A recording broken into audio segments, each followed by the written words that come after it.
30 days to be excommunicated. You give them the lashes and say, you know what? You That is like excommunicated for 30 the playing days. You got your lashes. keys At and this point in of time, nothing else we can do. So we don't force him to pay. We make his life uncomfortable. 30 days. I agree. We're not going to force him to pay. I would say it's part of what gives me my sex appeal is just coming up with amazing arguments like that. Last time I checked, keys and cars are perfectly acceptable in the game. Yes, I did. Big dog. Started. Are you gonna go? Oh, I didn't know we started. I was adjusting my. I just joined. All right. So I'm gonna let. Already, that's fine. I'm gonna let you. No. I'm letting you go first. No, it's fine. Baby. If you want to just give up, Baby. it's fine. Baby. What do you not recognize about two-time undefeated, untried, perfect game player? I'm a prime time player.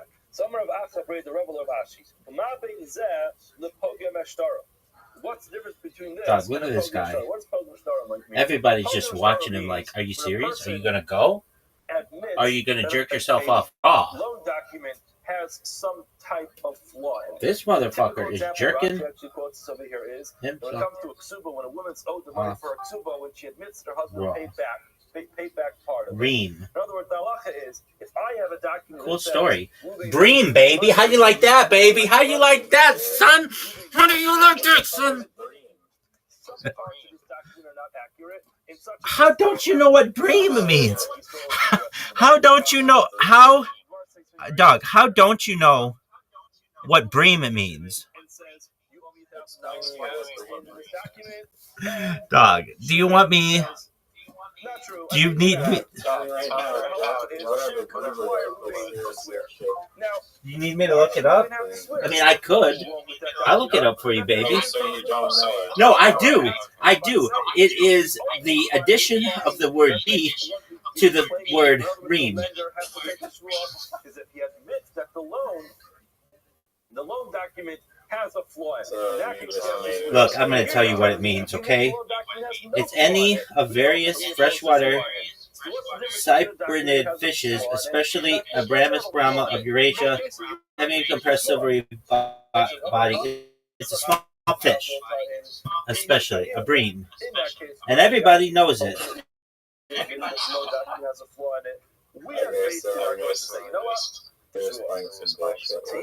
I mean, do you not want me to win?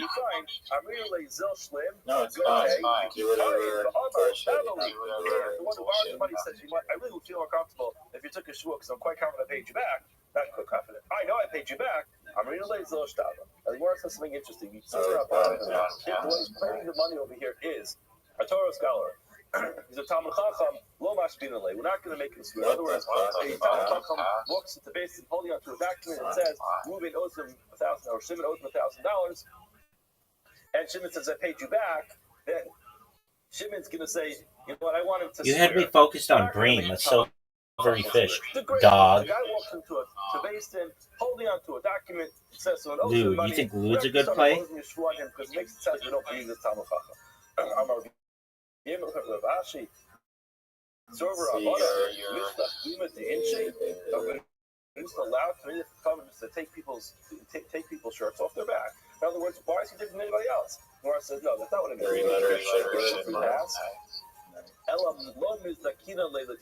What we'll tell the Talmud Chacham is, listen, this case is about to get a little bit ugly. You walked into basin holding onto a document that says that someone owes you money.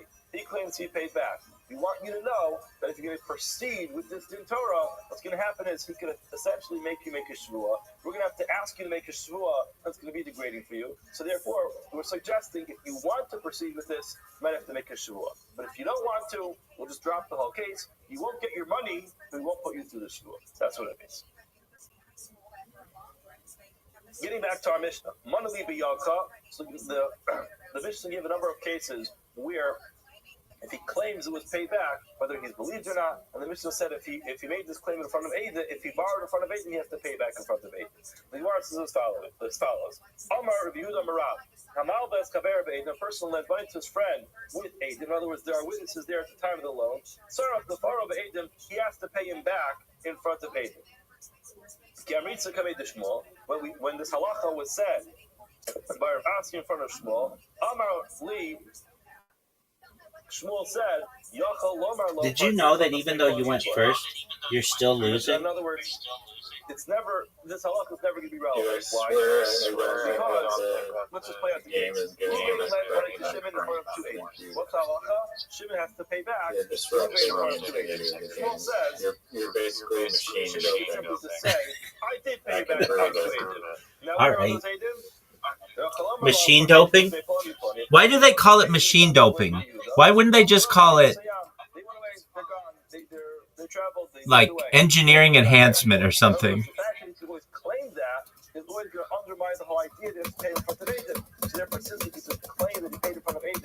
I mean, I would call it what it is. It's an electric motor. Machine doping. That's a stupid ass phrase for something that it isn't.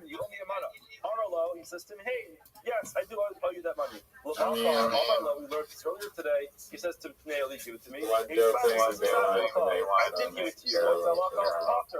But yeah, doping since he claims in front of Aiden that he owes him the money, command the also agent says if he lent his money from Aiden, and still wants to loan the money, and we learn halacha is that he's pater. So what do you see? He claims in front of Aiden that he owes him the money. Still, dude, how did you get such a big lead? He could claim that he paid back even though they weren't paid him, and he's off the hook. So you see that the Rabbi is wrong. Which says you have to do Rabbi. There seems to be reputation in Rabbi. But you're not. That's the thing. You don't have to pay back in front of Aiden. Now, will answer you back and explain. I was talking about when he actually lent him the money in front of Aiden. I don't believe it. He's clearly saying, I don't trust you. In other words, Reuben goes to Shimon and... Sorry, the other way around. Shimon goes to Reuben and says, lend me $100. Now, if Reuben responds and says, no problem, but hold on a second. Let me just call Levi and Yehuda over to watch this because I want to make sure that I have security. What's he indicating? He's indicating I don't trust you. And therefore, he's saying, I don't trust you. I want you to borrow in front of Aiden, and I expect you to pay back in front of Aiden. Because I know what's going to happen here. I know that tomorrow you're going to pay me back. So therefore, in such a case, he has to pay back in front of Aiden. What happened? He lent him the money in private. Clearly, he trusted the guy. So the fact that there was a conversation that took place in front of Aiden does not indicate that he's not fit, that he's actually going to require him to pay back in front of Aiden. It just happened to have been that way, but not an indication that he has this specificity and he wants to be paid back in front of Aiden. Baby, you're up. If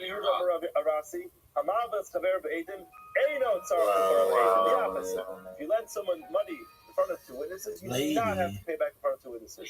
However, if he says, for any elevator, don't pay me back unless they're Aiden or oh, look who the fuck it is. Mr. Everybody's on my fucking time, and I'm on no one else's fucking time. Mr. I'm the #1 prospect of comedy in all of South Australia. Responded the same way. I think you're better than... No, you're the best. Don't pay me back unless they're Aiden. Still, I mean, he could say, you're right. Guess what? 45 people where are they? 45 dating is only 33 people that are only 33 people that I don't even know if that's true, but I want it to be. You owe me, you owe me money. To be honest, I looked at the yeah, baby. It's really dependent on who the judges are. I did give it to you. I don't know if the judges are going to like me. Dude, why don't you just suck their dicks, and then you win. That's probably no shame in that game, son. You got to do what you got to do, baby. You are required to pay in front of Aiden. I just feel like comedy style is out of date. Okay. the person claims to agent, he'll be sicha. Why do you feel that way? If I was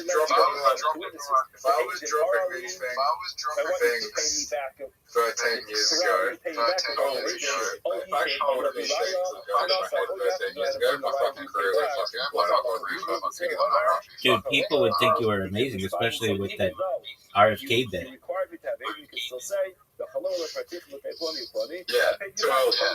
They'd be like, holy shit. Right. It was just like RFK's gonna fucking go off the all your discount. They're gonna raise the diagnosis for autism by like 200% in like 12 years, 13 years. Can you imagine? People would be like, Donald Trump is still president?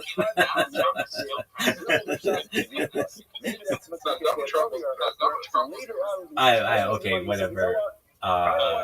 Wait, 13 years ago. You're right. Then they'd be like, Donald Trump's going to be president? You'd be like, actually, this is going to be the second round of it. However, who said, and we didn't necessarily say that, Not just that, but also it's accused of rape a lot. He's also raped a lot. He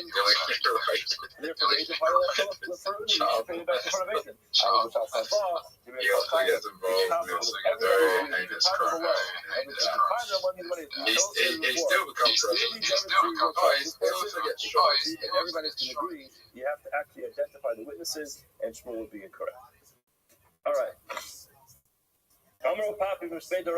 Papa says the name of Rabbi. Do you think Trump will? You do lend if you go ahead and lend You think Trump will go down? No, it's too old. You have to pay back in front of agent. Now, if you think Yeah, it's too old. It's too old, too powerful. Worry about it. Riser, you're playing like a G, baby. Now, again, so clearly we have machlokes what the halacha is. Where the fuck did you just play that? Your? I'm lending you money. Do you think you'll go to hell? I don't believe in hell. I don't believe in hell.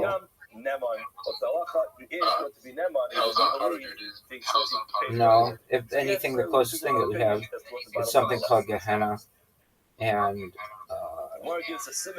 you're not there forever. At most, you'll be there for 12 months. See how far we get. Simin v'shimin, Titano Hilchasa, Yazvi Para, Ploni Ploni, Af Tzitz Joy, So, are you ready for your performance on Friday? Give me odds that you think there's a 25% chance you win. $100. When you pay me back, I would like you to pay me back in front of these specific people. Reuben and Shimon. If Reuben and Shimon, in other words, it seems like he's saying, if Reuben and Shimon are there, pay me back. If Reuben and Shimon are not there, don't pay me back. Now, I know how Tommy has been judged in the last 7 to 8 years, especially in South Australia. Yes, sir. I'm listening intently. He told him to pay back in front of two people. You're right. He specified Reuben and Shimon. Someone who fits the profile of like what the Royal Calamity judges are looking for is probably Chelsea. Who cares if it's Reuben and Shimon? He just clean up your Shimon. He actually wanted Reuben Shimon to be there because he wanted Reuben Shimon. So therefore, it doesn't not about the material. We can assume it was not paid back. It's about basic confidence and personal. But dude, you're a bisexual. When you pay me back, I'd like you to pay back. Like I said, man, Don't just choose two random people. if you need to be for one night and it gets you on Torah scholars. Now, the front of the delay. You just pay your comedy dreams, maybe you have to be. All you have to do is fucking do it once and you can say, start saying homophobic shit on stage. Dude, some type of unpreventable is that something that you want to do? Let's play out the case. Eminem is good to like revive, like all Eminem do is film the video and stuff you know, they can post it on Twitter and like the homophobic community would support it. So sorry, homosexual community would support it. And as he's Would you have walking away, supported him? some type of onus happens that he gets held up. The guy Yeah, why not? takes his money away from him, and That he holds is him up, he steals the money. Now, what happens? Also, Commander of Nachman, Ruben comes in front of Nachman, and the 2010, like the light 2000 that was like, I was refusing the money from Jimmy. Just solely the whole thing down to cancel. Do you remember that? But that was the A little bit. The Amina Lahu, I said to him, the Amina, and then said, people started getting sexual misconduct, sexual assault. They left it. Until we come across two Torah scholars who Mekayim Tanoi. At that point in time, the stipulation will have been fulfilled, the trial will be fulfilled. At that point in time, the loan will be paid back. In the late 2000s, In other words, it was more serious. he said, if you pay the money back to me, and then I got held up, I got money on the street, my money that I lost my money. But if I'm holding on to the money for Shimon, so then I'm a shomer chinam, I'm watching his money for free. Zoot, are you ready to lose? Okay, well, we're almost done. I've beaten Riser 3 literati games in a row and had 2 perfect games in bowling against, or in mini golf against him. What the fuck is that, Riser? Riser, what the fuck is that? From Shimon. You're going to tell me, you made tonight, what's the problem? Your condition wasn't fulfilled, that there should be Adam over there who are Torah scholars. No, I don't think you have a fucking shot in the world. Come here. But I didn't think you had a fucking shot at getting this far.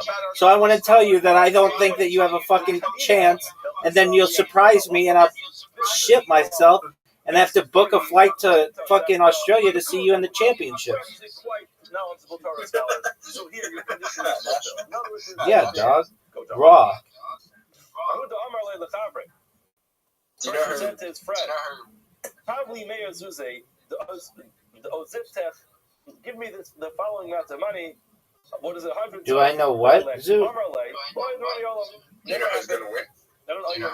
You are, baby. It's something very interesting.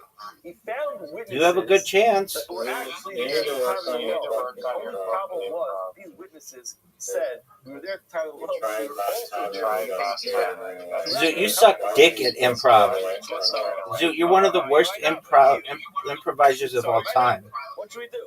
In the Amri Osei, these two witnesses are here to actually substantiate the loan, and they say he borrowed it. But in the Amri Tari, the same people who are substantiating the loan are actually saying that he paid back. What the fuck is that? XU is a word? Oh, dude, that's a good one. I am going to love that one. I never borrowed from you is embedded in that claim is you didn't pay. In other words, I hope you win with that, because you deserve it. You are admitting you didn't pay back the money, because somebody pays back money that you didn't borrow. That's the consequence of Daz Baldin Command. Are we going to dodge the question for the night? We will believe the Aiden on their statements. We'll believe the Aiden. Why do you get scared and run away? However, when it comes to the fact that we're saying pay back the money, because you claim you never borrowed it. So the fact that you claim you never borrowed it means you never paid back. So so we'll dismiss that half what the agent say. What's left? No, it doesn't. Say you borrowed the money, sir, you're going to have to pay it. Person says to his friend, Havli Meya Zuzi, give me $100 that are in your possession. Didn't I pay you back in front of Reuben and Shimon? We'll play in a second. So they went out, they got these two identified witnesses, and they said, us? We were the witnesses that... Yeah, baby. No, never happened. So this guy is now going to officially Dude, don't talk like that. as a liar. Why? He claims that he paid back the loan in front of Reuben and Shimon. Reuben and Shimon saying the loan is above a night, so it never happened. We didn't watch this guy pay back the loan. So I'm really Rava. No, I'm going to disagree with you. Sometimes you have an obligation to know things. Sometimes you don't have an obligation to know things. In this case, you are not required to pay back in front of Aiden. You're required to pay back. You're claiming you paid back. Now, it happens to be, you think Reuben and Shimon are there, but it's not an halachic obligation that you should know that Reuben and Shimon are there, and therefore it's possible you mix up the identities of Reuben and Shimon, and it could be that's a mistake, but that's not going to prove you as a liar. Let's do one more case. A person says to his friend, give me 600 zuz. It's important to remember 600 zuz that you owe me. In other words, that I have in your possession. Amar Le, he said to him, Vlav Praticha Mea Kavi Afsi. 3 tiles. Have I not paid you back 100 kav of Afsi? Afsi is, I'm not exactly sure what it is, some type of nut that grows on a tree that used to use for working hides. I don't know exactly what it is. I'm not sure. Dog, you won. That's okay. That's not what it is. He says, did I pay you back these Afsi? No. They're worth 6. I gave you 100 of them. So in other words, 6 times 100 is 600. So I paid you back the proper value. Summerlay, no. Incorrect. 2 tiles up. What the fuck? Are you serious? He did give me these Afsi only $400 worth. Also, Trace the 2 witnesses came. The argument said in. Oh, what a good move.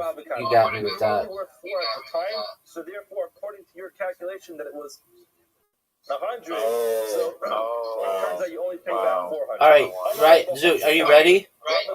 I was just excited to play with Zoot. Zoot, are you ready? Yeah, I was. Zoot, are you ready? You told us, didn't you tell us when people know something? Zoot, you're up, baby. Riser, you're up. Exactly how much they're worth. So is there even in this call, or are you going to just get it halfway through the game? Oh, he's definitely leaving halfway. Riser, you're up. 1 sec. Zoot, can we tell you? Zoot, the thing that we like least about you is that you just leave randomly. We can't fucking stand it. Maybe I gave you $400 worth of nuts and $200 in cash, and maybe I gave you more nuts. Whatever it is, I know I paid you back. We want you to say, gotta go, when we know that you don't have absolutely anything to do. Obligation for him to know about it. He knew about it. Did you know there's 100 times people that existed on planet Earth? We are part of it. That doesn't make any sense.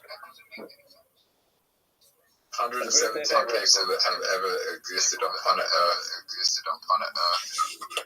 That's not true. I hear what you're saying, and I still don't think it makes sense.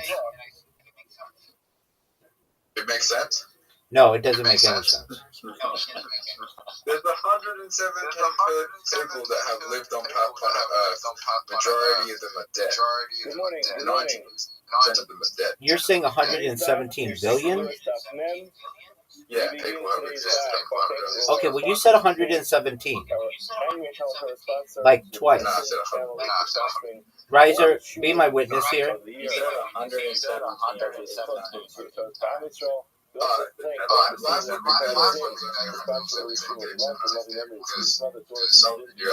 you're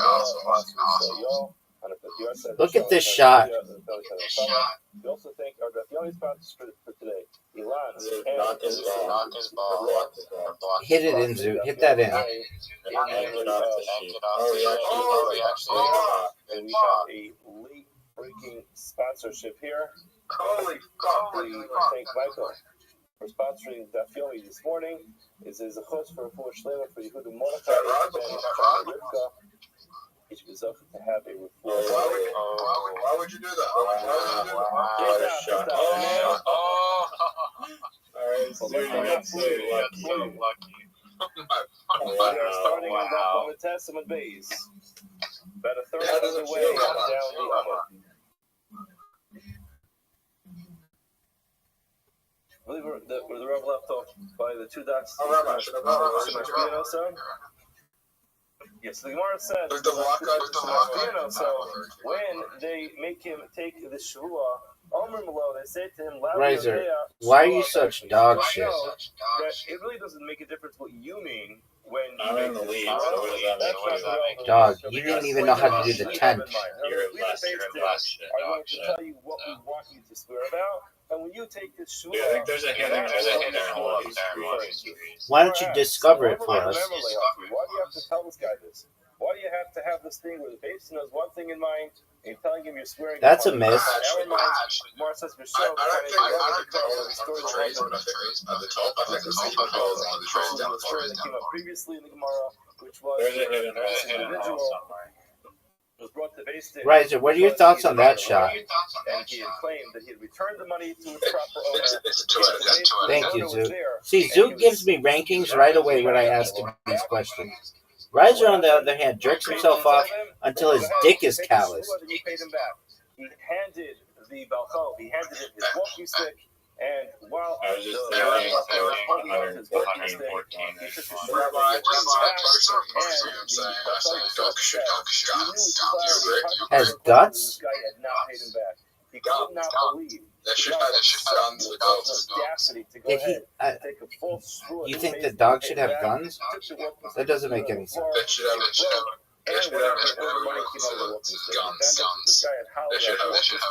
Yeah, goats should have guns. Dogs should have guns. But didn't you originally say So at the time that he took the shvua, he wasn't lying, but ultimately he had the shtick to keep the money. And because also, you know what, we can't have people have these little shtick. Yeah, we are. When they make a shvua, we're going to make the swear based on It's okay. and no shtick. No way, not even close. Not even close. Look how good this shot is. Gentlemen, look how good this shot is. Gentlemen. A couple things we have to keep in mind over here. You try to Want to get ourselves a little familiar with the I didn't steal anything. You're gonna help the ball. No, that's exactly what I didn't want to do. Because I wanted my ball to have a chance at going in the hole. And Zoot might help me with that. Watch Zoot help me with that. Come on, Zoot. No way. Then we have something called the kfira. Oh, Zoot fucks Riser. Almost. Whatever's going to be This is denied. bad. He goes to Shimon and says, "You owe me $100." You haven't He denies that he owes 100. He denies that he owes 50, and he has the. Well, Zoot, you used to come in and tell us how you used to be a millionaire, so just do that again. China is 100. The kfira is 50. Yeah, because I'm retired. And the hotel is 50. It's a very simple, straight up case. And There the is typical no case of one the that person has pays most 100, money the person that who's made spending a shorter 50, so he How fast did you lose $1 million? That's going to be the hotel, and there's a kfira, there's a denial on Thanks, dog. That's Thanks, one dog. thing comes together.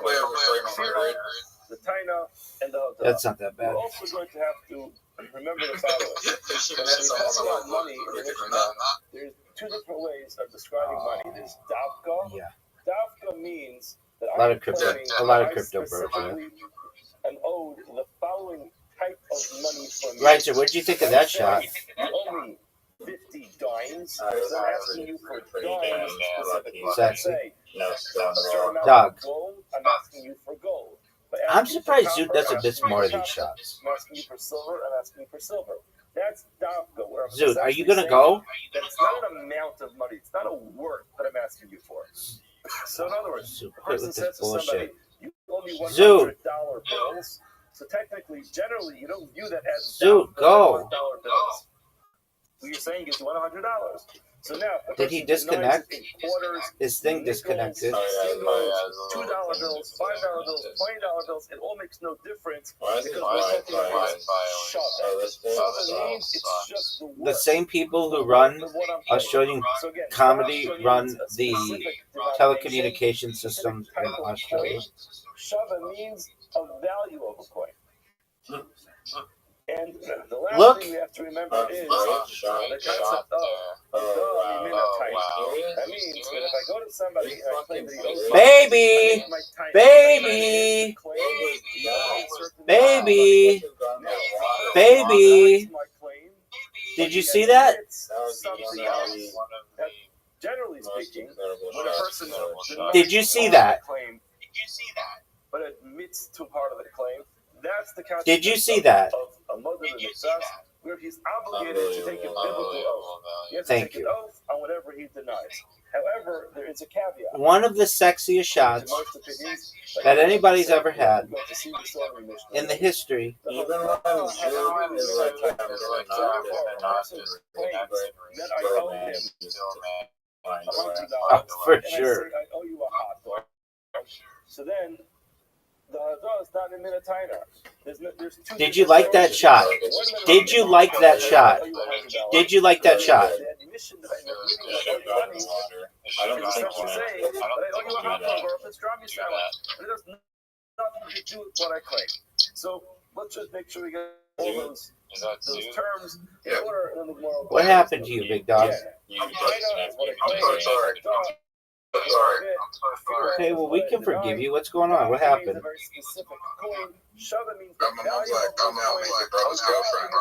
Did she scale it from 0 to 10? Yeah, I know. So it should be super easy. Your brother either landed a babe or an ugly joke.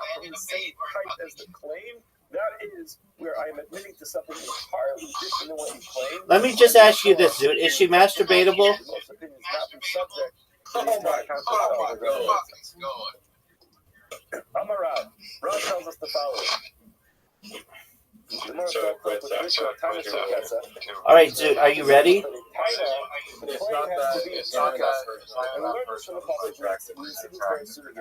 The pasuk teaches us when it comes to mother, there has to be there's at least two. That means no. 2 coins.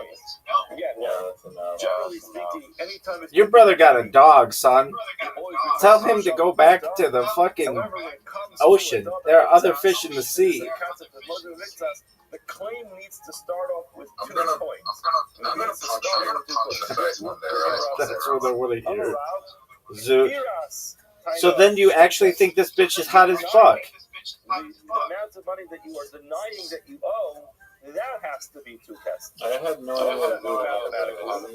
The claim had to have been 2 kesef plus a pruta. Why? Because if I'm going to deny that I owe 2, if I deny that I owe 2, so then if the claim was 2, then I've denied the entire claim.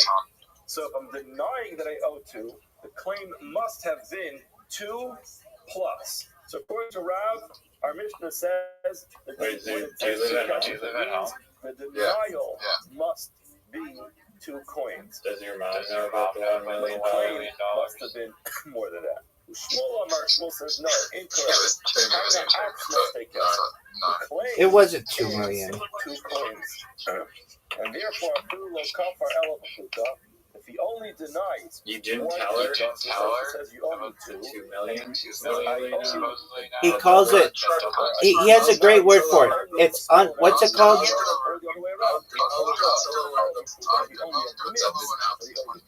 What do you call it? Unrealized profits or something? I was gonna tell her when I go to tell her when I went, that didn't work out the way I thought it did. And the denial could be the most minimal amount, which is a pruta. Gemara says, Amar Rava. Rava says there's something very interesting that happens here. Deika mas nisim kavaseita Rav. If you learn our Mishnah, it seems like Rav is correct. However, but Kroy, they seem to imply that Shmuel. Let's go through this. I did. Our Mishnah seems to back up Rav's opinion. You did. Can I show some of it? Hataina. In the Mishnah, the words were I dated her. I was in a fun place where I was dating a girl with a hair on multiple check clerk jobs. It was not like the ilu, firas, fruta. You're dating the girl from Breaking Bad. It doesn't say that there should be a she was a heroin addict. The Mishnah said that the kfira is a fruta, it's correct. It doesn't say that. It says in the Mishnah Hataynish the Kesef Ahol. Did your What he admits to is a Shavapruta, which means the admission has to be. You wouldn't even, like, if you met her during the week, you wouldn't even tell her. Would we have known she was a sex worker? Is going to be another Pruta. Now, Nami, you learned in another Mishnah things with regards to Shavapruta. Hahodah, when a person admits to something, it will be the Pruta, the fear of Pruta. In that Mishnah, when it's listing things off that are sufficient with one Pruta, it does not say that when a person denies the amount of money that they owe, it's sufficient to deny a Pruta. What do you think your mom's reaction was? That the denial must be a minimum of 2 coins. So therefore, when you learn the Mishnayos seem to indicate that Rav is correct, and in order to biblically obligate someone to take a Muslim mitzvah, a person who admits the part of the loan, the denial must be 2 coins, and that essentially means that the claim has to have been 2 coins plus a fruta. So he admits to a fruta, he denies 2 kesef. Now the cry, Kavasei Shmuel Psukim, in the Torah seems to back up the why. That's it, where it says in the pasuk, Kitain is Eliyahu Kesef. A person will give his friend either money or vessels. What does he give to him for? To watch. Now, not Kalim Schneider, just like Kalim, by definition, the word scale of 0 to 10, the heroin addict girl. Compared, since it says in the pasuk, the person will give his friend Kesef, money, or Kalim. But technically, we'll be very technical about it. Dude, I just need a number. I don't need a thing. To a certain extent, not with regard to the Hilchos Muktzah, but again, a Kesef is an Atalpa, it's a movable object. Okay, an 8.5 for you? Money or Kalim. Why couldn't you just say 1? I met her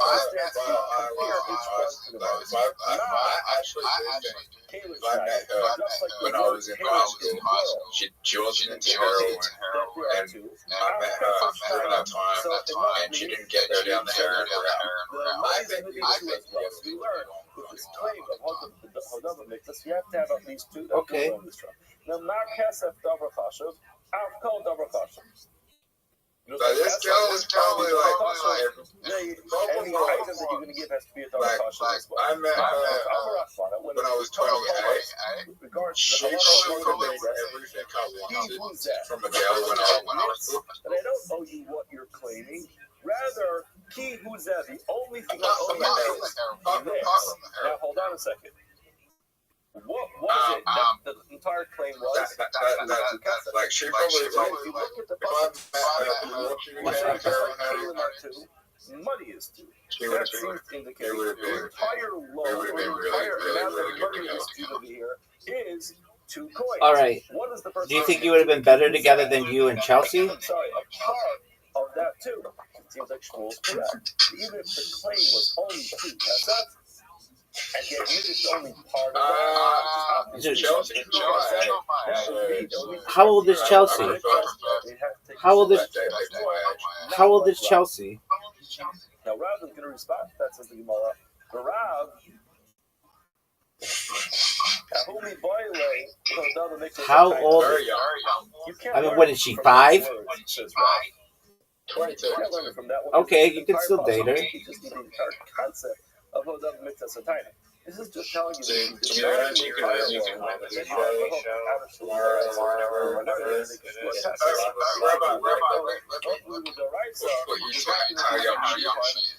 she's 22. That could be okay. less than 2 kesef. Shmuel's going to respond and say, it says ki. Look how sick this shot is. And it says zeh. So again, it's a little bit redundant. Only who, or it could have said ki who.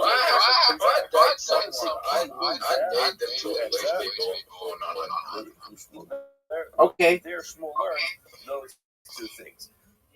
The kafar of the mitzvahs, number 1, if he's going to deny. That's a terrible shot. Only the mitzvahs is going to admit the part of those 2. Riser, what are you going to do? is now going to have to defend himself because according to Shmuel, I forgot the percentage. 69. teach us the concept of Adava Mitzvahs and that it could be any But part Shrek of the coin, not like Rav, who says that it has to be 2 coins in the denial plus another part. I don't get why that's funny. Why Shrek 2 and not Shrek 1? One of those words, either is to teach us the concept of Adava Mitzvah that when a person denies. Okay, why does that matter whether you could date her or not?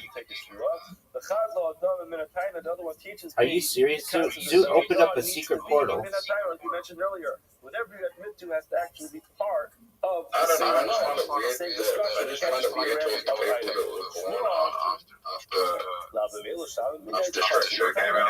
Shmuel says whatever you want to learn from here. I love how that's your You can learn high from watermark. who was that or not. At the end of the day, if the entire claim was Yeah, true, that's and hilarious. I'm only admitting to part of that. Whatever you want to learn. You want to learn the Hadam Meditaina, no problem. You can learn Riser, that. I have a You wanna learn question. the concept of Hadam Mitzvahs, you can learn Do you that. recognize that you only have 1 point? If the claim was 2, and he denied part of it, and he admitted to part of it, you're going to be No, stuck saying no. that he denied less than 2. That's how Shmuel. Oh, that was almost amazing. That was almost Claim would be 2. That was my rule. My rule when I was 18, 19, which is like, don't date girls that born after Shrek came out. He's missing. So, you'll be fine. Rob is found. Kessa, he also made Carl appear with us. Misunderstood what the Dude, when's this fucking comedy? It's Friday night, baby. Kasef. It was talking about Kasef O'Kalin. You thought it was telling you that the Yes, ma'am. claim was to Kasef. Did you hear what I said? Correct. The pasuk says Kasef. It was talking about It's Friday night. denial. Yeah, I know. The denial Did was you to hear what I Kasef. said? The claim obviously must have been Yeah, more you than could to actually Kasef. win it, So win when it. the It's denial to Kasef funny, is such love, he's looking around a problem for me. Me and Rabbi, We already tried. The denial was 2 coins. No, and you said that we didn't try. We did not the claim was more than that. I gave him the dirtiest joke of all time. And instead of saying it on stage, he just whispered it to a bunch of people backstage. He said they did. Oh, this is the grandma one? Oh, no, it's the dirtiest joke of all time. It's hilarious. Everything has to be 2. Alright, so do I even have to play this whole? Is Zoot still in this call? Writing the word Kessa. I'll figure it out. So Zoot, what did you think of that shot? Not going to be relevant to the actual claim because it's totally irrelevant. It doesn't even need to be mentioned.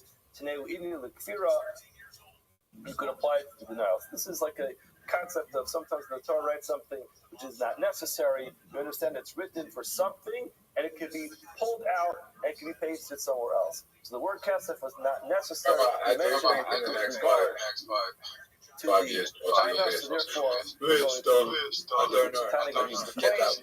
We're going to apply it to the denial, and the denial is going to have to be 2 Kesef according to Rav, and he's not bothered by the way the Psukim are written. As a matter of fact, She's not that funny. I guarantee you. She's not being funny. Maybe she's funny. It's that she's bisexual.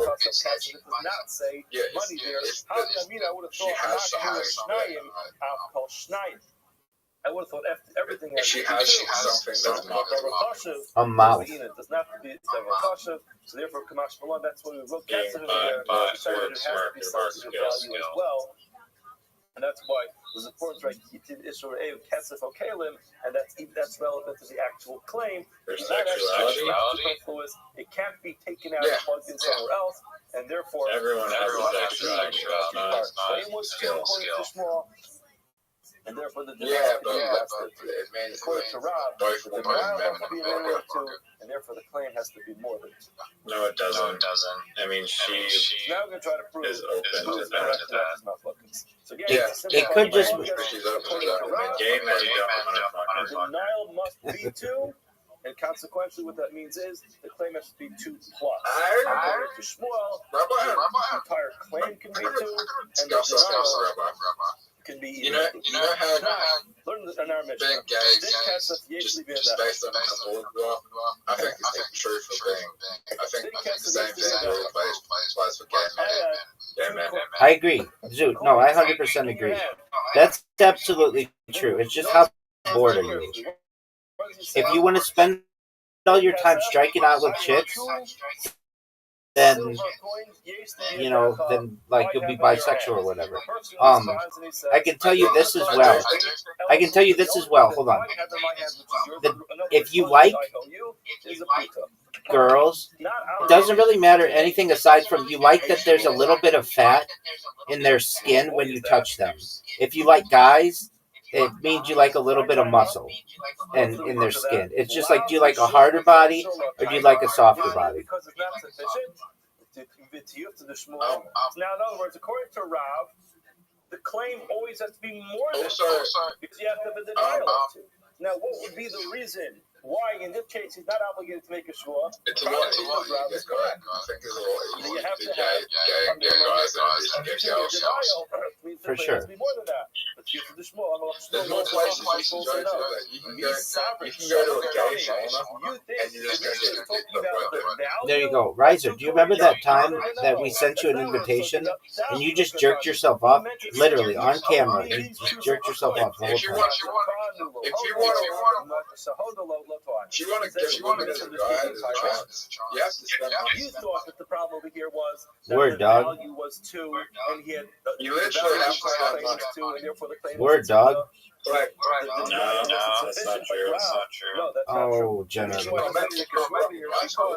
Or you're super good looking. The person who claims copper, he admits to silver. That's Yeah, not what he's yeah, I mean, talking about. there's He's exceptions. alone. He's Not 100% denying what the person Yeah, they do claims. that. Yeah, they do that. I don't know why they stand with guys and guys all the time. Therefore, Exactly. it does not meet the criteria of a dog in Minatayim. Gemara says if that's the case, Look at this shot. but the reason why he's potter from a shua is because it's not a hodam in a taina. Ema seif. Let's go further on in the Mishnah. It says shtei kesef. Back to her house. Basically, you owe me 2 silver coins and a copper coin. And the person responds and he says, "Ein lecha b'yadi ela pruti." The only thing that I have of yours in my hand is 1 copper coin. Look at this shot by Riser. Or by Zoot. Zoot. Zoot, that was amazing. The value of a certain amount of money. Usually the girls go out to a house. To figure out how much 2 silver coins plus a copper one is worth. And what difference does that make? Because this is exactly what Rav said. You have a claim of a certain amount of money and a denial of sufficient amount of money, and therefore he's going to die. If you're going to tell me that he's specifically asking for silver coins and copper coins, am I chayiv? Masha Ta'anu, what he claims. He didn't admit to anything as part of it. In other words, you're telling me that Zoot, that's a terrible shot. Rather, it's specific coins the person's claiming. So he admitted that he owes him certain coins, and he denied it. You're welcome, baby.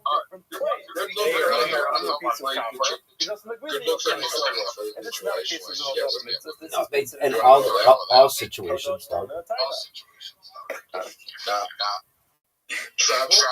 Travel. When you're in university,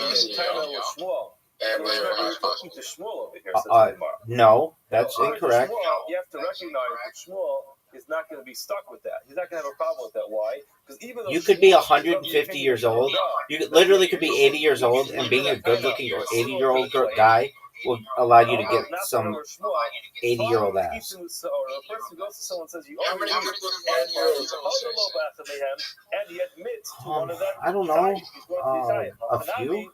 In other words, that makes sense. In other words, you have to understand that even though there's a concept called the hodah, various levels of what that means. In other words, the most strict way of doing it is they were television presenters.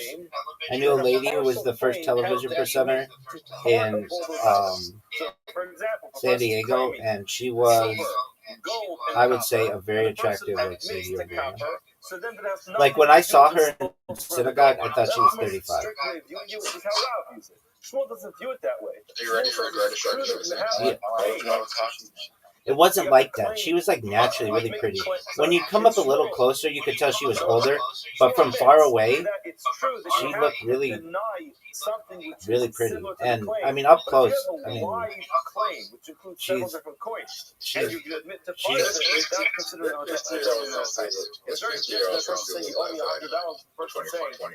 yeah. I mean, up close, this lady looked. The woman from one of family. That you owe me. I can't remember. Sophia Vergara. And that's Yeah, why she looks good. it's not going to be a problem. Of Okay. I can't believe I'm losing this route. In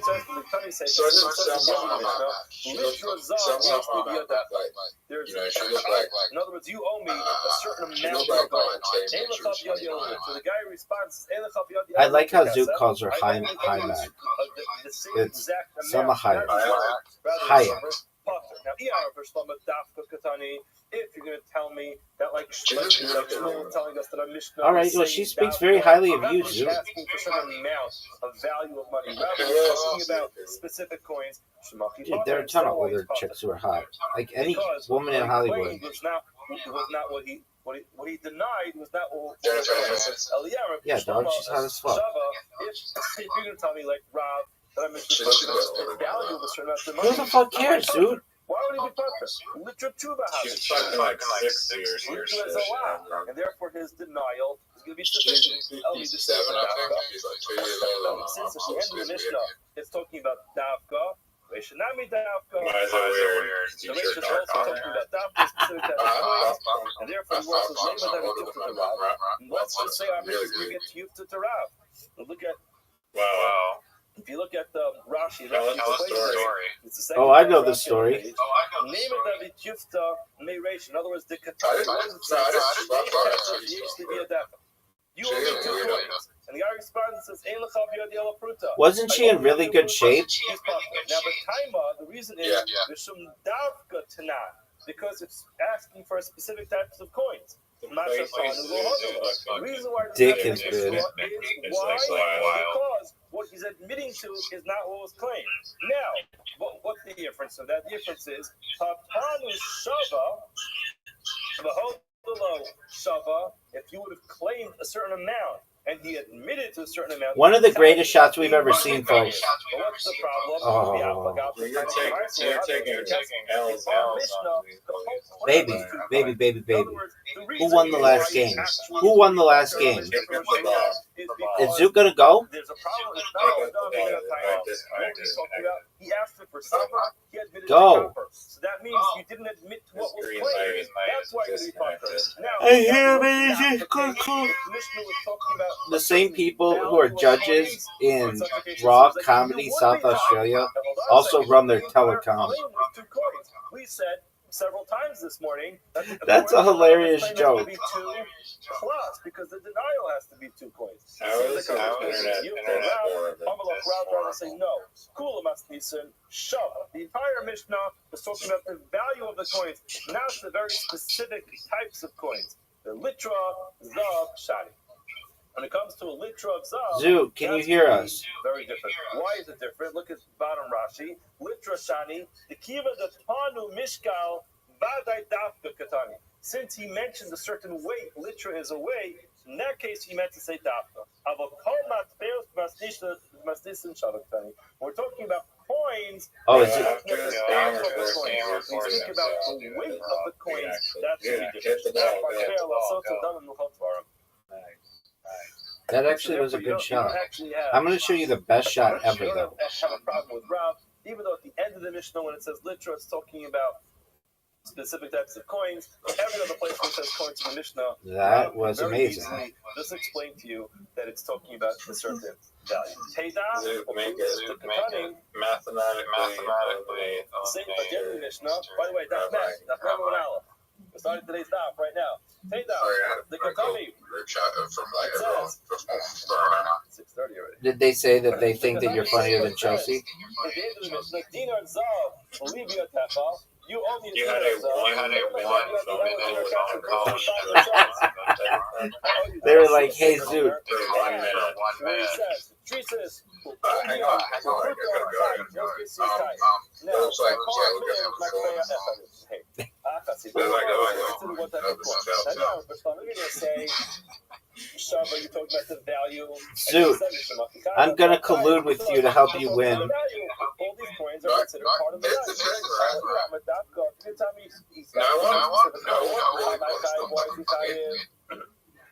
I'm Rabbi Lazar, but Shatago's Dina Matbeas. Most of the people don't know. You spoke to them for 1 minute. How could you poll them all on their opinions? What's the mission teaching us? The fruit of a cloud Because we just spoke to them, it's like, shit, we just want to have fun. Dude, your shot was so shitty. I have to help you.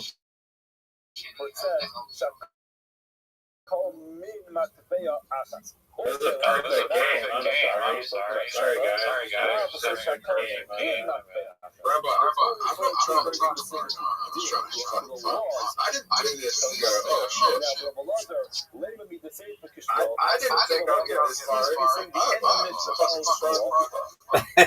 Thank you. In other words, the last line of the mission like Shmuel must be all like Shmuel. Zoot. But you think you're good at comedy, so why would think The they're entire frame is only 2 coins, and the denial is only 3, huh? Oh my word. That should have gone in. The same thought is talking about dafka, specific types of coins. Why? I never said I never said I was good. I just didn't do fun. No, you said several times your goal is to professional medium making. And you're not just doing this to have fun, you're trying to This question whether it's dafka or it's shaka. When a person makes a claim, it's usually I don't know what else I'm good at. it's asking for a value. That's a good point. Hey, Zoot, did you ever get tested? Type of coin, which is the zahav, zahov, olivia dafa. Yeah. The guy responds and says, yes, I have something of yours, but it's a dinar kesef. Time of what reason? Time of zahov. It's only because he said that I have this minted coin. Dog, they called you specifically to tell you you need to get tested for chlamydia or gonorrhea or whatever the fuck it was.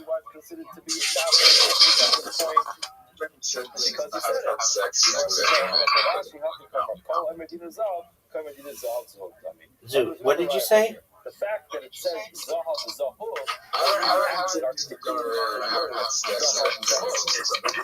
It could be dormant. you have a golden pointed right in your hand, which is meant to say was.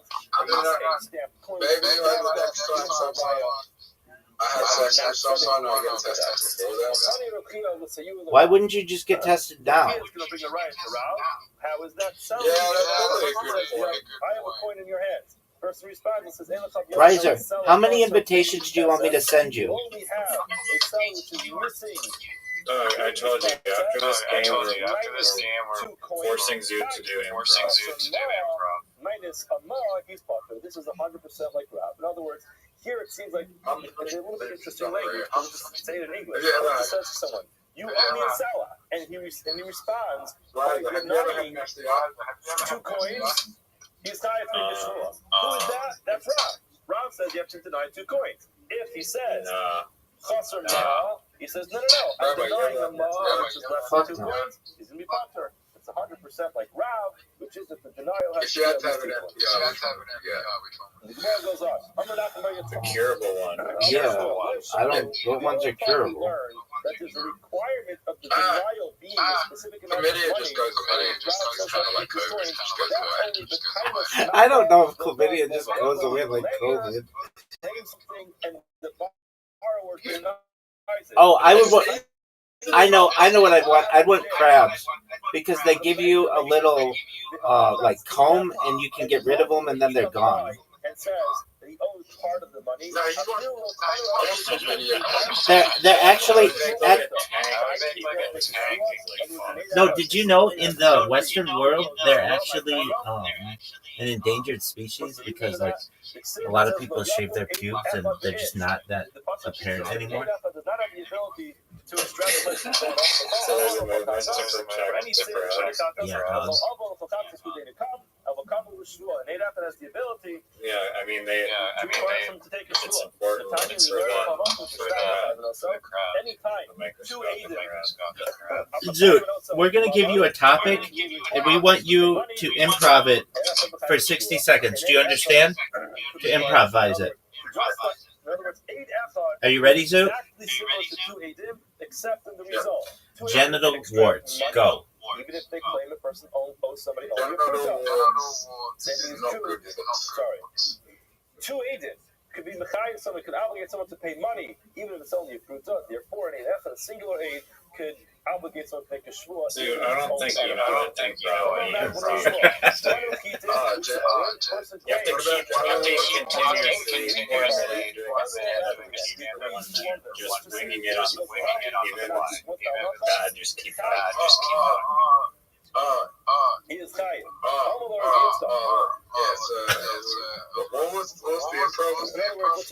It's the word or phrase is genital warts. You owe me wheat, and the person says, no, I owe you barley. Everyone agrees that's not what the mix is because it's not a double minute taina. That's like saying, I did not want to stay with men that he was actually active. And I was glad I was hard out for tried out my genital warts.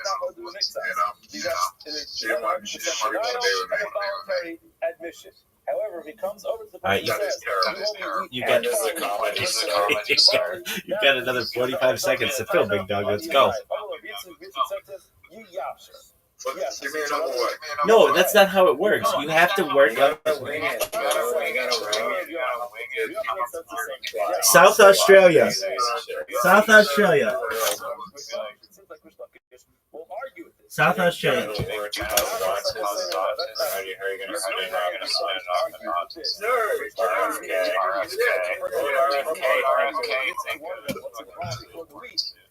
You can be you don't also have to take a short say no, it's not taking a short you can operate the reason why you're did not come as well because the mission probably does date anyone that was born you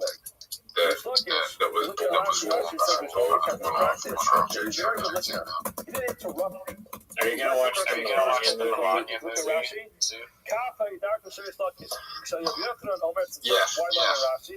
Sure. You know it's rated PG. That movie looks like the absolute worst movie I've ever seen.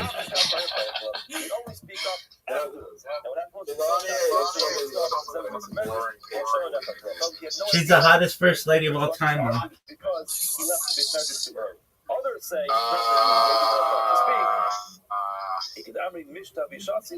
he was drinking some water.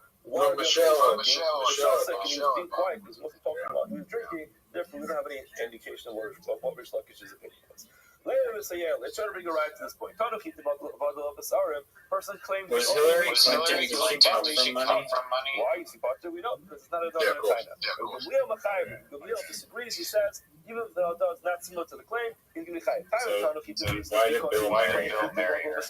And he only admitted was following. Did Bill Clinton have money and he still married her? Did you ask, did Bill Clinton have money and still marry Hillary Clinton? She was they met at Yale. So, they were both like hippies. And then they went to, they got their law degrees, and then they went to work at the Rose Law Firm in Little Rock, Arkansas. And then Bill Clinton went on ran for Congress, and he only ever lost one election ever, and that's his first run for Congress. And then he eventually became governor, and then eventually became president. and then eventually, basically became what you know him to be. Alright, so next word. Now, what's the reason why we fought in all these cases? Because we're talking about movable objects. I think Laura Bush is a beautiful woman. Laura Bush, yeah, Doug. Yeah, she's beautiful as well. I used to think she was prettier than. I still think she's very pretty, but I think Laura Bush is gorgeous.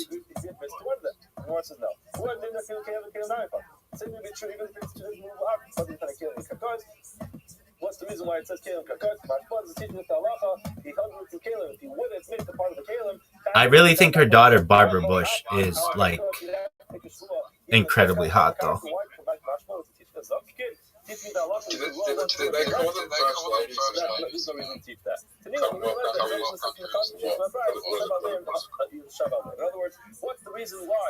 I don't live in a Commonwealth country, so I don't know.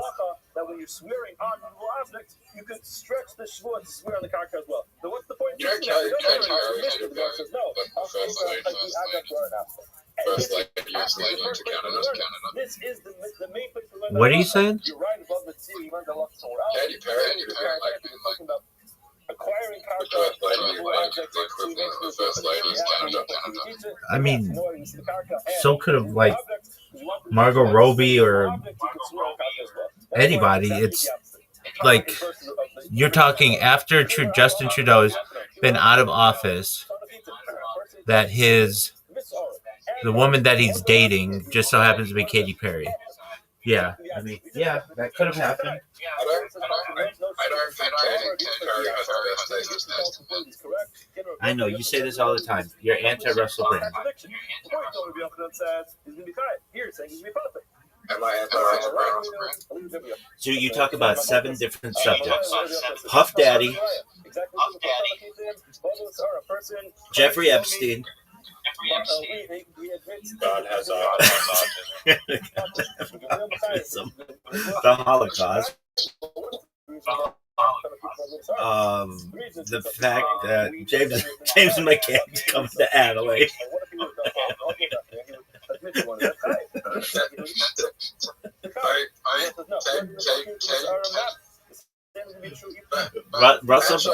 Russell Brand and Dave Chappelle. Wait, and Kanye West. That's it. That's everything you talk about, Sue. To be fair, there's no evidence that Russell Brand sexually assaulting someone on camera, but there is evidence that Katy Perry sexually assaulting someone on camera. Yeah, that little boy. Yeah, that was his first kiss. Right. Or the other way around. The real estate he denies that the movable objects are his. Maybe that's why they're together. Where to go? Real estate. And what happens? It would be. All right. What if you admit the part of the car still functional? Why? So we're gonna give you another phrase, Zoo. We want you to be on your toes, okay? And you have to give us a minute of jokes. You just can't be like, genital warts is bad, or whatever the fuck you said. You have to be like, you have to keep giving us stuff. All right. So you ready for your phrase, Zoot? Yeah. Do you want easy or hard?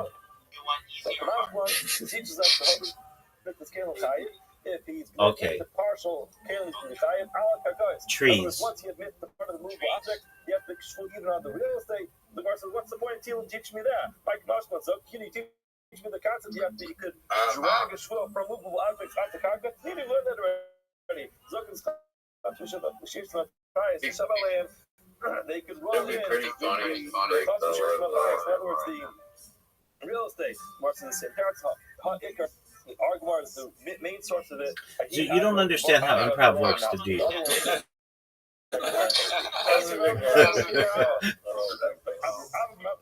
Zoot, you have.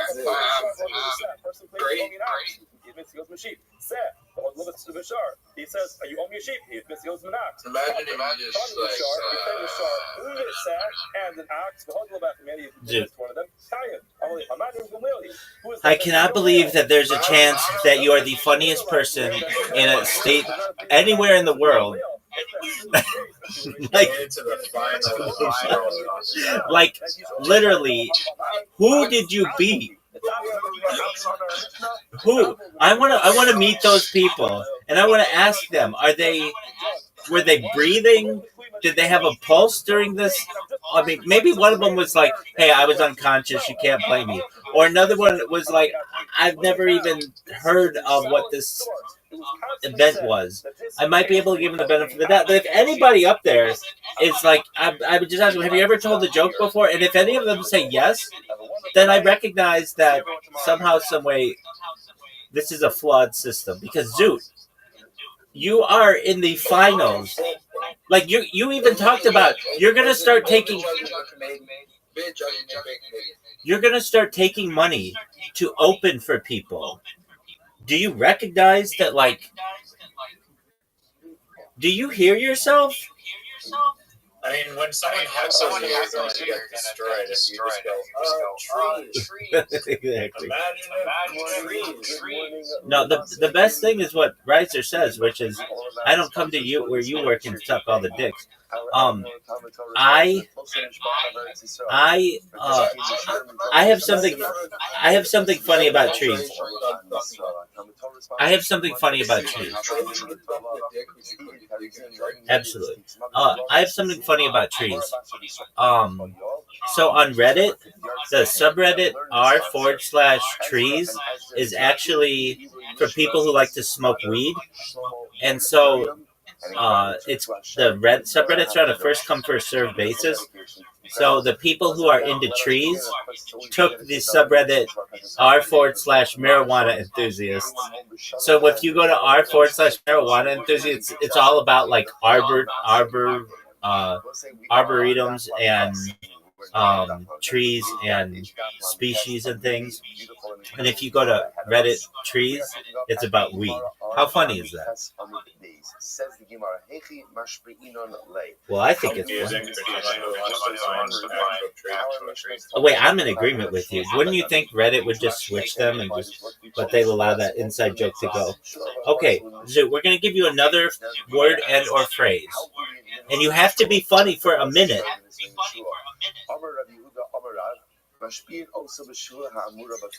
Are you ready, Zoot? And we administer the shvua that's mentioned in the Torah. And I will say, what's the paradigmatic shvua mentioned in the Torah? Zoot, are you ready? Wait, Zoot, I will help you. I'll give you a word that you'll love. From Avram's family. Or a phrase. Swear not to go ahead and take a wife from the local. Zoot, are you there? So the Gemara says. Now, what the Gemara is picking up over here on is as follows. He hasn't raised the call yet. He's done. There's no way. This happens over. This happens to him all the time. He will. It'll be like 2 minutes of him just like this, and then he'll be gone. There he is. He's back. Zoot, can you hear us? Sorry, I had to go. What was the question? Okay, here's your phrase. Are you ready? Autistic Amish orgy. Go.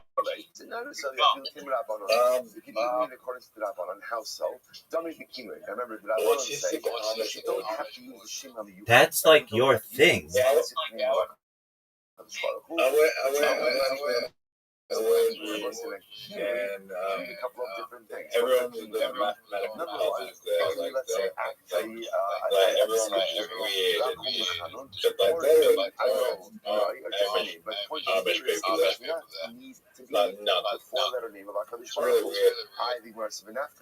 so therefore, again, if we're trying to understand over here, the Gemara says, "Hey, actually, right? How do we go ahead and?" Do you not know how improv works? So the Gemara says, using the example of Eliezer. Now, we assume that all you know about Eliezer's shvua is that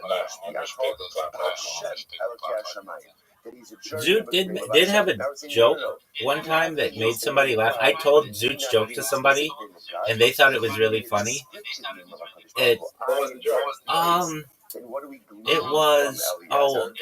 was like a 3-part joke that you had. The first part was about an Amish orgy. The second part was about some other kind of orgy or something. Bonnie Blue? Oh yeah, it was about Bonnie Blue. And then the third part was about, the punchline was, everybody was watching, memorized all the Pokemon. What's that joke that you have?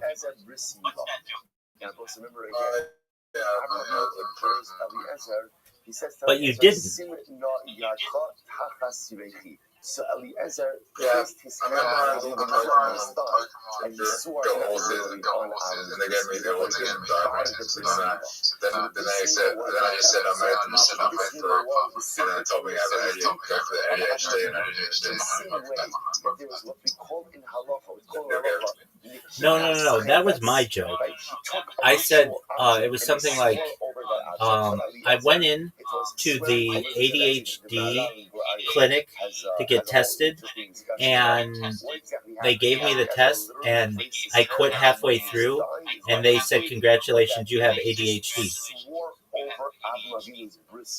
All right, since the Parsha Pshat Rashi understand that no Eliezer, and actually, I'm not saying it's the funniest joke ever, but I'm saying that that was at least my take on that. As well. Again, especially after all right, Zoot. So give us your 5 minutes that you're going to do tomorrow night. We're ready for it. No. This is terrible. It's absolutely the worst. All right. Zoot. Frisbees. Good. 1 minute non-stop talking laughter. Try and actually do something. What does Rabbi say? Zero to the more suggesting over here is what we learn from Eliezer, the Shul of Eliezer, is that yes, you have to use the name of HaKadosh Baruch Hu, but not more importantly, just as importantly, the Shul must be over an object. You have to take a ritual object. So the Gemara says, if a person is a jerk, just with the name of HaKadosh Baruch Hu, but ultimately again not with an object. Scarecrows. An explicit mistake with an explicit ruling in the Mishnah. And why a dayan makes a mistake with an explicit halacha? The halacha is that the judgment is voided, and the judge himself ultimately becomes personally liable. Okay, so as follows. If the scarecrow from Batman visited us.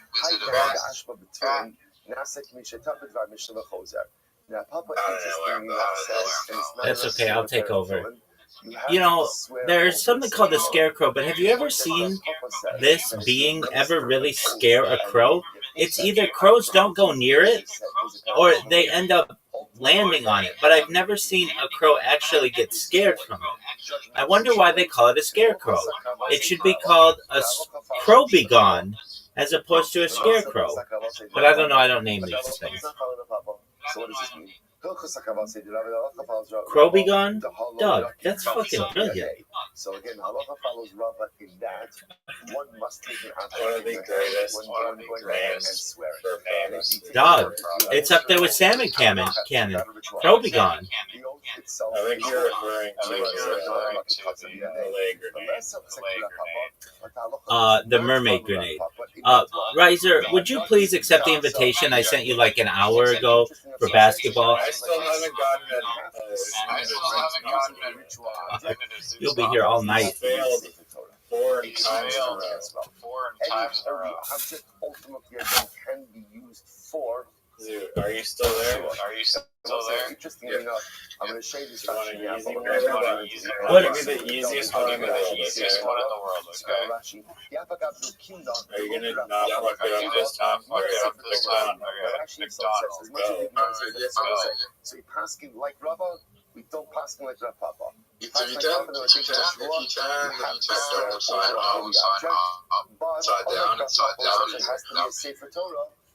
you can, you can even be a pair of tefillin. Even be a pair of tefillin. Rashi points out, interesting enough, that as much as we ask that even tefillin works, you would adjure someone over a Sefer Torah. Over Sefer Torah. Then Rashi says, Batlu Harishonim Shvua Da'oraisa, Lefi Sha'ansha Gadol, Yetiku Ligzar. I think they should come on base. And then Rashi says, by the way, we don't do Shvus anymore. We don't do Old Sefer. Rishonim already went ahead and because we're going to see him coming back. Ultimately, the penalty for a false shvua is so severe, and actually, the end of Masechah is so tough. Why is the honesty and integrity was He's lost not. in certain generations as a result of the death of certain handbag? people. Kind of fat, really or at least medium. What we do is this concept called an arur. Arur essentially is a form of almost like excommunication. We'll see all of this before. When we stop, Not really. What exactly happened to precipitate? He's kind of chubby. We'll see. We're not in that sugya yet. But let me say that on one hand, you have Rashi saying, No, he's not. With the Sefer Torah. So not. But although tefillin will work, of He course, requires the name of HaKadosh Baruch Hu as well. Requires both of these things. And then No, that kid's skinny.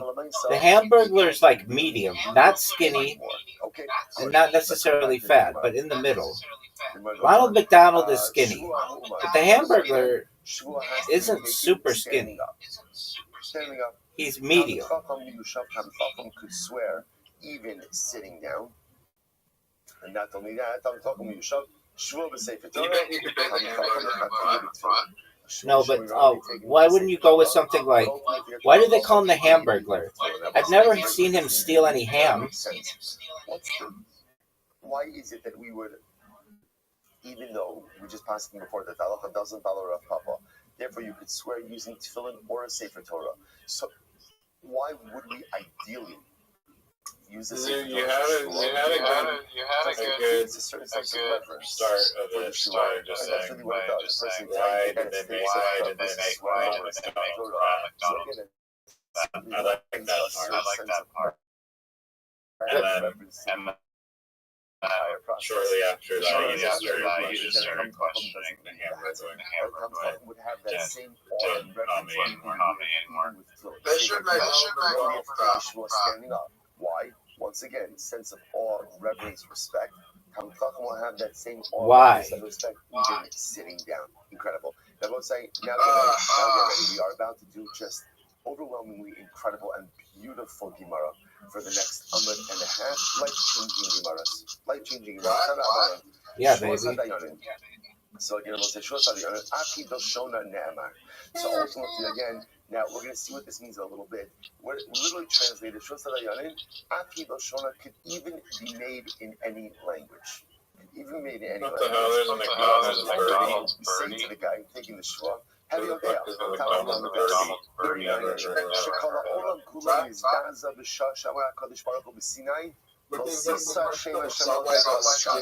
Really bad things. Okay, there's a joke. That the entire world shook. Really bad things. But HaKadosh Baruch Hu gave the second of It looks like a butt plug. take Hashem's name in vain. Would you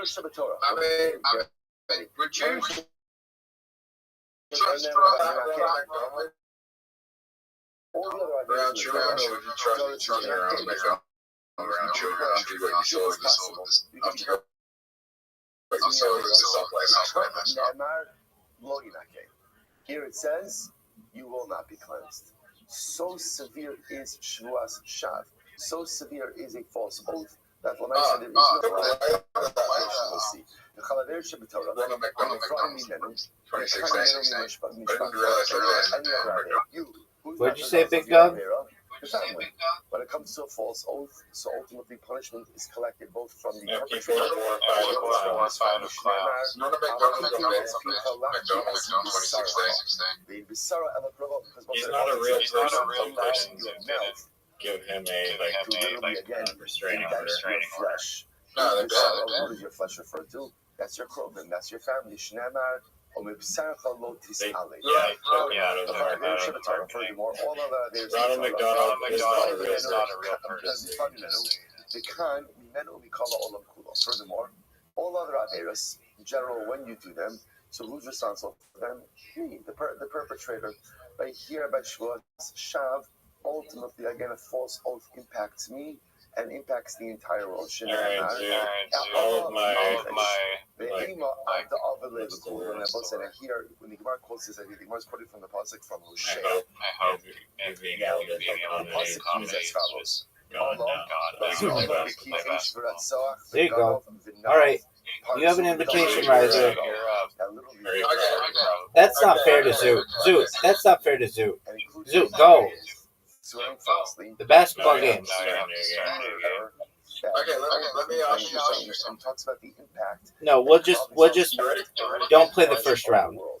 Yeah, we're ready. Maybe only its Klal Yisrael does all of these things that it has an impact on the world. How do you know that it just provides a I don't know all of them. Zoot, go to the basketball game. Say Klal Yisrael will have this negative effect on the world that they do all of these terrible things. The mascot's like a fucking Wendy from Wendy's. Again, Allah. Because the mascot is like a cheery. Because of the Allah, the earth will be plunged into mourning.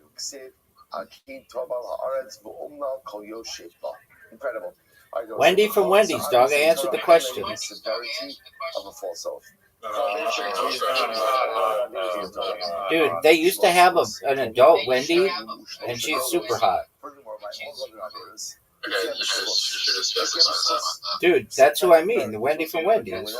She's super hot. The good news is I always have some type of countermeasure, right? I always have some type of positive dynamic activity, in my personal arsenal. So again, if I have a supposed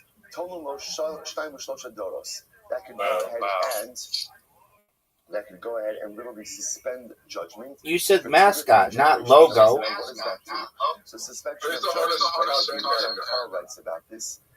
Jessica Rabbit, next question. Midas Hadin says that if you do an Avera, what should happen? And what punishment? And what should Isn't that kind of the same thing?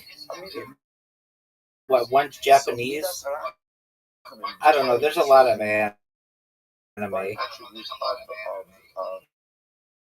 Mercy suspends suspension of judgment do. It allows for tshuva. That's the Akash Baruch Hu works. He gives us time to no words out of your mouth have ever surprised me less than that. Again, a person commits an avera, and then again, I have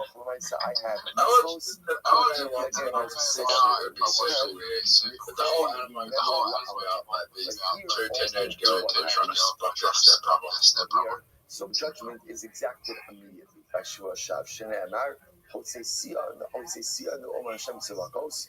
What was it called? Just so I can be sure. The one of the silk beso, the color.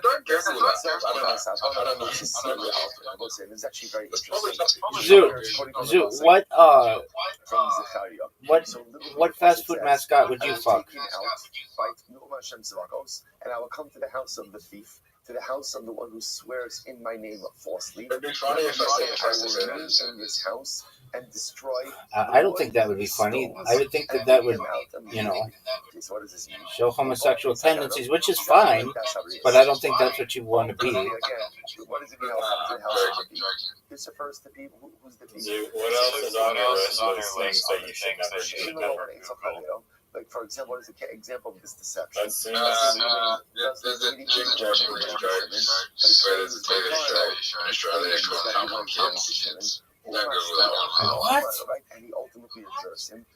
Base Hashem. Yeah, it's I will dwell in his house. The cold sun and destroy it. His wood and his stones. Okay, have you ever heard of holy moly? Even things that fire can't destroy, like stone. Like fire, Rabbi, sorry. like that. What is the thing? Power of Shua is so profoundly overwhelming that it destroys everything.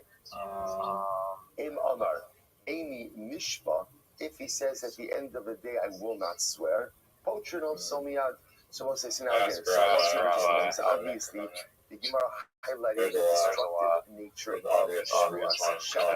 If he says, Im Amar, Who Mishpa, is if he says, the again, I won't funniest swear, person in South Australia? This is referring to the person who's being adjourned, right? Ruben is bringing Shimon to the Yeah, until Friday, when you knock him off of his throne. Shimon says, no, I only owe you $500. Hit my ball. So what's the halacha? That's what I'm talking about. I won't swear. Shimon says, I won't swear. Zoot helped me so much. So they literally they cause him to leave Beis. I will say that obviously. Riser, did you know that Zoot helped me? Swear, so that means you're going to be liable. And then I had one of the greatest shots The moment you say I'm not in the history of the game. It sends you on your way. Now, what does this mean? If you look at Rashi says that There's never going to be that also. We do not leave him in Beis Din. Why? See where Rashi says, "Shkan shelo yachzer bo." Right? Ultimately, in order that he should not change his mind, Yakeh, Look at this! So Look again, at this shot. if you decide I'm not swearing, so obviously you pay immediately, right? You charge your credit card immediately. You leave Beis Din as quickly as we don't want you changing your mind. Once you change your mind, good. Now, Dude, let's hear your 5 minutes of stand up.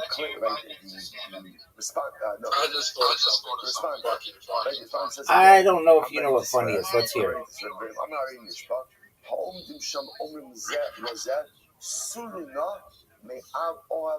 Unless you mean funny is super perverted and you never want to mention it publicly, I still have doubts that you know what funny is. But let's hear it. That literally, again, if the guy says, right, so the responder says, I'm funny by Australian standards or by the rest of the world.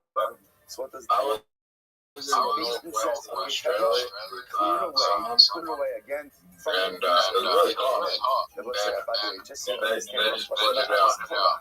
right? So again, that is a very, very, very strong. This is a time where you really don't have Google Assistant open Parties are considered to be. Once again, this is a Kanye West joke. That is like you talk about literally Zoot. You talk about 10 things, and tell me if I'm wrong. You talk about children, and then you run away from that topic. You talk about Jeffrey Epstein. You talk about Kanye West, Puff Daddy, autism, ADHD. Hold on.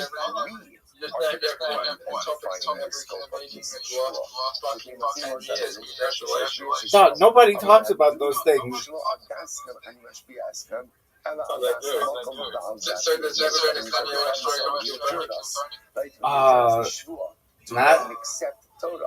Not recently, no. Just understand, I'm adjuring you based on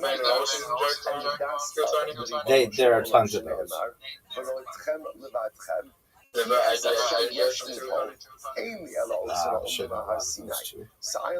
But wait, hold on, Zoot. That's it. That's what you talk about. Like, I wish I could name other things, but you don't even talk about cryptocurrency like you once did. Like with the Torah, because remember we undertook a shvuah. How do I know that shvuah? What's your cryptocurrency joke? Those who stood at Har Sinai and those who came later on, and even those who converted. How do I know? Okay, how did that go? That kind of sounds funny. Oh yeah, hold on. Bonnie Blue, Lily Phillips. Future generations of Jews, future generations of still can't do it. Bonnie Blue still can't do it. I think she's going to go to Norwich kind of like getting into Bitcoin.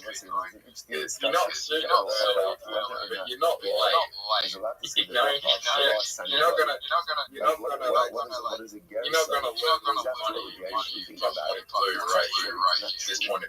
Hold on. There's children, Jeffrey Epstein. Hold on. Puff Daddy. I said, if you sell Bunny Blue right now, there's a good chance you'll make money. In 6 months, it might be like too late to buy a Bitcoin. So that means I'm going to go through them again. These are the 10 topics that I think I've only ever heard you discuss. There's children, Bonnie Blue, Lily Phillips. Dude, you talk about kids all the time. You talk about, okay, so children, Bonnie Blue, Lily Phillips, Jeffrey Epstein, Kanye West, autism, ADHD, the Pornhub list,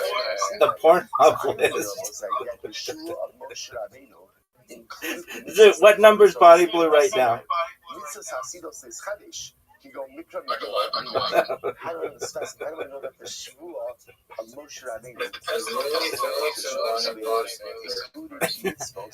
Even I know the difference between these bitches.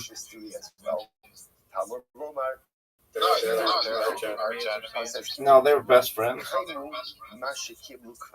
Ultimately, again, they upheld that which they already accepted. So Then Lily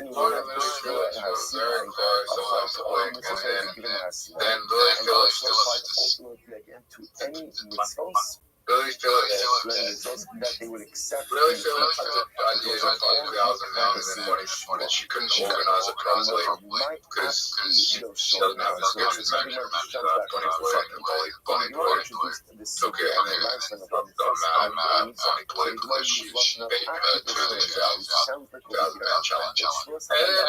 And then Lily Phillips actually when I went in, but no one gave a fuck like what So what does this mean? No, they don't. These are the things that can be said in any language. They're both like Australian, which means the British. Which is the statement that says Well, they look close right?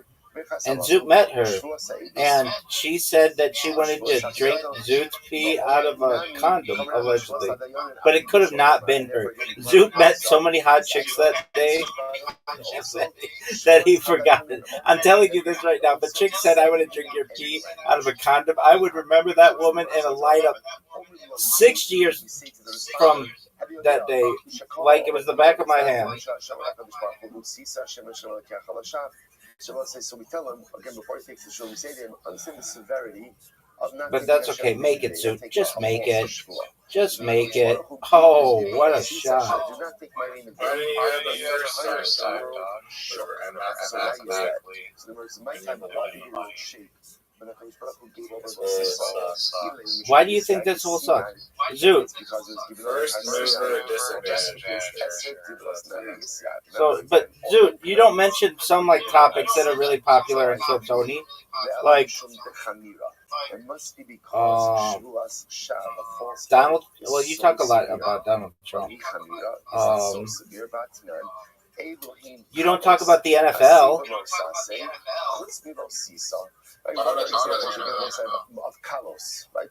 Because it's a popular thing that comedians talk about. Like positive commandments and prohibitions, those fall into the category of kalos, except for lo sisa. Remember again, taking Hashem's name in vain, technically speaking, is a lo sase. The Gemara says, okay, even though it's a lo sase, it doesn't fall into the category of kalos. You didn't give me the win, but you.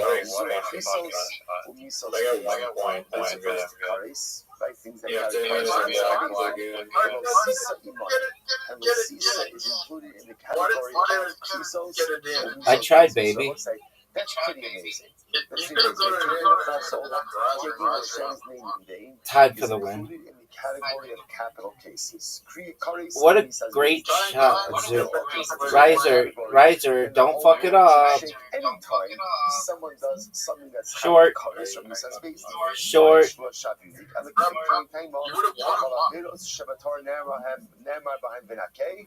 It's a part of I just need money between me. Oh God. The pasuk says, You're going in the tire, buddy. Shuvah's possible. No, I'm not. Just going in the fucking No, I'm tire. not. You can't put my ball in the tar. Zoot put himself in the tire. One second. Oh, that was amazing. You deserve to win if you pull that shot. That was amazing. Straight in the tire. Nice.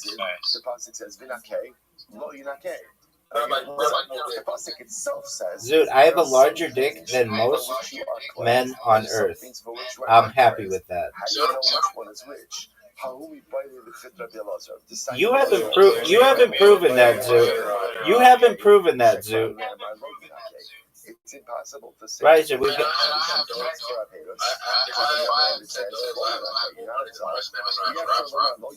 Oh, that's not true. Really, yeah. So how do you reconcile this?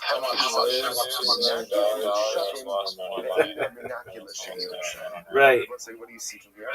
HaKadosh Baruch Hu absolves those who do You think I'm and does not absolve. No, definitely not. You might go down for other reasons, but not that reason. That is something.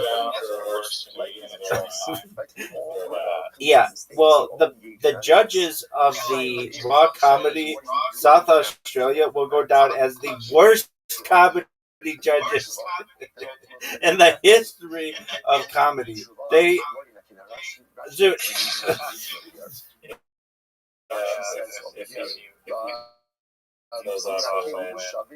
oh my word! If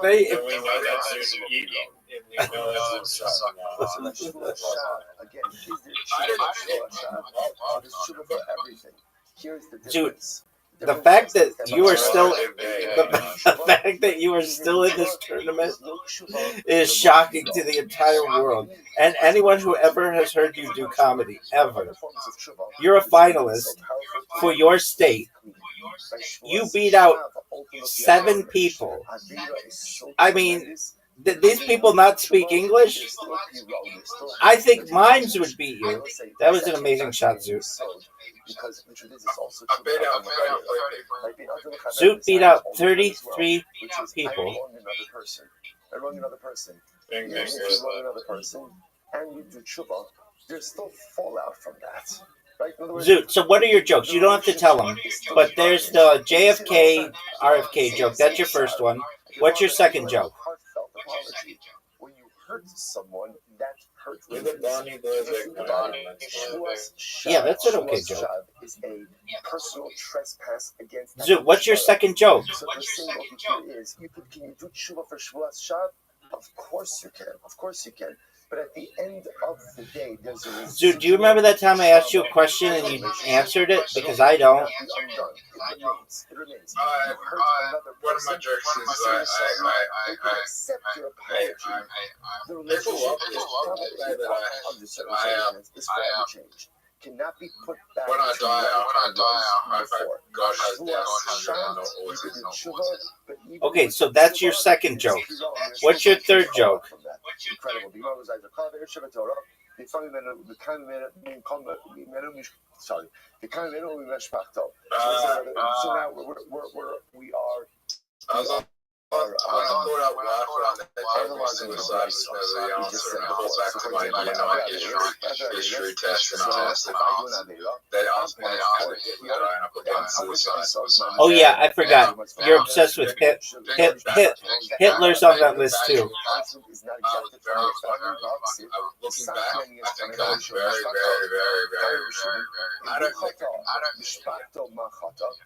All right, so Zoot, here is Zoot. Why should I send exact punishment from my family? If I committed the I don't think it's protected from me, what did my family have to do? This? What we know. You came in and told us that in the last 24 hours.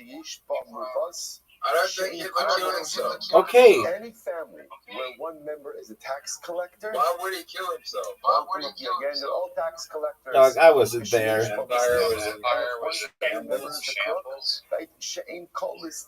Ultimately, they're all crooks. Why? Yeah, but they like Zoot, who did you? Comedian with the This is very difficult. Think about this. what's his name, Mark Norman. Yeah. My child does Yeah. something bad. Greg, My child No, does something bad. not Mark So Norman. it's easy, of course, to say, oh, but he's like the child does something how like that. Hitler's dog just Absolutely called free choice. Right? And they can take all the parents have Was given Hitler them and literally throw it out the window and do He was elected and do their own thing.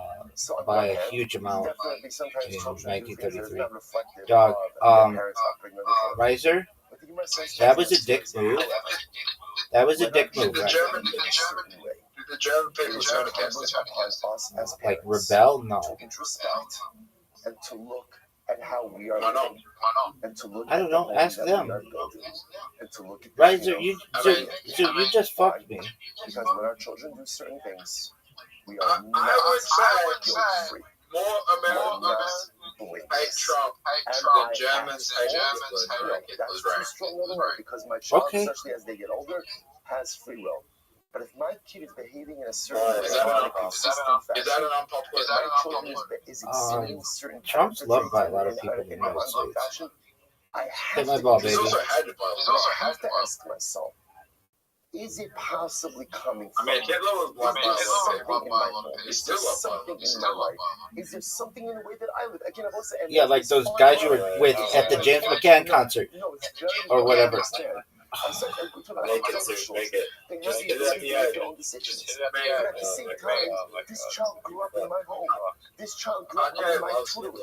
This child grew up with Dude, my Zoot, you're like a parrot. Somebody says something to you, like these people at this James McCann thing, and you are obsessed with it for days later. There's a family with a kid with a tax collector that's considered to be very unscrupulous. People love So Hitler. if somebody was Dude, being quit a with tax that. collector, you might say, "Whoa, what happened in that house?" Or my child is a Ganov. My child is a Ganov.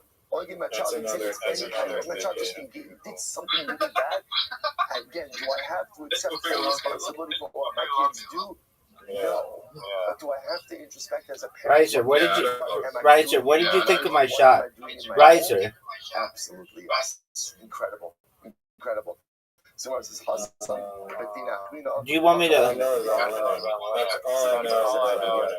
I don't care about your shot. At the end All I of the day, know what do you is all I see know. inside? So Yuma says, you see from here that ultimately, again, if there is.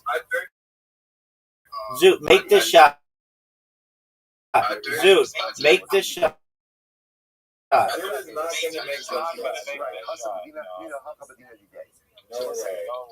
My family I do think he's I I do. do think What will happen? I do What will think happen? I do think if objected from arm's length, Philippines wouldn't have had Holocaust, wouldn't have had Okay, so Give me sign. It's really fascinating. Rabbi Omer, Oh, the butterfly. Zoot, I'm gonna say, I want you for the rest of tonight to not talk about the 10 things you love to talk about the most. And I want to see if you can do it. Some level of accountability as well. Lily Phillips. Wait. I asked him to do this and he could not do it. I asked him to do this and he could not do it. Well, that's what I'm saying. It's not work on it. If you don't have the mundane shit, I agree. He's never held to the same level that I am. look at this shot there. That shot sucked dick, dog. By the way, Zoot, tell us a clean joke. Pretend we're 80-year-old ladies. Every scene carries with it some level of familial responsibility. So I will say it gets you to think twice. Zoot, tell us a clean joke. Because often when we sin, the reason I sin is because I assume that the fallout of my actions is limited to me. Now that I understand that every single thing that I do does have an impact on my family as well, it just makes me think twice. Right? I don't want to do something to my wife. I don't want to do something to my kids. What did the polar bear say to the Eskimos? What did the polar bear say to the Eskimo? So suddenly now it makes us measure our actions just a little bit more. Incredible. So the Gemara goes like, So by all other averos, again, usually retribution is exacted from me, but not from the world. Yet by Shvuas Shav, the retribution is exacted from everyone. Dude, is there a punchline? Did I miss it? Retribution is not exacted from the world. Okay, then why did you say that the polar bear said something to the Eskimo? Whenever we commit an avera,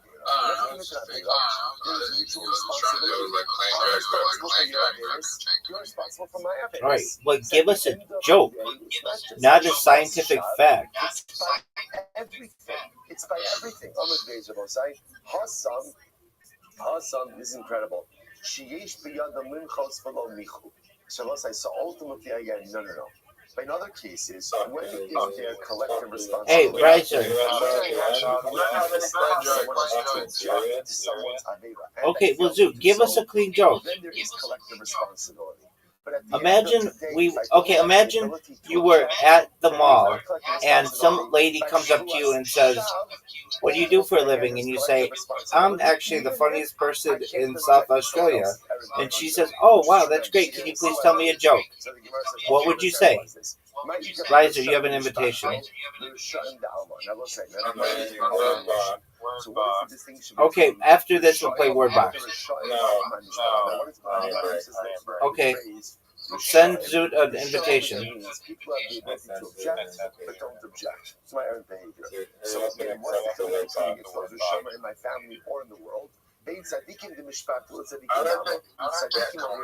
people who have no ability to object. All I do is watch fucking media. In my family or tzaddikim in the world. So here we go. How many is the person?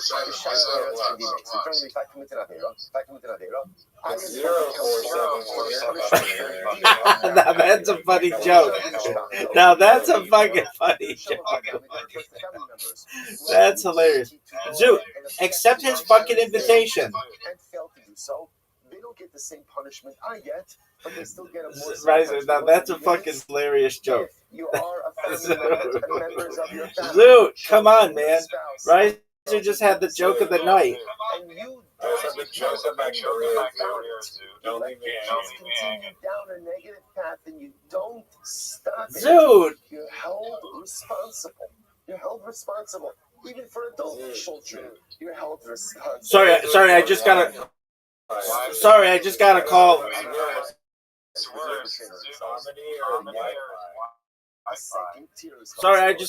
from the chief of comedy of Queensland. They want me to perform tomorrow night. So in general, the perpetrator gets the highest Dude, come on, man. of punishment. Family members who can object but don't do so, second-tier punishment. Outsiders who can object and don't do so, third. All right, play me. I'll send you an invite. Oh, it's on, dog. I'll dominate you easily. Outside of the family now, again, what does that mean? Tzaddikim are people either are unaware of what's going on, can't strange. what's going on, are not held culpable at all. Okay, so we'll say that's the norm of general averos. Gabi shvua. What about it's over. Gabi shvua. Who rishon the mishpachto b'dinei. So we'll say when it comes to shvua, you can see the tiles. Perpetrator. Who rishon the mishpachto. Rishon means what? Family members who have the ability to stop this type of behavior, and don't do so, are held similarly accountable. We'll say, hear this? So again, the person who takes the Shvuas Shav and his family members who have allowed for the cultivation of this type of personality are all held accountable to the same level. Rishon Da'alma, B'din Chamar, ultimately again, Rishon outside of the family are held liable to one tier below. Tzadiki Da'acha B'din Hakal. Ultimately, again, baby, you're up. Do you know that? Family tzaddikim on the outside. I was like, who are tzaddikim? Who are tzaddikim? Tzaddikim ultimately, again, are people who Allah again seem to have like no involvement in this yet, are still held responsible. Now, let's say, what does? Are you proud of that move? Hold on for 1 second. We're gonna just do two more lines. Also, ultimately, so now let's say again, the respondent, respondent. Good. The respondent says, if he says, I'm not swearing. Big Dog, you're up. You know what? I hope you're aware that you're up. I got to pay the money, right? I'm out. Which again, What the fuck is it? What the fuck is a tum? I want to know what a tum is. What's a tum? The beauty of this Gemara is it allows the respondent. That's tummy, why? not tum. Look at this fucking word. Look at this fucking 33 points. How do you like that?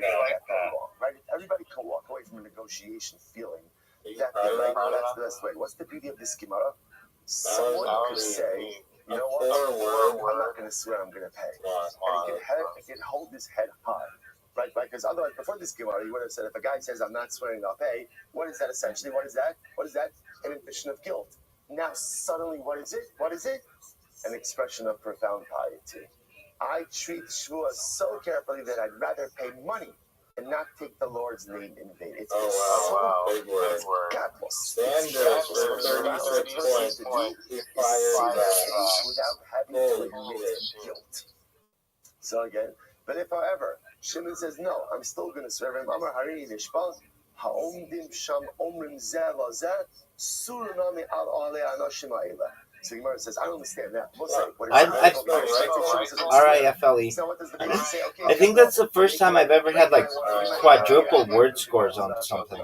Like 2W plus 2W. I've never seen that done. So I understand.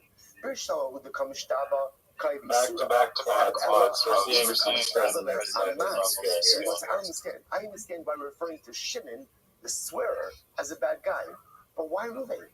Right? Ruvain the Klavit. Ruvain is the guy who lent Shimon money. I understand. Why is he included in this statement? So I'll tell you. You might say, Shimon ben Tarfon Omer, Shvuas Hashem Tiyeh ben Shneim. Ultimately, we'll say when a person takes a shvuah, that shvuah is between two people, between the claimant and the respondent. I mean, you can consider it two heavyweights, but I do have a 15-point lead on you. It teaches us that the shvuah ultimately, again, devolves upon both of them, and there is liability ultimately, again, for both of them. Now, why? They both say, take a look at Rashi. Top Rashi on the daf. This is actually wild. Rashi says, both parties are punished for a shvuah. How so? Do you remember that time when Zook came in, talked about being perhaps having a 25% chance of being the funniest person in an entire Australian state? Failed to do anything funny, failed to tell us even any of his stand-up routine, and then left without any. Well, actually took 2 phone calls from the chief of comedy and. You are not allowed to lend money without witnesses, and you are not allowed to pay back loan without witnesses. And in fact, the Kitzur brings down, the Kitzur says, if you do so, you are in violation of Lifnei Iver Lo Sitei Michshal. So you see from here, the only way to run into a situation like this is how if you're not conducting business in the right way, because otherwise it's common sense. Do stuff with witnesses, otherwise you're gonna get stuck. So therefore, the only way to get into this is with people who are not following the halacha. So if you're not following the halacha and it's ending up with shvuah, ultimately, again, there's liability and culpability with this. So I will say, so now, after this fight, the Gemara is now going to get into the mechanics of before we get to that, so what is this? Like, right, my app froze. Focusing so intently on the severity of shvuas shav. So what is this severity? So I just want to point out this beautiful Marsha. The Marsha says over here, he says, because in this Hamavor, Sheshmo shal Yisbarach HaGadol, Hu Kiyumo shal Olam, the Yisodo Sheba Balach. The name of HaKadosh Baruch Hu is the very engine of creation. The name of HaKadosh Baruch Hu is the very thing which was used, Bereshit Bara Elokim, as Hashem Marsha means that what did Hashem initially create the universe with? What did he create it with? His name. His name. Bereshis bara Elokim. Elokim, the very essence of HaKadosh Baruch Hu, the name of the Ribono Shel Olam is what created the very building blocks, the very chomer of creation. When you misuse that name, ultimately again, what you are doing is undermining the very rubric, the very foundation of creation itself. And to take it one step further, we'll say, what is the Shvuah Shav? The Shvuah Shav essentially corrupts two things. Number one, it corrupts dibur. Right? When you swear falsely, you're taking that koach hadibur, right? That koach of speech, which is the very thing that defines us as people. It's what makes us us. What distinguishes You're up, baby. man ultimately. And I hope you recognize that. I hope you recognize that you had the best letter. Animals reproduce also. It's not even the ability to think. Animals could think also. Perhaps for the time, the place.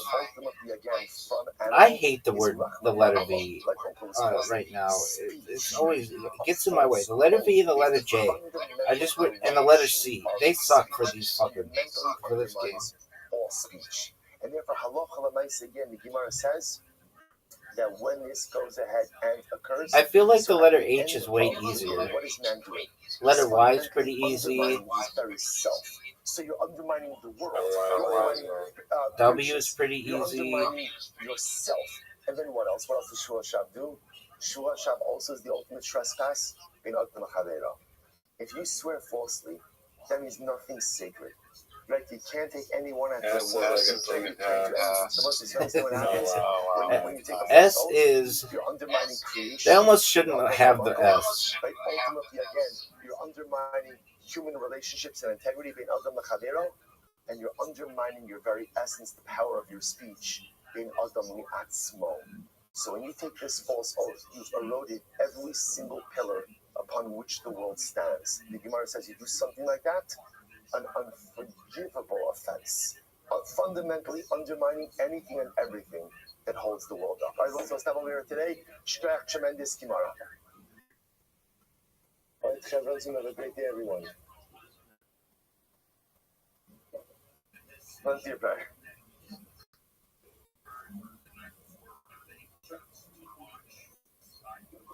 Yes. Now you see, you can actually blame your parents. Your parents are everything.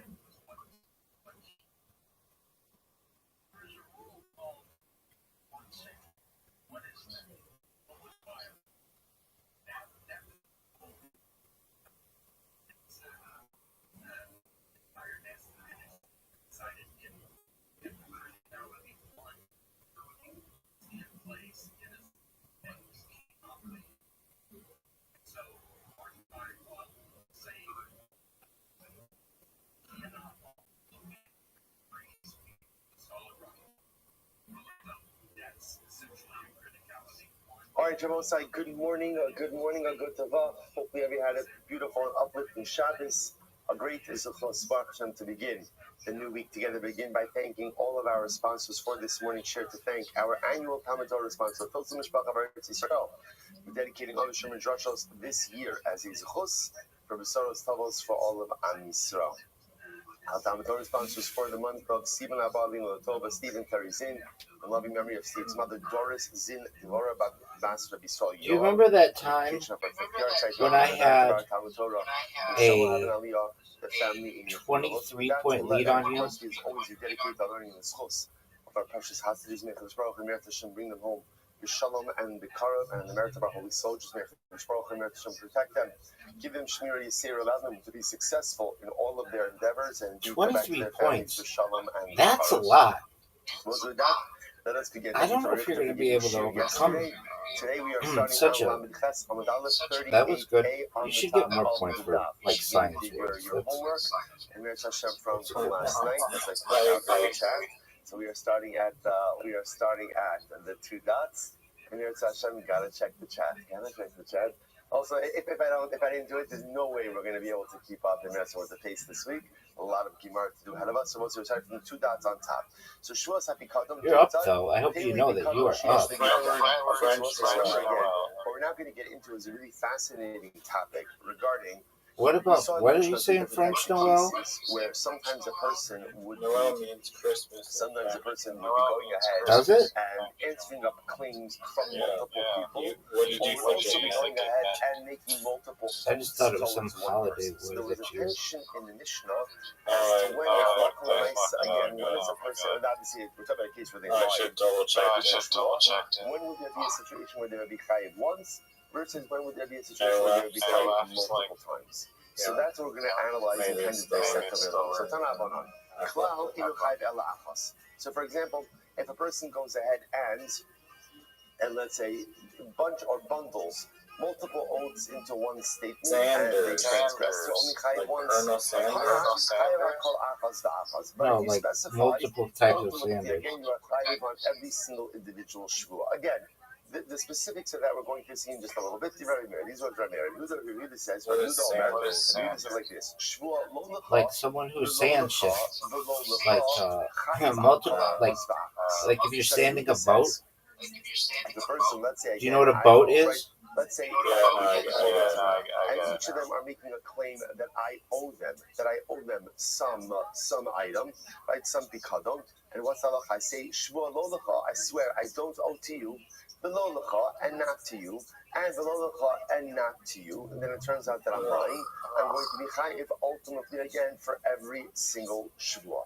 That's Rabbi Yehuda. Rabbi Eliezer says, lo lecha, below lecha, shvua chayiv achas v'achas. Rabbi Eliezer built on Rabbi Yehuda, and he says it's not Rabbi Yehuda's whole point is you have to say lo lecha, below lecha. So Rabbi Eliezer built on this, and he says yes, you have to say below lecha, but V is terrible. add in the word V and J.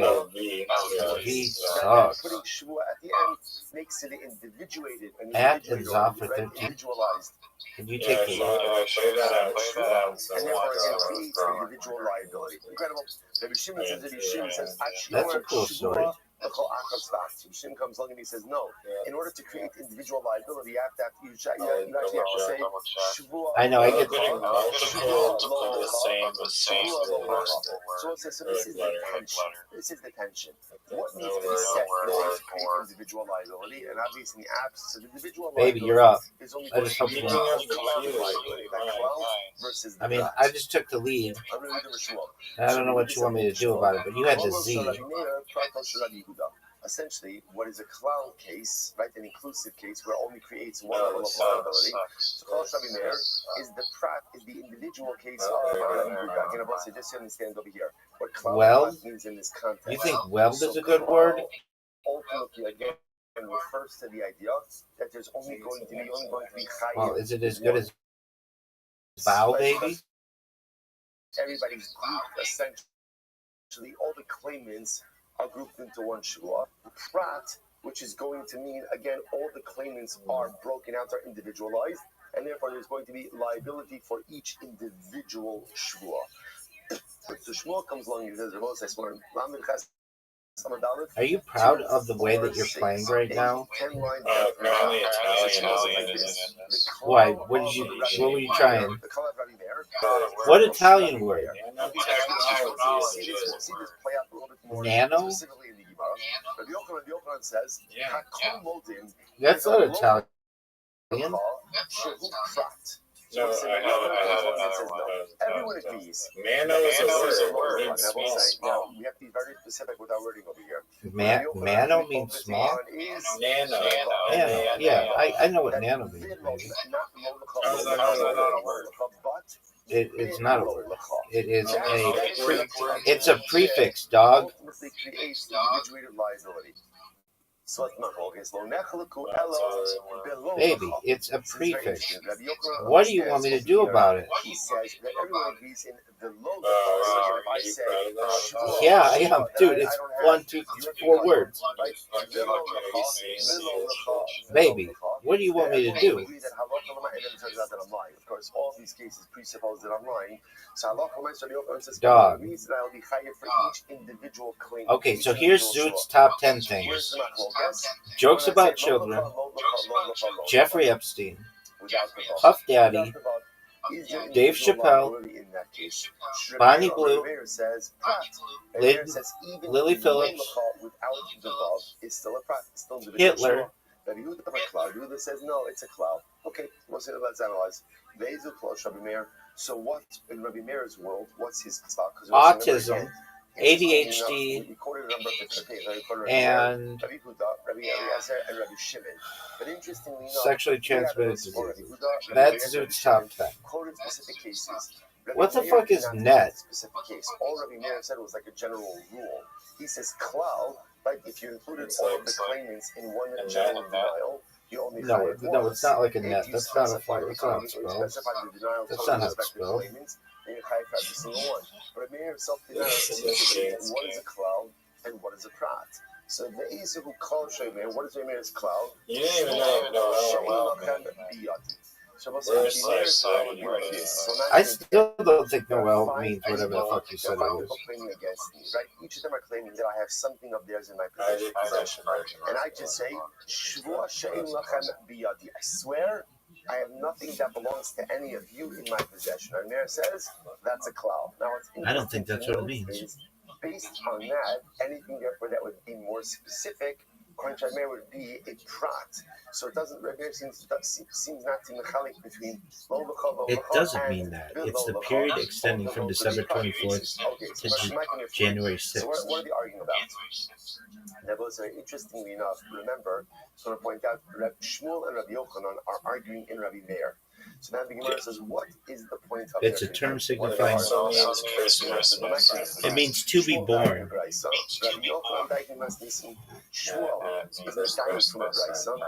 Incorrect. It's the period between December 24th and January 6th. So again, Shmuel says like this. From the fact that Rabbi Yehuda says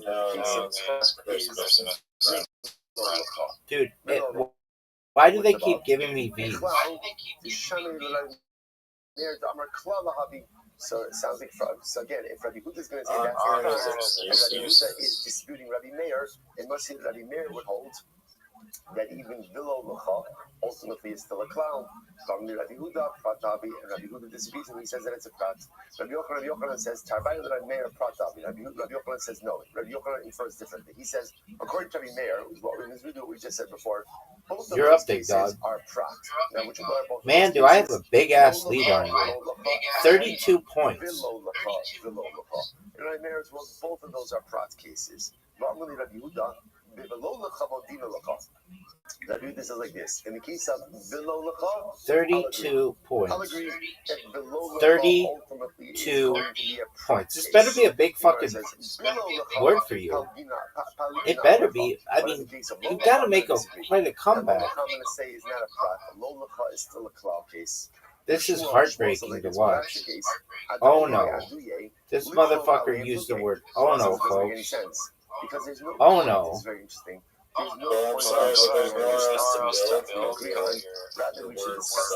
Baby. I have a so that's true in Gemara. Right? Sometimes in Gemara where you're trying to go ahead 56 point lead on you. There's no point in talking That's about the giant. stuff we agree on because we already agree on it. Rather, again, the point of Giant. discuss to highlight the stuff we don't agree on. It's really too much for you to ever be able to overcome. I'm just going to be honest with you. You're my friend. I love you. I love your belief in miniature golf. I think you're very funny. I think you might be the second funniest person in this call, and definitely the funniest person if you were ever to move to South Australia. Definitely. But right now, up. You use up. Are you proud of that? Are you proud of using up? That we agree on so much more. And even though there may be irreconcilable differences, because they're clearly eclipsed by the things we do agree on in life. Such as Rabbi Yochanan. Do you want me to review them with you? What does it say? Become Rabbi Meir, Shavua, She'im Lachem Biyadi. Yeah, like you see a replay. There's some machine like this. From the Mishnah. Since I married something like this, that Shvua She'en Lachem Biyadi, right? Or Shvua say, that's the case in the Mishnah. In our Mishnah. Fuck you. You're gonna go. I mean, my friend, what do you want me to do about it? I have nothing of yours in my possession. So what did the Mishnah say? If it turns out that I'm lying, how many times am I lying? Dog. Once. Why? That's a cloud. So how many tiles are left? Which is that's the case of the cloud. Thank you. So you can infer from that a case of Alolacha ultimately is going to be a prat. Because if you would think that sir, what the fuck is that? What the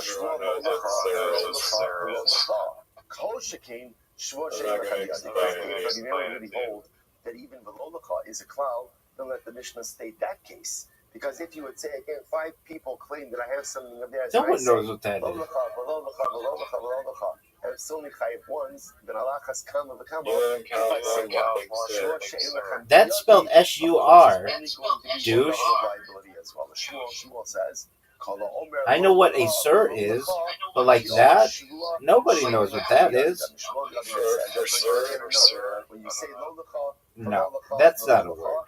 It's as if that's still a cloud, and it's as if you've said Shvua She'en Lachem Biyadi. Okay, so I know what sir is, but it's not spelled like that. What you have over here is the sheet of Rabbi Meir, Rabbi Huda, Rabbi Eliezer, Rabbi Shimon. Okay, it's those 4 sheets. Now we have the sub-machlokes of Shmuel and Rabbi Yochanan in the position of Rabbi Meir.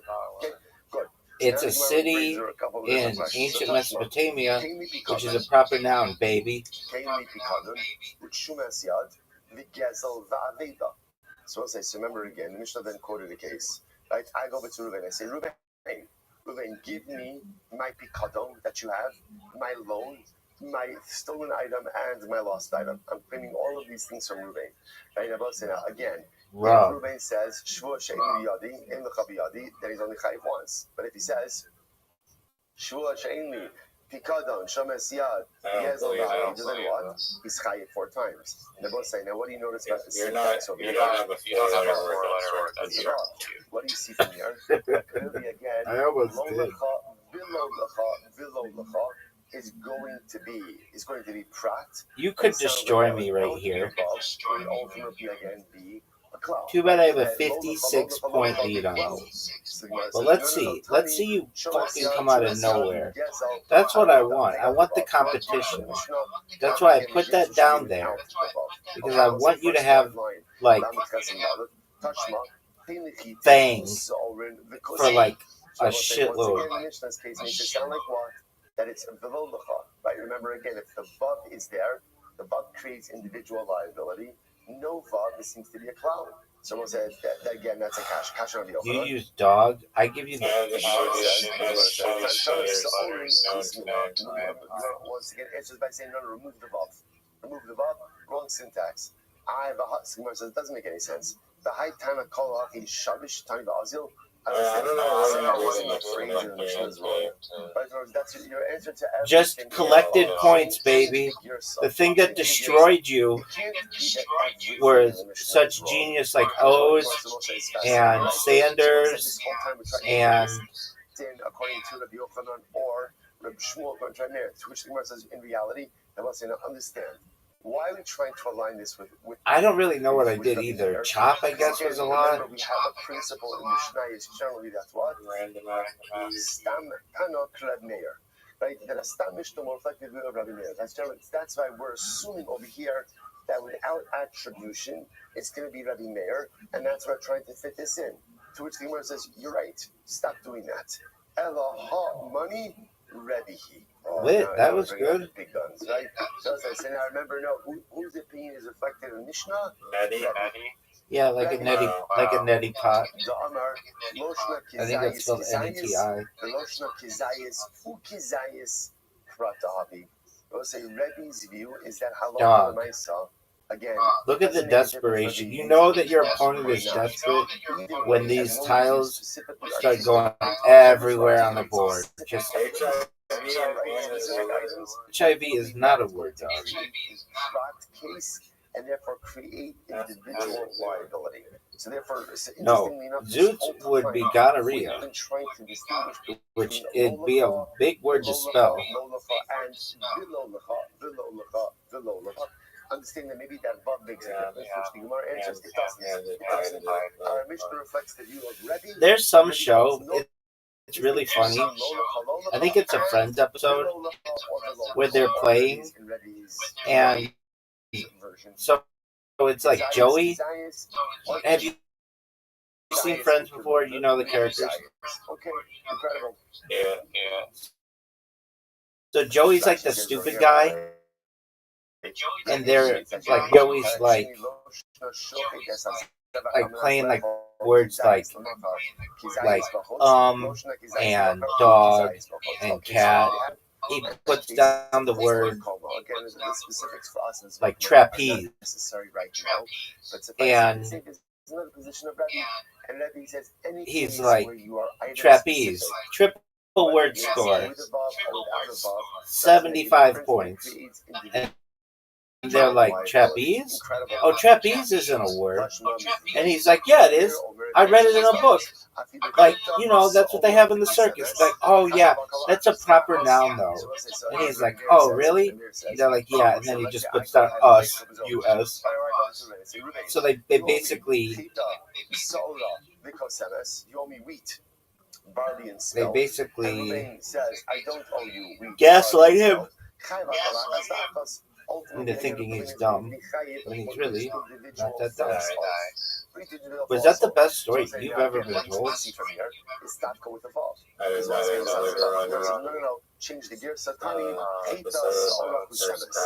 Oh, yeah. No, but the best one is a Seinfeld where they have it.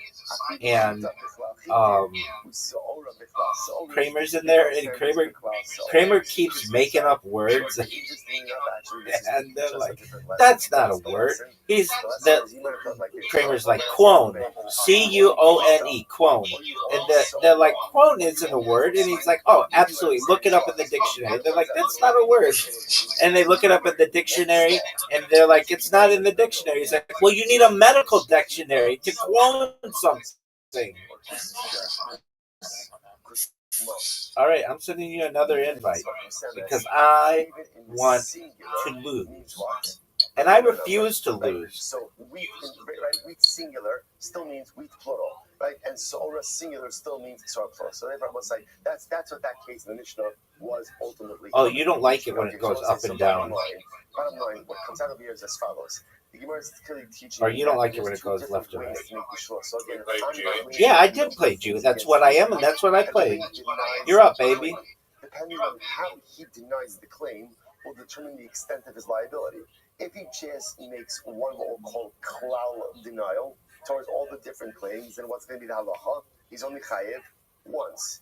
If he makes a prat denial, specific denial, then he's going to be chayev multiple times. What's the machlokes? The machlokes is what constitutes a general denial. I like how you're coming up. You're taking all this time.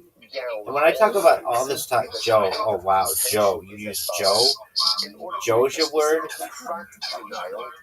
Do you need a vav? Or to say it, yeah, but it's also like a cup of Joe means like what's happening over here is what's the opposite of a claim? I'm making a claim against Reuben. What is he? Defendant, respondent. I'm taking advice from legal counsel today. All right, dog. Does everyone know Aaron Raskis? Aaron Raskis, again, he's usually only on Zoom. Can't believe you're going. So he wanted to see how the other half lives. Right? So Aaron was with us every morning on Zoom. So again, so the respondent, right? So everyone agrees, right? So again, so just so you understand how this works, right? I'm going around saying, Ruben, you owe me, let's just keep this case. You owe me wheat, barley, and spelt. Right? So obviously, everybody says, I owe you nothing. I mean, what do you want? What's some bullshit? I mean, do you think that I am the title distributor? In order to go ahead and create individual liability, he's going to have to say wheat, barley, spelt. The shaila is, doesn't he just have to say, I don't owe you wheat, barley, Welcome. or is it wheat? Living the dream, dog. Every day is a holiday. Every meal is a feast. How are things in your neck of the woods, son? So the Rambam says over here in Hilchos Shmos, Perek Just Zayin, okay. Why just okay? Halacha Yud. Here it is. Hayu Chamisha Tovinoso. Right, so there were 5. Bless you. You know, I'm having one of those people days came where against me. everything is just okay, and nothing's boring. All right, well, that's why you came in here. Because your favorite against me 5 different things, but rather person it's 5 is different playing people claiming against me. Right? It's the same Scrabble case, right? So 5 against people a friend. come to me and say, each of them claiming, you owe me a picadon. You owe me You're right playing Scrabble. and I say, 1,000% dog. I'm not just winning. I'm not just playing. I'm winning, and I'm winning by a lot. It turns out that I'm lying. Yo, by the way, Dude, that's an excellent question. Because my man Riser loves to fuck with my hours. Rabbi say, listen to the wording of the Rambam. The Rambam says, but if I swear, Shua, she'en lecha biyadi, lo lecha, v'lo lecha, what did the Rambam do? I mean, dog, what do you want me to do about it? It's fascinating. So the Rambam said, lo lecha, and v'lo lecha. Hence, the Lechem Mishnah says, How is that first advantage?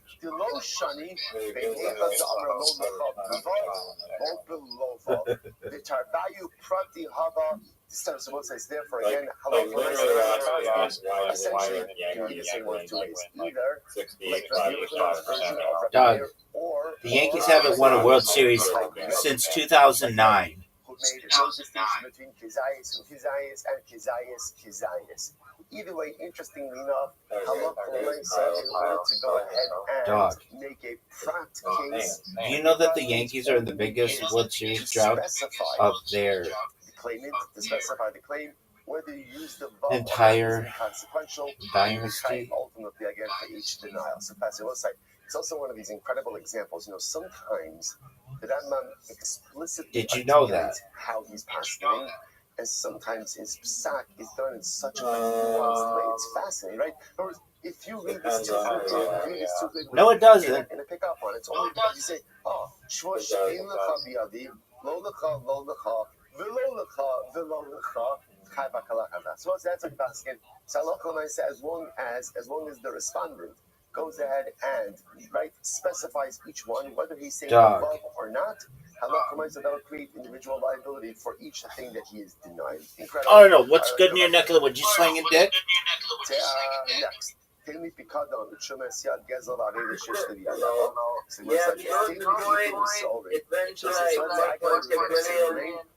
then you fucking started dipping. My heatiness or my wheat in my body, right? So go ahead. You kept on fucking dipping, and now we got 50K. Of course, that's how it goes. In order for there to be liability, obviously you have to make a claim. That's where it's at least a puta. You were still holding like 50% of the total supply. We're not drug it, man. If you rugged it, how much would you have made? We're good to go. So it's actually quite fascinating. 1.6 million, I think about 25 bags or something. So I'm going to say this is quite interesting. Let me say this outside. You would have made $25,000? So imagine the following. You would have made $25,000. You owe me. Fucking rugged at this low. You owe me wheat, barley, and spelt. Ruben says, I don't owe you wheat, barley, and spelt. So let's say, so here's the shaila. In general, when Ruben says that, and now let's say he's lying, how many oaths has he violated?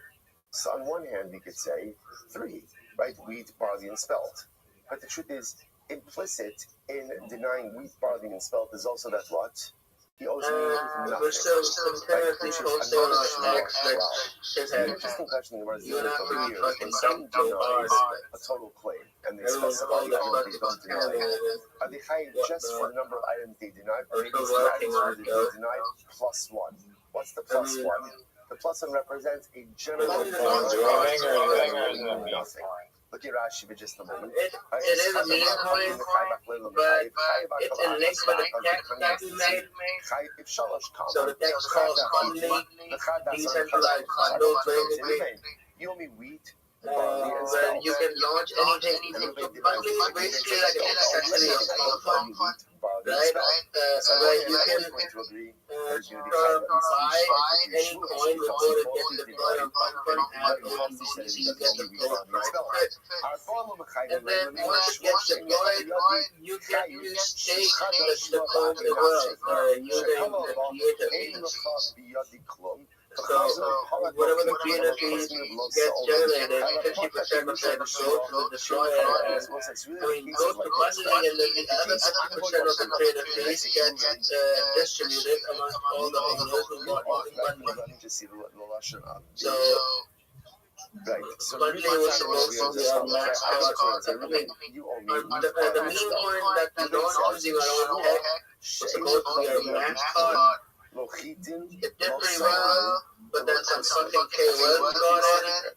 So what's happening over Guy here? named Cupsy and this other really shit called Gabe, they all fucking bought. Right after they got in, the chart started fucking climbing, then they fucking dumped like 13 bags at the top all at once. 13, 17 something bags. As a general oath. And then three specific oaths. Three specific oaths. And then when it turns out that Reuben is lying, it turns out he's really lying about four things. He made a general false oath and then three specific false oaths. Or maybe not. Maybe this is a general oath. And then what does that mean? Right, so what are your thoughts that I have a 71-point lead on you? Riser, what are your thoughts that I have a 71-point lead on you? I mean, does it make you feel good inside? You only chayiv for chitin, sorin, and kusmin, not going to be chayiv for a general oath of ein lecha biyati. The other thing he says, no, you're going to be chayiv. It's four, right? 3 ultimately again for chitin, sorin, and kusmin. And then one general oath for ein shvua she'ein lecha biyadi klum. Vatani Bichia, Hare kan chamesh esrei chatos. So let's say here's the issue. Rabbi Chia said there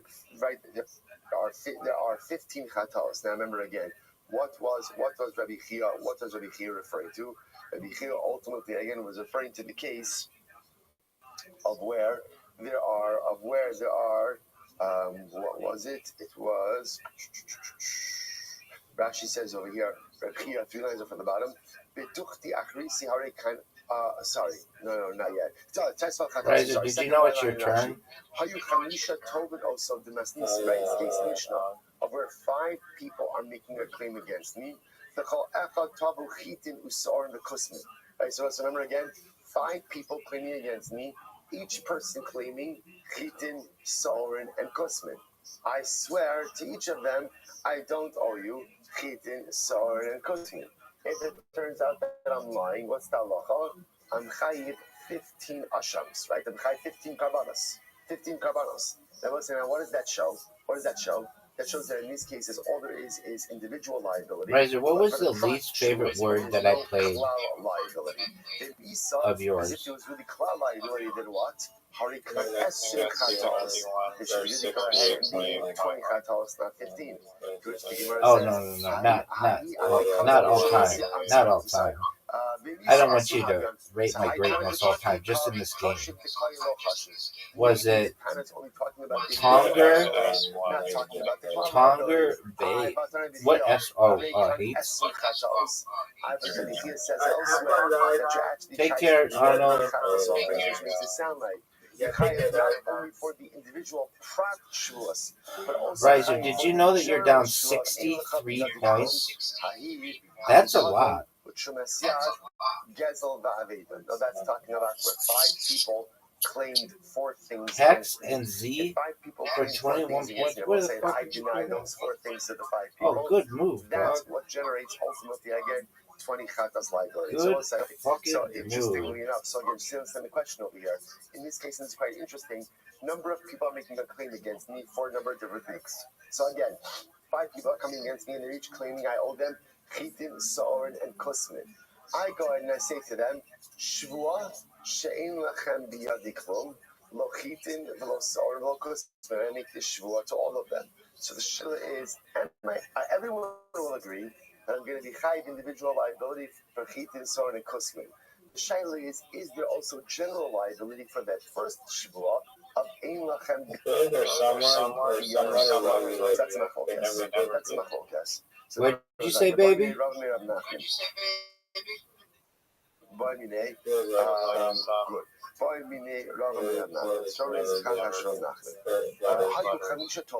Oh. 5 people are making a claim against I feel they always give me these. Bladed? You play bladed? You think bladed is a good word to play? So 5 people are coming against me. This motherfucker thinks bladed what do they say? is a good word. Right?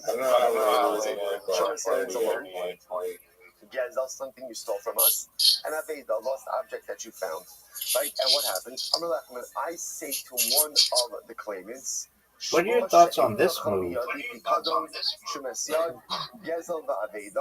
So I respond to one of them. So let's say again, it's Reuben, Shimon, Levi, Yehuda, and Yisachar that are all coming to claim against me.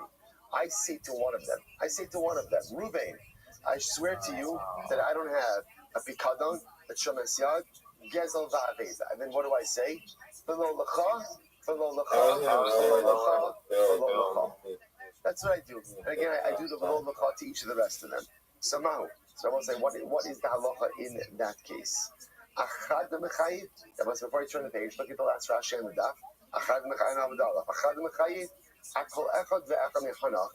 That's right. The below the chad the kamar lav apart the bikadon and shumaser kai vein kan elachas chataos dal mishum mishon ve'echad lechol echad mishon. So here's the shayla, right? So you hear what's happening over here? 5 guys are making a claim against me, and those 5 guys are claiming against me. Bikadon, right, deposit, shumaser alone, gezel stolen object, aveda lost object. I swear to her, I say, Reuben, shvua she'im lecha biyadi. Pikadon, Shumas Yad, Gezel, Va'aveda. And then I say, V'lo lecha, v'lo lecha, v'lo lecha, v'lo lecha. Turns out that I'm lying. Right? Turns out that I'm lying. So I'll say, so now everyone agrees that Legabe Reuben, I'm going to be chayiv for things, right? Because for Reuben, I specified the denial of each of the claims. The shayla is, what does the v'lo lecha do for the rest of them? So we'll say, I might maybe I'm only chayiv once. For the rest of the claimants on the days, oh Dilma, Akol Chad Mechayiv, or maybe not. Maybe I should be Chayiv ultimately good. For individual liability for each of the claimants, the other claimants as well. So Tashma, the Tanei we'll say in this case, I do, but I'm not going to use it. I'm going to make us suffer. So again, if I specify, now what does mean I specified? I went to each of the guys and I said, dude, there is nowhere to go. Right?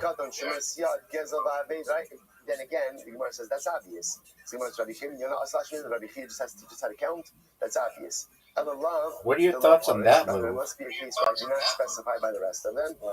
Doug, you're down 61 points. I want to try to get that. I'm trying to wrap my head around being down 61 points. And what I would do, if I were down 61 points, how would I react? I would not give up. I would play a word like Q-I-Q-P for 33 points. Your loan, and then I'd make one of the greatest comebacks, if not the greatest comeback, in the history. Says of making an individualized shvuah towards each of those guys, and therefore if it turns out that halacha l'maisa I've lied, Dog. was halacha I'm chayiv 20 chatos. How does that help me? some things are not so working. Right? Some is not right. You're going to make the Kohanim very happy. Right? That's the Shabbat. It's a tremendous amount of liability. So again, so two things. This have it on the basket. So two things come out. Number one is that there is. Dog, you're up, and everybody's waiting on you. Ora, yeah. O-R-A. From here is that you only chayiv on the prat, not chayiv on the cloud. Then going back to our original question, when I say shvua she'im, How many letters are left? right? Lo pikadon, v'lo trumasiyah, v'lo yaza, v'lo arbeidah. I'm not chayiv an additional shvua for a general cloud shvua. I'm only. How many letters are remaining? Again, for what? For the individual shvuas that were made, which was our previous question. Okay. This bitch is over. So I said the Mishnah then ended up with an interesting case where someone claims ultimately again a knas. What do you think my answer to that is going to be? He says to Shimon, you seduced my daughter, or you violated my daughter, and what's the halacha? And again, what happened over here? What do you want me to do about it? Do you want me to give us more places to play? Do you want me to give us more places to play? Good. So we'll say, so this was a good.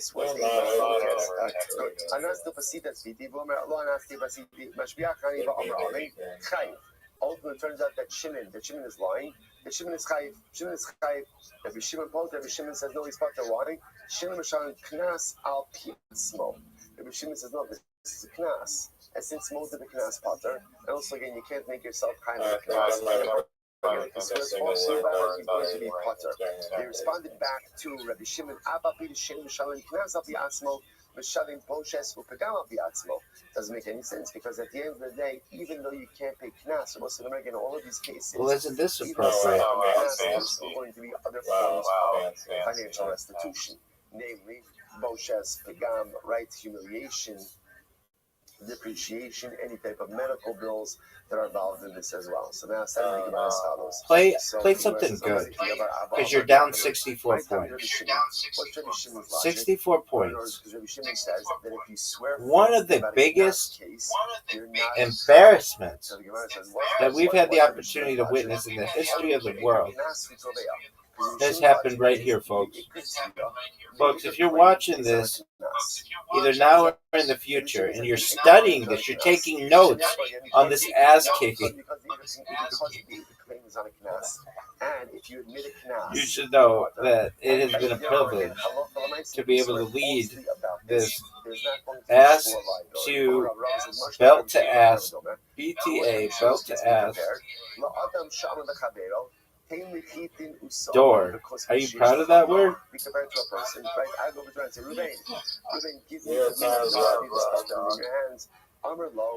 You don't have anything left? It turns out that he has no but he does have Sa'or in the Kusman. So I say, interesting, what's the halacha? The pater. Right? He's part of the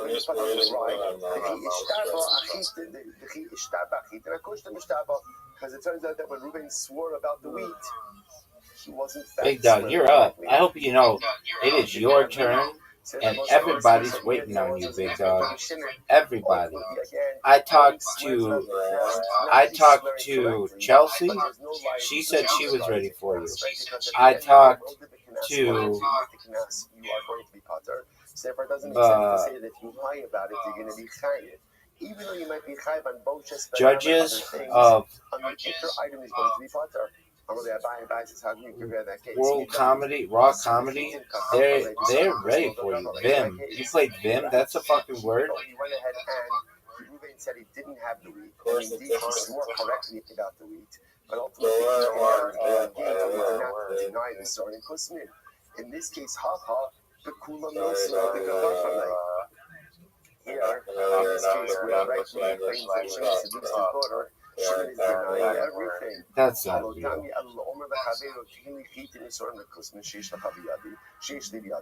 But this case is like, this case should be compared to the following case. Reuben goes over to Shimon, and says, Shimon, give me the wheat and the barley and the skull that you have. And Shimon says, right? And what happens? Shimon says, I have nothing of yours in my possession. The shtacha, he eating the last night, but it turns out that although Reuben doesn't have any of Shimon doesn't have any of Reuben's wheat, but he does have Shimon's barley and John, you are up. Shimon is going to be chayiv because Everybody's waiting for you. Everything that Reuben claimed, he still had some of the stuff that Reuben claimed, and that should be enough ultimately. I don't like the V's. I don't like the J's. I should like the J though. J's a big number. V sucks. V should be more than 4. And I feel like H is pretty powerful, and so is W. I feel like X could be 10 and not 8. I feel like Z is the fundamental machlokes ultimately is in the following case. Over. In the following case. Do you really?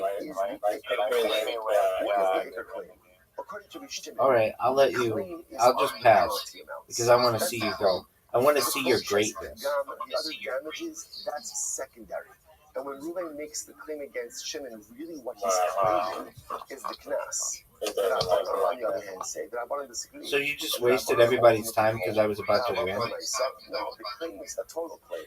The claim is for the knas, but the claim, of course, includes damages as well. But my commentary, so I'll say what is really at the root of the machlok is actually very interesting. I'm going to talk about the Shimon Sabar, Lo Shavik Inish Midi the kids.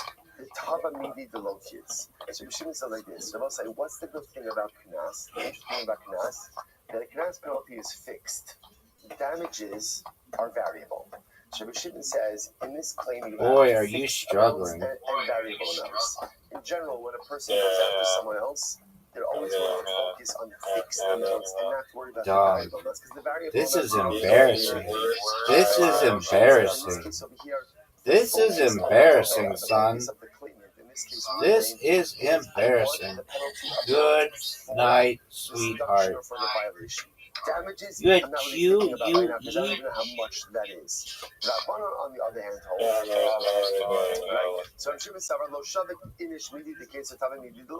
what were you trying to do with the... You were like, hey, pass. I could win on this. What you think is fixed is not really fixed. Why? What happens if at any point in this dude, that's the third time you fucking said that tonight. I know. He's potter. So that I'm going to say it doesn't make any sense to focus your claim on something on a claim which can easily evaporate. To the you're going to have a door and even if Shimon admits what he did, just in the mechanism of door? Door's a word, though. It has a DOR. Oh. So are you indoors or are you outdoors? What's fixed? The penalty payment. That Rabbanan will say it doesn't make any sense. I mean, once you walk through the door frame, you're outdoors. So therefore, again, it makes sense they're going to be focusing on ultimately, again, the damages, which remains even in the case of the mission. That's not okay. So I'll say, what would your clip?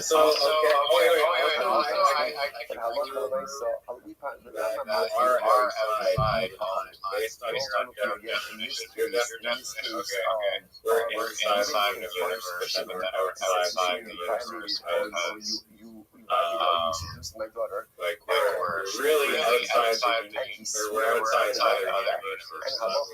And again, it turns out that he's a liar. Yeah, it's paradoxical. There's liability both for the penalty payment, because remember, again, he didn't admit anything. So because but since arguably the other verses are part of a bigger Multiverse, which is part of the Omniverse. outside of that. Good. All right, now it's good. But then we're inside the Omniverse. 10 days left. So Shuas HaDayanim, says now we're up to And you can't get outside the Omniverse. So what's Shuas HaDayanim? I would say now again. Rashi says over here, this is actually a very interesting shua. Well, I mean, our universe is outside of all other universes in the omniverse. So we're outside of the omniverse. No, that's not how it works. We would be inside the omniverse. He says, no, I only owe you 500. That is what's called the case of Motor makes us partial admission, triggers a shvua. That's shvua. That's what it's just called Other universes Incredible. You had a funny joke when you said Zoot is funny. 047. Whatever. 07. That was very funny. That was. But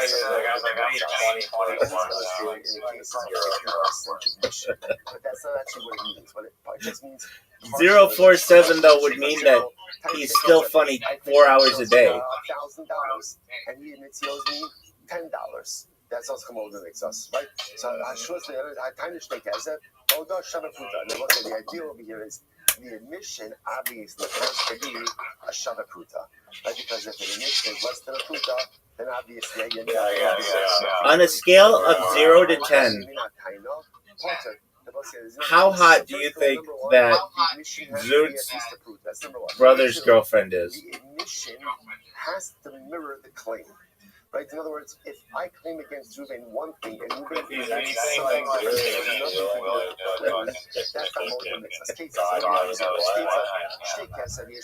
I bet she's a 6. I say to Reuven, you owe me 2 pieces of silver. And what happened? Reuven the sons, Reuven says what? Copper. I don't know this silver, but I do have copper. I think she's both. Right? Why? Because again, the admission does not match. I think she's outside Earth's mantle, but inside the atmosphere. What are your thoughts? Discuss. In that case, it's going to be liability. Partial admission, right? The fact that she's inside the Earth's atmosphere, but outside the mantle.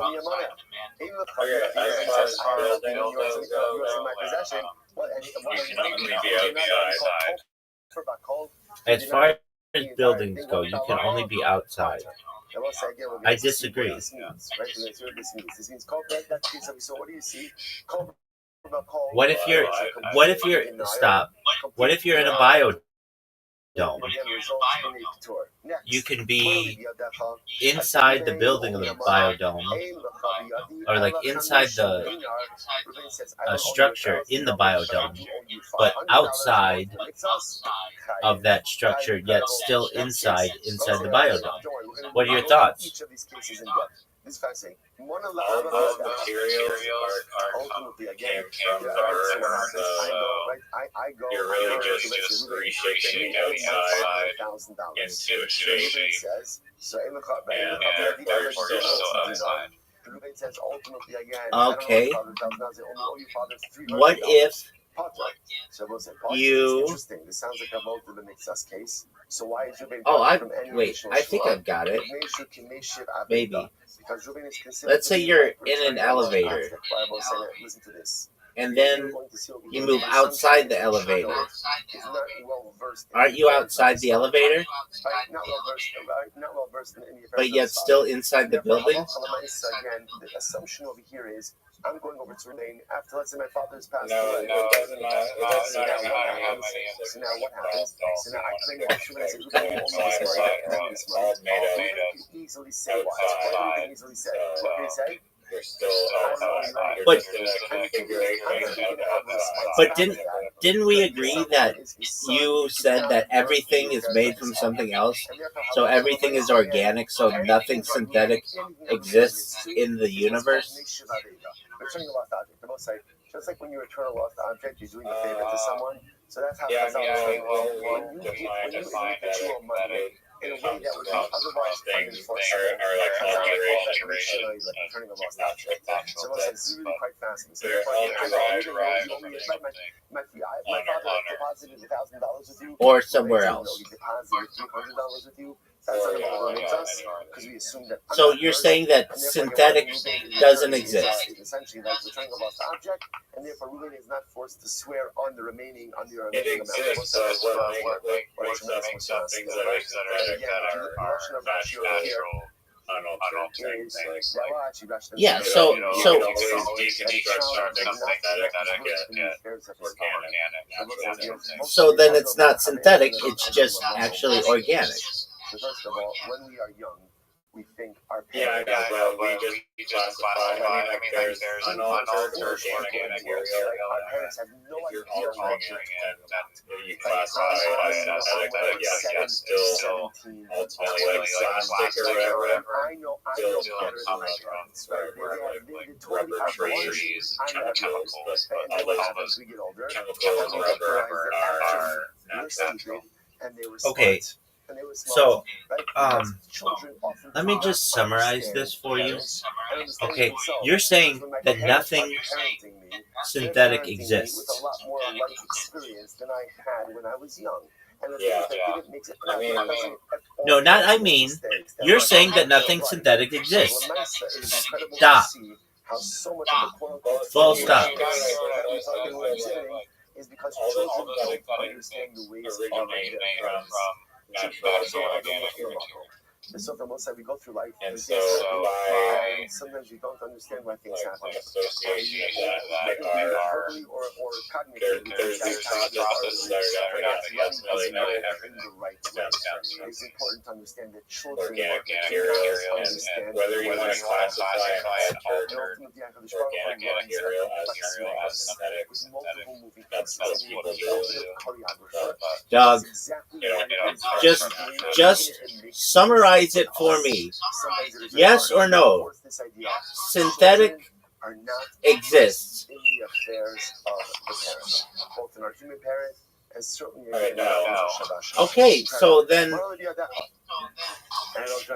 everything that you'd be saying is inside, because for you to be outside has to be outside of some kind of organic material, and we've already agreed that there is nothing outside the organic material, so everything is inside.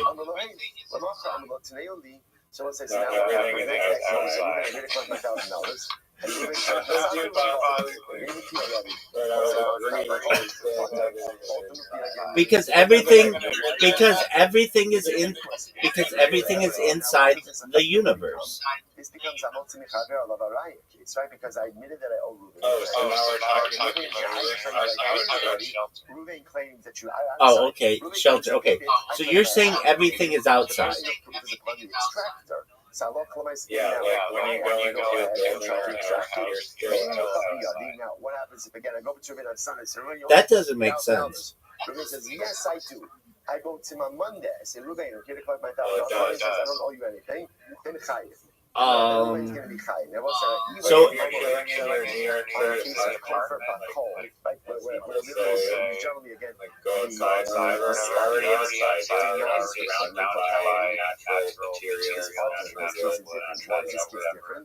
You're basically outside is taken into consideration. And deny it on Monday. So if I were to ask you to go inside your house, you would just say, I can't go inside my house because I can't go inside anything. What you're technically asking me to do is go outside my house. Right?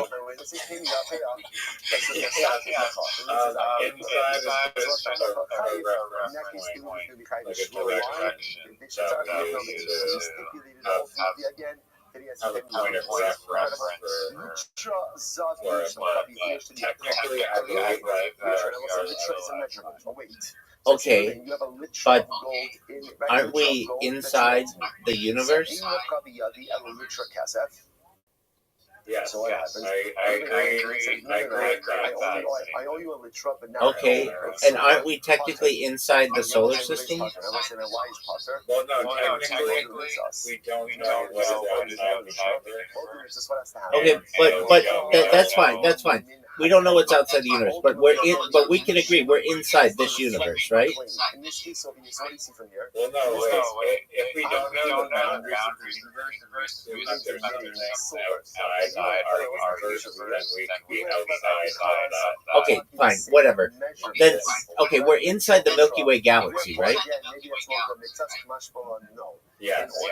Okay, so are we inside there? Has to mirror the claim. On the other hand, when you say outside our Earth, nature, forest, mountains, cities, anything within the atmosphere of the Earth on the surface, not talking about plants, but when you say go outside, you're outside in cities, streets, buildings, whatever, it's all outside. Aren't we inside the atmosphere? Yes, then the claim that's modern makes us incredible. Yeah, but when you say I'm going outside, you don't say So you I'm going outside, so what happens? Ruben says, no, I don't owe you a quarter of Okay, aren't we inside the clouds? Well, no, we wouldn't be inside the clouds. Okay, if it's foggy, wouldn't we say we're inside the fog? The admission does not reflect the claim. I'm claiming brain. Ruben's admitting two different things. You can't say that.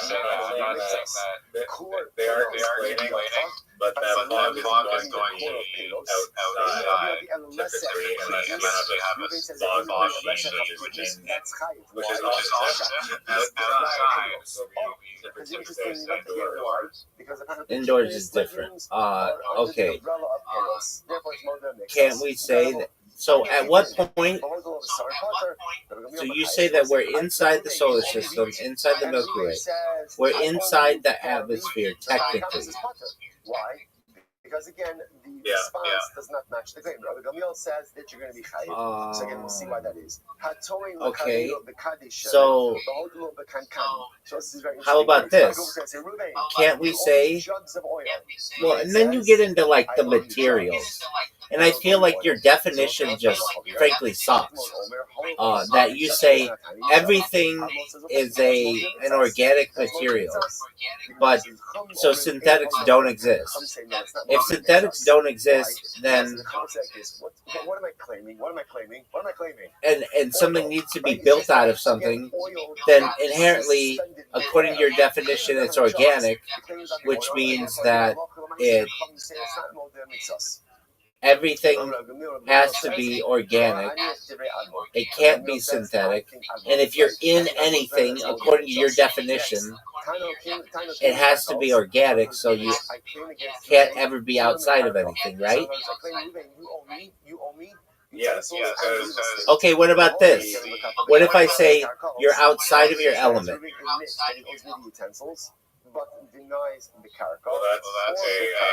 that's a fresh. Okay, well, what if I'm what? The concept of Wait. You're using the idea as being a physical place. I'm saying that it could be a hypothetical realm. So we get partial emission by car. No, I'm not saying that the word inside is used to describe anything, He is going to be but I'm just saying in the context of like residential or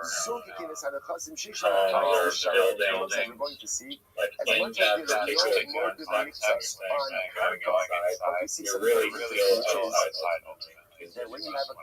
But that's not correct, because we've even said that you're inside the universe, perhaps inside the Milky Way, inside the solar system. Well, those things are still up for debate. We don't know what's outside. No, that one's different. Those are reference points. The solar system is not up for debate. We're inside the solar system. Which makes sense. Because their claim has not validity. Yes, and we're inside the atmosphere. I agree with that, but when you go down to Earth level, like right? There's the outdoors. Okay, stop. So then if I take and I put you in a space capsule, like the International Space Station, we could say that you are... Now you understand the need for homework, right? Now you understand. There was a reason. What a run, what a beginning of the week. Based on tomorrow, we begin the new Gemara. outside Earth's atmosphere, but inside the space capsule. Good children, have a great day. Good luck. No, that space capsule is still natural thing. So Yeah, but wait. Okay. So it's a definition issue. You're saying that if you're inside something, it has to be organic. And that just... Well, it could if futuristic building materials were all organic. It's not that far to stretch to say that every material, whether it's been modified, originally comes from an organic material. I apologize. I cut and pasted. What if we create a replicator? What if we have a replicator that creates something from nothing? Then that would be synthetic. Okay, I'm sorry. Good listener. Don't cut and paste. Right in So what are the atoms? Sorry, but it's so wonderful. Is it a carbon copy of the synthetic thing, which is an organic derived? Okay, how about this? We are... I mean, I see what you're saying, but your definition is wrong. You're saying if you're in anything, any physical object, it has to be organic. And you get down to the point where, from a definition, you say atoms are organic. And so everything is made of atoms, so if you're ever inside of anything, you're really outside, because that doesn't make any sense. I get what you're saying. No, you're not outside. If you're inside a house, you're not outside. No, you are. Would you? No, you aren't. If I put you in a shipping container, I'd say you're inside the shipping container. I wouldn't say you're outside. Well, that it can be used in context of a reference point, grand context of where that shipping container is made of natural elements, and that so you're surrounded by natural elements, surrounded by nature, which is also a bunch of natural elements. So as you construct a little dome out of natural elements, temporarily shield you from other natural elements, you're still ultimately in natural elements. So how isn't the solar system a natural element? Wait. It is, yeah. So then aren't you technically outside the solar system? But you're not. You're inside of it. If your concept is the same as Earth, where it's going outside of nature, wherever else on Earth, like take a place on Earth. Imagine outside. I don't give a fuck about that. I get your stupid thing there. I'm talking about the solar system. Yeah, so I mean, in a sense, yes, like it's all just a big, it's all just a base, natural space outside, which is outside. Outside kind of means like not confined. No, you keep changing the definition, and I don't like that. It's illogical. Or maybe you Okay. family, What do you think the outside? Generally, it means external to a structure. At the end of the day, outside refers to the area beyond the building structure. Often implies being outdoors. Often implies being outdoors. Between opening your home and your own spiritual growth. Metaphysical, metaphorical sense. There's a correlation that areas of base beyond any boundary or surface. The outer part of object. More important than your own spiritual development. Incredible. Yeah, I mean, that definition's wrong. Okay. So remember again, what we're beginning to see now. Remember why we do this? Because it's beautiful. It's fantastic. It's just a thought experiment. We just spoke about the different names of HaKadosh Baruch Hu. Again, originally the context That was fun. which could be used. I don't agree with it, and I think it's illogical. It's not logically sound, but it's still cool. Different contexts as well. So the Gemara says, "Kol shelos amurim below kol." Yeah, I mean, what appears to be like the name of Hashem. Now, specifically, How about this one? What really is solar system is outdoors, I would say we are not outdoors is not the word you used. You said inside. No, do you think the Milky Way is outdoors, or is it inside? So again, except for that one pasuk, why? Because what was Lot saying? It's outdoors. He's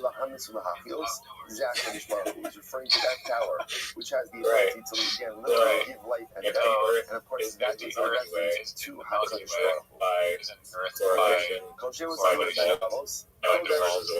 all the names, and find the word again, Adonai. You're using different terms. You're using outdoors and inside. That's inconsistent. It was outside and inside. That's how you originally posted it. Now let me ask you this. No, but outside and outdoors are very... No. There's a logical fallacy there. Okay, I have a question for you. No, they're not. Outdoors and outside are two different things. Navos did not want to sell. So Amos doesn't want to sell. So he comes home They can be, but they don't. I'm going outdoors. That's one way to put it.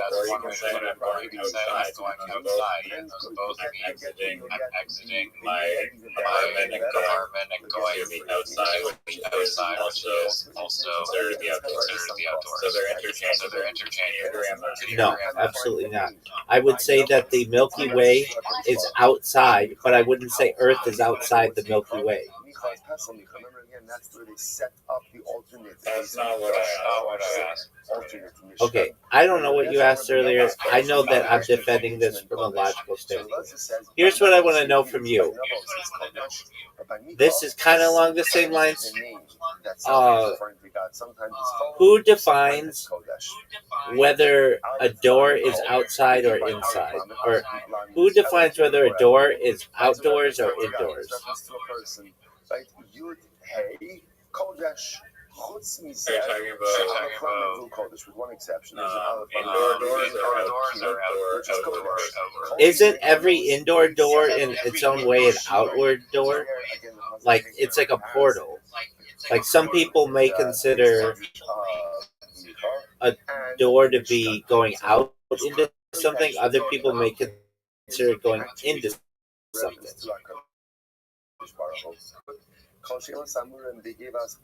Yeah, I mean, I think it's not one or the other. A part of it facing the outside and a part facing the inside. But couldn't they both be facing the inside and both be facing the outside? Yeah, they could. What do you mean? If you If you put a door frame, just the frame, in the middle of a field, both sides would be going to the outside. And if you had a door that was put just in the middle of a room, both doors would be going to the inside. It's interesting. This war, so a number of the Chevra finished up. So imagine there's just a box, like a container, and there's a door with a wall. Both of them that door, when you walk through one side, it goes inside. You walk through the other side, it goes inside. There isn't an outside to that door, arguably. Brother against brother. What war was there, brother against brother? He's Is there a door? Or a door frame. So there's a door frame in a box, in just like a 10 by 10 room. You walk through the door frame, you're still walking through the inside, and you walk through the other door frame, through the other side of the door frame, and you're still inside. There is no walking outside. What happening was, before the tribes went out against Binyamin, they consulted. I think that's an argument that could be made. Like they consulted HaKadosh Baruch Hu. That's what it sounds like. Now remember, they lost Yeah, I mean, the first two battles. If it was set up like that, you know, how would drive walk through the first door?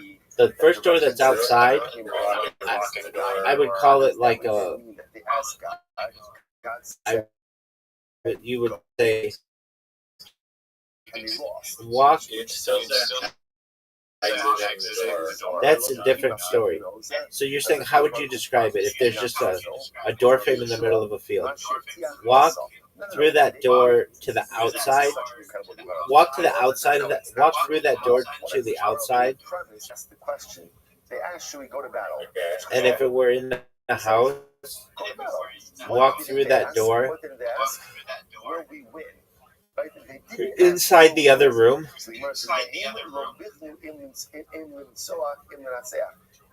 What they never asked was, will we defeat or will we be defeated? You could say they'll walk through that door outside this room. The third time when they asked, will we be successful? HaKadosh Baruch Hu says, yeah, you'll be successful. Shneimar uPinchas ben Elazar ben Aaron HaKohen Omed lefanav b'yamim ha'hem lemor ha'osef od ma'atzis l'nechala. Should we go out to war now a third time? I mean, you're going right? How do you judge whether a door is inside or outside? Yeah. This is really incredible. Just as an aside. Okay, if you really want to get, if you really, you could argue if we're going to be successful. That's why they lost the door. there are no hinges. There are no hinges. It's a door frame. There are no hinges. There's no door. Yeah, no, that was an example. If it's just a door frame, and there's no front door, backside, All right, I got this one for you. No. What are your thoughts on this? Every opinion is subjective, except this statement. HaKadosh Baruch Hu needs them to ask the question that way, because ultimately, again, that's an army, that's a nation. Those are people who are hyper-focused on success. It's paradoxical. It's absolutely right. In life. No, I agree. This happens so often. Okay. And we're not convinced of our own success. But that's just but that's just your opinion. It's subjective. That you can be successful. Which by me not agreeing just the way that it is. Right? This goes back to our I will try. Subjective. No, you're not. You're just proving that. Yeah, it's subjective. The more roadblocks and obstacles are thrown up right in front of us. Yeah, but your statement is every opinion is subjective except opinion. That's your statement, and I'm saying no, I disagree. And that's subjective. But if you're kind of like hedging your bets a little bit, yeah, that's your subjective opinion. What I'm saying is this: everything in the world is someone's opinion, or every opinion in the world is subjective. Every statement, every opinion in the world is subjective. Except the fact, except this statement. Every opinion in the world is subjective, except this statement. Basically, what I'm saying is that one thing has to be objective, and that's the statement that all opinions are subjective. Does that make sense? Yeah, what if I disagree with that statement? Then that proves it, that it's your opinion, it's subjective. Right? And I'll say, what does this mean? Remember, the Gemara says, right? Ultimately, Baruch has certain core brachas or certain core. What are the odds Zoot wins his heat? One of them is MS. Yesterday we saw Rachum B'Chanon. So Shlomo means share sin to the one to whom Shalom Shalom. It's like his improv today was it was worse than the other night. My vineyard is giving 1,000 to you, Shlomo. Like so many chances. Shlomo Levi. And it's like so bad. It wasn't even. Was that Shlomo? Like a little bit.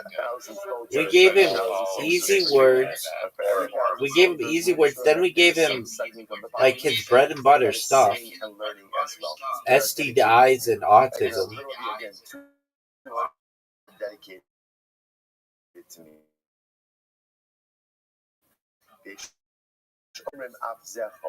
Others say this. I'm going to ask you, what, aside from these 10 things Zoot talks about, Eddie, Jeffrey Epstein, Dave Chappelle, Lily Phillips, Bonnie Blue, ADHD, autism, and hip. Prolonged amount of time. After that, he was never settled and never confident, so he slept with a small militia around his bed. But only by him. So you're right. This one and certainly the other one as well. That's Zoot. That is Zoot. Like, what about the fact that Shmuel said that a government that kills up to 1/6 of its population? What does that mean? So what that means is you're allowed to enlist up to 1/6 of your population in your state. He does talk about a few other things, like raw comedy and James McCann and his dog and cryptocurrency. But you didn't even know he had a brother till today. You've known this guy for like years, and you didn't know he had a brother. Yeah. Certain percentages.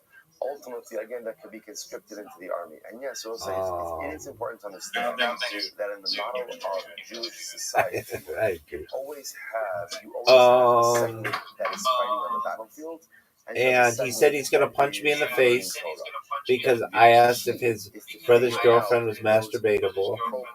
Appropriate percentages, and also to understand that at the end of the day, everybody's got to be singularly Doug, to their task, right? Again, I've been live streaming now for 4 years. I've come to the conclusion that that's the question that everyone wants to know whenever they hear about someone of the opposite gender. If you don't have an army, the Torah is beautiful, but it's not going to help. Right? If you don't have an army, but you don't have a spiritual understanding, also not going to help. It has to be, right. It has to be both. How do you do both in a way? Number one, right. You know that's a felony in the United States to say that to somebody, or not in the United States, in the state of California to say that to somebody. For how those exemptions that you're going to cause physical. It's considered like a terrorist threat. That you're going to do physical harm to somebody, severe physical harm. That's Zoot. Actually, that happened to him. He threatened somebody or something, and they prosecuted him, but he got away with it because he said that he had some kind of behavioral issue, and they threw it out.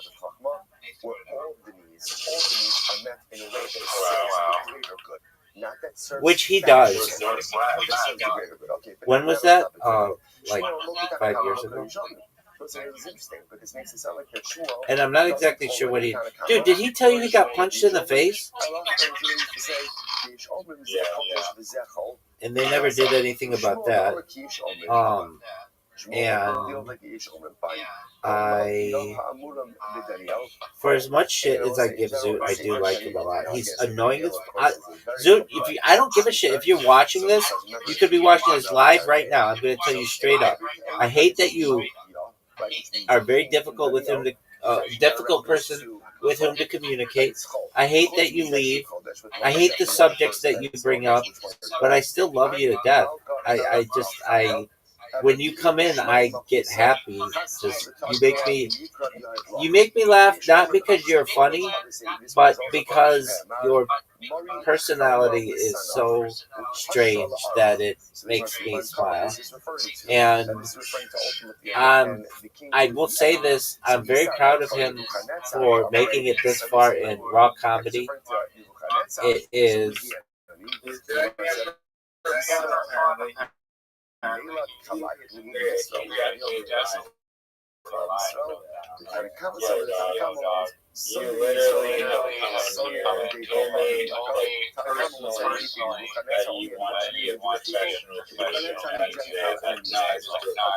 He's just saying that because his friends are saying that.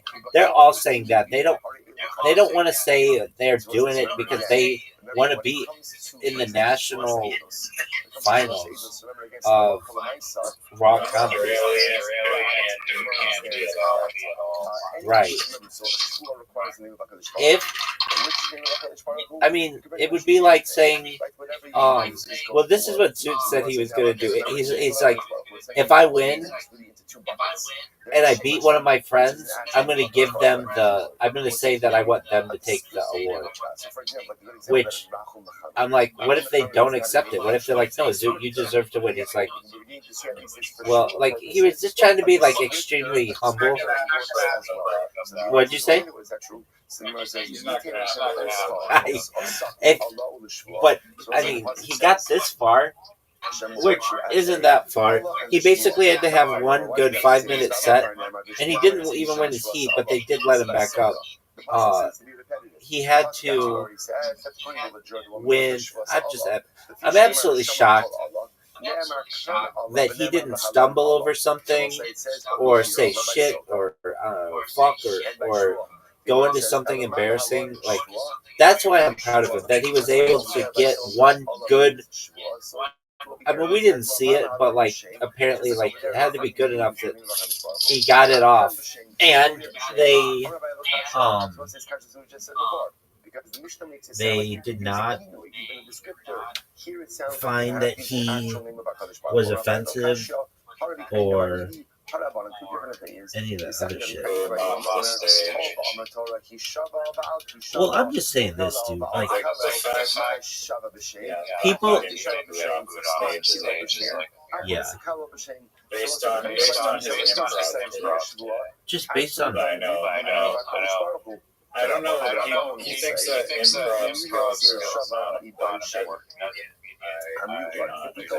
they have to, yeah, especially if you're doing crowd work. That's like really important to be able to think on your feet like that. Even not doing crowd work, just very important for coming up with material, brainstorm. It's just like brainstorming, basically. If Zoot were here, I would, and I've told him this, so it's not like a surprise. I would tell him his comedy is predictable. He's never had a joke that I just think is really outside the box creative. Everything that he has said is something that I've either thought about, or the punchlines are easy to anticipate. The Kennedy one, that's like, people have been making jokes about that for 60 years. It's not topical. I mean, I guess it is, sort of, but his joke about, like, Zoot could have a really good misdirect or callback joke, like a misdirect where he's saying like, I did this, this, and this, I did this, this, and this, I did this, this, and this, and then come back and have a punchline that we're not expecting, but he doesn't have anything like that.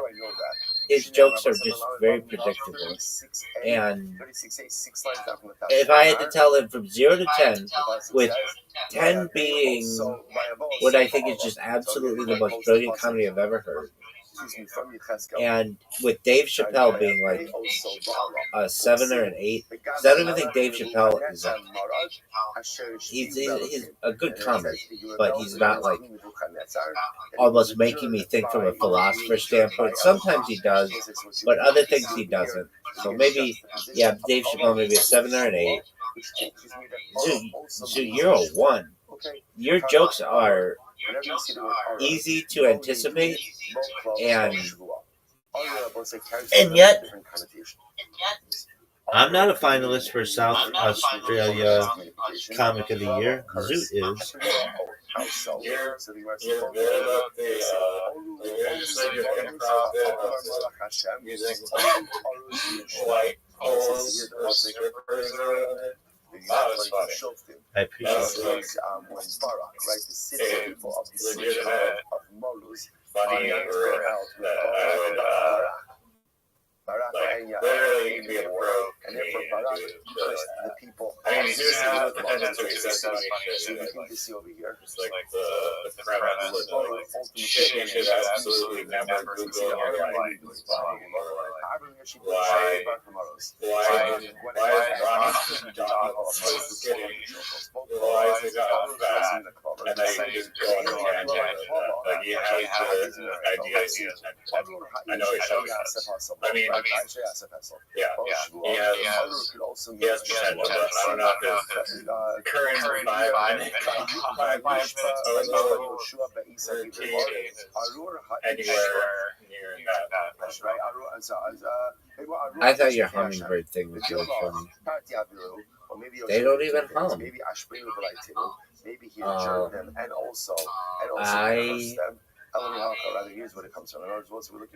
Zoot thinks he has a 25% chance of winning. He has a less than 1% chance. I wouldn't say 0, because all the people could simultaneously get in car accidents who he's up against. But, I didn't even ask him, how many people is he up against on Friday?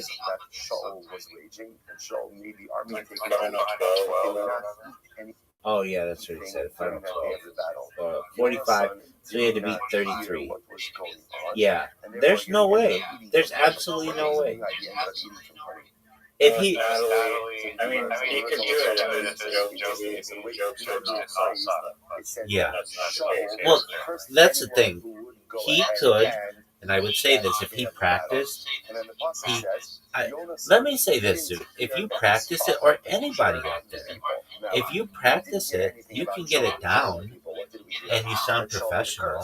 Anybody can do it. As I told him previously, if you just take 10 street jokes, simple, easy, set up punchline, set up punchline, set up punchline jokes, and memorize them, you have a 50% chance of winning this contest. I really mean that.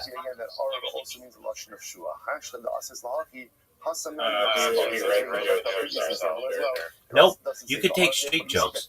Jokes that are directly just common funny jokes. Look, here, I'll do it right now. I'll just get street jokes. It's not fun to steer doing that. Just stealing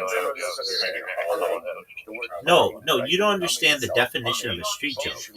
A street joke is something that you can do that with.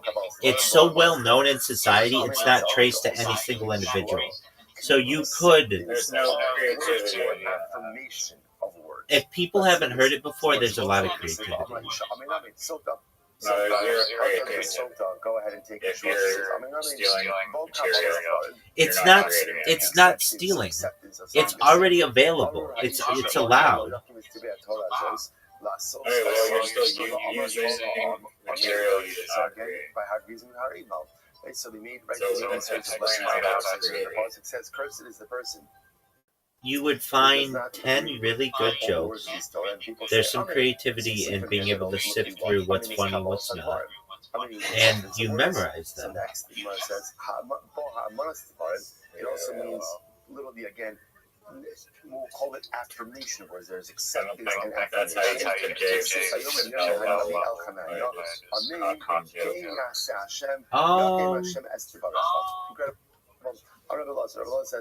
So again, His aren't really even jokes in a lot of ways. He does have some jokes, but his are cool stories and that have a meaning at the end. He's really getting to the point where he's a philosopher, and he does funny impressions too.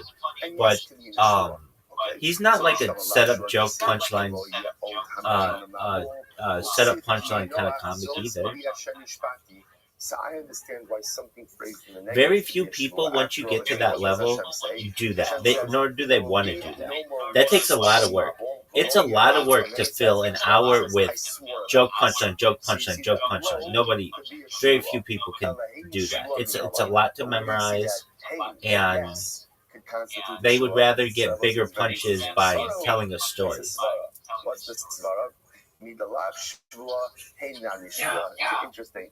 If no could be a shua, then yes could be a shua. Yes and no. Yes and no are I'm currently outdoors, and when you say it, you agree that I'm outside. Okay. Are you? I mean, basically, you're saying when you say you're outdoors, you are not. There's no roof, right?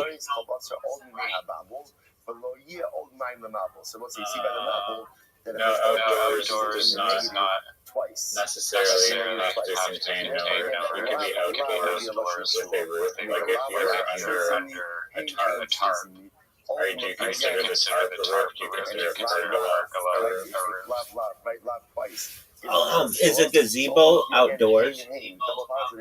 Yeah. It's also fascinating to see how. Is a gazebo outside? Yeah. Can you be inside the gazebo? Yes. Can you be indoors of a gazebo? Yes. Accomplish in life, right? Things that I say to myself, lav. You could also say you're under the gazebo. Your sister concepts. You could say you're inside the gazebo as well. By definition, works for the other. So if you're telling yourself you can't fix this, well, you could do the same for a house. I mean, you could do this outside the house. Yes, you can if you put your mind to Your it. Why? gazebo's an interesting one. You can say that you're outside the gazebo, that you're outdoors in a gazebo, that you're inside a gazebo, and that you're indoors in a gazebo. It says a man, if he will curse, he will go ahead. Okay, if you're on a patio restaurant, you're outside. If there's some makeshift like roof, you're still considered outside. Depending on how the roof is constructed and if it's connected. If they're just umbrellas, like on the outdoor patio, an umbrella does not constitute indoors. You're in. Usually means.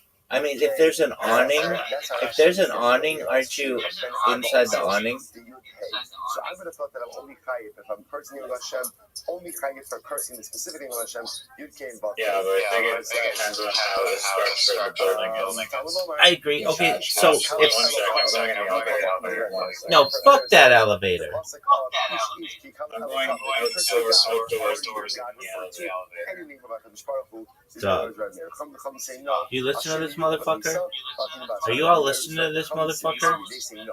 If you curse the four-letter name of Hashem, Yud Hey and then Vav Hey, ultimately again that's a chiyav misa.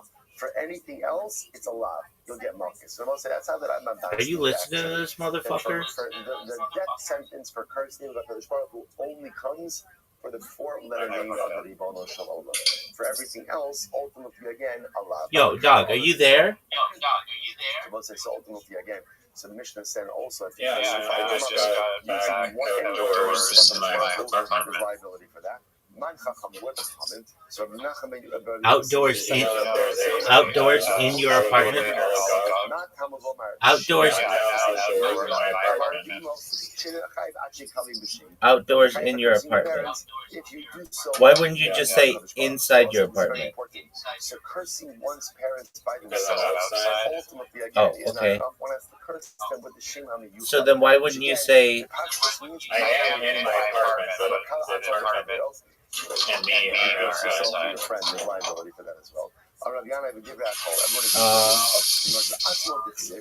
Dude, this goes back to your thing about synthetics not being a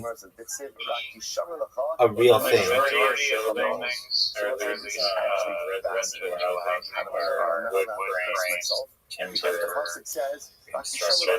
Be careful with yourself. Okay, but this just goes back to your thing that synthetics don't exist because everything can be taken back to being organic, right? I mean, do you choose with that to some extent? What's detrimental to you? Cursing yourself. You can say it now, but biblically, one is not allowed to curse themselves. I mean, the fact that then you would say that atoms are organic, then I would say yeah. But I would say that there's a process that can be done usually, and that's when something is considered synthetic. So like metal, you take like iron ore and you melt it, and then it becomes steel. Steel is more synthetic material. It literally means do not go ahead and curse a no, I said unaware as to what it is actually. After you alter an organic then it's typically classified as synthetic, but they're ultimately derivatives of organic material. Expressions of cursing, let's say from the Tochacha, and you use that to adjure someone, that works. Usually organic. A lot of times it's connected to organisms. Doesn't necessarily need to be, but something that was once living.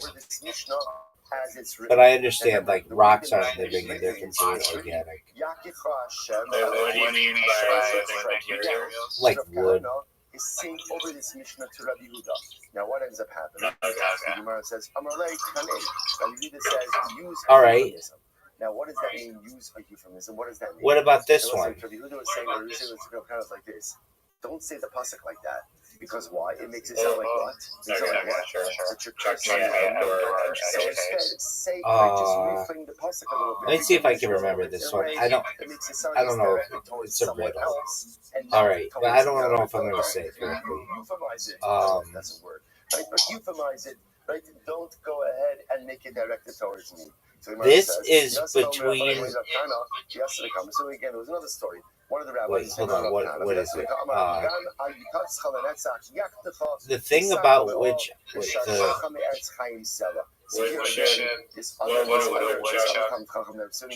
no, it's something like the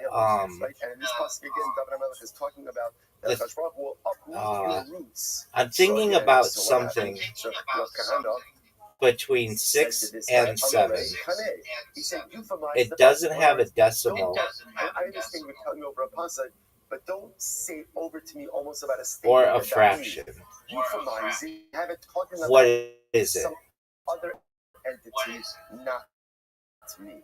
So the Gemara said, this almost seems like an al tiftach pela satan type of idea. The person doesn't want the pasuk with negative connotations directed towards him. So I talked about this. What are any both stories? I get it.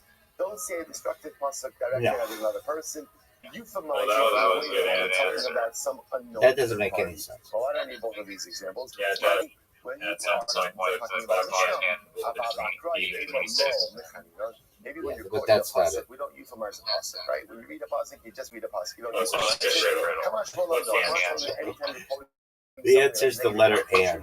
6 and 7. I'm thinking about something between 6 and 7. The word and is between 6 and 7. It doesn't have a decimal, nor is it a fraction. Neither does a clock directed towards someone else.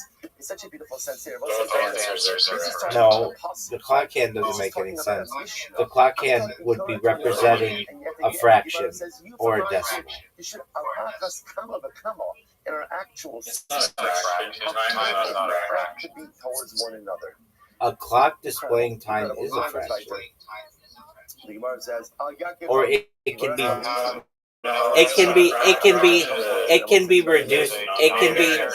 can be reduced to a fraction. What happens if I go over? I go over to Shimon and Levi. I believe that they know Explain how 634 and 635 I phrase it in the negative. are fractions. 35 is 35 out of 16 minutes. Exactly. You give testimony for me. So it'd be 35 No minutes. one tells time like that. Say it doesn't work. No one ever describes time. Oh, I'm 6 out of 12. Yes, they do.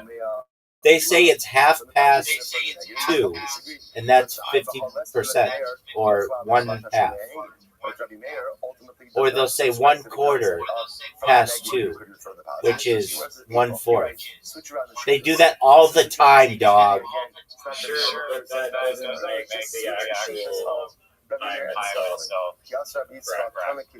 Yes, it does. 1/4 They're is describing when someone says quarter after, they mean one. They mean 1/4 of the hour. Yeah, and you're describing But you can't describe the word "and" like that, or it wouldn't make sense. Let's go with the version as espoused in the Mishnah. No, okay. Just because something can be divided into parts doesn't make the thing itself a fraction. Right? When does, or I should say, when doesn't Rabbi Meir hold? Yeah, it does. You could infer No. the positive. Give me an example. A fraction is like 6 over 7. When it comes to Isser, he wants you can. If something is divided into parts, it is by definition a fraction. It's either whole, which would be 1/1, or half, which should be 1/2, or a third, 1/3. Yeah, but you're inserting a fraction over time itself isn't What is this talking about? inherently fraction until you insert this fractional math on top. Which means you will choke. Now, the only so in other words, Now, what the fuck are you saying? If you're innocent, the water will have a positive effect. But if I say to you, it's 6:30, that means it's 1/2 of the hour, which is 6:30. You would not go ahead and intuit.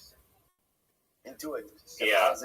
I'm just saying, just because a clock can be like an fraction and divided in half does not make the concept of time itself automatically equate to a fraction or being fraction.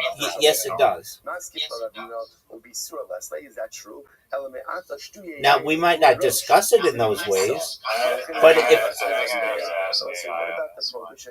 I mean, I think you could. You might get it right, but to me it seems like you're right? Yeah, I know it does seem like forcing right. a fraction into something. These are chiyuv misa. Now, how do I know the chiyuv misa? No, it just wouldn't be referred to that generally.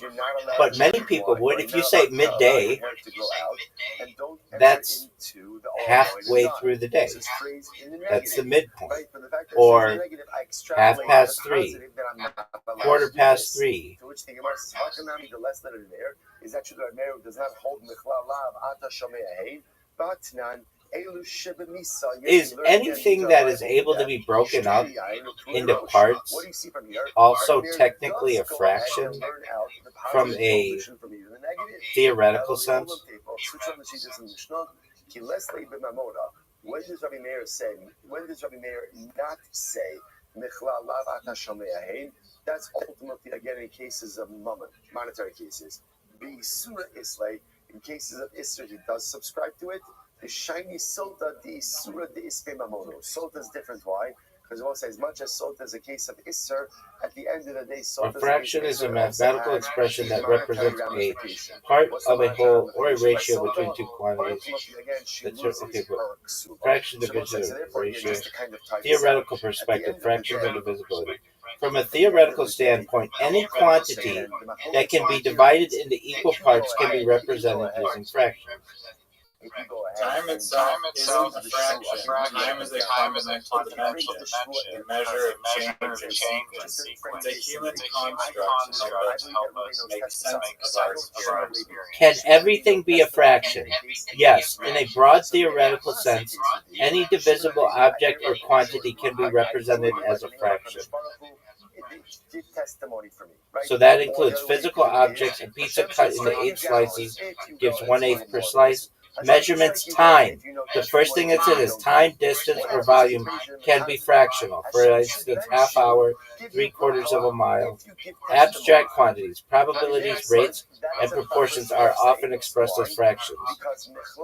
No, just because something can be divided hypothetically doesn't automatically make a fraction. Instead, we're using fractions as a way to quantify time. Yeah, it does. If you give testimony for me, no, what could I infer? My AI just your AI should be Okay, here we go. It has to be your AI sucks. Right? Swear to me that you don't know testimony, or can every mathematical number, can everything, whether it's a pizza or a dog or a human or a time, be represented as a fraction? Like a dog would be 1/1 and time might be half past the hour. Everything can be a fraction. 2 dogs would be 2/1. So it could be that we don't pass him that way halacha l'maisa b'shua seidos, but we definitely pass him that way hashkafa l'maisa. Life is all about nichlal lav ata shomea hein. It is all about the ability fraction is a truly positive time. This is not even a debate. Life is filled with adverse. Not even a debate. I was right. It is. It's literally right. Everyone here, no. From a theoretical standpoint, steel man this argument. No steel manning allowed. We've already confirmed. Here we go. It's been debunked. No, it is steel man argument. Everything can be represented as a fraction. Ontological neutrality. Reality as quantifiable relations. At the most fundamental level, reality can be described not as things, but as relations between quantities. A dog is not a primitive object. It is a stable pattern of mass, energy, time, and information. A human is a more complex but still finite aggregation of those same measurable properties. Time is not a thing, but a rate of change. If reality is fundamentally relational, then ratios or fractions are sufficient to describe it. Measurement collapses entities into ratios. Any attempt to describe something scientifically requires measurement, and measurement always produces ratios. Length is object over unit length, mass is object over unit mass. Time equals event duration over unit time. Count equals quantity over unit. Dogs per reference dog. Dogs over 2 dogs. Half an hour is 30 minutes or 60 over 60 minutes. 1/2. Even discrete objects become fractional relative to a chosen unit. Whole numbers are a special case of fractions. Mathematically, every integer n equals n over 1. So if integers can represent discrete objects and integers are fractions, then fractions are sufficient to represent discrete unity. This makes fractions a universal numerical language, not a limiting one. apparent indivisibility is scale dependent. Objects like you can't have a dog fall under scale analysis. At different resolutions, a dog is divisible into organs into cells, cells into molecules, molecules into particles, particles into energy distributions. At every scale, quantities are expressible as fractions of a reference whole. Indivisibility is a practical constraint, not a theoretical one. Time as a fractional change. This is for you, Riser. Time does not need to be absolute to be real. Time can be defined as change relative to a periodic process. Thus, half past the hour equals 1/2 of a cycle. A moment equals delta change over reference change. So time is fundamentally fractional, a ratio of changes. Information theoretic frame. I mean, you need me to go on because I can.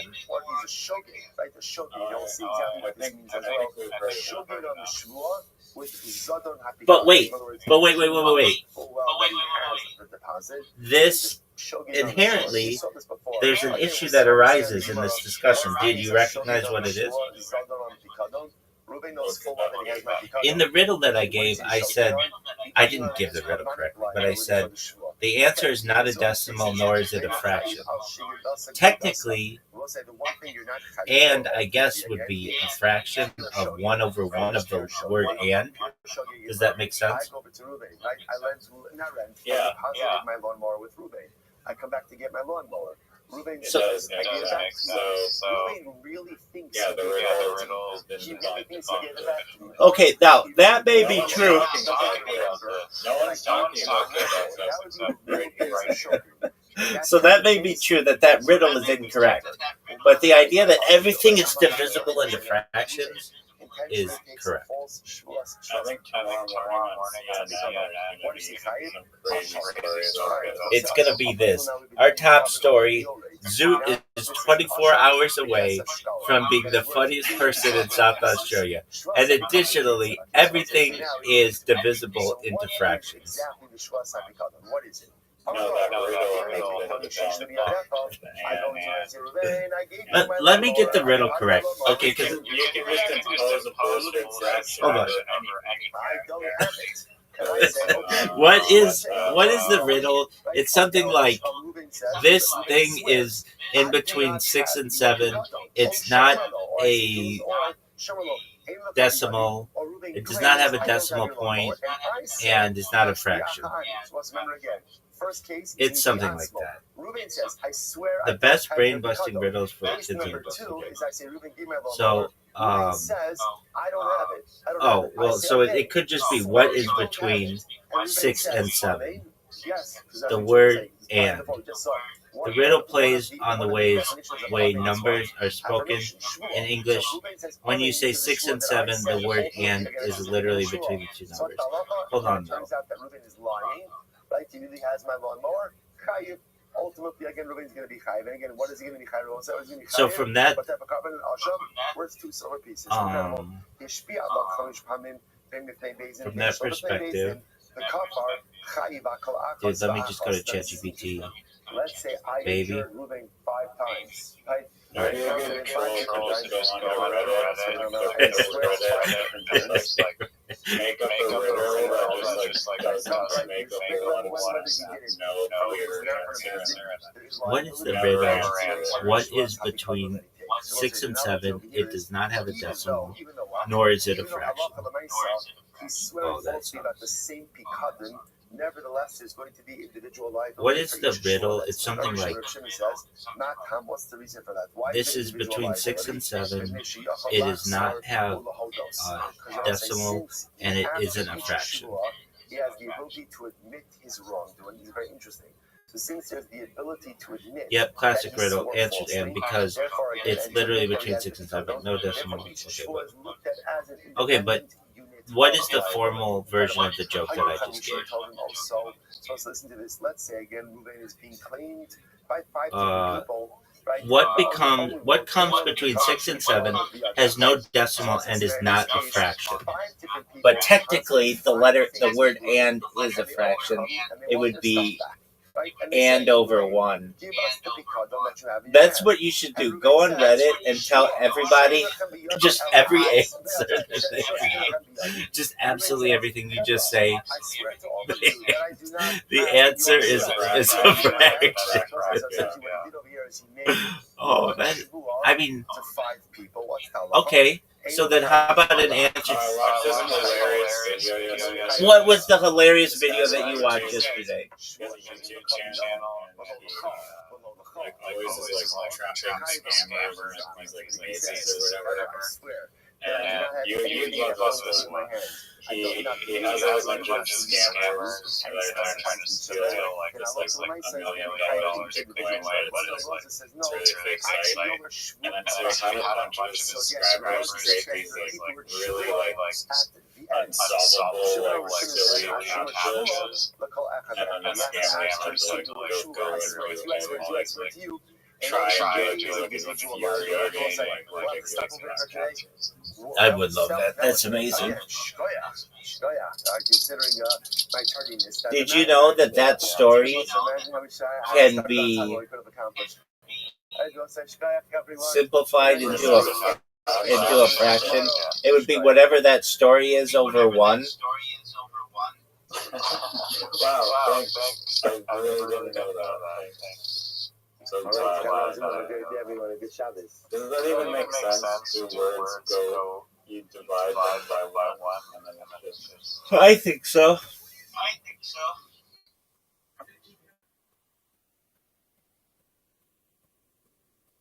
And you consider them out to be outdoors? Do you consider a tent to be outdoors? Oh, that's a tent good. is a good middle gray area. It's the same as a gazebo. It's the same as what? A gazebo. I was thinking that too. But it has walls. Not all tents. Not all tents. Okay, Not all tents. Not all tents have walls. Not all tents have walls. Not all. Do you recognize what I'm saying? Not all tents have walls. What tent doesn't have walls? Like those tents that you have at like at the beach. What are they, like a hat? Like circle or something? No, it's like just a canopy with metal frame. What do I search on the beach tent canopy? I would just so it looks like okay, I think I see what you mean. Only the top part, right? yeah. You know what I would do if I were you? I would type in easy up tent. Easy, like the letter E, the letter Z, the letter U, the easy up tent. You mean Z? Yeah, whatever. Yeah, these things, just like four sticks. But those are definitely outside, but it's more of a philosophical debate of whether the tent is outside, like a tent with actual sides. Like a tent with actual sides. So wouldn't that just be camping? Yeah, wouldn't that be just a structure? Just like a house?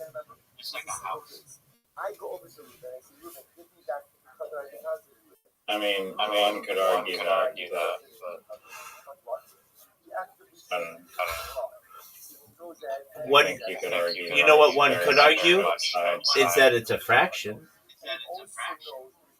That's true. It's actually 1/10 over 1/10. That is no, that's incorrect. That would mean it's 1. It's actually 1/10 over 1.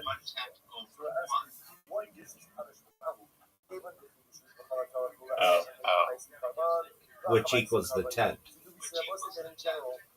You can't divide 10 by 10. Because that would just have to 1. Because that would just be 1.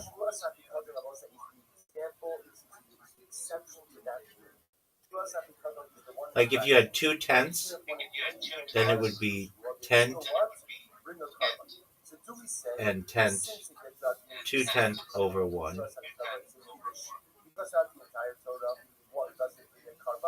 Now here's a question for you. If a gazebo is in a tent, would you be inside the gazebo, indoors of the gazebo, outside in the gazebo, and outdoors in the gazebo, all simultaneously? Yeah, I think that would be correct. I think so too. I don't even think you need the tent. I just said it. Yeah, I zoned down the third thing that you said. All right, so just I get the point. take a gazebo. Okay, you could be outside in the gazebo, outdoors in the gazebo. Those make sense. You could be inside the gazebo and indoors of the gazebo. That makes sense too.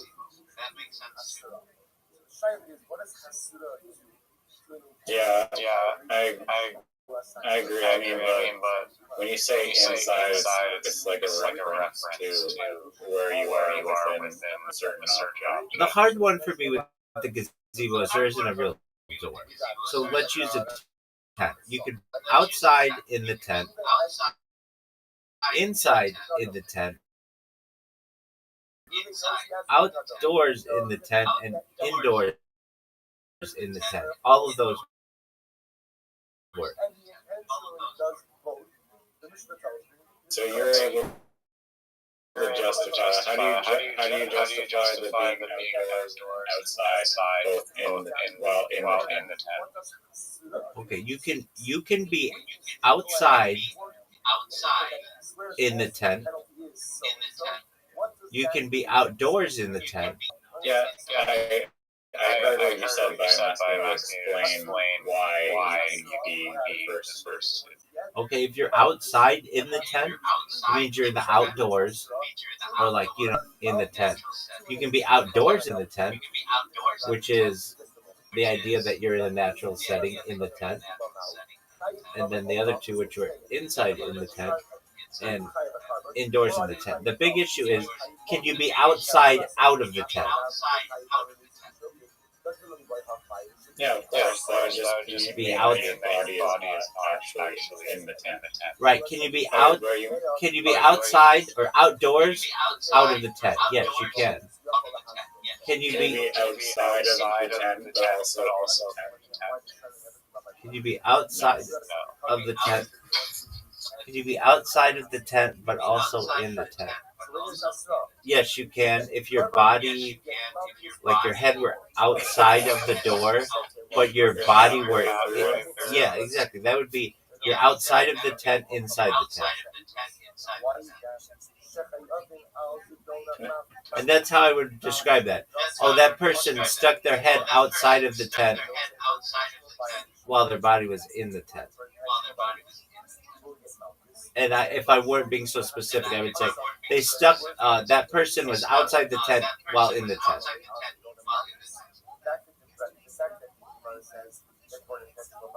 Have you ever gone camping before?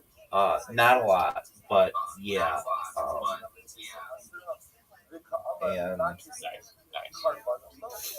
And so you agree that you're outside the sleeping bag?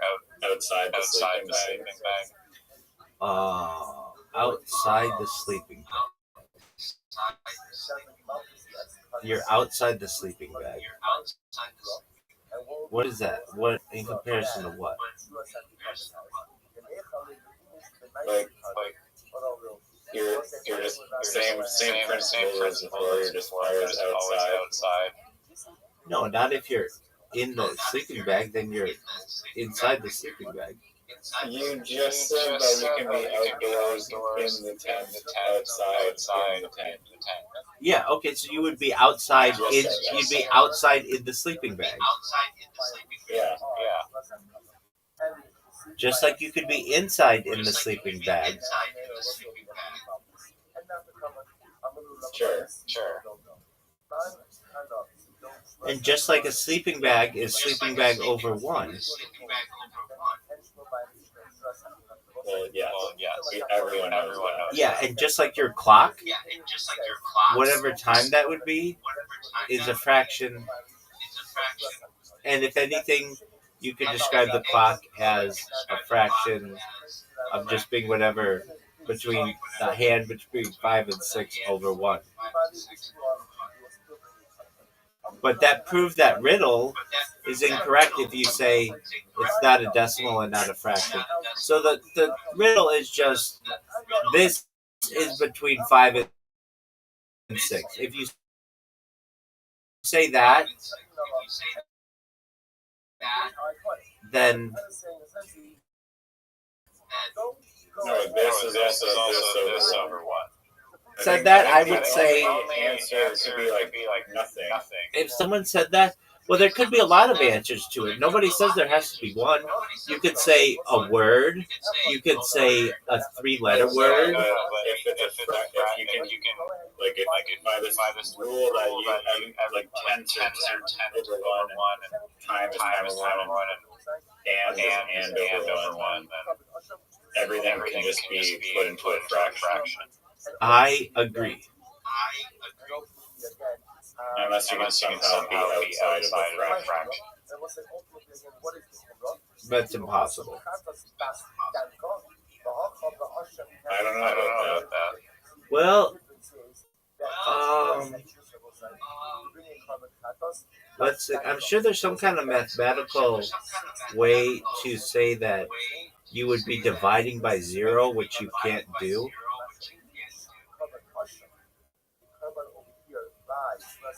I think you can do it, but the answer just becomes infinity. No. You can divide anything. 0 divided by anything is 0, but you can't divide by 0.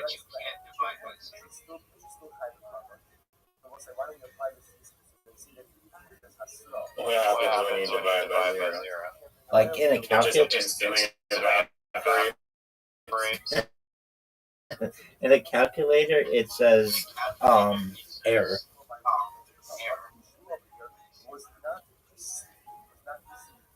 Why can't you divide by 0?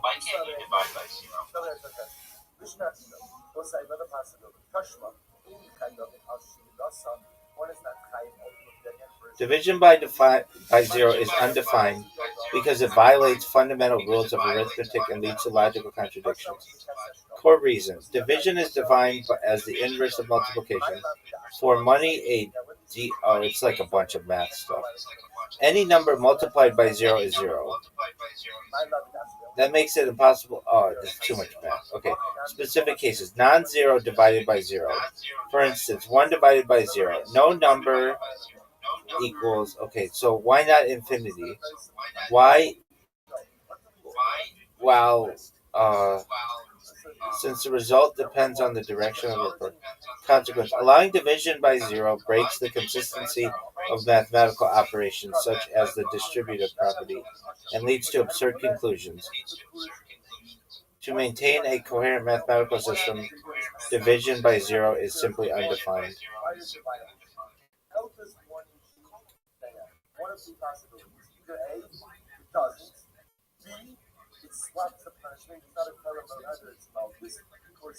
I always felt like it should be infinity, but it's not. Why isn't it though? Wwhy isn't stop. Why isn't Doug, do you not know what stop means? Why isn't dividing by 0 infinity?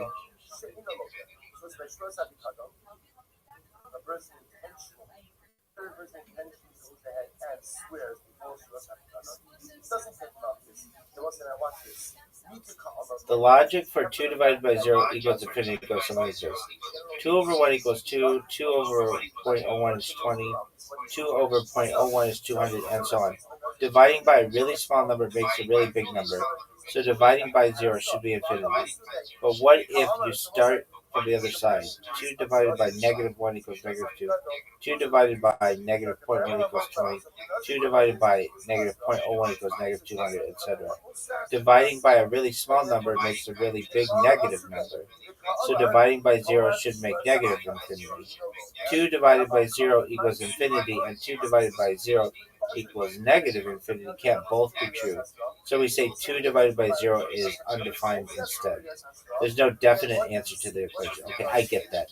So because negative infinity could exist, we have to say it's undefined. They can both be true if negative infinity equals infinity, which is possible.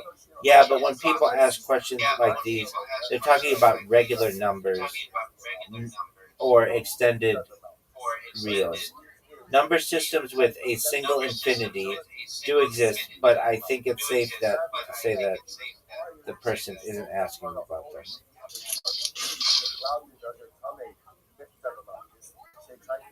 Did you go to college? Fuck yeah.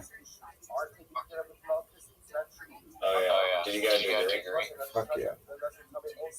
What was your degree? Dick slanging. Did you actually get a degree? Yeah. In what? Politics. Are you serious? Yep. You got a political degree? Yeah.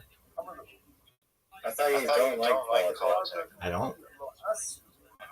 I don't like talking about it because I know a lot about it. Was getting a political degree difficult? It wasn't easy. It was challenging at times. Yeah, I mean, there's a lot of writing in it. But that's why when people want to come in here and they always want to talk about politics, it's almost like someone who wants to talk to somebody about a war, but they don't know that that person's been to war. It's like I'm like the silent veteran on the matter. It's like I don't want to talk about this. I've been talking about yeah, exactly. I've been talking about politics. Like the first half of my life was talking about politics. I don't like to talk about it, and really because my people's views change. Nobody's perfect, but yeah. Were you going to try to be a politician ever, or why did you choose that? No, I love politics. I love history. I love leadership. I love how to manipulate mass amounts of people with opinion and marketing, and it was certainly of interest to me. But yeah, you're well set when you become the world's most popular. 100%. That's the end game, baby. I don't talk about this thing, and then I go viral, and then I'm the world's expert in it. I'm not the world's expert in politics, but I know a lot more about politics than any of the people who come into my space and are like, hey, I want to talk about Nick Fuentes and fucking Ben Shapiro. Like, okay, yeah, I've been hearing these things. That's fine. But yeah, it's kind of it's my forte, but I don't like to talk about it. Again, it's like the veteran who doesn't want to talk about the war. I get burnt out. Well, friend, somehow I've been on this fucking call for literally 12 hours. Did you know that? That's got to be a record.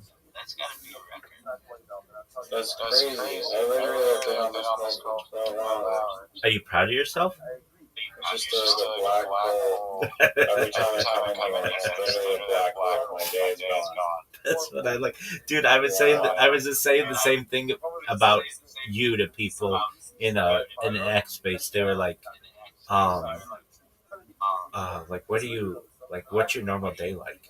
And I'm like, well, it really depends. Like last night, this was a couple nights ago. I was like, I was talking to a friend of mine from Canada and Australia, and whenever I talk with these guys, like I'll be up till like 5 in the morning, and that screws up my whole week or perhaps a month of sleeping because my hours get all reversed. But we have a good time together, and we play games together and make jokes and things like that. And they're like, then this one person's like, okay, well, what time does this happen? I'm like, it can randomly happen. I have another friend who comes in every evening about 7 p.m. to play bowling, and they're like, okay, well, what time do you get up? I'm like, it depends. If my friends are there till like 5 in the morning, sometimes I just stay up the whole day, or I try to, or I'll go to sleep and then awake at like 4 in the afternoon. It just they were like trying to get me to some kind of schedule, and it's like it just doesn't work that way. No, I didn't want to be back to 5 a.m. schedule. I've been trying not to at all. Well, guess what? It's too late. 5 a.m. is 5 divided by 24, and that is outside the realm of normal thinking, but inside the world of mathematics. And you can know with good faith that your friend maybe has a 25%, which is 1/4 chance of being the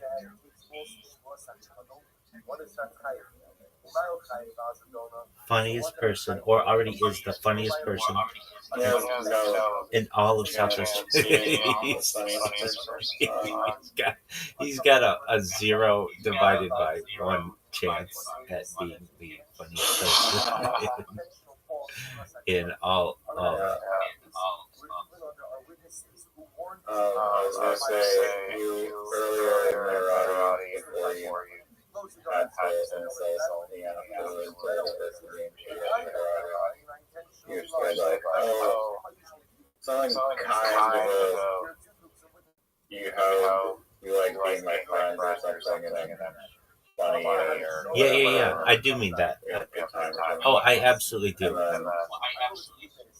Yeah, no, I appreciate that. I'm just going to pay back the compliment and say thank you as well for being the one person on the planet I can talk to about like mini pots for like 8 hours at a time, talk about all these random things for long periods of time.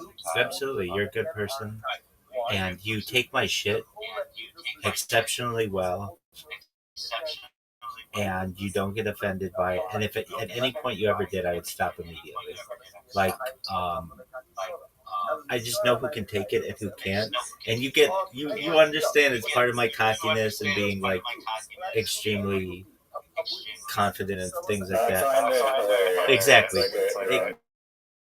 Exactly.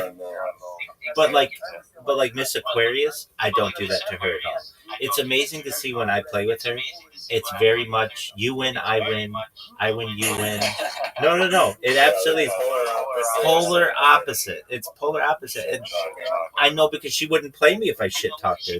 That's not her way. And so I never do that. I absolutely never do that.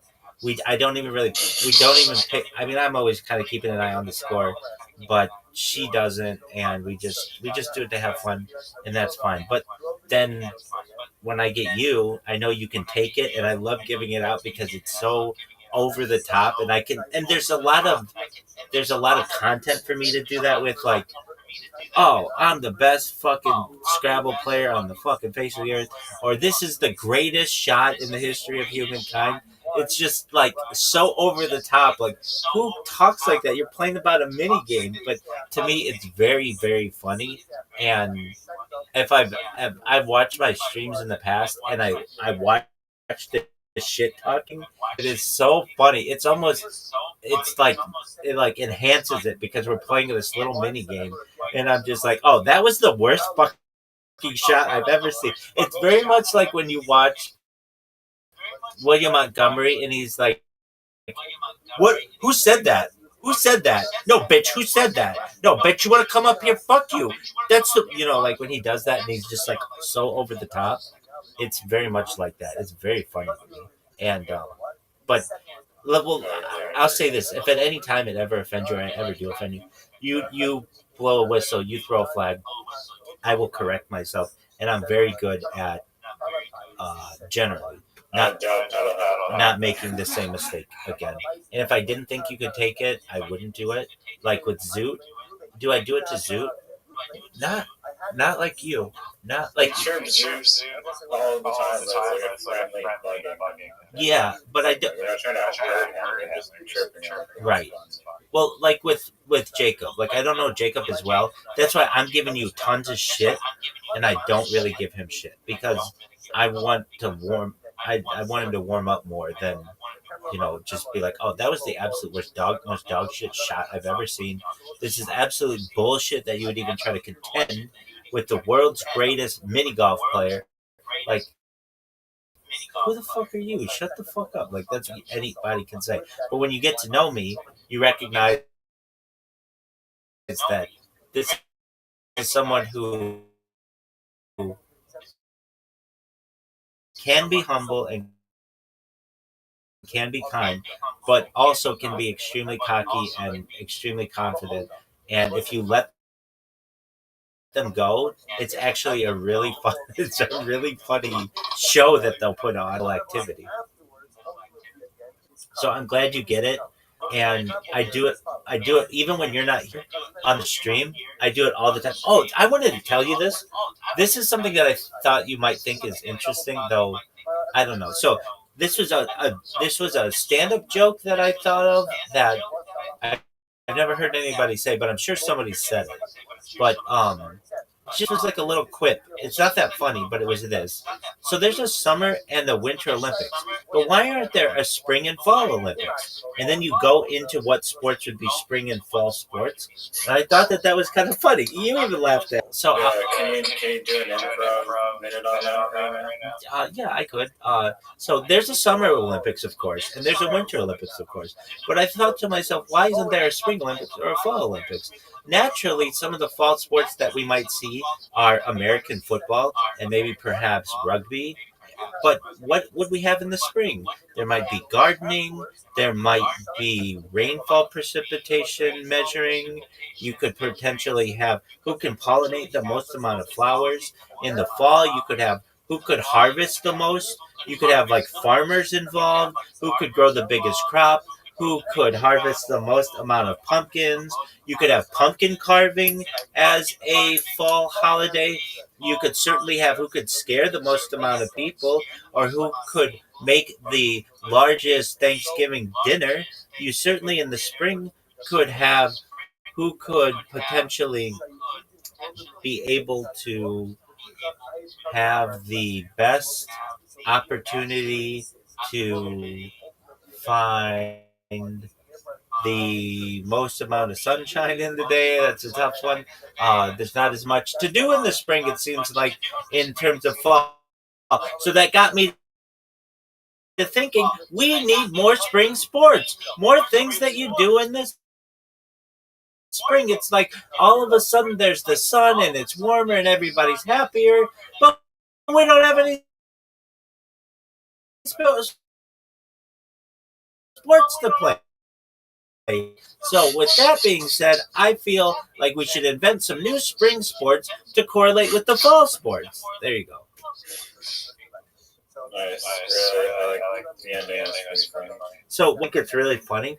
So I literally from the moment I wake up, I've been doing this like more regular. Like this is how my life is. But okay, so when I awake, I say a quick prayer. It's called the Moda Ani.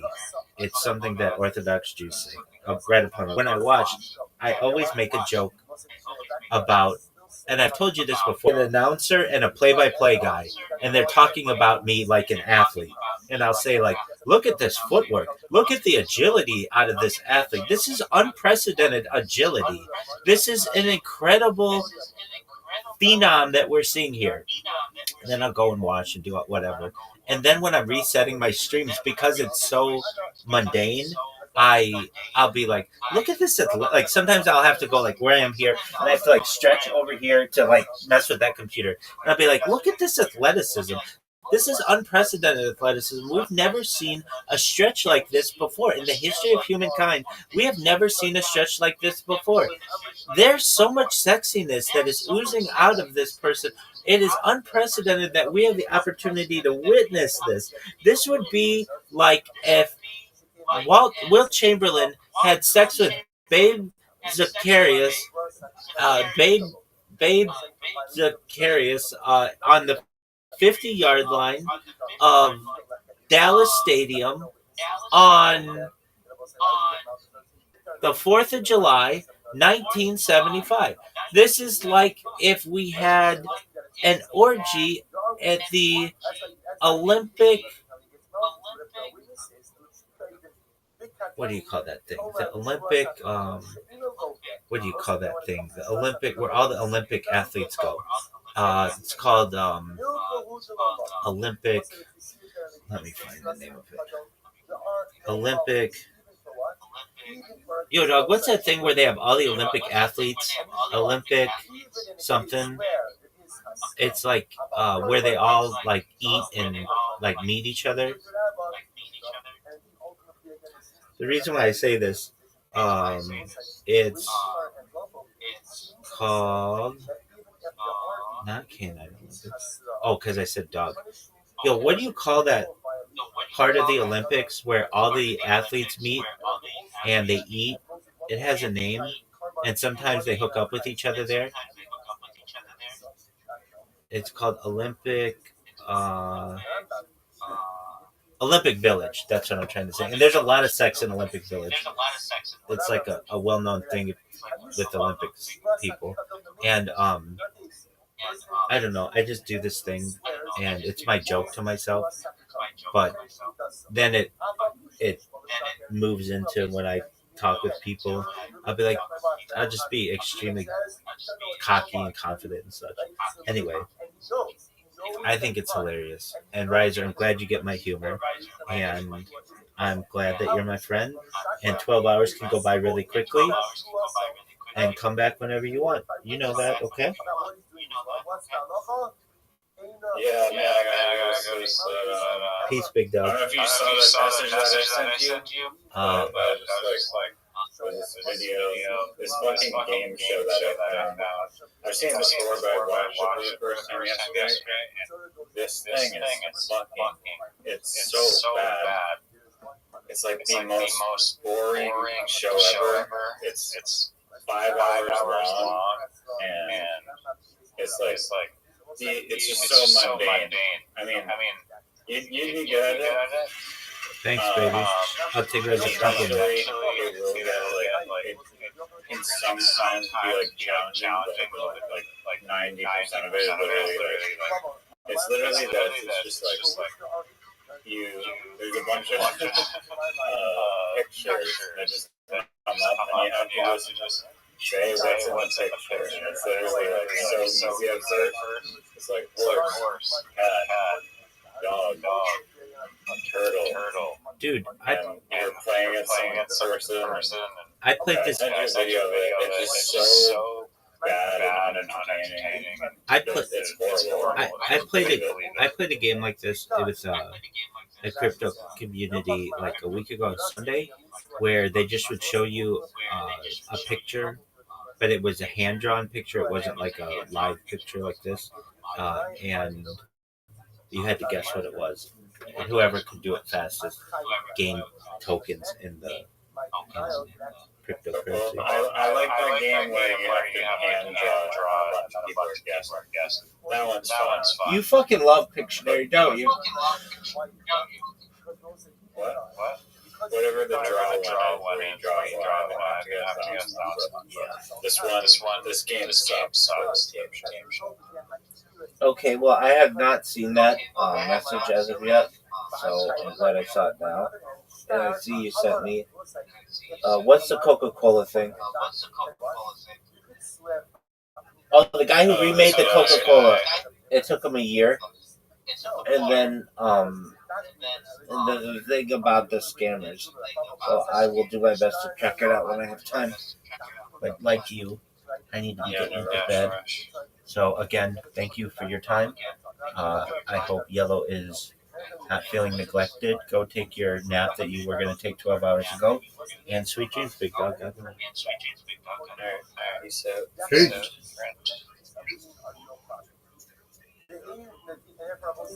Shout out to Riser. What a good sport.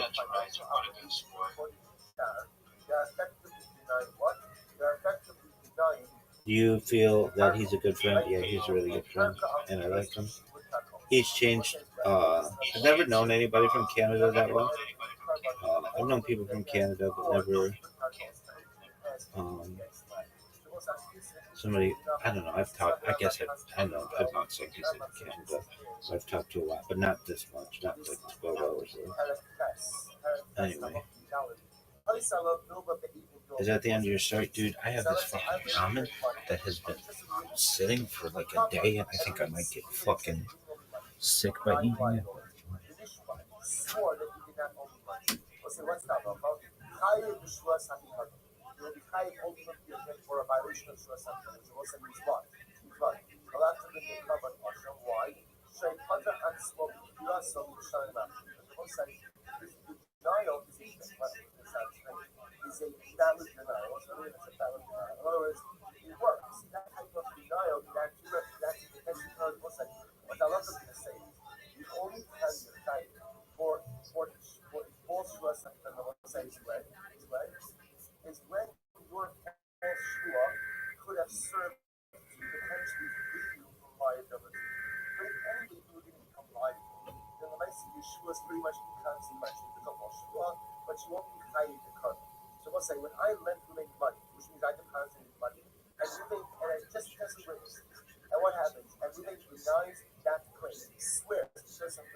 and the holder of the money, right? The holder of the money denies liability, you will be punishing from a common usher.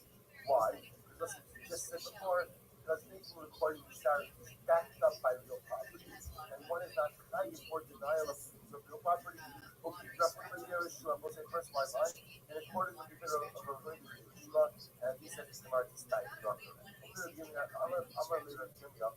Lima, that the Yochanan that was that put up, that the Ezer Rabbi watch this. These actions is really. So say that I this ultimately again. The Yochanan Rabbi is the same Machotis of the Ezer Rabbi. Well, let's watch this. That's this time. Let's say third wide one. Hagozel suddenly Javier. Let's say watch this. I steal a field from my friend. The shot for now. Let's say now what happens? I steal the field. After I steal the field, I will close it with shul. Right? Everybody, let's say every does some of it went down. You understand the answer. What is return? Says G'day, the person who sees the word Shiva, or one of them, sees the word Shiva, that's Shua Hanavi. So the Rabbi says Shua Hanavi was literally the first circuit judge. Went ahead and to his home. After years, he traveled around there to stuff. So the Pasuk says Shiva saw Harama, when he returned to his home to Ramah, and then North American stuff. The Rabbi said every Jew does Shiva. Only Shabbos, only says, the only variable is how large the radius of the circle. Some people have a radius, some people the circle is a large radius, some people the circle is small radius. Everybody does it. So it's like everybody does it. Everybody does it. Some people do it with a young people, do it with death bench, people do it with their final breath, but everybody does it. Those I steal a field from my friend, and it's about here's the difference. Shut for that. So since I steal a field, I want to say what happens? The field is flooded. So say again, through no fault of my own. Act of what do they call God? Act of God. Right? Act of God. Field is flooded. Act of God. So I say, what's the halacha? Now I want to return the field. What's the shayla? The shayla is what's my liability. So Chayv lahavid lo sada. Remember this. What's the Rebbe says? You have to do a new field. Or we will say, what's it actually? Chayv lahavid lo sada. Now some are carving and zealous. The Kaiwa of the system. I'm telling you that they should have that. So we'll say, Rabbi Eliezer says, you can steal real property, and therefore, again, when you steal something, remember, whenever a guy steals something, that property becomes his. As such, we'll say, what's my obligation as a guy? The value of the object as it was at the time that I stole it. Because once I stole it, I acquired it. My obligation by Shneisha of the Taksila is to return that which was stolen in accordance with its value at the time it was stolen. Therefore, again, Rabbi says, Therefore, Rabbi Eliezer says, I have to give him, I have to give him a field. Whatever that means, right? I have to start at the financial value. The Chum say, no, this was wild. Omer lo, Hare Shachal Lefanecha. So I say, what happens? I say, Ruben, here's your field back. So what happens? So Ruben says, but that's not the field he stole. So I say, now that I did Shuvah, I'm not able to the rest of the Shuvah is what to other people, and I say, Ruben, you really have to know something about this was the Ratzon HaKodesh. He's going to be about to right, sir? And I did Shuvah 5 minutes ago, some of them. So now what happens? I say, Ruben, I don't know what you want from me. I stole this thing. So what? I'm giving back that which I stole. Hare Shachal Lefanecha. So we'll say, the fundamental machlokus of the Rebbe is really what? Now, we'll get into the mechanism, but the fundamental machlokus itself is, can real property be stolen? Rabbi Eliezer clearly says yes. The Rebbe says yes, it's still real property. That's why the moment I stole it, the field becomes mine, and my obligation is to give back the field to the owner at the time, at the value of the time that it was stolen. Come say, you can't steal real property, but that again, even though I kept moving out of the property all the time, the property was his. It was always his. That guy built a 6 foot wall, and didn't let him into it. At the end of the day, it was still his karka, and not zealous. Again, still real property. If it's short for now, there's no sense in Marakavi, when the river overran the field. In fact, buildings. It was really on the whole side. So but I'm trying to say, the mic, you know what's really arguing about? That the other does is but I found that still be able to really argue about the Losai hypothetical principles. How do you guys Israel, Adonai, Eloheinu, Adonai Echad.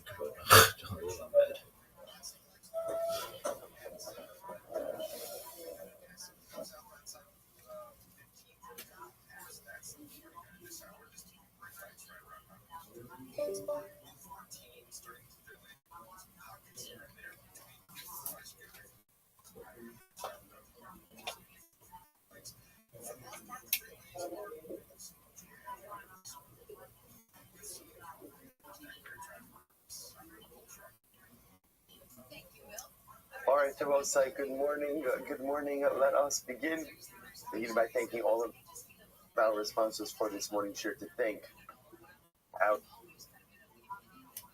our Talmud responses for your touch and pay our annual Talmud responses. So we're dedicating all the Shemesh Roshos this year as a zechus for Soros Tovos for all of Am Yisrael. And our Talmud responses for the month of Sivan Avazim Latova Stephen Tarizin in loving memory of Steve's mother, Doris Zin Delora Basra Yisrael Yoel, on the occasion of her 5th yahrzeit of our Talmud Torah. And Shalom Savin Ali, the families in the Chama, all of those who need a report, Shabbat, because of Kol Holy Yisrael, the Kodesh Baruch Hu Shem Eretz Hashem, the Chomer hostages, B'Shalom and B'Karov, and allow our holy soldiers to be successful. B'Chol Na'aseh Yedehem. So with that, let us be. We have a lot to do today.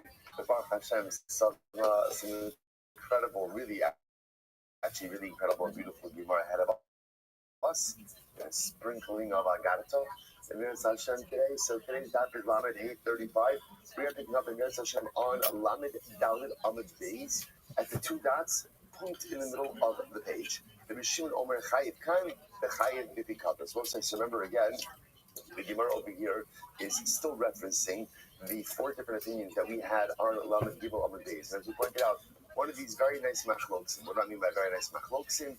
That at the end of the day, everyone is agreeing on the result. The result is that by Shua Sa'idos, one is not chayiv unless, of course, the claim. Thank you so much. Welcome back.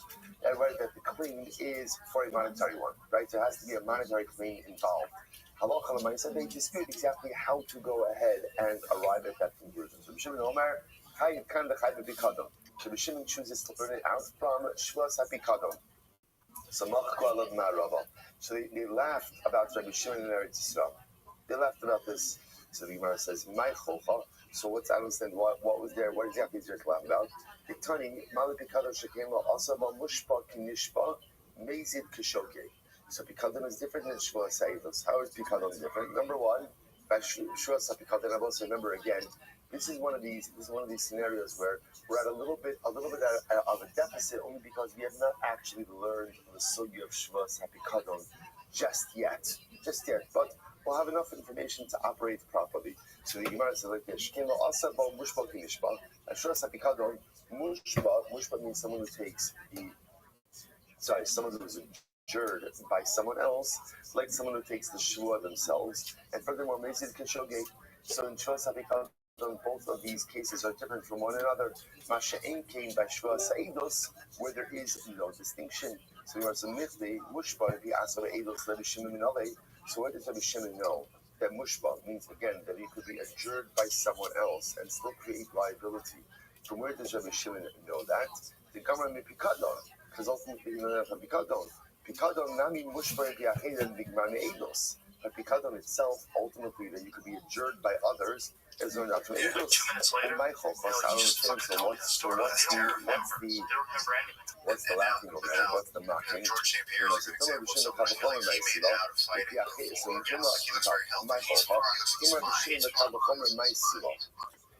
Maybe we should learn this all from the Kabbalah. If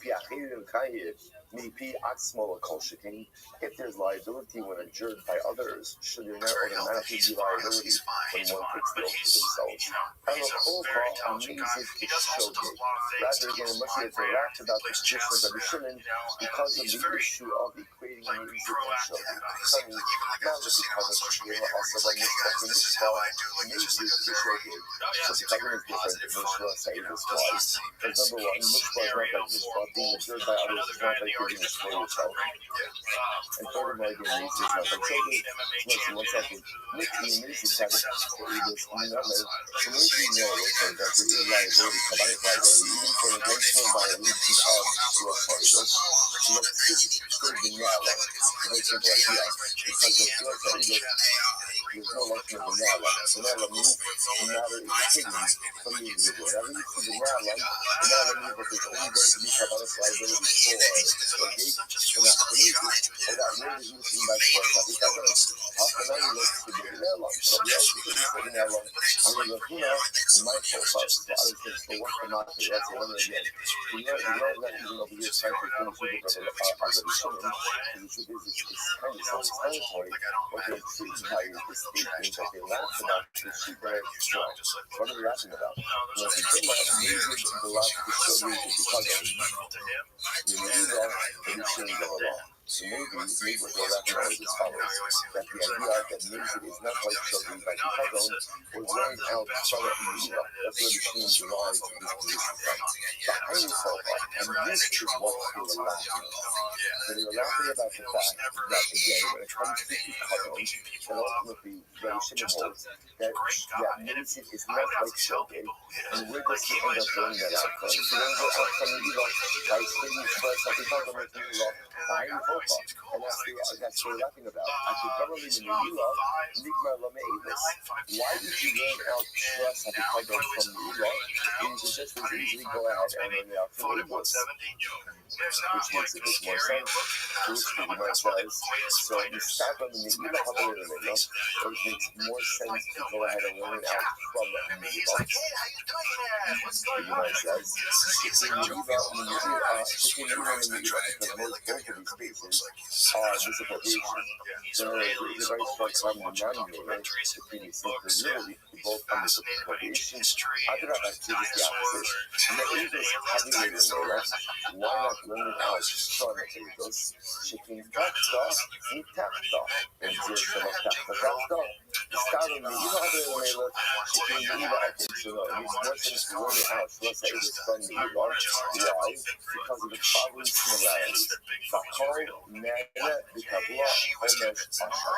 What's the secret? Look at Rashi. Rashi told actually a little bit higher up. That's only about the 12 lines down into the short lines. Chicken Ila, Bakol, Nana, Bikabla, Homesh, the same Nana Lila. So first of all, both of these things use a lot of Lila, misappropriation. We can go get Bakol. They both apply to everyone. This is because they're in Lila. About Eagles, in the life. I guess let's say this time is the only twice. Who's always like this? The testimony. Shneim Nagu such.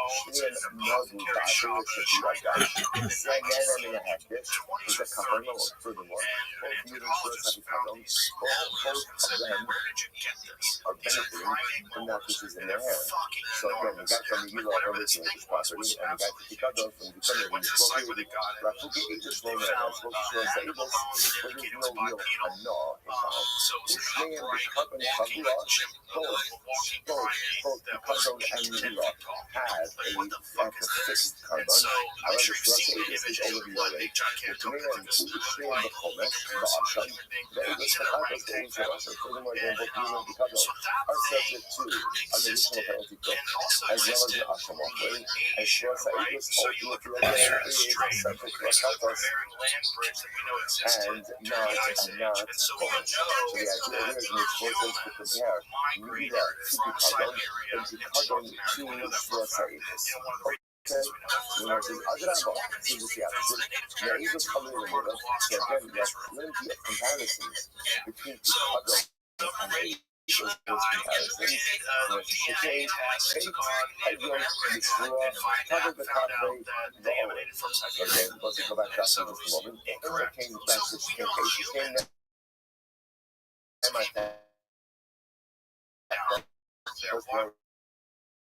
okay. Both have lotion of Kafka, the Gino and Hedley, and then we're going to Both skills regular people, as opposed to me, those things like this. The same shluch, both skills choice, but I need to be a bit Yeah, Mr. Aquarius. Good morning. How are you?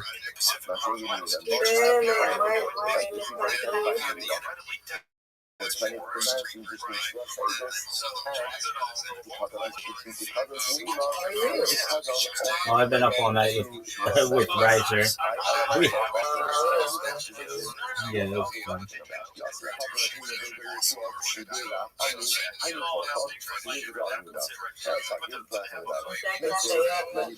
Woo woo. Sleepover, Miss Aquarius. Yes, ma'am.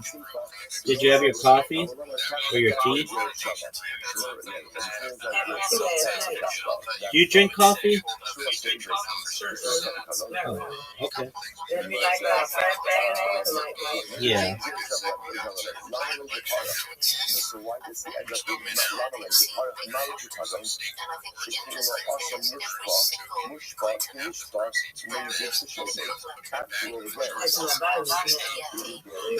Good on you.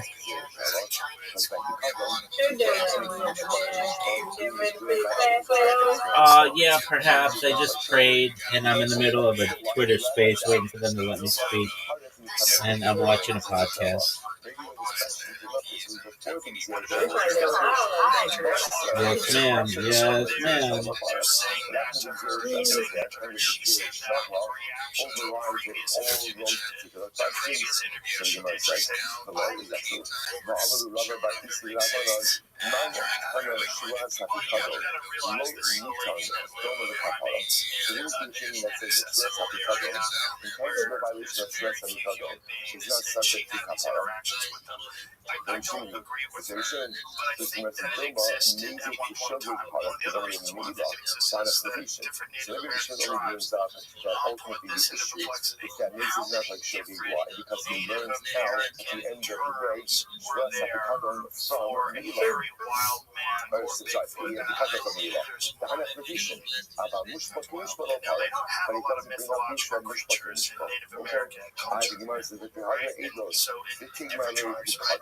So why not go ahead and learn out? Just English, Fabricado, excuse me. Right, this is Fabricado. Needs to have the showgate. There is not Picado showgate in Native Law. Just like Picado. That law is one is high showgate, one is not high Native. As a result, that's the conclusion of English showgate in Native Law. Ultimately, as a result, I say this. There's only liability for showgate, not for Native. The AC, the other, the top of the Native Law. Where the top of the hay, the offer costs less more. The guy reports me close to the That's why we call it protest Excellent. I appreciate it, Mr. Aquarius. I hope you have a wonderful day. God willing, I'll see you tonight. Yes, ma'am. As well as too much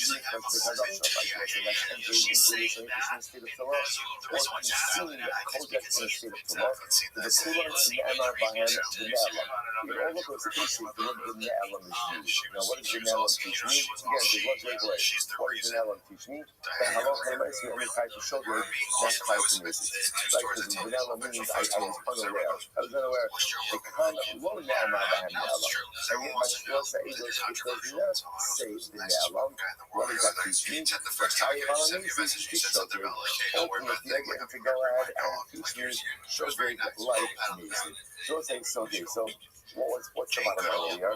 The bottom line, I went to a talk when I was like, over here, they laugh and then shimmy, just writing chapters. Ultimately, the root of their laughter was the idea that we were seeking to learn out U.S. English, U.S. Chicago, from Nilo, as opposed to a more linear look of learning out U.S. Chicago from U.S.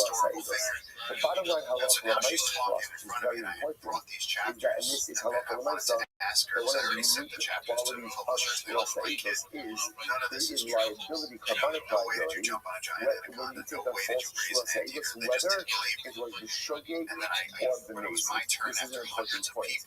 Because remember, again, by other types of Shvuas, for example, Shvuas Gizur or Shvuas Hashchadon, ultimately, again, if you accidentally take a false Shvuah, there is liability. Intentionally take the false Shvuah, there is no liability.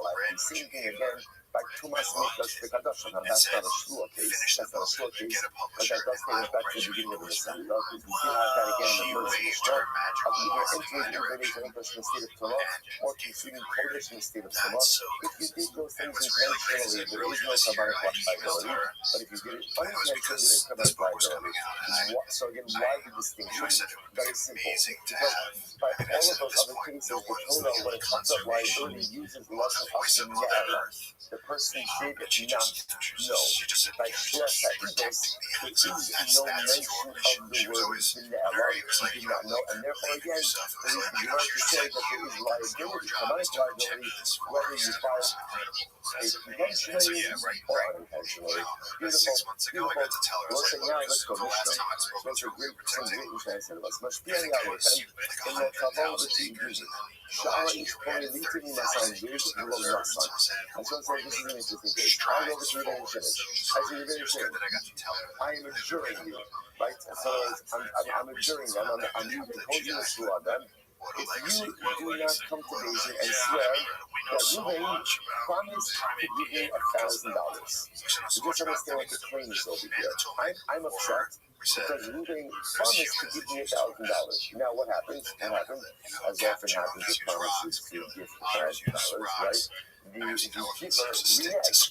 Ruben decided no. So now Ruben made this promise in front of Shimon Levi. Says, I want to impose a Shvuas Ha'edus upon Shimon Levi. You know that Ruben promised to give to me. Come to Beijing and testify on my behalf. If they refuse to do so, are they able to do it? Ultimately, again, they're potter. So listen to why the potter is very simple. She'in Chayav Ala'af V'Yas Malon K'Tikadon. Remember again, let's say Shvuas Ha'edus is only liability. What if there's a monetary claim? There is no monetary claim when someone promises to give you something.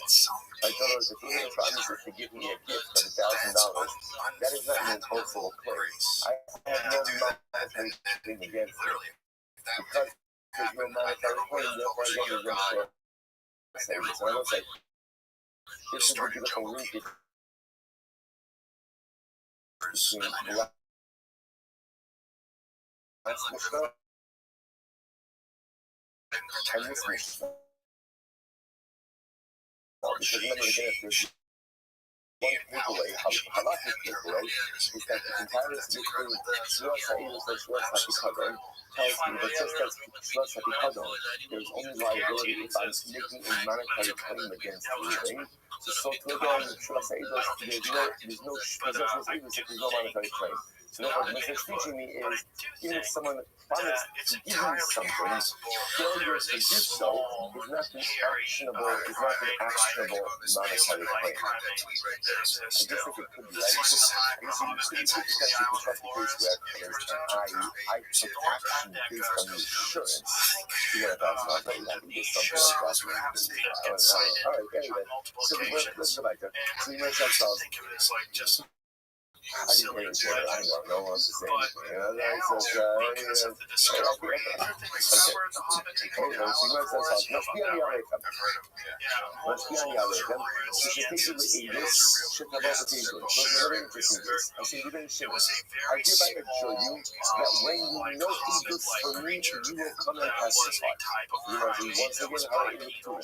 sure say this, right? The closing is if they swear with no testimony. Now again, remember, let's say I mentioned something yesterday that even in cases where technically speaking you're not liable for Shvuas Ha'edus, you may be liable for Shvuas Shav, for Shvuas Sheker. That is possible. But the idea here is I assure you that when you know testimony for me, you will come and testify for me. There's no such thing as their why. It means the Kadma Shua the Aegis. There's no such thing again in that space. The Shua precedes the testimony. Remember, there's no testimony yet. There's no testimony yet. So Amar B'Beis HaKnesses, that's what's the interesting thing. So I stand up and shore. Mama, Mashbiani Alecha, She'en Atam Yodim Eidus Shetavah B'Tizini. I stand up and shore. That's what I'm saying is if anyone here knows testimony on my behalf, come today to their testify for me. Again, how it is true. Ultimately, again, there is no Shua Sa'idus. Why? Actually, it is having one. This is a very distinct thing. I know physically, Shua Sa'idus only applies when you see it out as people witnesses. But if we just speak to a group of people, and essentially say, I'm confident that someone here knows Abel's things, coming to Abel's things, ultimately, they're going to testify for Abel's. I'm just saying. Mashbiani Alecha, which quoting the Shema from Yodim Eidus, Shetavah B'Tizini. I go to people. I say, Hebra, we're going to finish. I assure you, right, that if you know English for you, that you will come and testify, and they say, Shua She'en Ani Yodim Eidus, and they say, we do not know Eidus. But it turns out that they do know English. They do know English for me. Oh, but how do they know English? What other information? Either AGPA doesn't know anything, they don't have first-hand knowledge, right? They have second-hand knowledge. They know history, but they heard it from a friend who has a friend.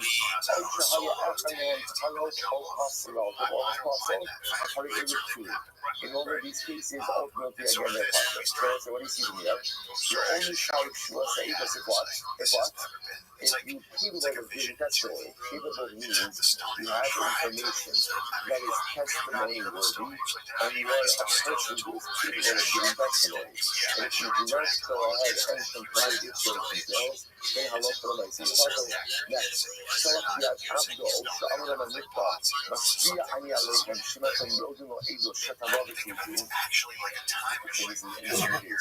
Let's say I send my Eved, right? I have an Eved. I send my Eved to Reuben and Shimon, and I tell my Eved to adjourn. Reuben and Shimon, so they should give testimony on my behalf. How about to listen to this? It's actually interesting. So let's say I get testimony. Let's say my claim is against Reuben, right? My claim is Reuben owes me $1,000, right? And so case number one is I send my Eved to Shimon and Levi to adjourn them, right? Or interestingly enough, Reuben said to Shimon and Levi, you know what, if you have any testimony over here, I'm asking you to go to testify. Now that's me, right? Because normally, it's the plaintiff.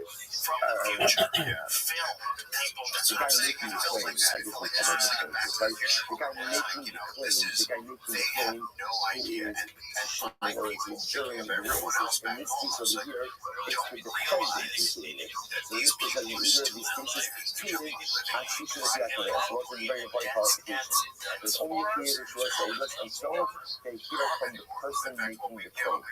Only if the person making the claim, again, the plaintiff, is the one who either adjusts them himself, or is the one ultimately, it has to come from him. If it comes from it, or if it comes from the defendant, that is not Shua Sa'idus. It's not about, let's go through this. Mashbiani Aleichem lo tavol v'seiduni shama ishkoni v'kina masandros lo so here's our first case in this one, right? I go to the insurance. I say, we're going to insurance. Sooner lady. So, you know, the Reuben promised to give me $1,000, but he failed to comply with his promise. Ultimately, again, so you might have thought, you might have thought that ultimately, again, they would be liable. I was all right, Tefta with Jerusalem. Ultimately, again, the context says Tefta for Jerusalem. Ultimately, it was a Nema Tefta, the Nema Lalan Tefta. So this is the Tefta from so it says Tefta by Shua Sa'idus. It says Tefta by Pichabon. Mal Halon B'Tvias Long Yishlo. After B'Tvias Long Yishlo. So that Shua Sa'idus, the case over here is where the defendant right? The defender, or I should say, there is an actual monetary claim, and there is an accusation that someone is in possession of the money. So to organize Rosh Hashanah, that's an actual monetary claim, and someone has to be in possession of the actual money. So the idea, as opposed to a claim of a gift, is very important, right? So even though, again, maybe there is testimony that you're going to try to give you $1,000. That's very nice. Reneging on that. That's really not a good thing. It's always good to keep your word. But when I say reneging on the gift, does not create an actionable claim. So because that is no Shrosh Ha'idus in that case, yes. Mashpia on the other thing is to take the Eidos. So let's say the next case was, I go over to Shmuel and I say, Shmuel, maybe, when you know testimony from me, I hereby adjure you that you're going to go ahead and give testimony. In other words, that's not Shrosh Ha'idus. Why not? So the Gemara says, I'm not going to Mashpia on the other thing is to take the Eidos. I adjure you that when you know Eidos, when you're coming to testify for me, you're following you, you want to throw that Shmuel maybe would be tight. I'm not the Shabbat called Allah, who is a Ya'ah on Yada. What is it in the Bible? Misha Kadma Eidos B'Shua, or Shakadma Shmuel Eidos. So let's say it's just here. Now, the way the Pasuk is phrased is the testimony comes before the Shua, and not the Shua before the testimony. Right? So the timeline over here is very important. It has to be that Shimon Levi first got the information and then I'll be able to. But in this case over here, what's happening? The Shua taking place first. I'm saying, I adjure you that when you know testimony, you will come and testify my behalf. Doesn't work that way. Yes. Unless the base of the essence of our idea. If anyone here knows testimony, or I say to them, right? To go back to the beginning, if you know testimony, come and testify my behalf. I'm a Shua. I feel the ease of the name. Shua says, says, this does not work. This does not work. Why? Because in order for there to be liability to Shrosh Ha'idus, what has to happen? You have to specifically identify the people that you are adjuring. Shua adjuring. This is I stand up this year, and I say, everyone here, if you know testimony, come and testify on my behalf. Because it doesn't work. Because I'm not identifying anyone specific. Shua says, by the way, even in a case where, let's say, the agents who I do want, let's say I happen to know that I'm talking to Ruben and Shul, right? Shmuel, sorry. Like, I know that I'm doing it, but I'm just praising it. Hopefully, Shmuel says it still doesn't work. Still no force is cheap out. But cheap out to fight is what's the case over there? But it says, no, we're literally standing right next to similarity. So, you know, talking to the whole Shul, I'm standing right next to similarity. So you would have thought that since I'm standing right next to him, clearly I'm talking to them. Kamash Morongo. Kamash Morongo says not to why he knows not to him. It's not going to be dummy. You might have thought that since I'm standing right next to them, it's clearly I'm talking to them.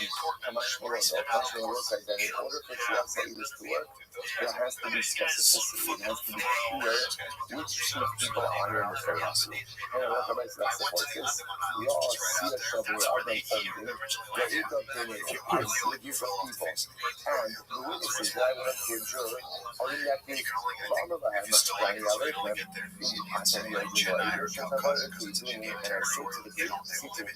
I adjure you that if you know which testimony for me that you should come and testify my back. Not for you, you might have thought that Shimon Levi who are in there would be liable because this is coming on our boat who paid the hardware you have paid them. Ultimately, in the touch says who paid. There's only Shrosh Ha'idus, and when you identify specific people, you are adjuring. You are called only time. What happens if let's say I stand up in front of the shul and I say I hereby adjure the entire group. You might think that that does not work as well. I'm a little more so to aid Bahari, you aid Judah. On the side, you can adjure a group. There's nothing wrong with that. Oh, I shoot my life 24/7, bitch. How you like this so far? So if you're talking to two people in a group, and you just address the group as a group, that will not work. The same liability for the people of commerce, people of business, if you address the group and you refer to them as the group, and you eradicate and shun a whole bunch of tax givers, no real reason to do that. Requires so in that time, we're talking the great monarch, the great king of the time, the king of Germany. They were talking, by the way, of the area of France and Germany, which we're focusing on. This all didn't hit Spain or North Africa or anything like that. The crusade was uniquely the issue of France and Germany. It was a great, strong king of France, Henry, I believe Henry V, was a king of Germany, and his rival was basically the Pope, who was called Urban II in that time. And Urban thought of a good plan in order that he should be able to finally have victory over the king, which was to unite all Christian believing people throughout the world, even throughout the control place of the church, to unite them against one thing, which usually works when you unite people against something, and that's when you work up the frenzy and people get all into it. And with that, to gain supremacy, to overthrow the government. The opportunity for this came up when a certain man called Peter the Hermit, who was residing in Eretz Israel, Jerusalem, at the time, came along and gave some terrible news of Christian people being tormented and being harassed by the Muslims who controlled Jerusalem and Israel then at large. Number one, categorically. This gave the Pope the opportunity to go and get everybody who would come into a holy war, today best termed as a jihad, into a holy war to free the holy city, to free Jerusalem from the non-believers who infidels with the Muslims, and to gain freedom for those poor people, poor Christian people who were living there. They promised a mixture of two things which guaranteed them success. Number one, money. Whoever would join in the crusade would have a good part in the booty, would get to plunder everything that everybody and everything that they conquered. Number two, he gave them a spiritual incentive. If you join the crusade, you will have salvation. You will be saved in the next world. All your sins will be forgiven, and not only that, so you're done in this world, you'll be great for the next world. What an opportunity. Yeah, that's right. Yeah. Well, both in this world and the next. When you go and you see a word that is more like that gives you the ability to judge the word. This is what worked wonders. Really what it is like this. In law, we'll see soon why. The name crusade came about because they would make a ceremony with a cross, and therefore in Hebrew it's known as Matzah HaTzolov, the travel of the cross. The travels of the cross, that's what's known as in English crusade. The word derives from the word the cross. For example, Matzah is travel. Person making the claim, or for that so matter, they had a whole ceremony where they would do the take with the cross, whatever it was, and that's where the name crusade came from. Over here, right? So number one, now it's interesting that in the beginning, the Jews did not were not alarmed therefore, again, if someone by this whole thing. to give me a gift, and then reneged on They the gift, thought there's that no claim, so because maybe there's no claim, rightly so in the beginning, that this was just to be something that they were to be expected to feed and give more to the soldiers, to people who would be traveling through their towns, to facilitate this war. They were going to Israel. They were traveling to Yerushalayim to free it from they didn't have anything to do with that. But unfortunately, they were mistaken. Again, number four Now the reasons for which they were mistaken were as follows. right? How you testimony will be fit. Number one, categorically, you're not a call of an apostle. And number two, you only know information firsthand. And number five, it only works if the actual person making the claim, the plaintiff, is the one adjuring the witnesses. But either the plaintiff represents representative or the defendant adjures the witnesses. It doesn't matter, there's no stress over this. Incredible. I wanted to work up the masses into a mass following. So they knew exactly what was behind this, and the Jews thought, maybe, that they would be under the protection of the government, and there for example, must be right? Literally again, I adjure you. That's especially this was thought to be true by the German Jews, by the Jews of Ashkenaz, the Jews of Germany, because they had this, the King Henry, who was the greatest rival of the Pope, and extremely powerful, very powerful man. And if they're not going anywhere, they're not going to come to Germany. They're going to circumvent Germany, they'll get into Israel another way. They're not going to do anything in Germany. They were mistaken. What happens if you say to someone, right, I adjure you by the heaven and earth? Because they were these people were coming from. Apparently, again, heaven and earth is not the proper Lashon of Shua. But I looked at it, and also, now he was going to get into different names of HaKadosh Baruch Hu. What if these names are Hashem Aleph Dalet? So Aleph Dalet is like the name of Adol Noi, right? Or the Yud Hey, right? That's again going to be Yud Hey and then Vav Hey. Or Yishakai, or Yitzvahos, or Chanul Berachum, Be'era Akayim, Be'era Chesed, also by the way, tremendous hashgacha in seeing the songs live. There's not a Schwartz behind us, his mom is almost Hevel, almost 7 years old, and incredible to have such an illusion that to get us already again in my 6 years old. So again, you know, this the collective all of the other descriptive names of HaKadosh Baruch Hu are Elohayim. So again, interestingly enough, if you use any of these descriptive names of HaKadosh Baruch Hu, there is in fact liability, for liability. I'm a kind of that just as an aside, you know, because I say this, same way that there's true liability if you use any of these descriptive names, either names or descriptive names of God.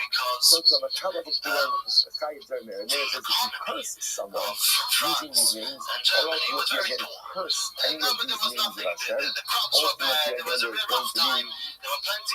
going to be liability. Rashi says in a kind of a the Bible says definitely go Yaakov Pori is Pori, Shazel Yuvok Shnataldishim, fine. But the come to come closer, it comes in at your partner. Then we'll define on the focus in the itself.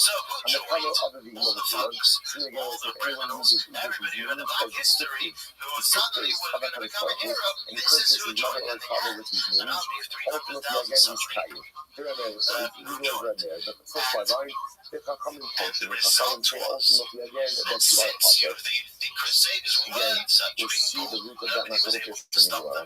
Hamakara Atzmo B'Chadeo, B'Kulan, whatever the Lord says, if you curse yourself and your friend, if any, and again, so see all of these cases, right, you curse yourself or your friend, any of these names, remember, you know, in that bucket, in that pudding that you used to make, there's really two things over there. There are actual names of Hashem, like Yud-Hey and then Vav-Hey, like Ado, Noi, and then there are descriptions, Chanul, Rachel, this King Henry so the Gemara says, if you go ahead and you curse yourself or your friend with any of these names, you're in violation of a low sas day. Violation of a low sas day. Yaakov Hashem Elohim, Yaakov Elohim, if you see Hashem, your God strike you, or Yaakov Elohim, or God strike you, Zohi Allah is a Torah. This is the curse, ultimately again, that is sent in the Torah. And Rashi says over here, what is this talking about? Zohi Allah. In other words, was tough, Yaakov Hashem b'Shachatas, Elo Teidu. I will say, if you want to read it, we know much of the organizing some of the crusaders. It's because on Tisha B'Av, on the vote, a number of curious lamentations were written in memory to lament and to remember the horrors that went on at that time. So the year is well documented. Because also that's the example of a paradigmatic curse. That's dynamic color in the Torah. So if I use that essentially to affect Shmuas HaEgos, ultimately, again, that works. That was the If first I go there and I say, I'll yak yourself, what happens if I go over to the internet and I say, Sooner lady, right? If you have testimony for me and you don't give it, Hashem should not curse you. As it shall block upon you, ultimately, I go in there, the Chayyim says, this is a proper Shmuas HaEgos, and it comes in as a proper. Okay, so now let's analyze this a lot. Again, anybody who would know My color. So here's the issue. The issue is in the first part of the Torah, I assure you, what is that? How is that a Shmuas HaEgos? So my comment, maybe not going to say, must be Ani Alechem Yeshua Ha'amura B'Torah. Okay. There's more to this phrase. I adjure you, when upon hearing of what went on was going on in front, mentioned in the Torah. Mitzvah ani alechem, or I command you, Mitzvah ha'amura b'Torah. Regarding ultimately, again, it's a command in the Torah. Now, again, what are we talking about? Mitzvah ani b'Isra ha'amura b'Torah. I command you. because they had Henry, who was the king and would not allow the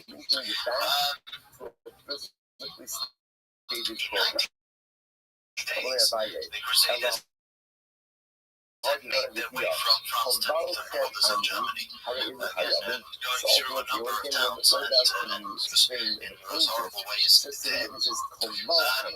There was a fellow, one of the leaders of the Crusaders, was a fellow called Godfrey of Bouillon. I think that's how you pronounce it. It's got two L's in English. I think it's Bouillon. I think you saw the L's.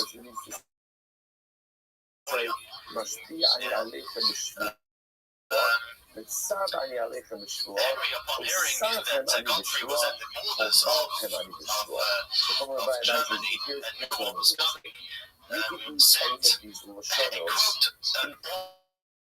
order to Godfrey, or request to Godfrey not to come in. The request came with a hefty bit of money. I hereby adjure you, which is the Shua that is written in the Torah. I command you with a Shua. I prohibit you with a Shua. I bind you or stick you with a Shua. That's how you would make a Shua. Essentially, on the side, this is kind of like the introductory phrase. Combined with a Lashon of Shua, and then no testimony on my behalf. Or provide. You gotta, okay, now I was bypassed. Remain up. Someone says, you ready to go on this way? It sounds like the Hanun Blachim are considered to be new Shabbat Shtafel, which is very interesting. Why is it? There are many things in congregation getting talking, but it's only just like, what about erasing the name of God? Now, generally, you're not allowed to erase the name of HaKadosh Baruch Hu. And the Gemara says, there are names that can be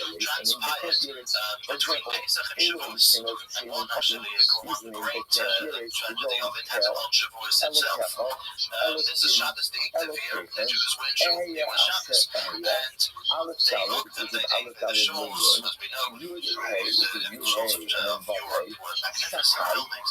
The Jews built some of them up until the day when they locked themselves, they closed themselves behind locked doors of the shore and managed for a while to fend off the Magdeburg. They broke over they failed to defend themselves after a little while. The mob broke in and started killing people one by one. They managed to kill about 10 people. A certain one committed suicide so as not to fall into their hands. And at the last minute, this was something interesting that happened. There was a man called John who was very faithful to Henry, to the king, and found out that the mob had actually not listened and was fighting over to the lady and I say, I enjoy you, to me, right, I don't say I enjoy you by laughing with Hanu, I say, I enjoy you by he who is laughing, by he who is Hanu. Okay, so in that case, what am I doing? I am directly removing the descriptive to the name of that first part. Very interesting. The most only Rabbi, not the exact case, that's the only Rabbi it's none. Nisha Main Rabbi, the Nisha Hashain Rabbi, so again, if that's the case, and it's the ability when I inject people by Shamayim U'Ba'aretz. Why? Because I can say, what does it mean, Shamayim U'Ba'aretz? He who created the heavens and the earth. Which the Gemara says, no. The Gemara says, Hachi Hashta, Hasan, Kifan, Lekam, Nidi, Akin, and the Ikis, Gadai, the Nishu, Gadai, the Nishu, Lachim, Kamar. So this is really incredible. When it comes to Lachim and Kamar, there is only one entity in this world that is called Rachim. There's nothing else in this world that is called Rachim. On the other hand, Hapa, even the Shamayim Ba'aretz, Shamayim Ba'aretz Kamar, also using heaven and earth. So again, yes, heaven and earth refers to he who created heaven and earth, it's possible. But there's also something else that's called heaven and earth. What else is called heaven and earth? Heaven and earth. Right? Heaven and earth itself is referred to as heaven and earth. So looks like different specimens of the immersion just over here. And when you say Lachim B'Chanim, there's nothing else in this world that is called Lachim B'Chanim except HaKadosh.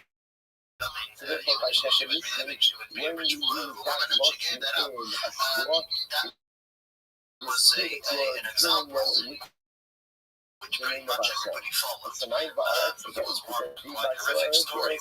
Let's point out, remember, the Moshe Rabbeinu did this. Even Moshe Rabbeinu, right?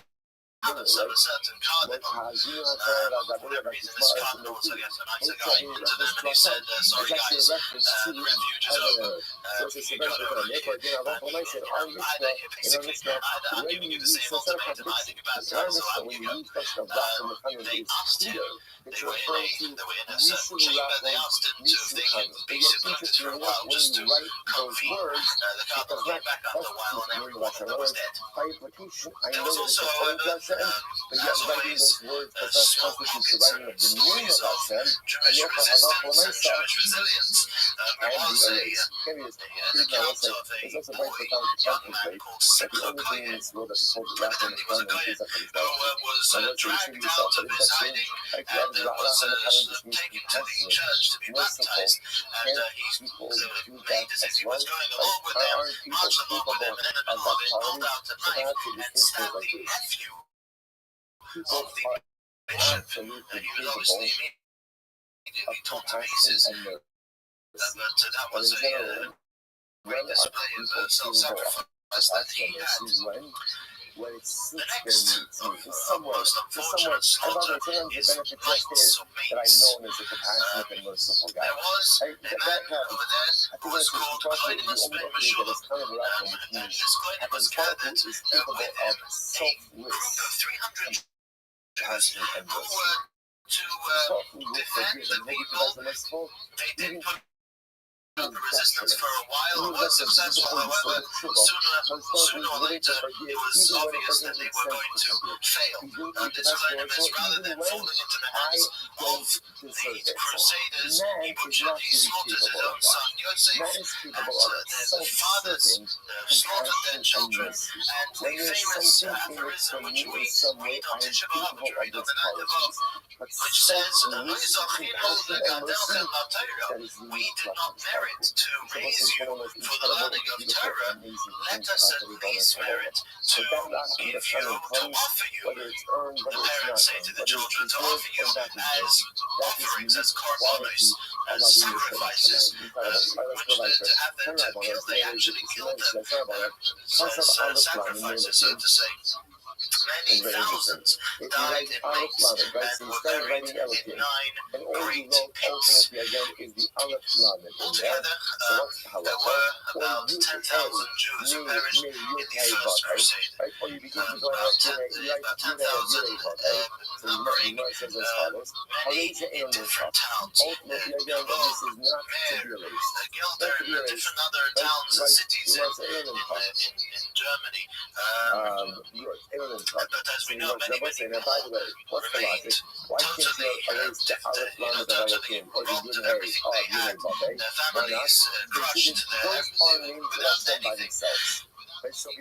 The Crusaders actually, for a period of 87 years, just to cover history, the Crusaders for a period of 87 years had their own sovereignty, had their own rule in Jerusalem, and obviously they did not let any Jew or Muslim anywhere near Jerusalem. And even when they did, at one time it was only with heavy taxes and only allowed to live in a small area in a small corner of the town. There were two things we could say which were the legacy of the Crusaders. We know there was obviously more than one crusade. There was, I believe, about 5 crusades. The later ones were not gruesome as the first one. But the legacy that they all left was, number one, the Jews are vulnerable. Everybody whoever really wants to is able to get up and to destroy them. There was not to be, at the end of the day, anything real to stop anybody. Every medium of safety failed, collapsed right in front of them when it was tried. The other, obviously very hurtful, but something extremely deep and powerful, was the legacy of Messiah's message of self-sacrifice. This was a great display of self-sacrifice of Jews who willingly committed suicide. Not only that, but maybe something even more horrifying was to kill their own spouses and children, so as not to betray the Almighty, so as not to betray Hashem and His Torah. This was something which, throughout Jewish history, was always looked at as one of the great hallmarks of self-sacrifice, of utter self-sacrifice, in the fullest sense of the word. There were the next Crusaders, the next groups of Crusades. There were obviously some very horrible and terrible images of scenes of self-sacrifice and again of killing mutilate in the next Crusades, because those the noblemen meant not that they were less fanatic or bloodthirsty as the first ones, but they were people who listened to their superiors. As we saw that the Crusaders at the beginning didn't listen, they were a mob, they were fanatics, mob who wouldn't even listen to their leaders, to their generals. These, however, if there were to be an order, as there was by Germany and so on, to stop, to turn, and they would follow orders. Also, there was a little more safekeeping as far as the governors was concerned, because as we said, the governors were totally against the Crusaders, and therefore when the Crusaders wanted to come and to destroy Jews and Jewish communities, they were a little more safe than the next Crusaders, because of the governors. But then, again, there was some terrible things going on to the First Crusade. Whereas you are allowed to erase the prefix, you cannot go ahead and erase the suffix. Incredible. We've got to remember as well, besides the Crusaders, when we're talking here, we're talking here in the era, as we said, of the 12th, 13th century. Whenever you see the name, for example, These are the days of the castles, knights, the Dark Ages. Everybody who is a little bit familiar, done a little bit of reading, meant to, as much as possible, enter What's the world to the sea of these ages? And we'll know these were, these were ages where the stage was right for things as like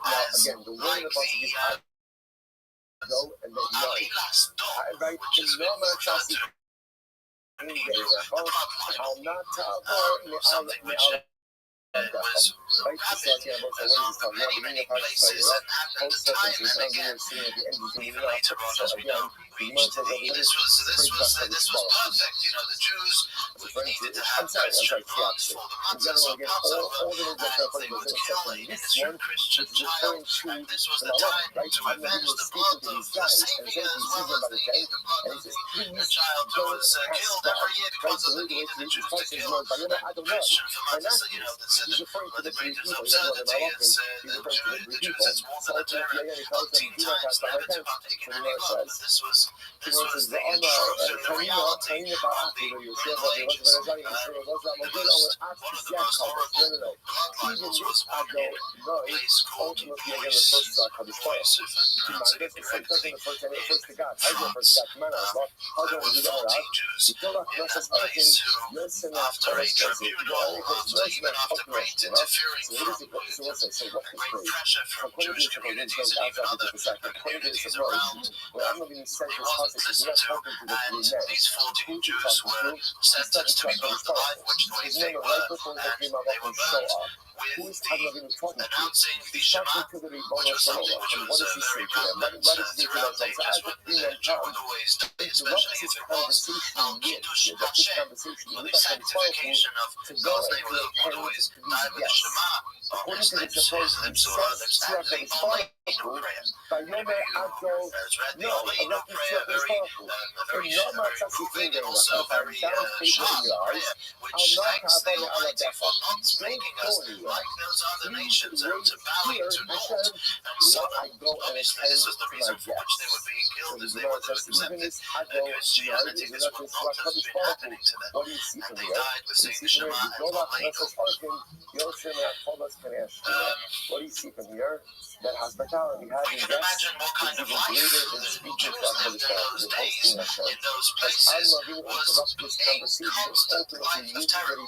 There were always attacks. We were stressing over here the Crusaders were something major, something which shook the world at that time, and something which therefore shook terribly the Jewish people. However, we must, living in the town or in the city, in these places, there was a constant terror. He was utterly vulnerable, and any local priest or bishop would light up and light the masses to go stir up the masses to go and kill, plunder. Localized pogroms and localized attacks were always the share of the Jew who was living in the time. There was always a question of who is going to be in the lead, who is going to be the next ruler. Whenever there was a question of who is going to be the next nobleman or squire or bishop or cardinal or king, there was always terror, there was always fear, because what kind of a person is this going to be? Are they going to be benevolent to the Jews more or less, or totally not? So this was the kind of life that Jews were living in, and it's more of the picture we have to get of the Middle Ages, and hence the feeling towards the Jews. All right, so say good morning. Is supposed to continue now. Leading up to Shabbos Jews from learning opening yeshivas have a much difficulty. They were in the Jews kept steadfast to learning and to thriving in the Torah, and it produced some of the greatest Jews that we know today. As we've said many times, constantly are alive today. They are constantly on the lips of thousands and tens of thousands of Jews throughout the world who learn the Talmud. And these are what we're talking specifically here, the Baalei HaTosfos, those who wrote the Tosfos. Tosfos literally means in the page of Talmud. You will see on the inner margin towards the center of the book is Rashi's commentary. The Gemara and Talmud in the middle, and on the left side, so on the right side page, on the right side of the left page, you have Rashi's commentary. On the outer margin, towards the outside of the book, you have most volumes of Talmud, the Tosfos, the editions, they were written by many scholars, some of whom were grandchildren of Rashi, and some of So we're going to fall behind rapidly. So we have I'm going to pause over here and just explain why we have differences on learning, so we'll a little bit appreciate what's going on here. Sephardim and Ashkenazim. We have this difference between Jews who wrapped until today. Sephardim, those who came from Spain, Ashkenazim, those who came from Germany, as well as France. There were also different styles of learning, sides for the dialect and sides for the customs and sides for the different laws which were accepted. There was also a different style of learning, and this is quite widespread until today. The Ashkenazic circles were more into the meaning of the Talmud itself. When the Talmud says something, what does it mean? What is the actual understanding? Is therefore extremely vital because a lot of times the Talmud is very cryptic and assumes a lot of knowledge. And if you don't have that knowledge, or you weren't passed down that knowledge, you're going to learn that. That's Rashi. Tosfos takes apart many times Rashi's commentary. Well, who says? Many Tosfos, many Tosfos will start with Pirush HaKotos. The Kotos, the booklet Rashi. How to explain such and such is the meaning of the Talmud. Well, so for example, if I have some the Re or the Rabbi Tam but it will is get to not a them, direct argue with this. And he has some other methods that involve argues with this. There is another, certainly an argument, a different explanation. Which one explanation is better, and so on and so forth. Rabbi Shimon. Naturally, but that is the style of the Ashkenazi or the yeshivas and those yeshivas always delving deeper and deeper into the meaning of the Talmud. So there were plenty of commentaries which commented on the Tosfos and so on and so forth. The Sephardim usually way of learning. It's not absolute, obviously. It's not an absolute, but one could say, as a general guideline, was a little more veering to the law. It was a question of putting together the Talmud in a way that would come down to practical law. Practical law, even hypothetical law, but law. My son Adam said, Those were the differences between the yeshivas. So, Tosfos, the Tosfos who came after Rashi were the ones who were the Ashkenazi yeshivas. They led yeshivas, they led learning, and this was the style of their learning. One of the great Tosfos was a man called Rabbi. His name wasn't Tam. His name was Yaakov. Now the word Tam, meaning of the word Tam, is a borrowed term. When the Torah speaks about Yaakov, our forefather Jacob, so it says, Yaakov ish Tom, Yoshev Yaakov was an ish Tom, a simple, straightforward individual. Yoshev Holim, he sat in the tents of learning. As opposed to his brother Esau, Esau was a cruel, a cunning individual. And so this was the contrast of Yaakov and Esau. Yaakov was called Tom, simplistic, straightforward, being that Rabbeinu Yaakov was a great person. He got the name Tom, he got the name straightforward, simplistic in his piety and in his greatness, which was a sort of comparison maybe to Yaakov. to our forefather Jacob. became Rabbeinu Tam was ultimately again, was a grandson first of of all, Rashi. again, both have It's the Lashon actually of an Kafka. interesting They have that symmetrical Lashon. story which they tell. They have mentioned once the Rabbeinu Tam was a little boy, and he was sitting on his grandfather's lap. Rashi clapped. And he was a little boy, and this little boy's toe is fidgeting around, and he noticed that Rashi was wearing tefillin, and evidently it was the custom of Rashi to wear tefillin, maybe even a talus of many great, not just for davening. We don't wear tefillin all day because we cannot hold ourselves in the seconds for davening. However, there were the great ones who wore tefillin all day, and Rabbeinu Tam, as a child, the little Yaakov grabbed off his grandfather's tefillin from his head. Rashi looked down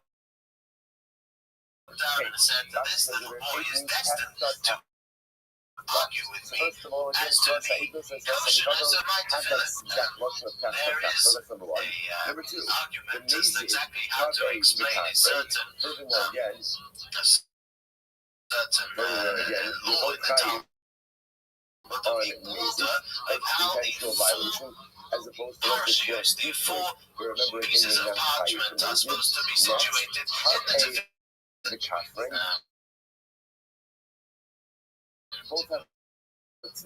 The Talmud says something, and the question is what it means.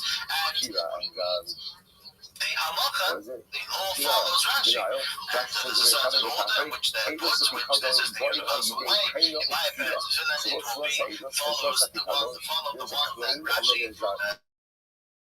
Rashi don't like, however, and Rabbeinu Tam did argue on the Shulchan Aruch because the Jewish law said that if somebody is God-fearing and wants to fulfill all the possibilities, he should also put on Rabbeinu Tam's tefillin. And that's why you will see many people with Rabbeinu Tam set of tefillin. And all those who, obviously, if you are already putting up one pair of tefillin, that it's a good thing and a very commendable thing to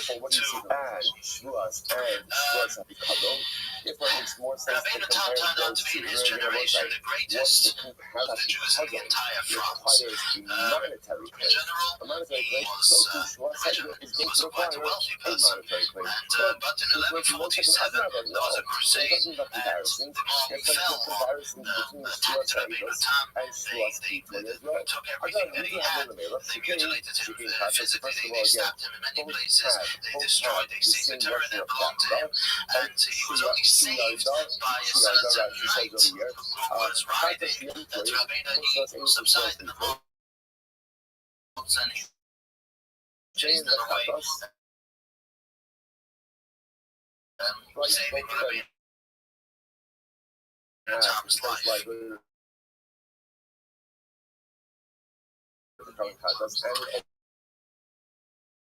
Rabbeinu Tam was looked at, as we said,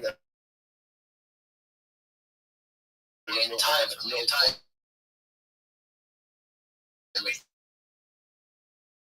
the greatest authority in Torah. Questions were sent to him all over France, and it was definitely seen as the leader.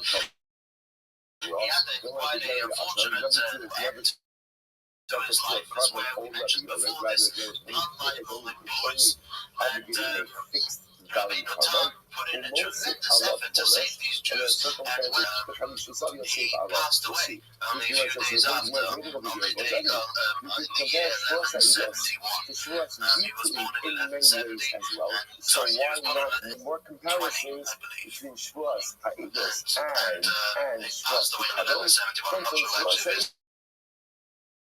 this year of birth, sorry. Not just birth. Beautiful. Okay, and I will say, again, something else Rabbi Natan did in his lifetime. The 20th, because that was the day on the 20th of that Bible and great and he observed this. There is liturgical tragedies that are by Rabbi Natan. Another example of this sort of difficult time, fanatical time that Jews were living in was the example of the Hebrew monks who became fanatic by the day, and there was a sort of they constantly, raging to the masses to be more faithful and to be more brutally faithful to the Christian way, and they started hints of a build-up against the Jewish Talmud, against the Talmud. There was, and then one of the I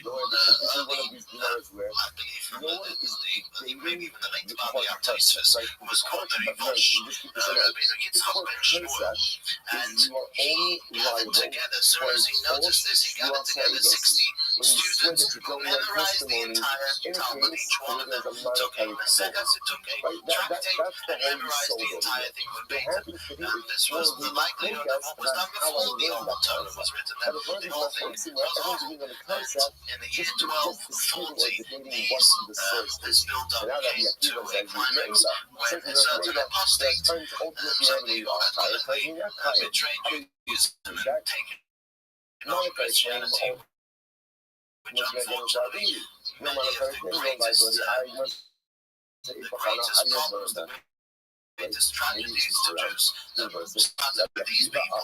This man in 1240 brought an accusation to the Pope against the Talmud.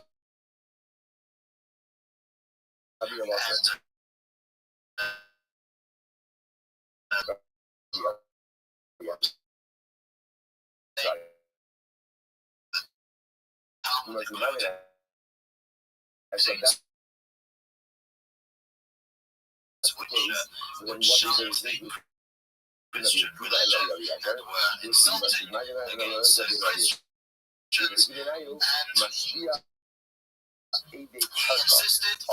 he insisted on an argument, on a debate between himself and between four other rabbis. It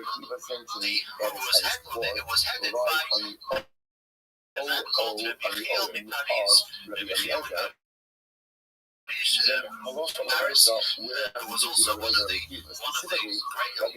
greatest scholars of the time. But obviously, any one of these debates,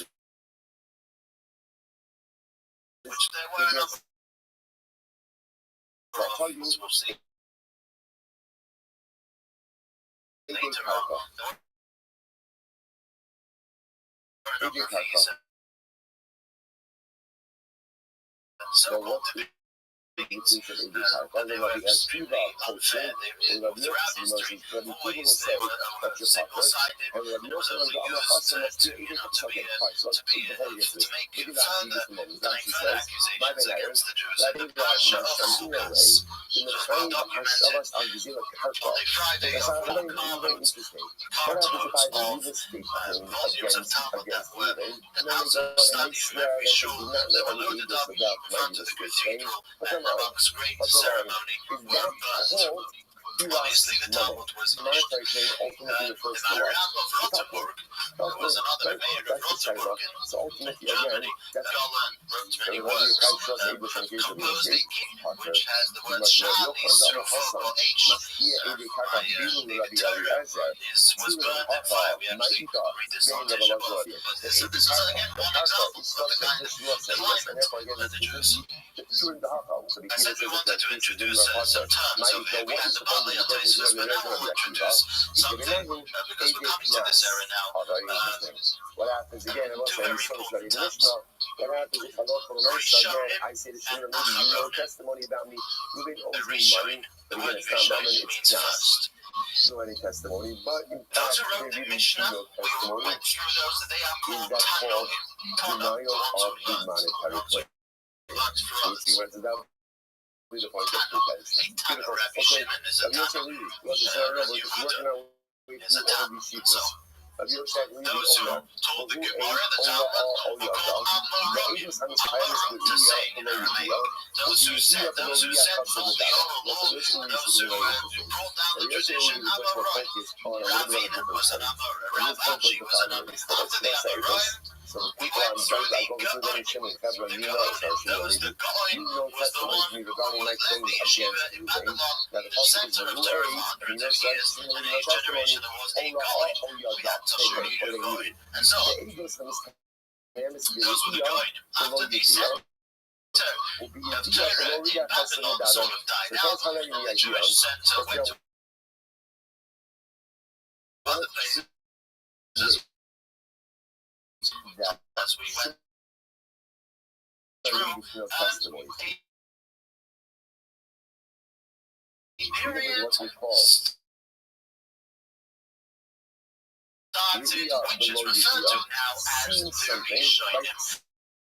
The Rishonim are the earlier ones, the first ones. Those who took the Talmud and wrote works about the Talmud. Those who wrote works on making of it is relative to the Amoraim, relative to the later ones. The difference between a Rishon and an Amoraim, interestingly enough, of holiness, of sanctity. You go to any yeshiva today, and these words will be the words of a Rishon, the words of one of the Rishon in the earlier ones. All these people that we're talking about now, that we're going to talk about, they consider to be of sanctity, and any words that they said were not only to be understood as wise, but to be understood as truthful. More holy, as they say, just a little story which illustrates this. They end up kicking the camels around them. The great Aristotle once came to the first rebbe of Chabad, Mishneh Zalman of Liadi, the author of the Tanya, the Alter Rebbe, known as Chabad. And they were talking to each other and learning. And there was a certain passage which had a commentary from the Maharal of Rothschild, which we just had. Meaning, what do you find? And the Maharal brought in his work a proof from the Talmud to the truth of what he said. And the proof seemed to be something very flimsy, not a good proof.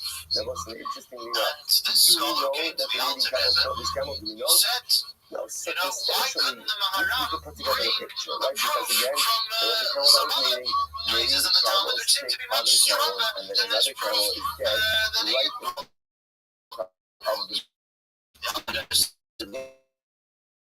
You're right. The Alter Rebbe brought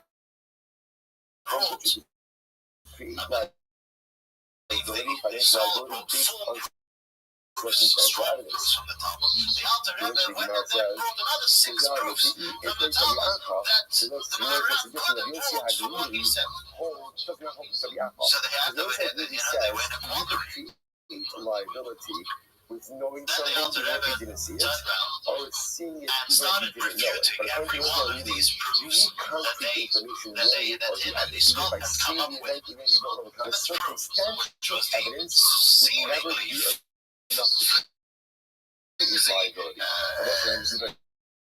not good enough proof from the Talmud.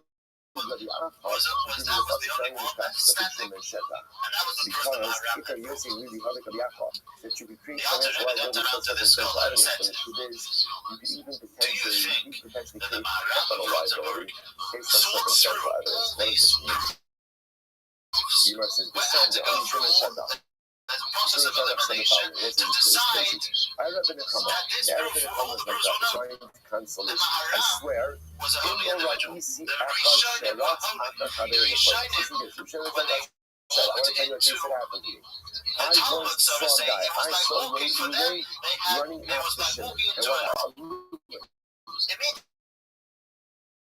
totally you can see what's going on. You don't have to go through the process of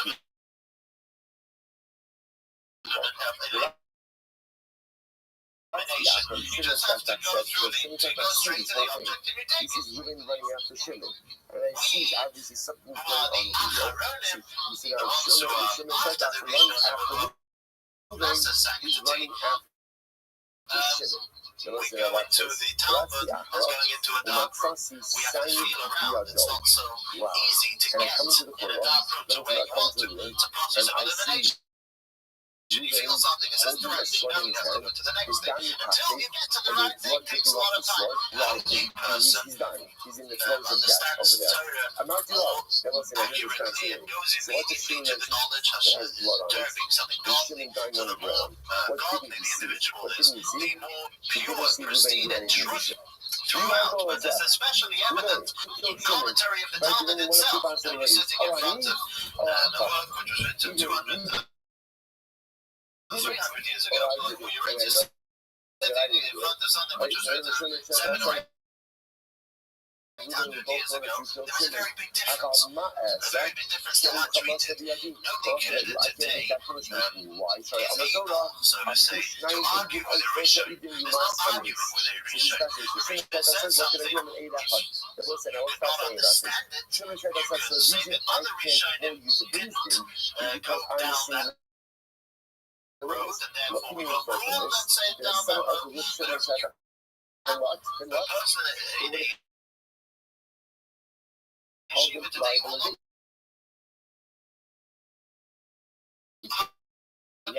with a Rishon. You also so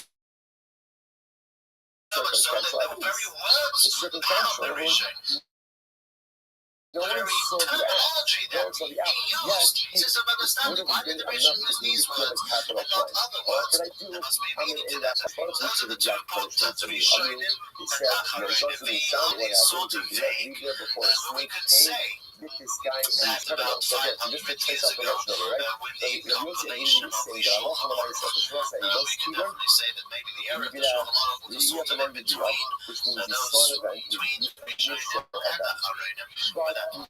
That's to have solid and concrete information. Gemara just says, Rabbi Yosef really clearly doesn't know the Rabbah. Because Rabbah said, just to finish off, that halacha l'maisa again in the case of the mating camel, you can pay liability through circumstantial evidence. Not that's the answer, but by the way, if you can even have it's worth taking note of. you can even convict on circumstantial evidence, ultimately again. In capital cases, the reason why you can convict that guy moving major word in its more format. But anyway, the guy into the room we talked about the Rabbi, where philosophy was at the top of the line, where, Plato and Aristotle were the all stars of the day, literally Greek philosophy, and studied the arts. It was a very rich time in the Middle Jewish world. As opposed, by the way, to the era we're talking in now, when things were extremely dark and primitive for backwards. example, in a capital case, what would be an example ultimately again of Yediyah The era, and also the place in the world. You see the Rambam in Islamic countries. There was in direct contrast. At that time, to the Islamic countries who were very, very much forward thinking. So say, the Rabbi and the Baalei sort of, their era is sort of the same. The Rambam living in Egypt and so on. And this being Europe, this being France and Germany. The Rambam is actually quoted in Tosfos. The entire Tosfos, they do quote the Rambam. Rabbi Moshe ben Maimon is quoted once. There wasn't that much of something going back was very difficult to do. However, before the Rambam's passing himself, his book, the American Nebuchim, his book, The Guide to the Perplexed, made it to front to France. This was actually the south of France, which was very, very different someone who has some type of injury from which they're going to experience in advance, then a lawfulness is not liability for for various reasons, a very different climate than things the Jews lived very peacefully over there. They were educated, they were part of the society, some of them held very good important positions in society, especially in the positions of the doctor, being a doctor, the physician. Jews taught law in the universities, one player, I believe in the south of France, and so on. So you had that going on in the south of France very different. You could find the case of Yedia without Re'iyah, The thing was but Re'iyah below Yedia, together, below Yedia. side by side with the affluence came the influence of But also you have to know philosophy, of being enlightened, and that didn't go together with keeping Judaism, with Torah and its mitzvahs. There was a one of the Baalei Tesis, the era of the Baalei Tesis called the Sar Bigotzi, the Prince of Kutsi. There's a story there that he visited this place and he said that there's no mezuzahs, no tefillin, too much of it going on in these places. The woman putting up mezuzahs, putting on tefillin. This was the kind of place they were, this is the kind of climate that this was happening in. He was talking about, actually, he was talking about Spain, but the south of France also I go ahead and that I sort of thing about say it. to Ruben, Ruben, They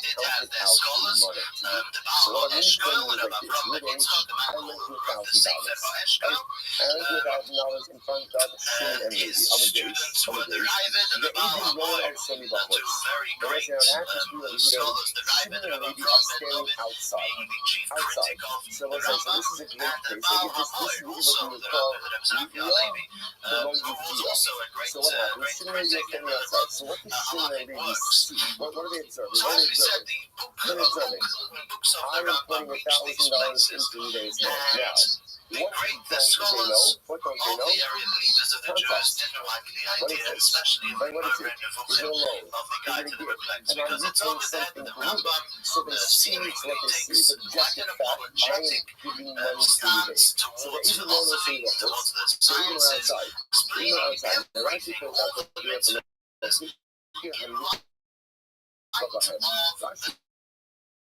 sciences, in light of especially philosophy.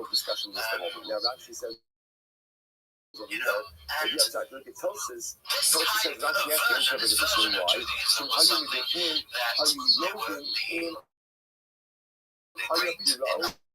the places in the world, especially in this area of France, were very nervous of, because it would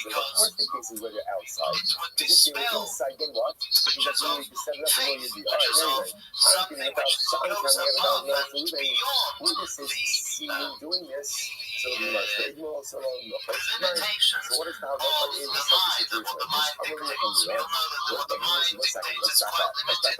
Because we were the very discourse, there's something deeper in the Rabbi, which drives them to do read faithful. And the Judaism, which is purely the product of intellect, Judaism at all. And therefore, there became a controversy over the works of the Rambam, and not the works of the Rambam necessarily, but such an approach which the Rambam takes in these books. The Jews, they had loved it. They couldn't get enough of the work. It was all translated from Arabic into different languages, and they loved this. The Rambam was extremely great to them, especially in Spain. But as we said, in Spain, we'll get to what Spain extra lessons, but in Spain it was a very similar atmosphere. The Jews had rights and very rich and very influential, very powerful, and it was a very an affluent elite to the extra level was also that way, and the Jews were great philosophers and great doctors, and this is they had ultimately, again, what good is it doing to you, right? In other words, what have they really accomplished? So the Gemara says, over here,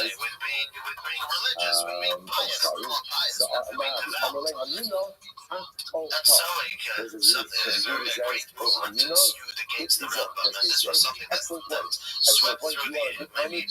Come into the yeshiva. It's almost like this is like the Fahar. And so you're from the Fahar with Hamina, and you select the way that's a Hamina. Block the way you understood Sidra, you like the Hamina, or you have to against the Hamina. That's the Hamina. Hata not even funny for this. I read you. Hata Makin Eslavha. Which is actually quite beautiful. So this is Hamina, you come into the yeshiva. Why? Because every Rebbe needs a Talmud like you. What's the job of a Rebbe? To teach and inspire his Talmud. And what's the job of a Talmud? To start with the Rebbe. Okay, it's beautiful. Beautiful. So if I lose the Talmud, you come into the yeshiva. Let's say just funny as an aside. As an aside. What do you do in a case like this? This is actually a really interesting case. I'm going to give $1,000 to you. They're putting $1,000 into his hand. Witnesses are standing outside. So they see me giving $1,000. Obviously, my claim is I lent you $1,000, leaving you only money. Leaving his claim, leaving a quick claim, you just say, no, you would pay me back. Right? Or it wasn't good. So what do you do in this case? And this is actually interesting. So the Rabbi with this claim is done.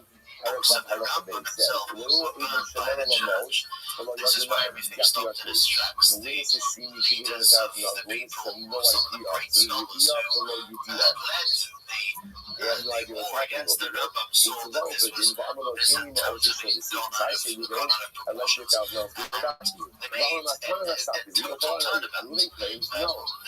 One of the greatest ones that we know. And his ways was a man called Rabbi Yoina. Rabbi Yoina, we're going to see essentially Rabbi Yoina took it upon himself to go around as a form of Teshuvah, to go around and reach Jewish community and to learn to the show and to announce that he had sinned against the rabbis. One thing we have, one thing we always got, I did give you $1,000. So this is real, how about some mistakes? We just cannot prove it to two leaders, right? Therefore, it is allowed to go ahead and take money. Once again, I'm not going to say very beautiful. Now, if you think about these two states, it's actually very apropos to Chicago as well. Like for the kitchen, one of these two categories, there is Yediyah below Yediyah, right? And you guys also say, journey into Shuvah and return to Hashem. This was some of the highlights of what was going on at that time. But always the history must be understood in its broader fashion. These were the highlights, these were the high points, or some of the low points, shall we say.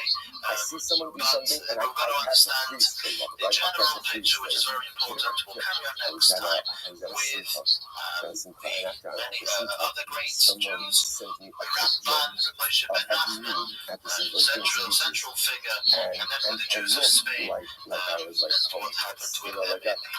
them. There was a point where it said you really should pay better attention during the speeches. I think to myself, like, it was relative. Let's say it was relative. So who was speaking and sent me the picture? And so I was just thinking, like, I was thinking again. I actually was paying attention. So it was so incredible because listen, if you could catch anyone in a freeze frame doing something or looking a certain way. That's just the way that catch anyone, whatever moment. Just so much of life is Re'iyah below Yediyah. I see someone do something, I have no idea about the context. Even sometimes you hear someone say something, and maybe it's jarring or upsetting. You don't know what's happening in that person's life, about what the rest of the context of that is. So much of life is knowing what you saw. You saw something. But you absolutely no idea about the backstory to all of this. On the other hand, the era started from the end of the Godomic period. We had the Godonim in Babylon, those who led the yeshivas in Babylon, and then you have the Rishonim, the early apostles, they are called, commented in the Talmud, or down Jewish tradition throughout the ages until about this time, which we would call probably the 14th century, definitely by the 15th century. Just because they can't see it, it doesn't We're going to run through now So I need ultimately again the belief in some of the great Rishonim, some of the great earlier ones in quotes, who lived in Spain and really made their mark on Jewish learning and Jewish living up to this day. Their names and their legacy lives with us right up until this day, as we've mentioned on a number of occasions. Now, what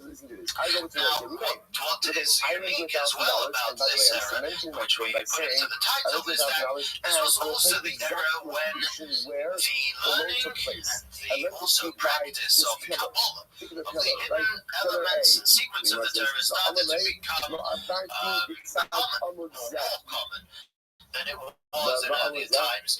And we'll get back to that after having explored the era in which we're talking. We're going to be centering primarily on Spain. We went through the other time with the story of the Crusaders, the Jews, the Jewish story, the unfortunate Jewish story at that time of France and Germany. We're going to now focus on Spain, the era really that also led up to the Spanish Inquisition. And we're going to focus on next week the decline of Spanish Jewry and its most unfortunate fashion. obviously, what's happening over here Let's start with somebody who said he's never been by that color. in the, I should even say in the books of history, receives a chapter on his own. You gotta make it big for that. We went through Maimonides says to himself that in no small measure is the next character, the next great leader, a leader unto himself, somebody who really is very unique. His name is somewhat similar to what we call Maimonides. Maimonides is known as the Rambam, Rabbeinu Moshe ben Maimon. This man is known as the Ramban with a Nun at the end. Ramban. Not Maimonides, but Maimonides. His father was called Nachman. He shared the same name as the Rambam Moshe, so it's Rabbeinu Moshe ben Nachman, the Ramban. The Ramban was born in the year 1195, and his upbringing and education was very, very special, was very unique. We did go through it another time. The differences of style and method of learning in the different yeshivas, the different academies that existed at the time. You had Spain, the Spanish, the Sephardic. The Spain, the Sephardic way of learning, which focused primarily on the getting to the bottom, of getting down to the halacha, which is personified by the two major works. The Al-Fasi, which we'll quickly through, which he wrote, he was the first one who sort of codified the Talmud, the reading all the backwards and forwards and focusing on the actual law. He was the first Jewish rule book, per se, major work that collected the halacha, and then Rambam, the Sephardi, they were who did that tremendous work of collecting the halacha. That was the style of learning in the Sephardic yeshivas. On the other hand, France and Germany their way of learning was personified by Rashi and the Bali, Tosfos, the Surrey, the additions to Tosfos. We went through, we studied them last week. They focused primarily or greatly on the meaning of Talmud. Peshat, it's called. What does the Gemara, the Talmud mean in this passage? How are we to understand this? Not necessarily has to do with actual law. This is obviously not to cut anything fine. There's no harm done. Obviously, everybody was concerned with the halacha. There's no with the law, that goes without saying. Obviously, everybody was concerned about what the Talmud means and what the peshat is. However, peshat means meaning. However, we're talking about primary concerning. Then there was the south of France. The south of France again went through the past and the previous occasion were very occupied with philosophy. They were very occupied with the Rambam's word and devoting my guys to the perplexed and very busy with trying to unite and connect philosophy and Torah. This was something they were very into. The Ramban, Ahmad, studied at all three academies. He was a student of all three of them, and he ended up in his works being able to unite all three schools of thought because he was educated in each one of them. The Ramban was a doctor by profession, and that was a contribution of the, I believe, of the south of France, where he learned, where they were interested in uniting the sciences together with Torah, and he was, that's what he was doing as well. The Ramban wrote a number of great works. The first one on the list is a book called Milchamos Hashem, Laws of Hashem, the Rules of God. That's a pretty good big name for a book. Whose war was he fighting? Well, if you look, indicator that it does not rank in high importance in our lives. Incredible. All right, we'll say no. We'll stop over here for today. Shkoyach. Right back on track. Right back on track. Page of the Al-Fasi. It is very exciting. The Rif, if you look at the volume of Talmud, the Rif will be printed in the very same style as a page of Talmud is printed. The Rif will be in the middle. It's quite small, his column, because it's only the law. Around the Rif, there are many commentaries. The Rif did something very bold. The Rif decided, he sifted through the Talmud, decided what the law would be according to the rules that he understood to be correct, and put down the rules that he found in the Talmud.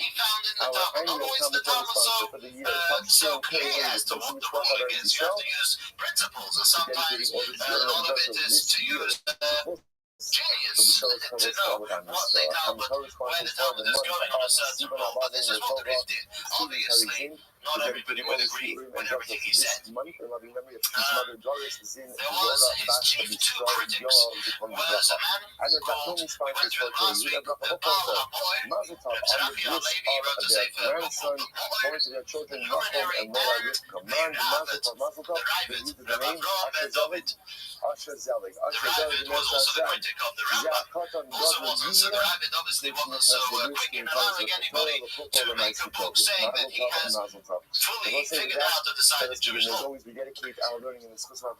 are the chief critics of the Rif, and they are printed right on the page that the Rif is printed. The Ramban made it his mission to defend the Rif from his critics, from the Baal HaPoel and from the Rabbit. He wrote a book called Milchamos Hashem, the Rules of Hashem, defending the Rif against those who wanted to criticize him and to say that the law is not like him. So if you really open a page of Rif, it's quite exciting as to see who is taking over who.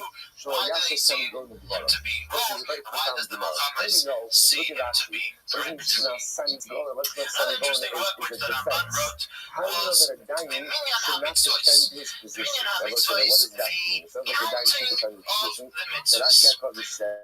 That's an interesting idea. In Dan Din, the Talmud says, the Gemara says, that there are 613 mitzvahs. This is something very well known. What's not very well known is that it's quite a difficult task to actually figure out which of the commandments in the Torah are considered to be individual mitzvahs. For example, there are a number of kinds of sacrifices of korbanos. The Torah has a law, very detailed. This is the primary subject of the book of Vayikra, of Leviticus. How exactly is each korban, how exactly is each offering meant to be brought up to Hashem? So the details of everyone, there's a sin offering, there's a peace offering, oilah, shalom, chatos, various offerings. What do? Do we consider the individual mitzvahs of every offering? I overcompensate. Do we consider them individual mitzvahs? Again, So, for example, you have a sin offering, and there's, let's say, for argument's sake, 5 details, mitzvahs that Hashem says, do this, do that, do the other, 5 of those. Do we consider them to be mitzvahs? Or do we say no? There is a mitzvah. I don't know. That if a person needs to bring a sin offering, he brings a sin offering. And he's going to do it in a certain way. And the Torah tells you how to do it. So essentially, it's one mitzvah. Things in life where, although I've taken a By the way, position, Maimonides deep down I know the makes the position count, is and his wrong. count of the mitzvahs, Maimonides considers it to be one mitzvah. To say you were wrong. You see, now the problem is that there are many commandments in the Torah, much more than 613. So you've got to generalize, you've got to choose which ones are mitzvahs and which ones are not considered to be part of the 613 mitzvahs. There was the very first person who did this was a man called Reb Shimon of Kahira of Cairo. Reb Shimon of Kahira is better known as the Bahai. In Yeshiva world, the Bahai, that stands for Baal Halachos Gedolos. The Bahai. Baal Halachos Gedolos means the owner of the great halls. That's as he wrote a book called Halachos Gedolos, the great halls, and he is called the Baal Halachos Gedolos, the one who wrote the book of the great halls. He was the first one, very early. The Tosafists bring him all the time. Very early on, he wrote a book counting through the 613 mitzvahs. The next one, obviously, another one was Maimonides, was the Rambam. He wrote a Sefer HaMitzvahs, the book of mitzvahs, which contains obviously the counting of all 613 mitzvahs. The Ramban himself wasn't necessarily in agreement to the Baal Halachos Gedolos or to the Rambam as to their count of the 613 mitzvahs. That all of us are made up of multiple parts. And some of those parts are good, some of those parts are not good. But no one is he an absolute. defended the It's Baal true when it Halachos comes to Gedolos judgment. When it comes to judgment, in a I greater way can't than he agreed participate with in the the Rambam. judicial The process. Rambam had his own way of understanding the 613 mitzvahs. I know that He the took other the Rambam people that involved are differed dishonest. from the Baal Halachos Gedolos, and he defended the Baal Halachos Gedolos on many aspects. So there's a book of mitzvahs on the Rambam. Another book he wrote on, which is called Torah Sod, on the book of man. The Rambam wrote that's to do with the laws of mourning, and at the end of it, a person passing away, the laws of mourning. At the end of that book, there's something very fascinating called Sha'ar HaGemul. Sha'ar HaGemul means the gateway. It was a chapter of Gemul, of reward. Not that's wrong. Translation Gemul means that which Hashem will return. He will return at the reward of punch. Hashem will give back. How do we know that a judge couldn't say that? That's actually a primary source that we have of what people call the afterlife. What will be when we pass away? Or what will be better said? I believe we'll say when Mashiach comes. What is the reward? What is the destiny of the human being? What's the destiny of the world at large? Which is very beautifully dealt with in the Sha'ar HaGemul. They're going to say what they're going to say. If they check out, they check out. However, And if there's a problem, having it's said on all their that, head. and those works It's of not the true. Ramban, If the you're greatest involved in work some that the way, Ramban probably wrote, and what he's most well known for, is his commentary on the Torah. He wrote a commentary, Pirush HaRamban, the commentary of the Ramban on the Torah, and there's nothing we where don't hear that Hashem he did is one of the most early and major works that many concepts of Kabbalah, of the secret parts of the Torah, filter through his commentary on the Torah.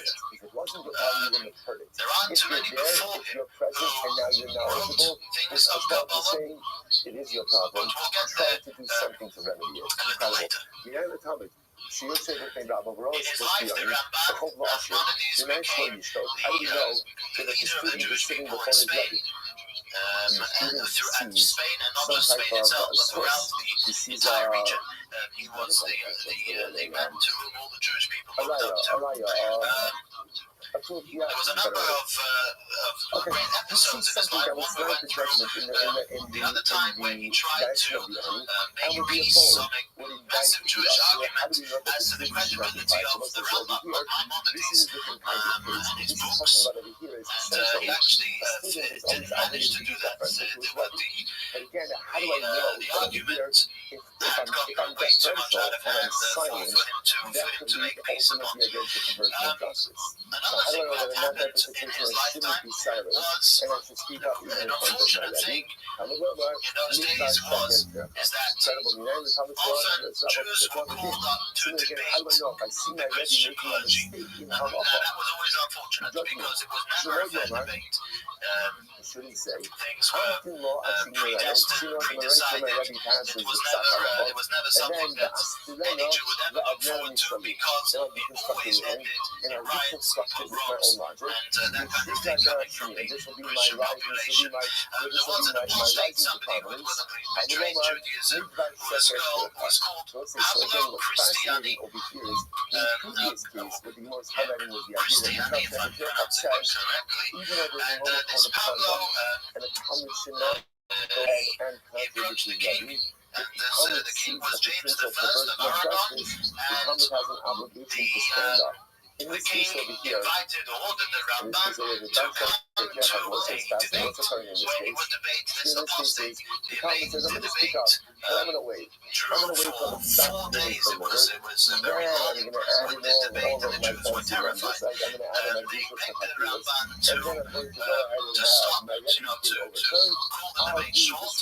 However, the king was so impressed with the Rabban that he ordered it to carry on. He's very famous for having said that the king, obviously being a devout Christian, said to the Rabban that he was so impressed with him because never has he seen somebody defending something so wrong so well.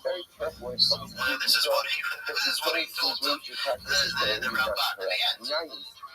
He sent the Rabban home with tremendous honor and gifts of having displayed such genius, which he had. However, this brought a lot of jealousy and a lot of hatred from obviously the Christian clergy and populace, especially from this apostate who is Pablo, the Bishop of Verona in Italy, was so impressed he ordered the Rabban to write down his debates, which he did. But the clergy and the apostate was so angered that they twisted the king in all sorts of ways and directions, and in the end was that the king had the book of the Rabban burned. As a display that this book was no good, and he had the Rabban exiled from Spain for a period of 2 years. When he got this order of exile, the Rabban used that opportunity. The Rabban was already aged, and he decided that this would be the time to visit Israel. So the Gemara says, now this trip of the Rabban to Israel was a very pivotal one in Jewish history. You see, the Rabban made this trip to the land of Israel without his family, did not want to endanger them as the roads and as well as the sea journey was extremely dangerous. But he did this himself, and he went after being the Jewish leader that he was. He decided he must revive the Jewish land, Yerushalayim, Jerusalem. He came to Yerushalayim. He did not even find a regular. There was not even 10 Jewish people who would come together to shelter David. There was no safe terror in the entire Jerusalem.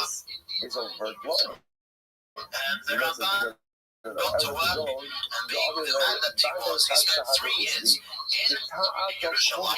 He built a shul, which not the actual shul, but the structure of the place of the shul exists right at the bottom right till this day. It's known in Jerusalem, the Ramban's shul, the shul of the Ramban. Actually, it was destroyed, I believe, in 1948. The original structure was destroyed right at the beginning of 1948. However, they did build a structure to compensate for that on the same place. It's there till today, the Ramban's shul. They brought Sefer Torah there, and he made the yeshiva there. He gathered the Jews, young Jews, all Jews to come and learn and establish Jewish life once again properly in Jerusalem.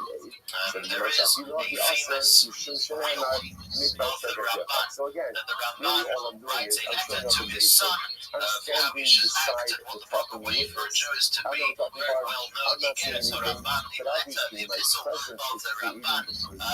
We actually don't know where the Ramban is interred. We don't know where his burial place is, but he was.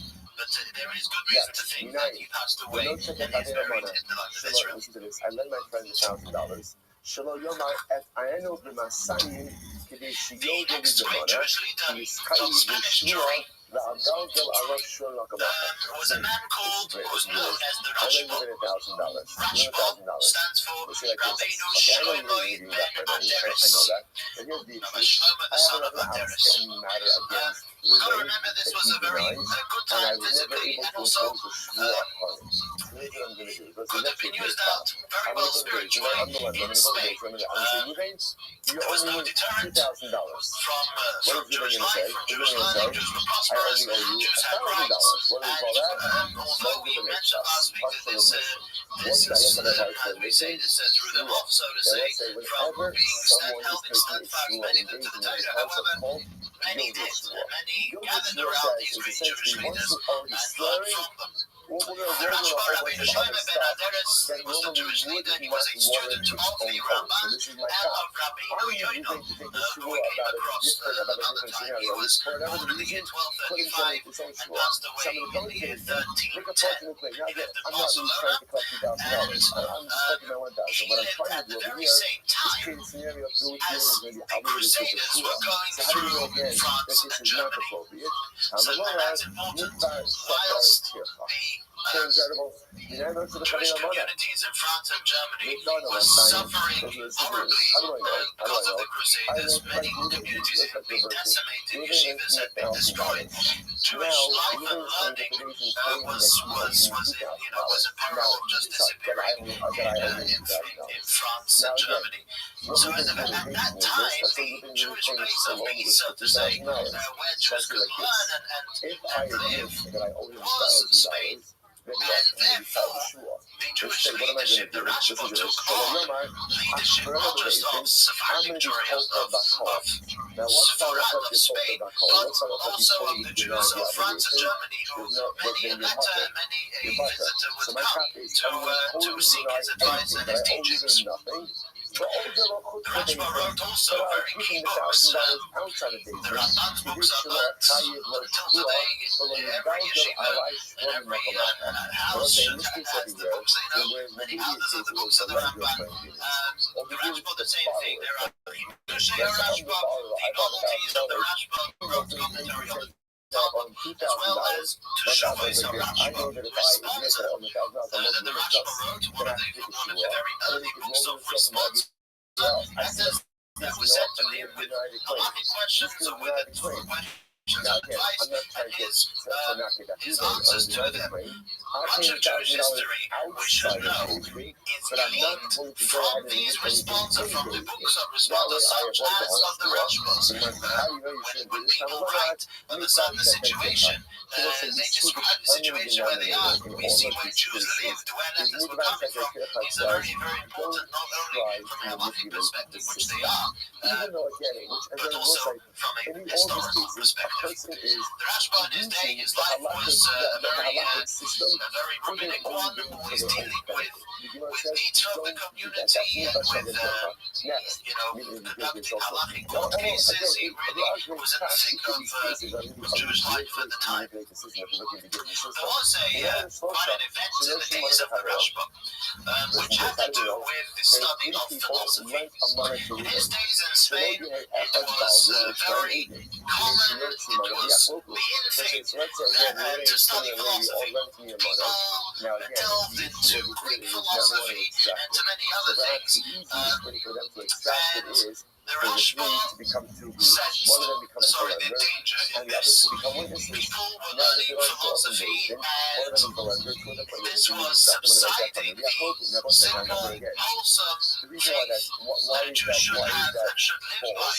With the Torah, with the Almighty, as we said many times, this does not mean at all that there is no philosophical logic to Torah. God forbid, the Torah is the wisdom of Hashem, and therefore is viewed as the greatest wisdom. However, a Jewish cannot live properly as a Jew just with philosophical logic, because it makes sense, because it works. On an intellectual basis, that's why we do it. A Jew has to live with his neshama, with his soul, which connects to Hashem, and do the mitzvahs out of love and fear and so on. And people were sort of drifting into a different direction. The Rashba sensed this, and being of the position that he was, he made a decree that nobody should study philosophy until they are 25 years of age, which would make sure that they had studied properly. The yeshiva or the rabbi, only then when they have filled themselves with the knowledge of Torah would they be able or be allowed to delve into other wisdoms. He made this decree only for 50 years. It wasn't something that he sought to be an everlasting thing for his day, for his age. He made this decree. Someone walks into my Dalit, I have them sized up by the way they dress, by the way they present, by the way they talk. And if someone major Jewish character down the line, they are lying. Was a man called the Rosh, known as the Rosh, Rabbi Osher. Now, Rabbi Osher, that was Osher. He was born in the year 1250. And after the passing of the Rashba, he became the next link in the chain to the major Jewish leader of the time. The Rosh was actually not born in Spain, he was actually born in Germany. The Rosh was a student of the Maharam of Rothenburg, the mayor of Rothenburg. Maharam of Rothenburg was an interesting story with him, which I don't think we went through. We mentioned his name, but the Maharam of Rothenburg was a very important Rishon, very important early one, only one who explains the Talmud, the only scholar, Rishon. And the end of the Maharam of Rothenburg's life was quite an interesting one. He, by accusation of a certain, again, an apostate, usually somebody who converted to Christianity willingly, which were often there were some of the greatest tragedies of Jews came from such people, unfortunately. And he was accused of whether it was treason or whatever, something like that, and a plot was made against him, and he ended up in jail. Those times, when they ended up, when men of great men who ended up in jail, it was for ransom. The king, the Kaiser of Germany wanted a huge ransom for the release of the Maharam. The Jewish community, where the Maharam was one of their greatest leaders, made a major appeal, major election, and actually collected together the ransom that Kaiser wanted. When Rabbi was sitting in jail, got wind of the fact that they wanted to do this. Right, so the nice, again, in order that no one should look more Prussian than the He other, said he was not going to accept it. He did not allow them to transit to get the ransom. He said, because there's a source in the Talmud, that this would be a regular thing. The authorities, the rulers, the kings would learn that this is sort of a very worthwhile investment. You're making, you set up a great Jewish leader, you put him in jail, you ask for ransom, easy money to come. And Maharam would not have it. Maharam passed away in prison, in jail. And he wrote the whole story. He wrote a Sefer Torah when he was in jail, which was from heaven. They actually gave him the Sefer Torah. It says, this is already part of Jewish tradition. He was given the Sefer Torah of Moshe Rabbeinu to copy. And he wrote, but what was a fact is that he wrote a Sefer Torah, which got eventually, there's a whole story behind that, how he put it on the Rhine River and it floated all the way to Worms, all the way to Worms. And it ended up in the shore in Worms, I believe up until probably up until the Second World War, the previous Lubavitcher River has done that. He sold the Sefer Torah, and probably however got destroyed in Holocaust. He wasn't allowed, even after he passed away, he wasn't allowed to be buried. And so many years later, an individual called Alexander Vinton, very rich and influential Jew, gave the money to the authorities to have his body taken out, huge sum of money, and to be buried.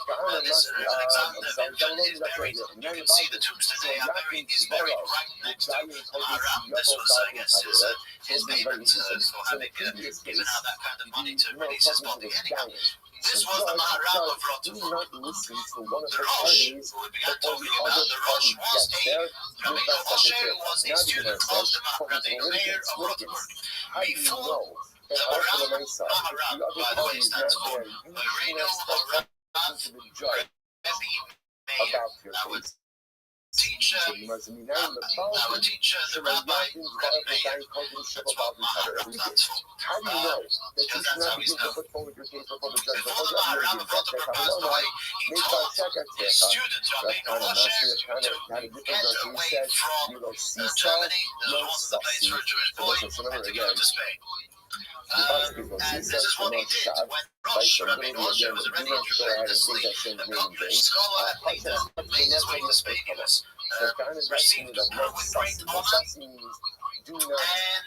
he already, even in the lifetime of the Rashba of his predecessor, he was appointed as a dayan, as a halachic judge, and he was so strong that it had authority on its own. The leaders, and this is true as far as the Rosh is concerned, especially after the Rashba passed away, and he assumed great power, and the Rosh was given total authority to prove ownership of his court, of his based in, of ownership in Spain, to the degree that he had the authority as far as the king was concerned, to administer capital punishment. That was a rarity, probably never existed. Never existed afterwards, I don't think, in Jewish history. And such authority was granted. I think it did exist before in Babylon, so definitely the reign of Rousseau and the reign of authority. I'm not sure if it was capital punishment, but he definitely had great authority. And the Rosh was given this authority, an unprecedented thing. And he was reluctant to use it, but he did give permission he didn't give permission for the government to deal with capital punishment to some people who evidently deserved it. The Rosh took over the leadership of Jerusalem, Spain in his time. The Rosh is today extremely things for So because he's making brought in to win, therefore again, a lawyer commentary, often has very not really a little commentary reason on the to Talmud, but settle. a book of As Jewish opposed to law, litigants, similar because to they're the going to Rif, again also similar to Rabbi, if Yitzchak there's Al-Tasi. He took the Talmud, took away the discussion, and made the law. The thing was that he has come now, the Rosh has come after the Rif, he has come after to ultimately settle. So, but again, if you're doing Maimonides, so he's quite late in the game, and therefore he saw all their works, including the Rashba, including the Ramban, and everybody, whatever everybody had to say before him, the Rosh knew and took into account and ruled accordingly. This is a very important element in Jewish law. In his nation, In Jewish law, if we're talking about a great authority, because the now law what you've is done is you halacha pretty much negated any kibbutz possibility of which means compromise, the and instead halacha, of the creating law that potential more follows litigious the situation, legal. obviously just understand. Meaning, if there are two great, authentic Jewish authorities who argue on a piece of law, and they're not around to argue with each other, one lived 500 years ago, the other one lived 700-800 years ago, where people make complicated situations more there will be complicated. And at the end of the day, there's a way leaning to resolve this towards and there's a way to ruling navigate this, and like the one who was later. Obviously, if you're being thoroughly using authentic authority, if you complicate it in a more situation, because it's that's not an not absolute good. rule Obviously, there are where situations if the where majority is against it, then there's different rulings. So there's the ruling halacha is not black and white game. But with a lot of the ideas, if he came later, then we give him more credibility. Why? Because he saw the rulings of everybody that came before him, and nevertheless decided one way or the other. So that's something we can take into account. So he did something similar to the Rif, but with everybody else's opinion inside.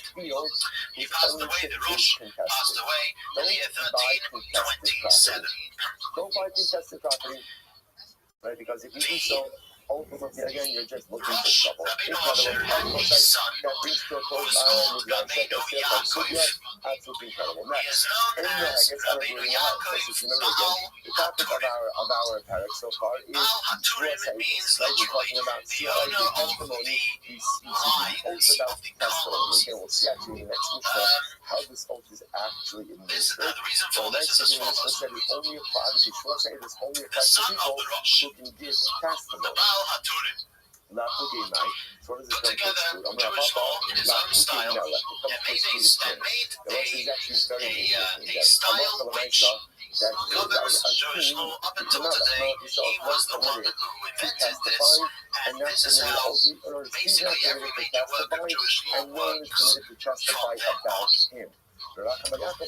Many of the halachas, many of the laws in Jewish law are not applicable right till today, until Mashiach comes.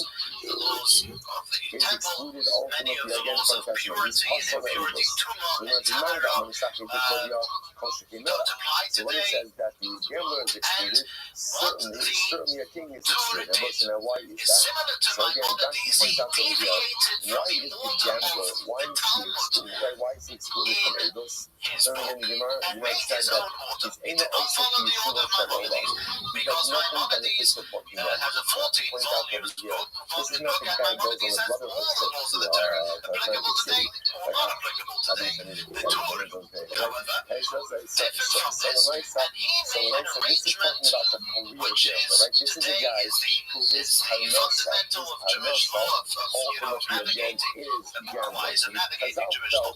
He made a 4-volume set. Now, if you buy the Apple set, it's about 10 volumes. Depends which kind you buy, but it's in 4 parts. The first part is called Oirach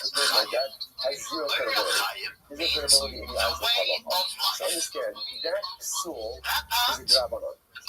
of this Jewish law book deals right, that with can't go the ahead and regular give cycle testimony or of to the testify to that. day, That of the ultimately again week, is a delight. If you look at Rashi, and of Rashi the says, year of the Jew. A king is disqualified from begins with the anything to do laws, testimony in waking up in the Daraisa. morning, Why?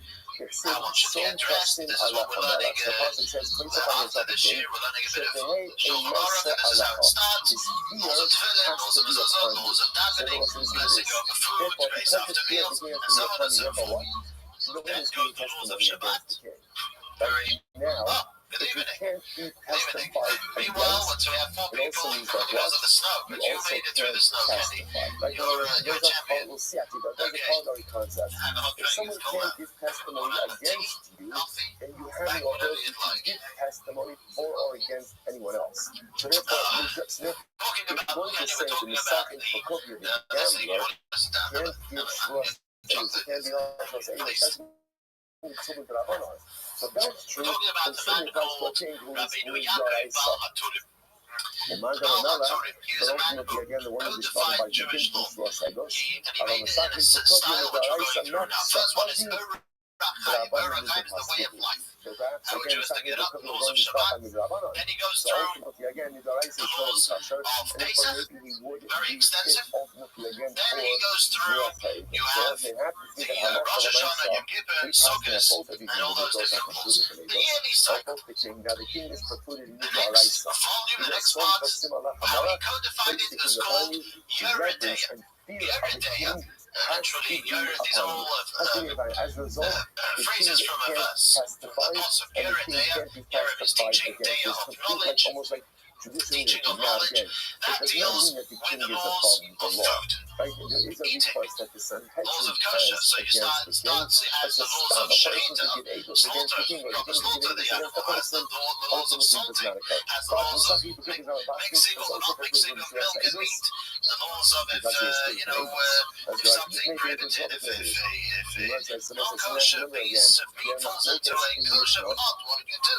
This is the entire part in Jewish law. The next of 4, there's 4 parts. The next one's called Ellen Hoezer, book of health, also Fraser and us, and that's to do with the laws of family life, of marriage, divorce, goodness, a woman whose husband has left her, different the laws of a consumer, laws of a marriage contract, conditions of marriage, so on and so forth. The last one is called Choshen Mishpat.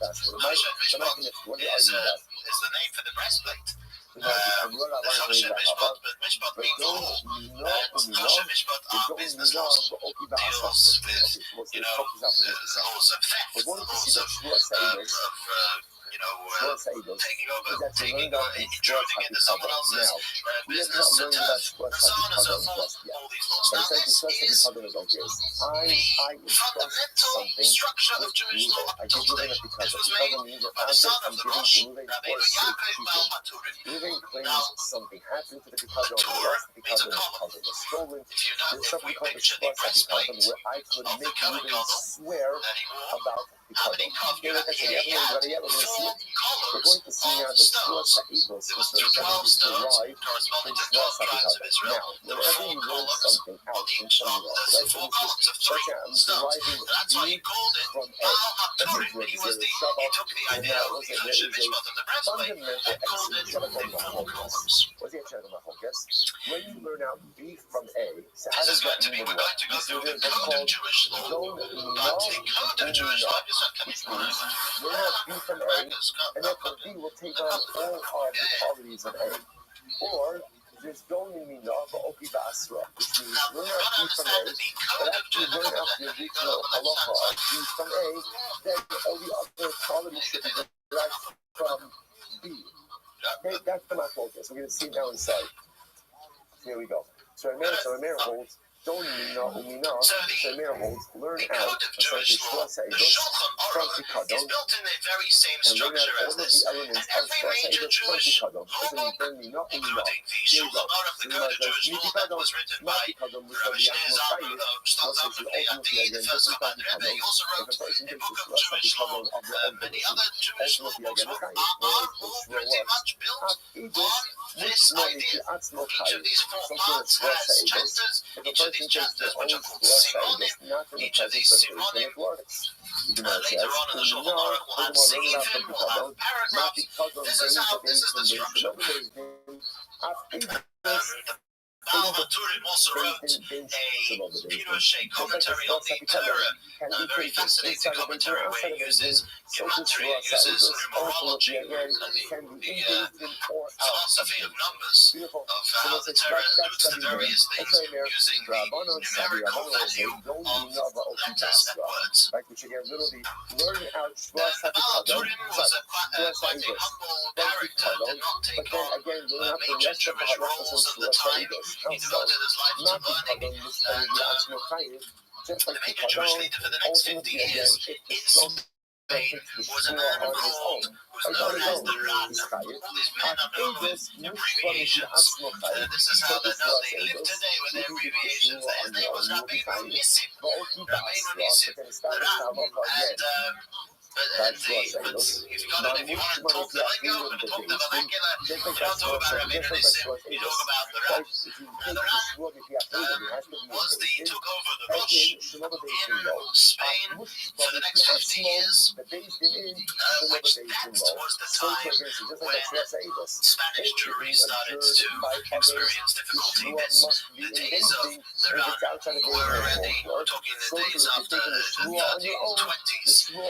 These were the days already leading up to the powerfulness of the church and their ability to do anything, sadly culminating in the Spanish Inquisition, the infamous Inquisition, which we're going to talk about next week.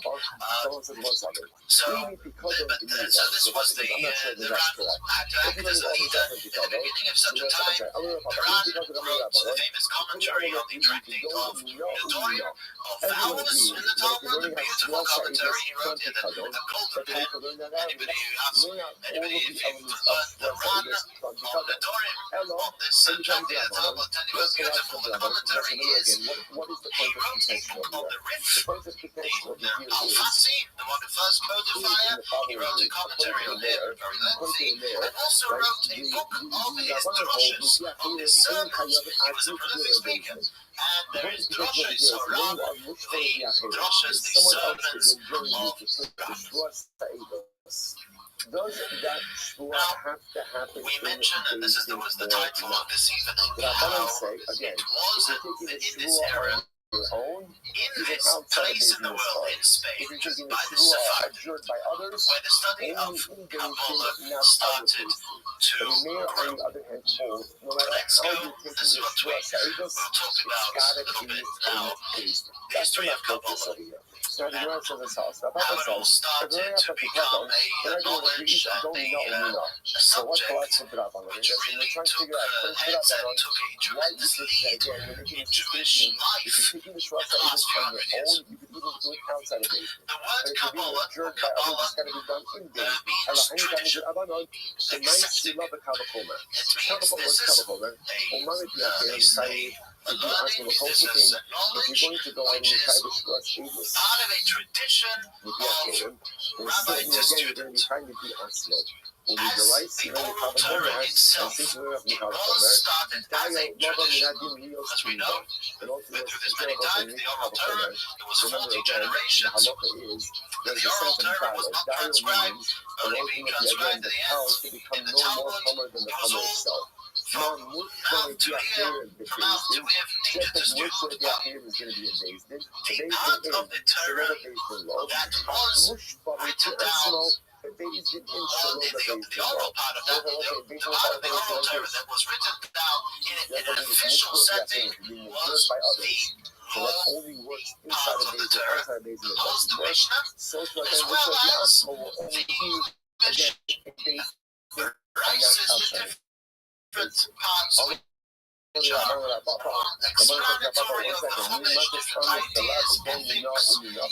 Those things were written down, those things which, with study, learning properly, it was for everybody. Everybody should learn.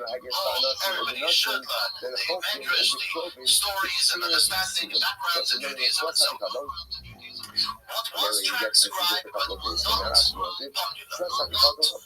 not learnt in the masses, was the secrets we call it of the Torah. The Kabbalah. What the Kabbalah is basically the Kabbalah, we call it the dry Kabbalah. Unexplained Kabbalah speaks basically a language not understood to the layman. It speaks esoteric language. It speaks what goes on in heaven, what goes on in a godly sphere, in godliness, and what goes on in a worldly world below, which are above the beyond, the worldly and the beyond. Now, that is something which wasn't for the layman. That's not something which is understood by everybody.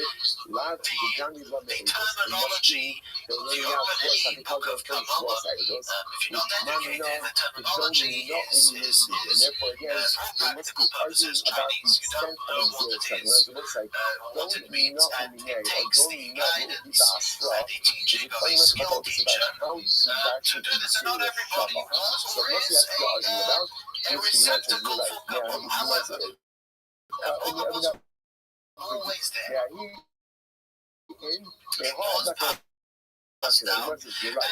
know of a number of sages who were those who studied and learned So from the Kabbalah is mentioned, we must emphasize in the Mishnah, and in the Talmud. That is not normal to Judaism. It was well known that such a knowledge existed. Tana, the vendor wrote the Mishnah called Rabbi Yehuda ben Abana. He actually composed, I believe, the prayer. We had a prayer, the Siddur, quite often called Ona B'Kavach.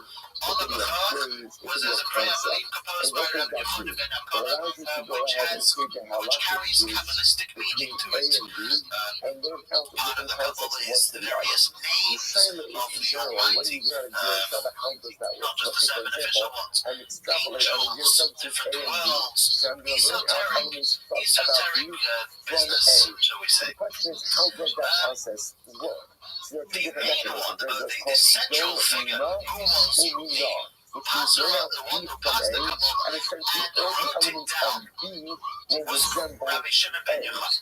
Rabbi Shimon ben Yochai authored the Zohar. The Zohar is the foundational book of Kabbalah. And Rabbi Shimon ben Yochai was, we can say, in the very same time that the Mishnah was being written, albeit a little earlier. It was the very same time that the major work of Kabbalah was written. What about here? There was also a book which is actually, the Zohar has been translated into English. There is also another book called Sefer Yetzirah. Sefer Yetzirah is the book of creation. Very interesting book, not readily understood by a regular person who speaks in very cryptic terms, but it's a foundation book in Kabbalah. Sefer Yetzirah, the book of creation, the idea of it is the inner dynamics of creation. What is it? What is at the core of existence? And Sefer Yetzirah, those two books were very early in the day, very early, and were available to the few. It was in this era, this 1100s, 1200s, 1300s, that the learning of Kabbalah, by the Sephardic Jewry primarily, started to grow. And the reason for that, the historians would say, is because there needed to be a counterbalance to philosophy. We mentioned before, it was the intake of study philosophy. Everybody was going around with ideas, big players, Plato and Aristotle were street household names. Literally, if the upper class of Spain, this was the way to go. And Jews studying these works and would not necessarily do it well with them from a Jewish perspective. They didn't know how to answer questions for themselves, although these answers were readily available, but it did throw them off on the religious level, which we've mentioned before. And the learning of Kabbalah whether I intentionally take a false testimony, I know that I know testimony, but I purposely swear that I don't know testimony, or I forgot that I knew testimony and I swore to that effect. Either way, I am liable for the whole shia. She does certain Zidora. It was furthermore being also liable for shogeg, which is zone ha'evis. I will say, now what does that mean? So every time she does Zidora, it is only Zidora, is this. The owner, Yodei Ani Shishir Yasura. I know that the shia I'm taking is gospel. So what that means, I know that I know testimony for me. And I know that I'm swearing falsely, that I don't know testimony for me. And I know that this was also about 80 years later, in Hayavin Alat Carbon India. What don't I know? I don't know about liability. So I know what I'm doing is wrong, but ultimately again, I don't know about liability. That's called Sidon Sidra, that's called Ashidasa, and Sidon Ha'evis. Sounds so good, don't know what sense. I don't know what my liability is, but ultimately again, I know that what I'm doing is incorrect. Incredible. So I said, liability for that case as well. So you can open up to the dust and do that, but you're not tied to this plain shogeg. You're not Tanina with that time. And I will say, so what this means is as follows. What this means is, let's say, right, you then say, silver, you know testimony from me. And I say, really, like, I don't. And it turns out that I really was shogeg. Like, in other words, I really thought that I did not know testimony. I forgot about this case. And then it turns out that I really didn't know testimony. In that case, the Mishnah says, and if I swear, I have to do a shua, I swear I don't know any testimony. And then later on, it becomes clear to me that I really do know testimony. So I swore incorrectly, but it was a total shogeg. There's no liability for that. So Lema, can you so that kind of Ravasi? And the Gemara says, so she does not go ahead and answer up the question that kind of Ravasi. I must say, okay, Rashi. Lema came to kind of Ravasi. They got the stuff of the MS. They don't have it. I might stop it a little bit. This year, probably Lema, you cannot stop. So this is actually what the kind of Ravasi brought up as well, which is, if somebody really thought that they were swearing correctly, but they really swore falsely, what is their liability in this case? Now, interesting enough, but kind of actually brought this up as a question.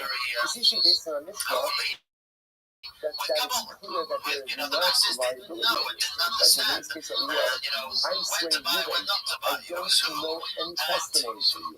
And I'm swearing, I believe that I'm swearing correctly. It turns out that I'm swearing falsely, albeit accidentally. And what does the Mishnah say? There's no liability in that case. So Karavasi asked this kasha. You know, not like a kasha. You want us to simply say, why is it kasha? It's not in there, it's not for a Mishnah. So it's limited in your I forgot this not this good. No, even though our Mishnah says it, let's not go through the process. Why? This is how that coming out. Hopefully, we look to the Nelon, because even shogeg dunya is amazing. I'm at a point where you only got to us at Igos. When you only got to us at Igos, if I end up swearing falsely, but not intentionally, but because I really thought I didn't know any Igos, that's the case where there's no liability. About how some get sick, the Nelon, so let's say that's what's deeply, where it says the Nelon, I think it's your best accordingly. So let's say maybe that's what's deeply, the Hanan, maybe that's what's deeply, even though I swear, I can swear correctly, even if it turns out that I swear falsely, maybe there is even liability in that case. I'm not more than that there's no liability in that case either. So let's say bottom line, and this is actually very important, Allah reminds us, any case when you swear falsely, that you are absolutely convinced that you are swearing correctly, there is no liability in that case. Very, very important. So even that is true. So speaking so for example, right, if I swear, I swear I eat the loaf of bread today. And it comes back like what? So I'm kidding. But I was so sure that I did. And that's what I mentioned, there's no liability in that. Same thing, right? You can say, Sylvia, you know, in this for me, I swear that I don't.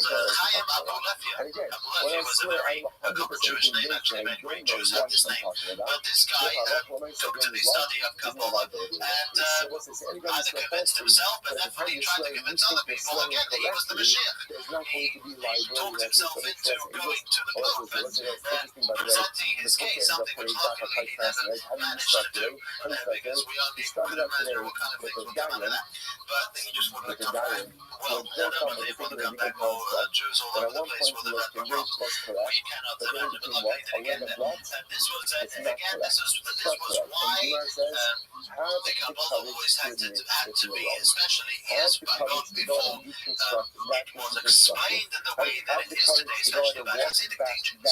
Hasidic teachers, one of the greatest things that he did was take the Kabbalah and to explain it in a way understandable to the masses and to channel it in the direction that Kabbalah is meant to be channeled, which is to enhance our connection to Hashem.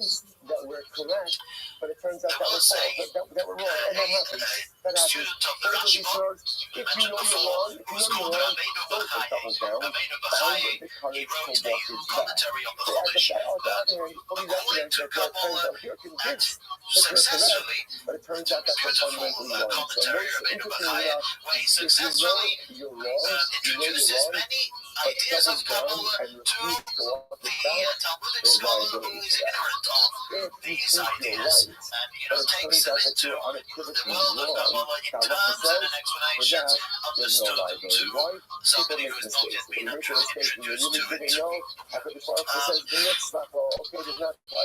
However, the chief man who is responsible for the dissemination of Kabbalah on a greater scale at that time was a man called Rabbi ben Shem Tov Dilion. His name was Moshe, his father was called Shem Tov, family name was Dilion. Maybe coming or stemming from Lyon in France, I don't know. But he was a great Kabbalist, and he devoted his life to copying and transcribing Kabbalistic works. You see, the library of then was a question of how much you devoted your life to it. You had to travel and you had to collect bits and pieces, scrolls, books, whatever, transcribe everything. And there were many books of Kabbalah around and available from different Jewish scholars from bygone years, from here, I believe the 1300s. And Rabbi ben Shem Tov devoted his life to doing this. He had a library, and after his passing, a certain rich individual bought from his heirs, I guess, bought the Zohar, which was in Rabbi Dillion's library. Now, before that, the Zohar was not the one which was available. Rabbi Dillion got it, copied it from the scarce copies that there were, and had it in his library. This rich man bought it, and that was the time that history marks the beginning of the dissemination and learning of the Zohar. So the book of foundation of Kabbalah. It's getting from there. We'll go through, not sure next week, week after, next 2 weeks, how in the 14th and 15th century, the study of Kabbalah began to went throughout the Jewish people, and chiefly the Arizal, Rabbi Yitzchak Luria Ashkenazi, who lived in Sfat after the Spanish Inquisition. He was the one who announced who said, Mitzvah Lagamis Zois HaChavra, it is a mitzvah to reveal the wisdom of Kabbalah. And our sages, Jewish sages, say that this, the reason for this was twofold. It was at that time the beginning of the end of Jewish life. Sad ending. And was going to be the time when the Jews were to be submerged in a great darkness. They were, there was the Middle Ages, and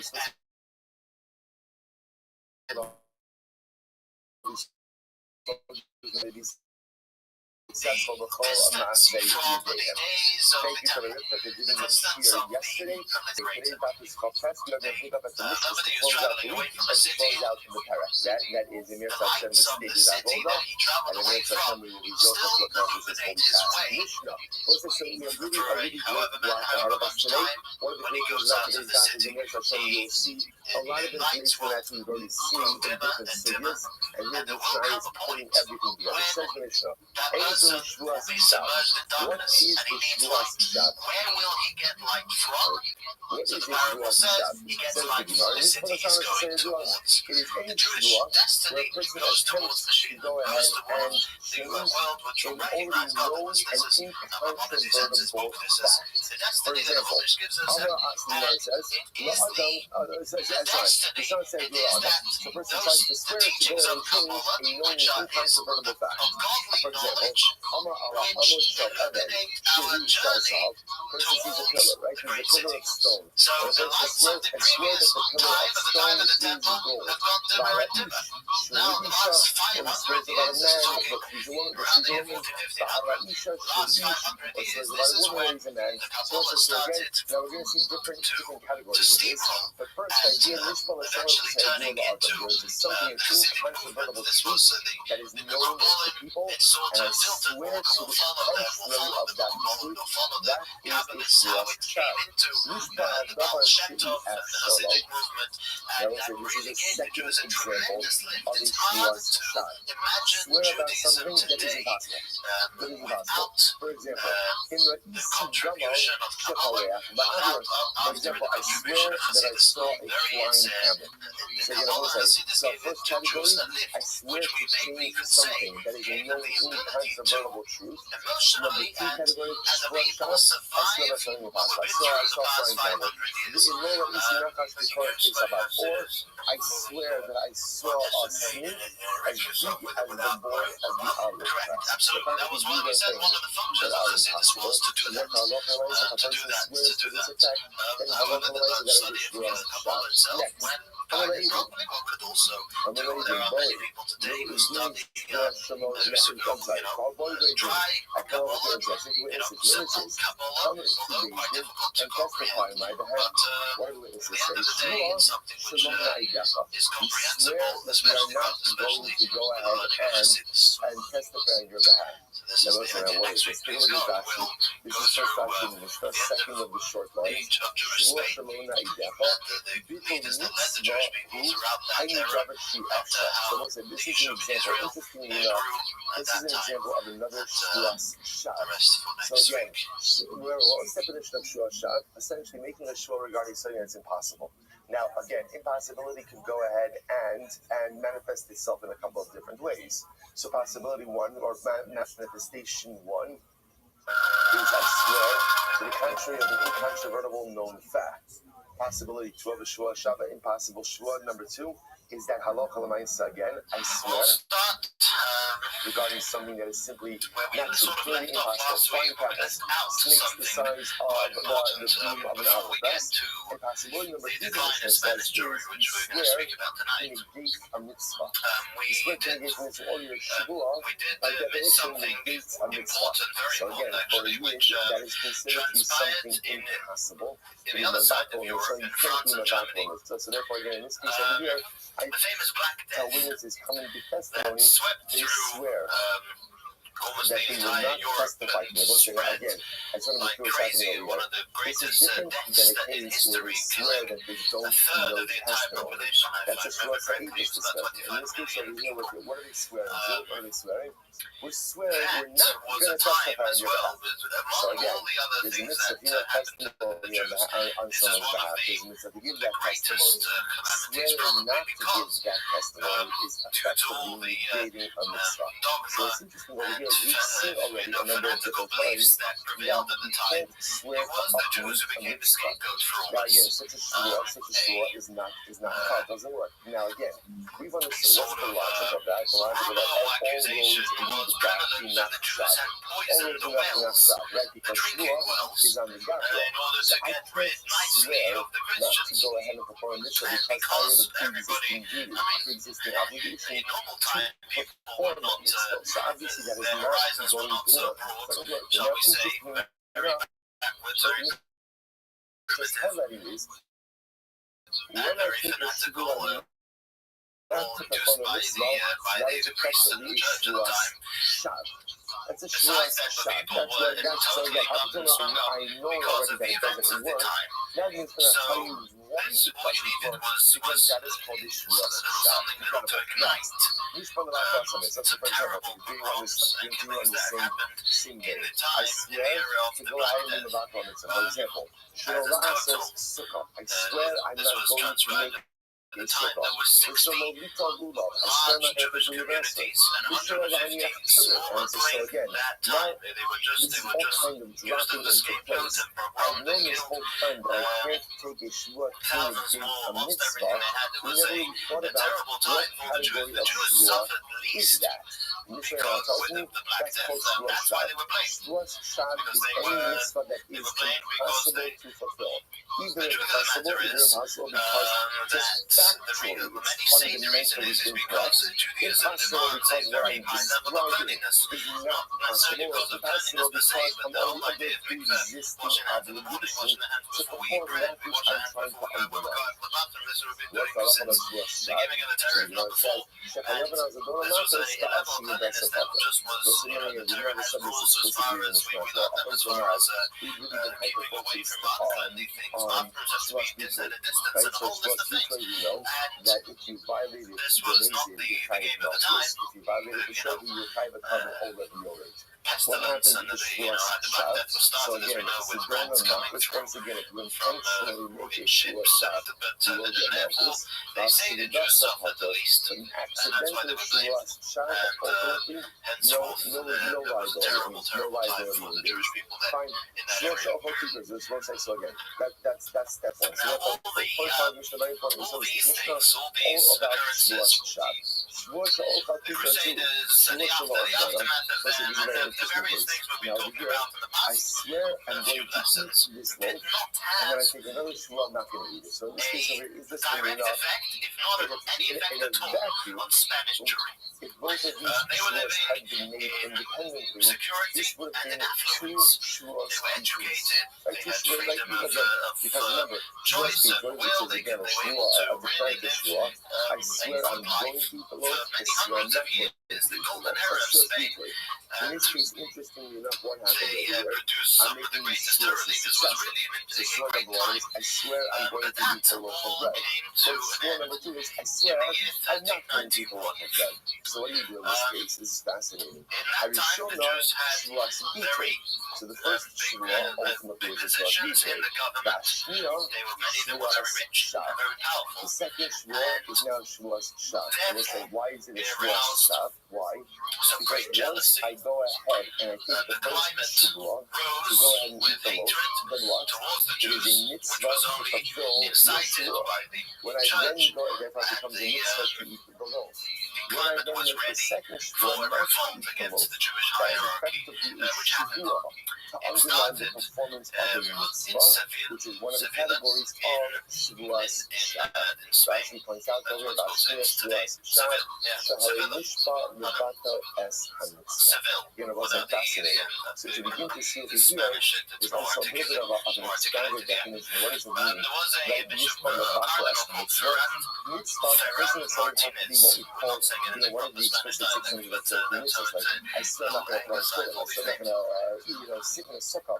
He was an avid Jew hater who incited the crowd for the best of it today, a jihad, a holy war against the Jews.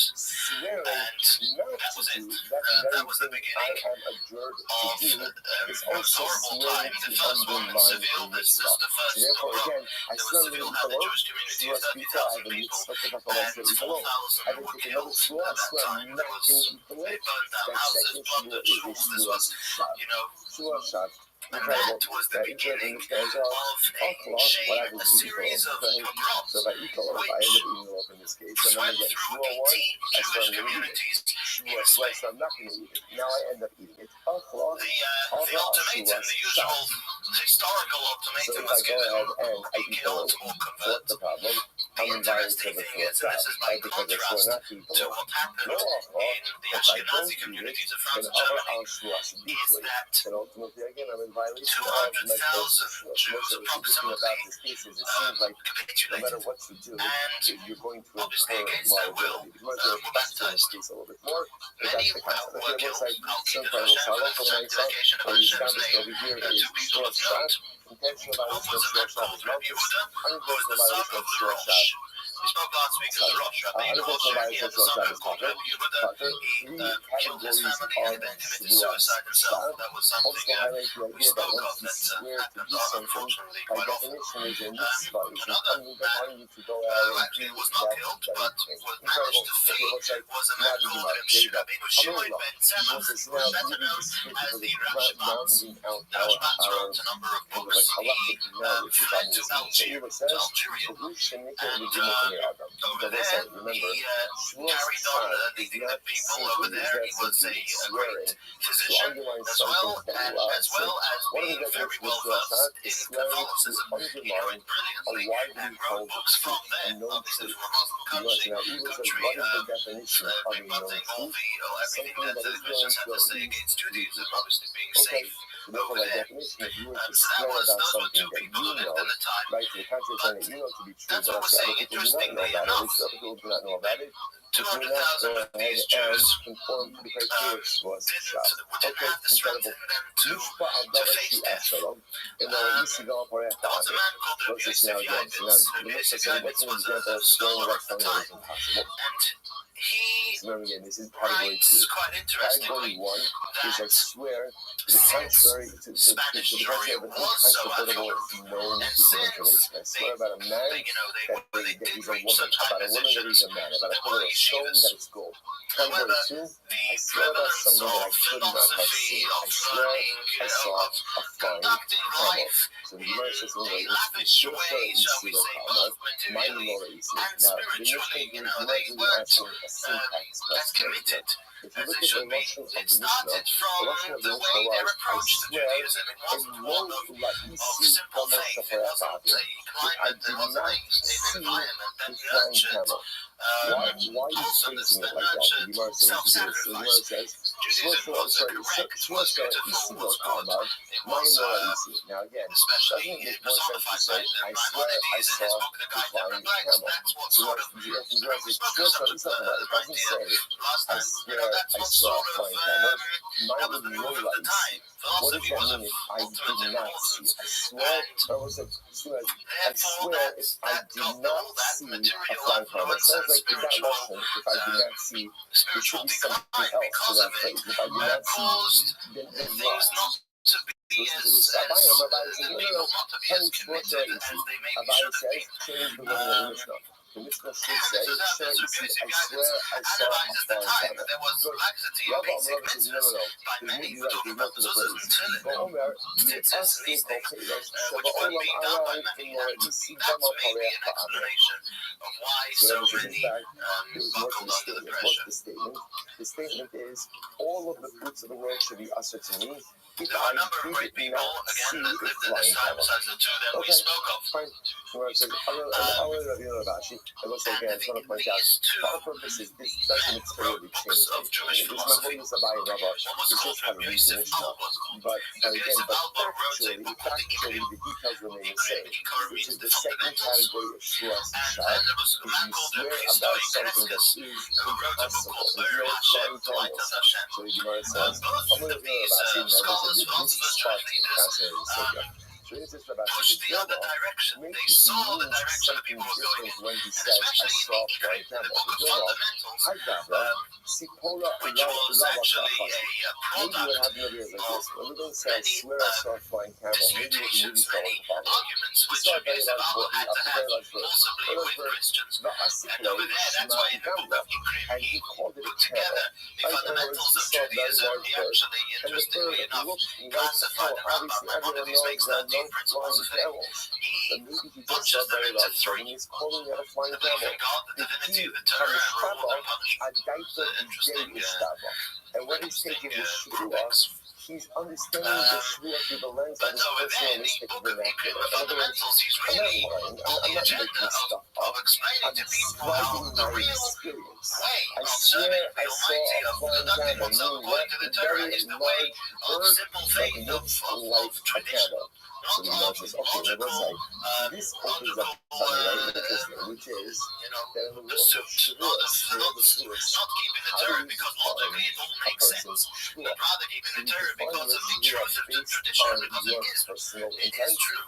Or do you define the shvua by some type of objective metric? Interestingly enough, the main basar pumei as dinan below dinan basar dakin. That was interesting. Now, based on Mishnah, it seems to be that we define Yeshua based on an objective standard, not based on what you may have meant. Because otherwise, when I swear I saw a flying camel, what do you mean by that? What do you mean by that? To be bird. If you notice, again, we don't ask that. You don't ask that. So you might say, therefore you be tempted to say, basar pumei as dinan. I will say, basar pumei as dinan means we go according to the straight or to the partial understanding of your words. And we do not ultimately again go based on what you may be thinking. We go based on what you said and not based on what you're thinking. Therefore, again, this point is back in over here. So therefore, in the case where halacha l'maisa, again, I swear I saw a flying camel. We don't start to try to understand what did you really mean, but rather, again, based on what you said. That's the serious Mishnah. I'll say, I'll just find something interesting over here. Well, let's finish up. So the Gemara says, we'll come back to that phrase. So the Gemara says, what do you learn the Okay, so now we're going to challenge this concept a little bit. So the Gemara says, when we adjure someone. Now let's say, so again, this is talking about a shvua that is given by the Beit Din. That's what says, well, here's this but the royal palace was determined he was not able to learn and to write as he would have wanted to. And when he was in Spain, he lived there in poverty, but at least he was able to devote his life to what he really wanted to do, was to disseminate Torah, which he did. The Abba Bernal wrote a monumental Pirush explanation on the entire Tanakh. As well as many other works. One of them, by name of Yeshua, is Mashiach, the salvation of his Mashiach, which he speaks in a book about the coming of Mashiach. This was all very popular, arguing with Christians, but this was many Christians environment. This was something very, very important.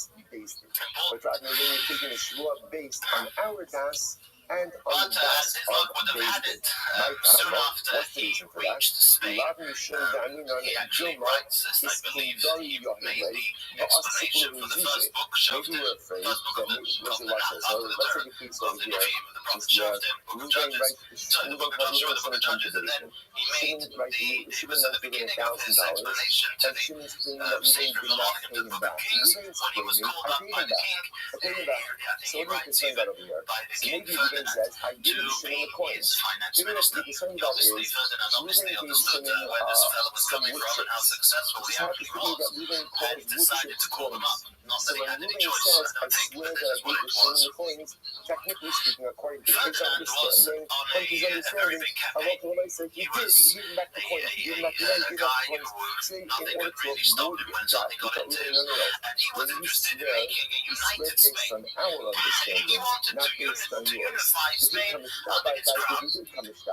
Because again, we're concerned that when he goes ahead and swears, he's swearing based on his own the Catholic understanding. religion as a base for united Spain. This was his ultimate plan. Interestingly He was a very devout Catholic, totally under the spell of the bishops and so on, and a worthless guy at that. And we'll see how he implemented all this. Based on what people say and not based on any other In 1475, we have now he married Isabella, without any interpretation of who was of similar character to him, if so not why do we have to make this statement over here when / worse.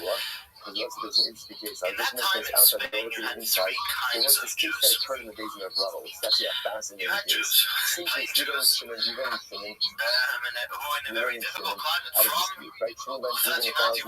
Shimon said, Ruben, you give me that. Ruben says, I paid you back. They come to David. In David says, Ruben, swear that you paid back Shimon. Ruben says, no problem. He says to Shimon, do me a favor. Can you just hold my pain while I take this shua? So what happens? So Shimon says, sure, I'm a nice guy, I'll hold your pain. Ruben swears, I swear I gave Shimon back the money. Shimon became so incensed. Well, what did he do? He broke the cage. When he broke the cage, it turned out that the cage was hollow and there was money inside. Ruben had a great cop. You gotta give Ruben a lot of credit for ingenuity. Bad guy, but good thoughtful. Listen to this. He said he swore truthfully. Because at the time that he swore, Shimon was holding the money. So did Ruben give Shimon the money? He did.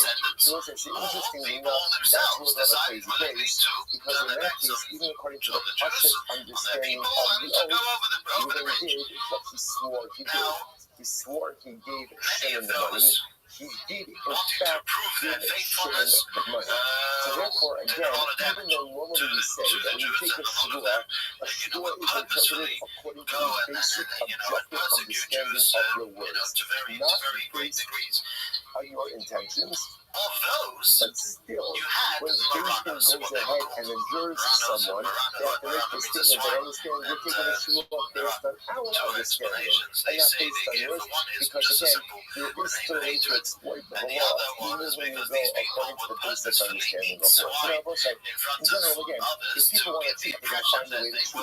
So Beis Din has to make a model where there's absolutely no level of subjectivity when it comes to your shua.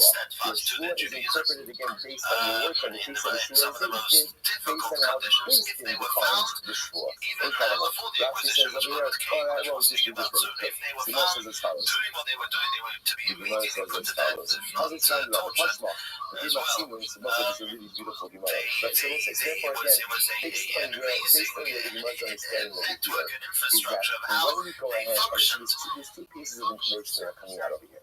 So, number one, when a person makes a shua, the way you interpret the shua is based on the basic understanding of the words Zawa are what we call basar imei, which means the simple understanding of your words, and we do not try to look that you may have any deeper meaning or any deeper understanding. We take your words at face value. In addition to that, when the shua is being administered in Beis Din goes out of its way to say, by the way, the interpretation of the shua is how we Beis Din interpret it, not how you interpret it. Let's say I just mentioned that there's a tremendous muscle hasper, right? But when it comes to the shua, the basar imei, we take the words of the shua at their face value. Now listen, this is sometimes one of the most important symbols in personal relationships as well. Very often, interpersonal discourse is created because people read into what other people say. So I say this, what do you mean by that? I mean, 9 out of 10 times, what did I mean by that? What's the answer? Nothing. It didn't mean anything by it. I just said something, and actually what I said is what I meant. Now, while it's true that sometimes people mean deeper things than what they're saying, very often, like whether it's in the context of marriage, in the context of friendship, in the context of just interpersonal interactions, all you need to do is just keep people at their word, but don't necessarily try to infuse deeper meanings of context or understanding, because all that does is often create biological confusion and ambiguity, which often just leads to negative feelings and stress. Sometimes the best thing you can do is just take people at their stated word and don't read anything more into it. Enjoy it. That's what I did. So it's a really beautiful Gemara. Tashma. So Hey Matsini, what's the reason for that? Hey Matsini, which is via Moshe as Yisrael. When Moshe Rabbeinu observed Klal Yisrael, that was an interesting at first glance. One might have thought that this is talking about Matan Torah. There was at one point some demonstrations of March, and when we got to the people there that some of the conversos or desecrated some Christian holy object, they that was enough to send the matters on a slaughter.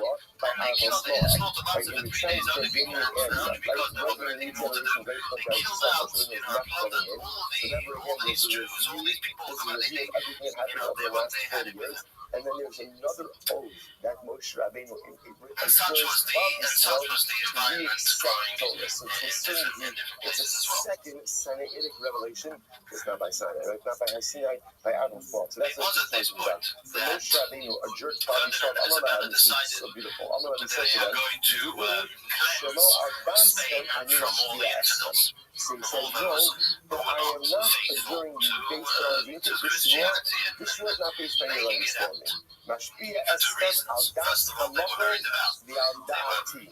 Right? As we said, they were under the influence of very much under the influence of the church. And again, also because of the country. We feel that so many They things in wanted, there. So eventually they had the plan even then, based that on they the were going gas of our and based on my gas, right? So my gas was a gas. So it was they wanted that within the community that they were going to be in Spain, that they were going to have faithful citizens, not those who are faking it out, not those who are hiding, behind the Quran. So they're going to search for the country. That's all they were going to do. That's what they were. That was their plan. So the Gemara says, to carry this out, not because we're afraid. they called in what is known as the Inquisition. To God, maybe The Inquisition was something which started actually in 1233 through the Pope Gregory VI, I think. And his idea with the Inquisition was to cleanse Germany. It was started in Germany. He wanted to cleanse China and Germany from heretics. Those who wanted to change or reform Catholicism. You've got to remember this is before Luther and this is before everybody. And the there were those, there were winds starting to blow of change and reform of different groups saying this is wrong, this is right, and so on and so forth. And he wouldn't have it and created an created a body because again, to mitigate a different system of monks. Some of the most cruel ones who were going to conduct this cleansing, they were known for the cruelty and barbarism. They were barbaric, and the bottom line. So if he just says go ahead and uphold the Torah, I don't know, maybe that just means one, not both. The name of Kenny State, let's first why so we're just trying to figure out how much we're going to simplify the Shua. So why not just say Klal Yisrael? Uphold the two Torahs. So I might have thought that means Torah's Chatos, the Torah's Asham. And then also we're just looking for a possible way to understand the phrase of the Shua. Tortures to draw a confession out of people and then kill them themselves. So I say Klal Yisrael. They gave it over to another. Torah's means Torah's Chatos. I believe this is Travelentation before it came to Spain. Not sure, but I think so. They gave it over to the government. The church wouldn't do anything. It stopped there, but that way. So why not say Kainu Kala Torah Kula? That was a clever thing to do because it was in that way that they joined the government in their doings. And it was for everybody's benefit because the money and the assets of anybody who was sentenced by the Inquisition was seized by the church and by the government. So everybody was happy. And the government therefore was very enthusiastic in partnering partnership with the Inquisition. So severe because the most of the good news is anyone who goes ahead and rounds against Koferba, you're Kofer against Avodas Kohabim, it's as if you admit to the entire Torah. So maybe halacha l'maaseh things he would have just said keep the entire Torah. Perhaps that could be interpreted as keep the prohibition against Avodah Zarah. The label of rule kind of mitzvah. So why does Moshe say Klal Yisrael in the kind of mitzvah? Chad the mitzvah. Because mitzvah just means one mitzvah. Maybe he's just enjoying it to keep one mitzvah. Fine. I'm a mitzvahs.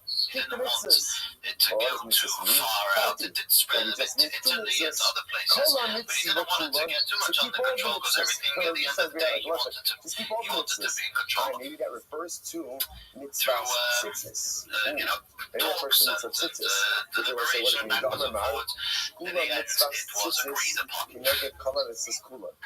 They will say the mitzvah of tzitzis corresponds to all of the mitzvahs in the Torah. Inquisitor was the infamous Torquemada. Torquemada was Thomas Torquemada was his name. And he was the confessor to Isabella before she became queen. And actually, interestingly, had made her promise that when she does rise to power, she will cleanse our country from all the non-believers. There's 8 strings, right? 8 strings He at was each of the a corners. gruesome individual, and he succeeded in building the Inquisition to a government within a government. To the kingdom within a kingdom. He literally was able to do anything, all in the credibility and in the name ultimately of the church and then of the government. And What's fascinating about it? The Inquisition came and started to what do? I put it on in the morning, and I pretty much, in 1481, forget about it. was the first Autodafé.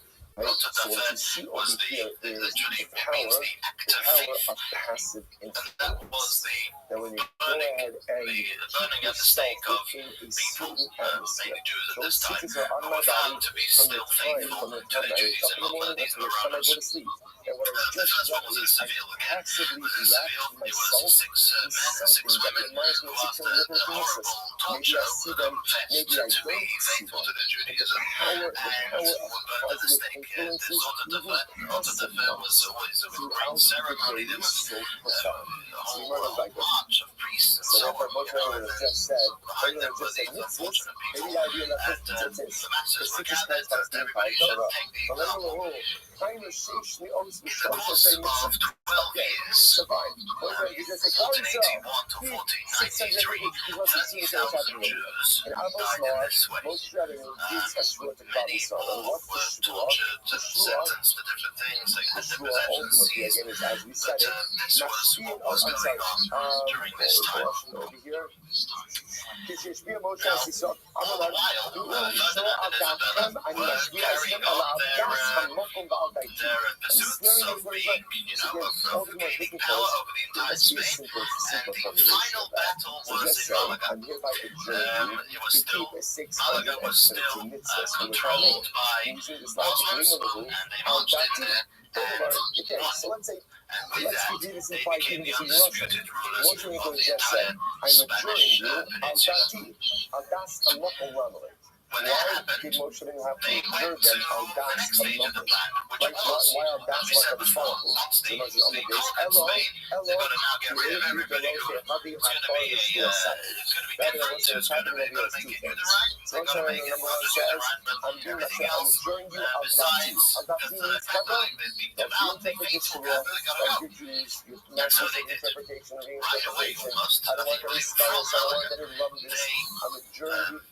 Malaga, and my das is Rosh Hashanah was 613 mitzvahs. Why include Adas HaMakom? Because making it Yeshua Adas HaMakom means there's no annulment. There's no annulment. Where, based on the das of the Rebbe ultimately again there is no annulment. They had to leave everything, anything of worth, gold, silver, precious stones had to stay, and as well as sorry, the metal stake. And obviously, who was going to buy any, who was going to buy it for a normal price? It's told that the Jews sold mansions for a donkey. They wouldn't get anything more for it. It's interesting, the Abarbanel, who was the finance minister, if you take a look at Tosis, wanted to obviously to try everything he could to abolish this decree, and he tried the famous way of bribery. He brought into the palace chests full of money.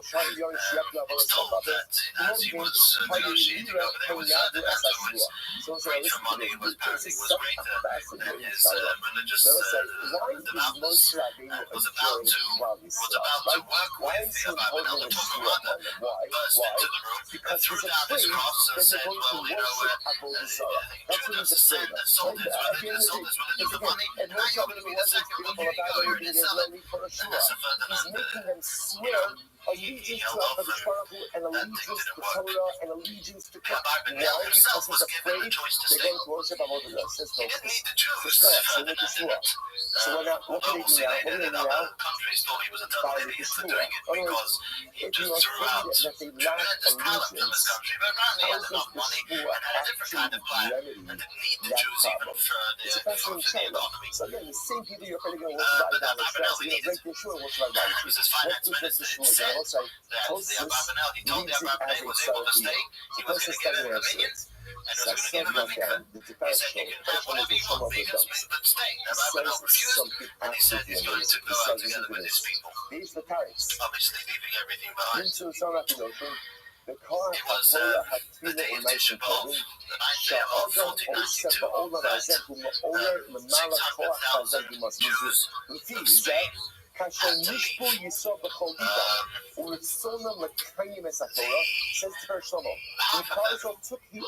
on ships. They went to the port.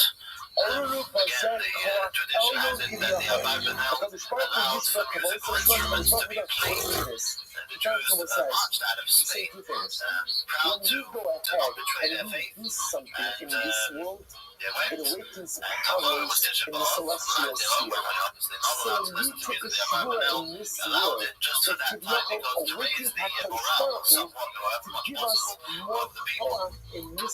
Half of them went on ships to anywhere that may well put them, which wasn't that many. In fact, unfortunately, was that most of the Jews that boarded those ships didn't survive. There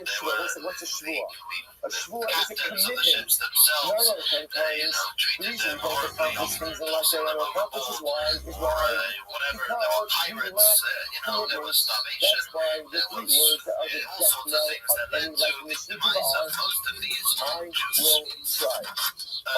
Those who were lucky enough to make it.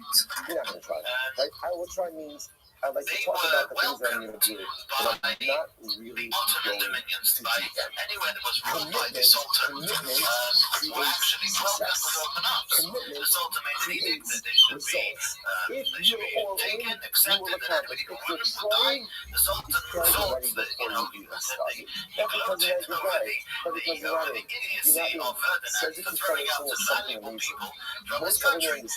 He saw in them great potential, and they were welcomed into many places, all of them Amsterdam. You had Jerusalem. The community in Jerusalem started to grow again under Ottoman Empire. So Jews went into, they did go into various places, those who made it. The other 300,000, the other half, approximately 300,000, went to Portugal. They just crossed the border, went into Portugal, and the Inquisition had not yet reached Portugal, and they settled there. That didn't last long. Don't bother me right now. When you decided what you actually want to do with your life, I'm not going to allow celestial God, and I'll give you everything you need in order to be successful. Save me, Shabby. I understand what these people need. They just need commitment. Claudius was great. Claudius was holy. Claudius was Kodesh Kadashim. Sometimes what we lack in life is resolve, is commitment. He wasn't so excited about doing that. The king of Portugal. So what he did was he made a series of decrees that would bring the eventual conversion or baptism of all the Jews. First of all, he said a certain pace of 1497. He said he made a decree that all Jews from the age of children from the age of 4 to 14 will be snatched up, taken from their parents and baptized. Some horrific scenes of self-sacrifice again were seen then. Parents hollered their children and then killed themselves so that their children would not fall into these people. You had different other scenes such as in one town, it was told that the decree was that everybody has to baptize, so I guess the message didn't come through clear. And they got everybody into a certain place, a certain area, and they all committed suicide the whole time. Officially, the Jews were able to leave, but they didn't want them to leave. Officially, it was either preferred to leave, but he didn't want them to leave. So what he did was he said, anybody wants to leave, go to the capital. When they were in the capital, then they actually started. They pulled them. Many of them pulled them into a room and locked it, and never allowed them to get any food or drink until they baptized. Others, they threw them into the water, and they forcibly converted them. Many places was about suicide. Many places they got them into they pulled all the Jews into a shack and lit it, and that was it. Of straw. And it's a big snake. From Size of a big snake. So it's just all of this, this is how they either got rid or possibly converted the 300,000 Jews that had gone there. Afterwards, they put the Inquisition to deal all those who weren't faithful. So this is how Portugal, again, only a few years after the Spanish expulsion. Ababanel himself ended up in Italy. And lived out the rest of his life there, passed away in 1509. So the first rule is the Shuas Bitoy. The second It's rule ironic is the Shuas that Shah.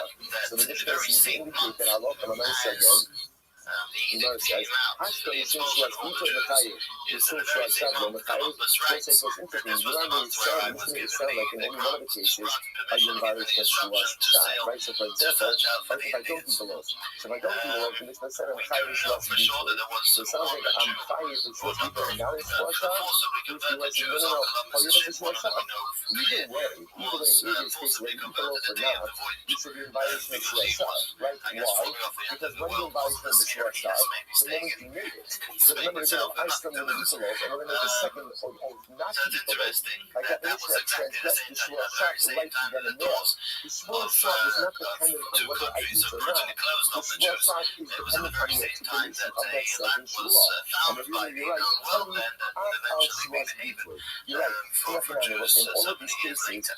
I'm in violation of a Shuas Shah, right? Because again, So the this moment is I where say they I were still going. going This to is what was happening. and then I make a second oath to say I'm not going to eat Again, as we said, that the second Jews oath is a went Shuas into Shah. various And I'm in places, violation of various that areas. right then and there. What's the variable? The variable is the They Shuas built Bitoy.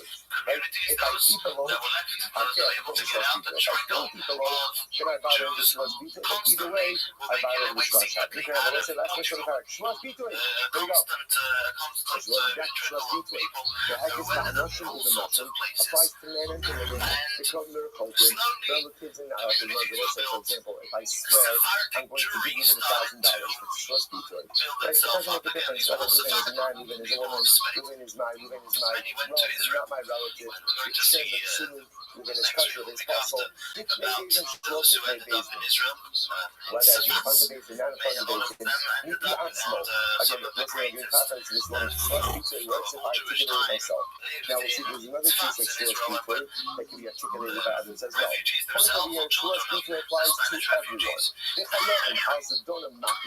Carbon over So, the other, as we just saw before. great We place learned was this already many Amsterdam, times. Holland, so on. Liability for Shuas Bitoy, And liability for it the is style intentional of violation of Shuas Bitoy is Sephardic malchus. Accidental or communities intentional for violation many, many years is afterwards carbon took over on the other. the way Shuas Shah. What of about a falsehood, a which we way just quite different defined to in our Ashkenazi previous communities. Mishnah? You By the way, had I just want to point out, remember, in the the third rabbi category, wasn't which we're not called the discussing rabbi, now, was called the Shuas chacham. Shekel. The What's Shuas chacham Shekel? was So it's very pretty much often, anything that doesn't fit into the well-versed in category of Shuas other Shah. Like any false hope, knowledges any other great than Talmudic knowledge. So again, no head, yes. But nothing. It applies to men, it applies to women. They formed communities. Miracles, The yeshivas were not as great, where they were built up because they didn't build themselves up properly again, or whatever it was. But the Jewish education for the Sephardim wasn't difficult as it was for the Ashkenazim. Right? Ruben is standing right in front of me. I say Ruben is a woman. I swear Ruben is a woman. Set up Right? communities which were held So whether Ruben is my relative, not my relative. Again, it doesn't make a difference. Right? beliefs very, very serious It applies to women. It applies to relatives, not relatives. You had Ultimately, people who are kosher, people who are kosher.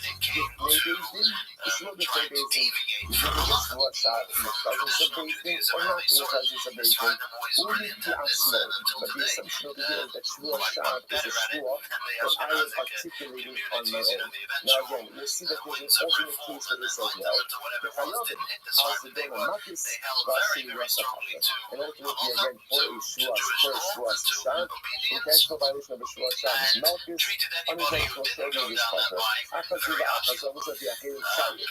So I say, for example, now in all of these cases, I could also take the shvua in someone else, if someone else makes a statement, and I say amen, that is as if I am taking the shvua myself. For example, let's say I squeezed out the shvua, right? I'm not swearing. I say, you know what, I didn't eat anything today. But I didn't put on must be so Ruben hears this. Let's consider the case of Ruben. Right? I didn't eat anything today. Ruben says, maybe you swear? You swear you didn't eat anything today? Amen. I say, yes, I swear. And it turns out that I do something very tired. So let's say that is what's called mushba to theory. So here, I'm not articulating this law. Right? I'm not articulating it. But someone else essentially, I made a statement. Someone else said, do you swear about that statement? And I say, yes, that's called the shua. That's called the shua. Incredible. I'm going to say, I'm a shua. Shua says, I'm not what you want to shua is. Shua says, essentially, anytime someone else adjures me, right, and I say, amen, it is as if I have made the shua myself. Rashi says, what I call to shua is the Hakara, in this Hadashim Biti, the Baruch to discuss something in which was dangerous. We have already there, if you ask them, so for example, so she wants to be great. I didn't eat anything today. Ruben says, oh, you swear? And I say, okay. I say, yes. Right? You swear? Yes, I swear. I swear. That's a short speech. Or again, I'm engaging. Right? Ruben says, Sylvia, you're agents for me. I say, I don't know any agents. Right? Ruben says, you swear? And I say, amen. That's as if I made the swear. So I say, saying amen is as if I'm saying amen to a statement or to a proposition of shua is as if I made the shua myself. So the man says, but I'm not sure amen. So the interesting enough, the way we observe the Sota, that she did not commit adultery, we make the statement that when she says amen, the Gemara says amen, she swears, I did not commit adultery from the man of a true but no, and I actually never committed adultery from anyone else. Right? So when I say, again, you see the word amen allows you to be observed. I'm not having you say the Rabbi, Masnisi is right and Nami, right? Between Learning and Mishnah, Rabbi says, well, the kind of Shlosh HaEdus, the Hagis, Barnas, Shlosh HaEdus, there's a Shlosh HaEdus, Shlosh HaEdus, this is a shua by don't know testimony for someone, right? Even things that I have testimony from him in the case against Shimon. I swear I don't know any testimony. That is so swearing that you don't know testimony and someone died is called shua sa'idus. Now obviously shua sa'idus only applies to men and not to women, right? Because when you don't get testimony in the it only applies to non-relatives, right? Because relatives are not, allowed to give testimony for relatives. It only applies to people who are fixed and not to people who are compromised. The only applies to people who are fixed for testimony. The Shalomic Beijing in the Piazma, and it applies in front of Beijing, and not in front of Beijing. And again, I offer this oath, of my own verbal cognition, right? Of my own verbal listening, by the way. Only piafe is the Gemara says, only piafe, and it's like actually talking about it. And again, let's say if you were jerked by someone else, ultimately, again, there's only liability for this in base. We were very married. Then here's the problem. Talking about Brisa, we're only in the second Brisa. Shmuel Sa'idus case and how it's supposed to go. I just want to point out, by the way, again, Shmuel Sa'idus is literally the topic of our next paragraph, right? The next Mishnah, Shmuel Sa'idus. So we have actually not learned about the intricacies of this Shmuel just yet. So we're getting ahead of ourselves just a little bit. So look at this other Brisa. So Shmuel Sa'idus case. So what's Shmuel Sa'idus? What is it for that testimony? I say to witnesses is bold. The Dunish right? Come and testify on that. And the witnesses say, Shmuel Sa'idus on Yodim Ha'idus. We swear we don't have any testimony for you. Oh, Shmuel Sa'idus on Yodim Ha'idus. Or they say again, we don't have any Idus for you. And I say to them, like, you two guys, you want testimony for me. Swear that you don't have testimony for me, but Amen. And they say, yes, Amen, we don't have testimony for you. So I said, get me days in the days, so other 4 days. Maybe the answer, maybe the after. So once again, whether this hope is happening in front of Beis Din, not happening in front of Beis Din, ultimately again, it works. Maybe the answer, maybe the after. So ultimately again, whether the front of Beis Din, not in front of Beis Din, they kick the off themselves, put themselves to cut. They won't say, that's not a contradiction. Why? Because the previous thing right there said that halacha l'maisa, if there are things observed through someone else, it only works in front of Beis Din. According to this Brisa, even if they're not giving, even not in front of Beis Din, but they're being observed by others, the shvur works. So how do you reconcile that? It did come from there because his appearance was distant nature in the whatever it was, and he made it to be quite popular there. He was being brought in the boat, but got some attention. He got some attention, although later on, later on, he actually collaborated with another man called Shlomo, also a strange individual. He was initially a Spanish Jew who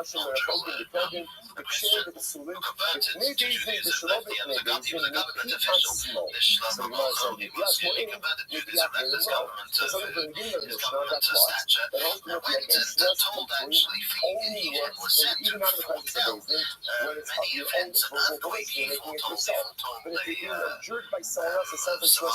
some of the comets that would be seen, which apparently true. This drummed up a very big thing, but however, who knows or whatever it was, but this is what happened. And at one point they collaborated. This topic of Romanian Shlomo, at one point they didn't know, then they did the whole story. But this Shlomo essentially killed Al Peter on the first sanctification of Hashem's name. If you get the second, I think it was the king of Portugal, whichever king who put him in chains for having in his writings heretical beliefs to Christians. That was into that. Actually, the author of the Shulchan Aruch, Rabbi Yosef Karo, transcribed this idea. He said that he was a very noble act in the end. He died on Kiddush Hashem. So you have these kind of parallels that actually drummed up quite a bit of noise in the community. But it's effect to these things did have an effect. These were some of the more noted events following the Spanish Inquisition. All right, the Kabbalists that we spoke of,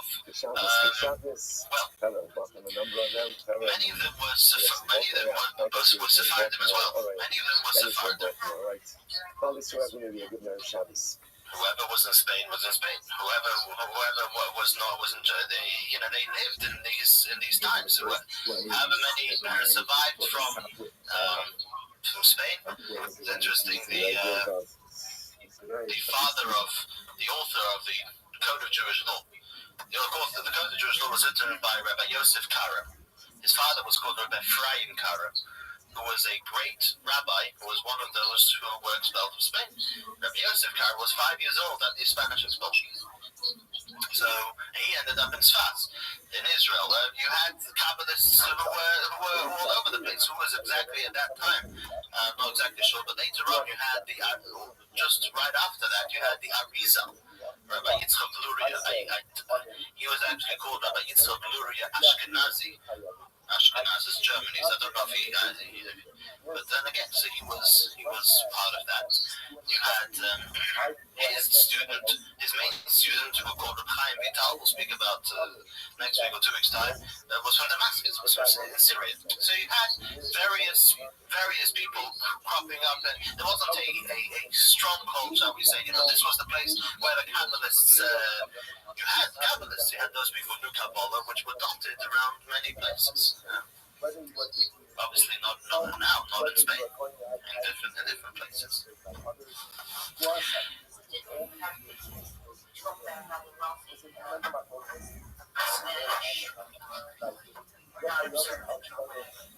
That was the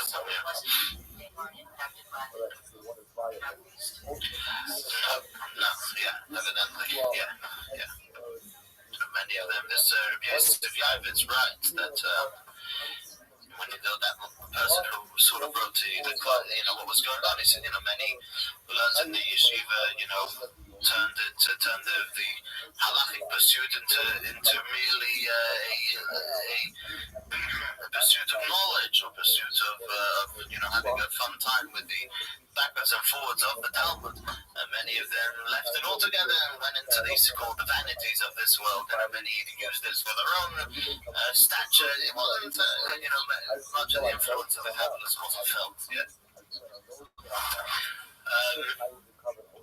Next time we'll speak of, we'll get to what was going on in Israel. That was probably the next major stop. It wasn't a stop at that, interestingly enough, at that time was an era when Tzfat and many other places in Israel suddenly blossomed with some of the tremendously great Jewish people. We'll speak of the Renaissance that came more or less after this, with the Middle Ages behind us, more or less now.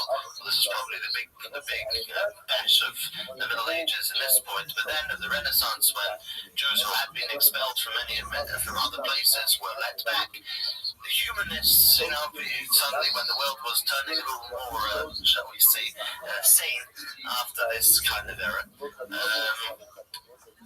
Eventually the Jews getting to Eastern Europe, and that was this was actually probably about the year 1500 was when the Jews, a lot because of the Spanish expulsion, when they ended up in Eastern Europe, made their way all the way up the sea, and ended up in Poland and in Russia. And that's about when it started. And we'll see the first Jewish communities that arose in Eastern Europe and in Israel and various other places, and the history that happened with them.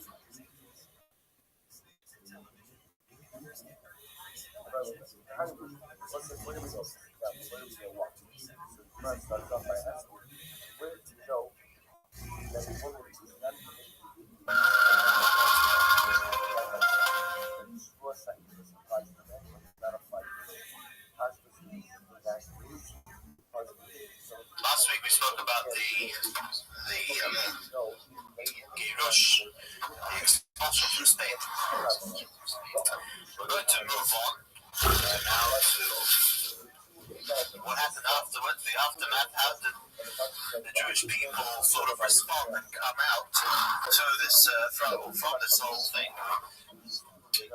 We must also first, however, note that the expulsion from Spain was not the only expulsion. In that area in Europe, you had a number of expulsions throughout the Middle Ages. For example, England expelled the Jews in 1290. That was the aftermath of Richard the Lionhearted, of the Crusaders, of the story of York, where Jews were, committed suicide in the Clifford's Tower in York. In 1394, France expelled the Jews. 1394. Interestingly, in Germany, it wasn't that it wasn't out of affliction that the Jews weren't expelled. It was simply practical reasons why they remained always in Germany is because Germany was provinces. Germany wasn't an overall monarchy. They had every prince who expedited whatever they wanted from their subjects, and either were nice to the Jews or not nice to the Jews, either kicked them out or didn't, and other princes and provinces took them in. So after all these expulsions, and chiefly with the expulsion from Spain, we're talking over 200 years, but just looking at it from a little bird's eye view, the Jews moved eastward. If we have the map in our heads a little bit, the Jews moved east. So this is when Jewish communities started to propagate and to grow in these places, in Holland, mainly in Amsterdam. In Germany, actually, the community of Hamburg became quite big.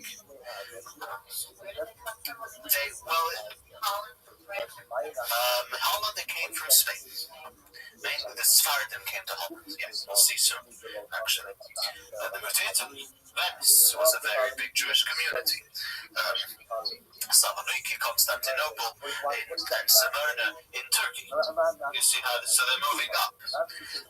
Then they went up to North Africa. Fez, Algiers, Tunis, in North Africa. They went to Egypt, Cairo, Alexandria. A Jewish community cropped up in Damascus, in Syria. And two cities in Israel became very, very Jewish. The city of Jerusalem and Sfas, which we're going to talk about tonight. So this is pretty much where the Jews migrated to after they were expelled from Central Europe, or that area in Europe, where they weren't welcome anymore, and even where they were, life was unbearably difficult. Not yet. Soon, in the year about 1500, next week, please God, we're going to start talking about Eastern Europe. Because in about the year 1500, which is about now 1492, but still in 1500, the communities in Russia and Poland and that area was still quite small. It was after, in the next 100 years, shall we say, after the expulsion from Spain, that the communities in Eastern Europe started to go big in this time as well, but we'll talk about that next week. Now, interestingly enough, there were Marranos. And by the way, there's a term in Hebrew which they're known by is anusim. Anusim, the word onus means to be coerced. We use it in the Haggadah, onus al pi hadibur. Jacob was, so to say, coerced by Hashem to go down to Egypt. He wasn't interested. Hashem told him he had to go down. The word, so anusim is plural for those who were coerced, those who were forced into conversion into Catholicism. So, or for that matter, to Islam. Same thing, yeah, the term is used. So these anusim, these Marranos, some of them managed to trickle out. There was we mentioned the other week, there was a constant trickle from Spain and Portugal of Marranos who got their way, many with their money, out of Spain and Portugal, out of the hands of the Inquisition, into the free countries of then, many to Holland. And many returned to their Judaism openly after they were able to do so. Some, however, actually quite a few, chose to carry on to live with the mask of being Catholic, of being a Christian as they were, in order to be able to help their brethren, the Jews, whether their brethren still in Spain and Portugal or elsewhere, whilst being disguised. Others may have carried it on, some want to say, even because of fear.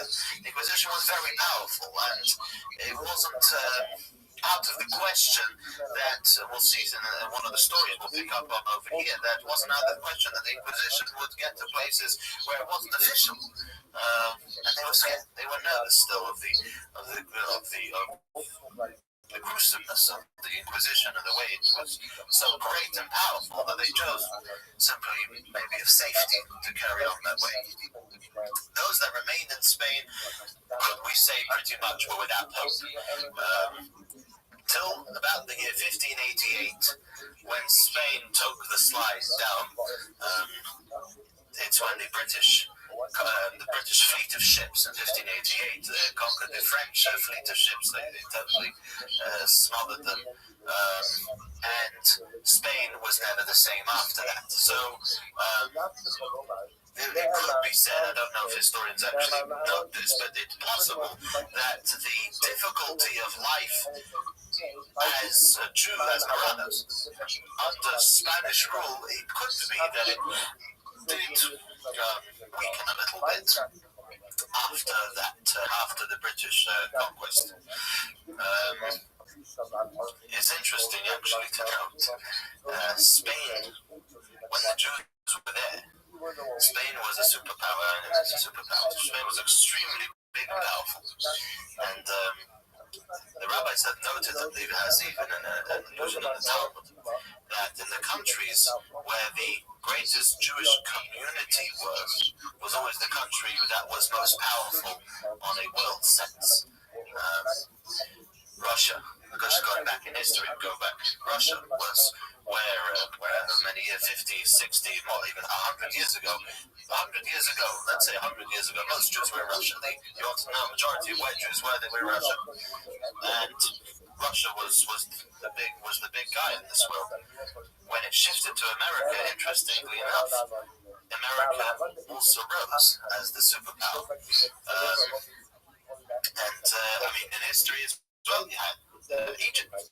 Egypt at the time when the Jews were there, it was the glory of Egypt. Babylon, when the Jews were there, was the glory of Babylon, and so on. It's very interesting, something very interesting to note.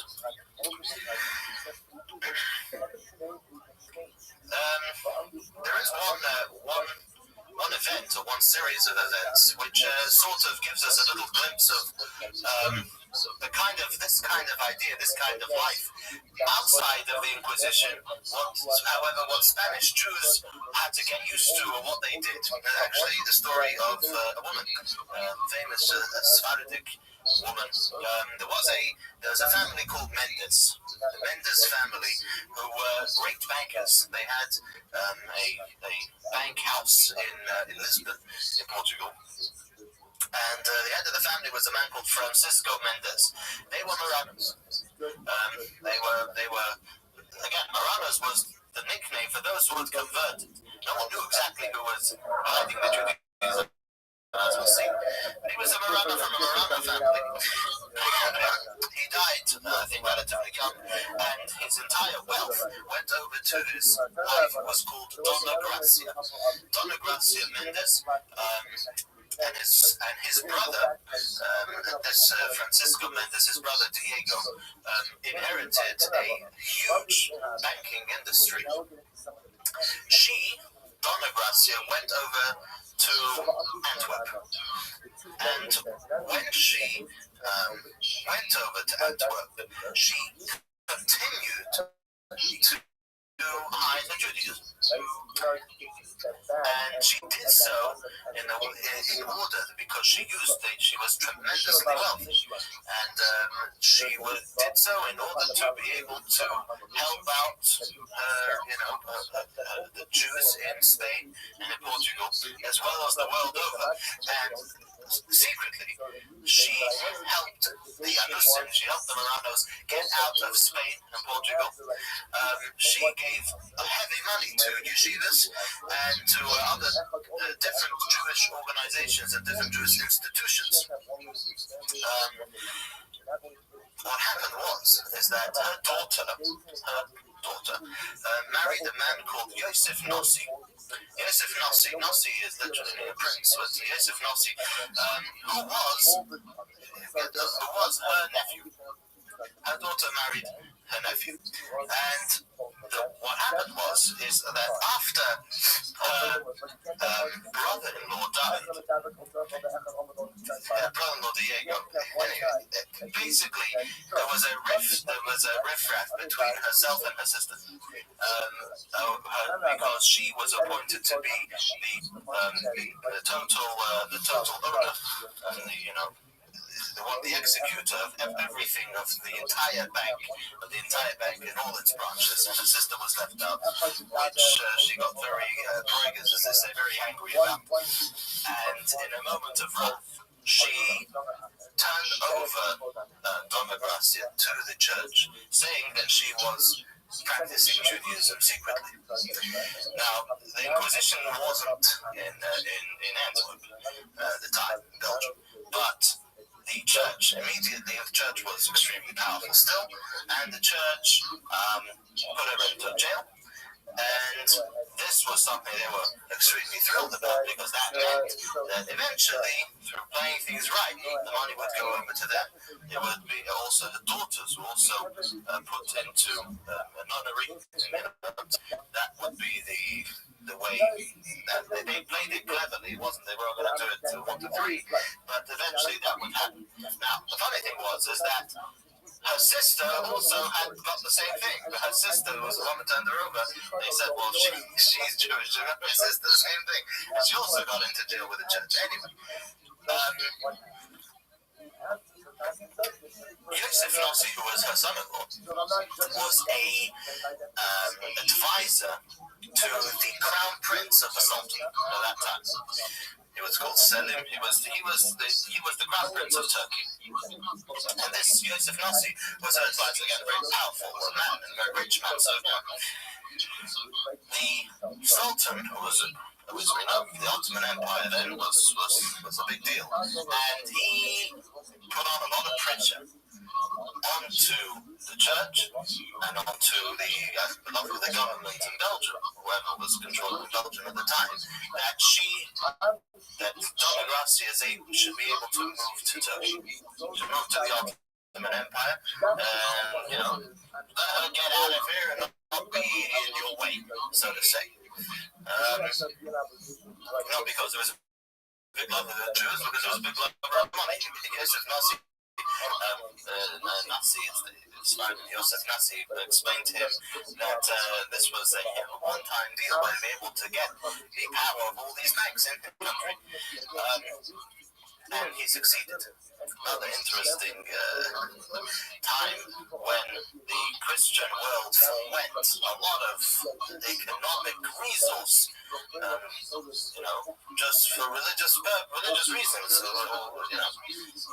The expulsion of Jews in Spain was something we mentioned the other week. The Sultan was extremely pleased with that. He welcomed every Jew into his empire, and the Jews built it up. So this was one sort of idea like that. Now, she carried on. Actually, when she was in the Ottoman Empire, she openly, obviously now she was known to be Jewish, and she openly supported huge Jewish causes. There were many poems that we still have, which were written about her, and one of the, I believe, when she passed away, they said, I forget who exactly said, the verse in Asia Style, it says, Rabbi Sponis Asuchoil, many daughters have done great, I believe in the Hebrew name. So she's till today. There's a place in Israel which they dedicated for her. Yeah, there's a website. I don't know. It could be possible. Yeah. Now, this Yosef Nossi, when he was in Turkey, he, as any good Jew who would be powerful in the annals of power, of the kingdom, of the monarchy, he did a lot for his Jewish brethren. One thing that he did was, interestingly enough, he convinced the Sultan to pressure France. France kicked out all the Jews, and as was the custom when he kicked out the Jews, he took everything they had. He He took the property, he took everything valuable. So that he pressured, this Yosef Nasi pressured the Sultan to pressure France to give back the Jews what they stole, what they took. It was pretty much successful to the degree that when France didn't come up with everything that was owed, so to say, every ship that came to Turkey and to the Ottoman Empire that came from France, immediately a third of the cargo was confiscated for this purpose. Every French ship. So this was he did some very great things for the Jews then. He also, I believe, bought for 1,000 ducat, 1,000 gold pieces. He bought from the Sultan the city of Tiberia. And the Sultan gave that to him. He wanted to buy Yerushalayim, but the Sultan wouldn't allow it. He gave him Tiberia and a lot of the Gadol, and he wanted to build it up. He wanted to even build the Jews should be able to live there and be able to do a livelihood. He wasn't so successful, unfortunately. A lot of the ships that he sent there with Jews were hijacked by pirates, and the business didn't take off as he wanted to, but he did push for it, and he did have that great idea. So that is true. That was a big story of the Menders family, the Nazi family. That gives us a sort of picture of the colors that were going back and forth at the time. They were from the family of Marano. And Marano to the Spanish, somebody who was taken on Christianity officially and then denounced it, or was denouncing it as they officially were.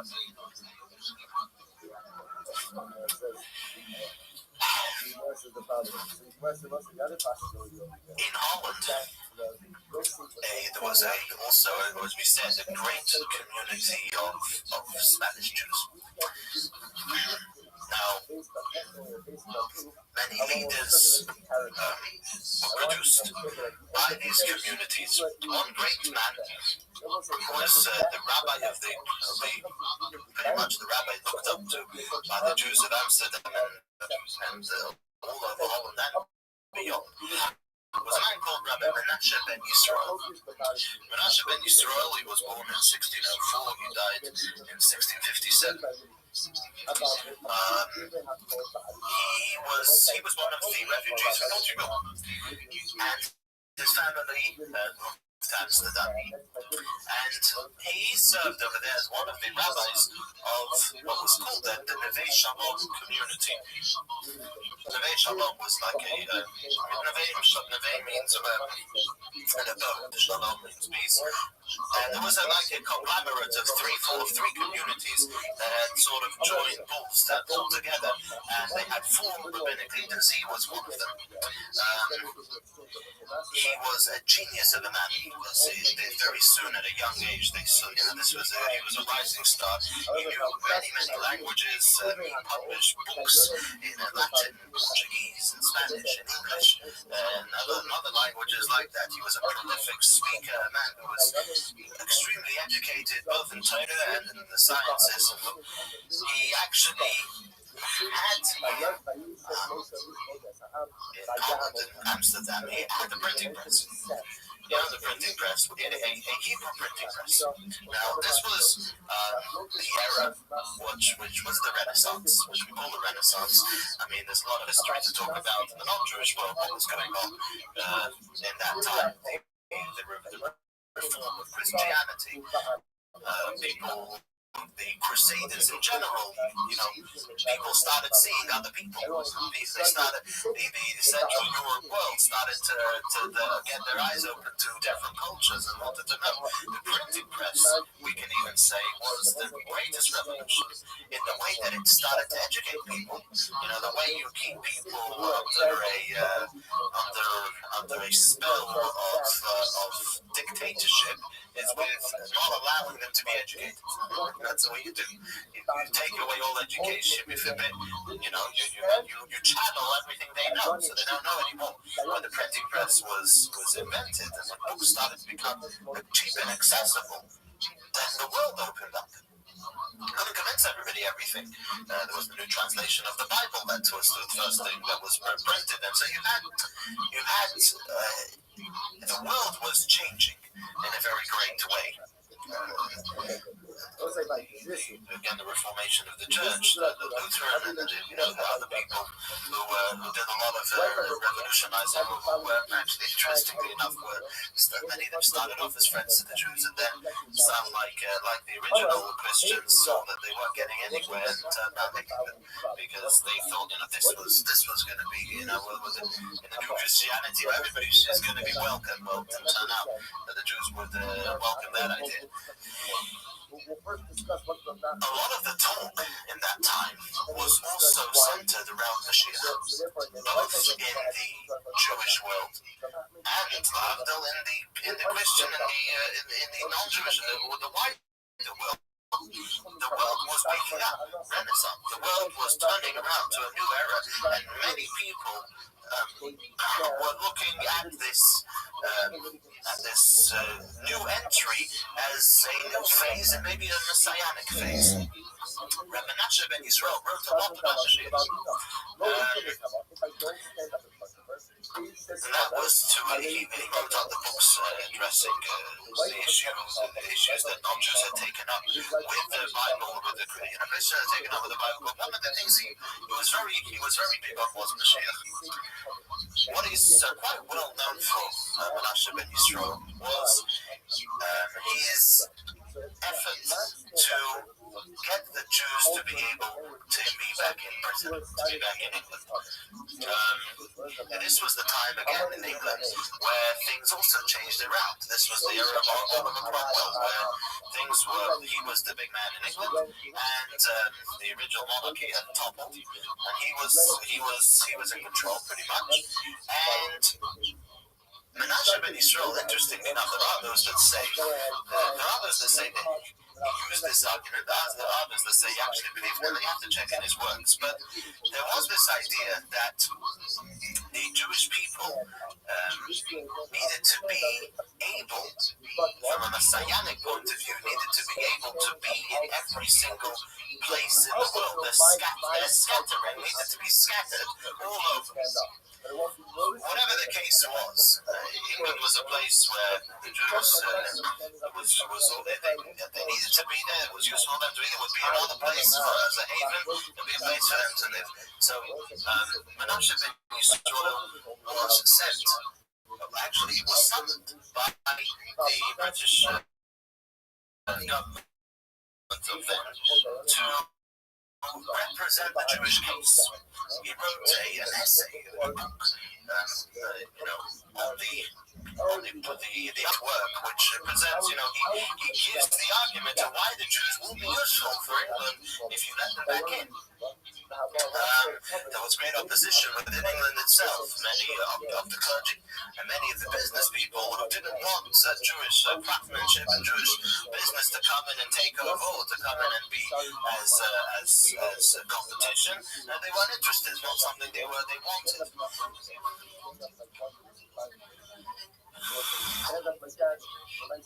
Later. We're talking here 1600s. Not the 1700s, no, 1600s, right? Was it before Oliver Cromwell or after? Shame on me. Yeah. Never mind that. Anyway, he went to England. Oliver Cromwell was very impressed with him, and it came to admire him greatly. But the actual mission for which he came wasn't so successful. The Jews were not officially allowed back in. However, what did happen was, which may have been a blessing in disguise, was that the Jews didn't march in with banners and parades. They trickled in, one by one. Oliver Cromwell allowed a steady flow of Jews, one by one, to come in. And they found themselves, a Jewish community in London, building a shul. It's still there today, the Bebesmark Shul. It's the first shul, Sephardic shul. All of Sephardic people that came.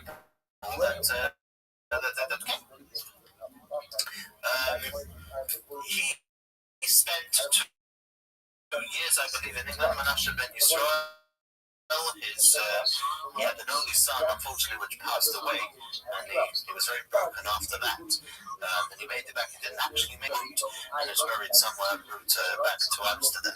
But that was his achievement. What he did, and he's marked down in history for that. Now going to Israel, and this is what we'll focus on. Again, before the Jews were expelled from Spain in 1488, just before the expulsion, the poll was that there were just about 17 Jewish families in the entire Israel. However, after the expulsions, in other words, when the Jews, when life was terrible in these other places, Jews were simply looking where to go. Well, an obvious option for many, or for those who were able, was Israel, if you were able to get there. Most didn't.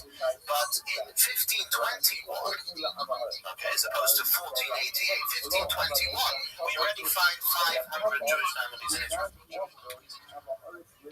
The first one in that era who really established this Jewish spiritual life in Israel is a man who was called from Italy, who was called Rabbi Bertinoro. The Bartinoro is a wine, and it's an Italian wine, and it's a little province apparently, or a little town in Italy. Now, he is very famous, extremely famous, and the reason for that is because he made an explanation similar to what Rashi did, or somewhat to what Rashi did on the Talmud. He made an explanation to the Mishnah. He took the Mishnah and he said, okay, if somebody wants to learn Mishnah and he doesn't know what's going on, who's going to explain it to him? So the Mishnah is very concise, and you've got to pull it apart of it. So he wrote it. It's known as the Bartinura, and pretty much every single edition of the Mishnah, the original edition, has the Mishnah, and right beside it has the Bartinura. Many refer to it as the Rav, Reish Ayin Beis, Rabbeinu, even before they learn Talmud, when they learn Mishnah. Usually the order of study is Chumash. When they get a bit older, it's the Mishnah, and they get a bit older, it's the Gemara, the Talmud. When they learn Mishnah, almost right away, when they're capable of it, they'll learn the Rav, they'll learn the Bartanura. And that is often a great background to get, just to welcome the student into the Talmudic world, because he gleans from the Talmud different bits and pieces that you need to know the understanding of the Mishnah. So this is, till today, there's many people that will learn on a study course the Mishnah with the Bartanura. This escalated, this carried on. By about 1600, we will find that in Tzfas, the city of Tzfas, again the Jews settled in Yerushalayim, and Tzfas was the big one, I think. And in Tzfas, we will find already in 1600, there were 18 yeshivas and 21 synagogues. So this was the kind of growth that Eretz Yisrael was experiencing as a result of all these Jews migrating and having to move away. Tzfas became a place of commerce, business, farming. Israel has a lot of farming going through it, a lot of buying and selling, a lot of industry and different materials were coming and going from Tzfas, as well as in this era. Tzfas, at one time, we call it Tzfas in its glory, the golden age of Tzfas, that it bore some of the greatest Jews that put their seal on Judaism from their time and onwards. And we're going to look at those Jews who lived in that pretty much the same era in the city of Tzfas. The first one who came on the scene in Tzfas was a man called the Maharibe Rav. That's how he's called, the Maharibe Rav. He was born in Fez, North Africa, and after wandering from one place to the other, they had to go. He came to Tzfat when he was already 60 years old. Because of his talent, because of his stature, he almost immediately became the Jewish leader of Tzfat, the leader of the rabbinate. There's a responsa, Tshuvois Rabbi Rav, a responsa that he wrote back and forth for his questions and answers. He was born in 1474, he passed away in 1541. Now, an interesting thing happened with the life of Rabbi Rav, which he wanted to, for this, he's famous. He's famous for this. There is something called smicha. Smicha literally means to lead, but it's used as the term for ordaining, for giving the ability to a student who's learned enough to rule, to be a rabbi, to rule in halachic rulings. Now, the smicha we have today is, we can call and say that it's not the authentic smicha. Today's smicha is that somebody, a senior rabbi, has tested you and gives you permission to rule. Gives you permission, in other words, that you are erudite enough, you are capable enough of examining the law on your own, or maybe even knowing it offhand, and you have the tools with which to rule Jewish law. So that's smicha today. Smicha, however, in its real sense, was that you were ordained, and you were given the ability to rule in a chain, starting from Rabbi. We went through this. That you were ish maybe ish. You were a man from a man. You were musmach. You got smicha from your teacher, who got smicha from his teacher, until Moshe. That smicha, the Romans knew very well in their time that was keeping the Jews going, and therefore they abolished the smicha, they banned the smicha without the death penalty. They knew that this was important. It says David HaMelech saw also the smicha needed strengthening. He had smicha many thousands of people in one day that David HaMelech did. But it was lost throughout the exiles, pretty much, I believe, in Babylonia already. It was fizzled out. Now, Maimonides, the Rambam, writes, obviously taken from the Talmud, that it's possible to reinstate the smicha. And that is if all the rabbanim, all the rabbis in Israel at the time, at any given time, will agree to, will convene and will unanimously reinstate the smicha. That smicha means that it's been reinstated, and you can start the smicha from that point onwards. The Rabbi Rav wanted to do this. Now there was a community in Israel. He wanted to start off the smicha. Now, what the greatness of that is that by doing that, you are setting the ground for reinstating the Sanhedrin. And I believe he did have this idea that for all that time, for the last 1,500 years since the destruction of the Second Temple, just before it, there had not been a Sanhedrin, and meaning there had not been a central area of all the Jews with everything that goes along with that, and he wanted to reinstate it. Anyway, he was the Jew, the Tzfat. He, however, came into an open clash with the chief rabbi of Jerusalem at the time, who was opposed to it, strongly opposed to it, and I believe more strongly because opposed to the idea of the Sanhedrin more than the idea of the smicha itself. For various reasons, but it was a huge, it got very heated backwards and forwards, and the end of the thing did not come into fruition, this plan of the smicha, but he wanted to do it, so that was an interesting event in his life.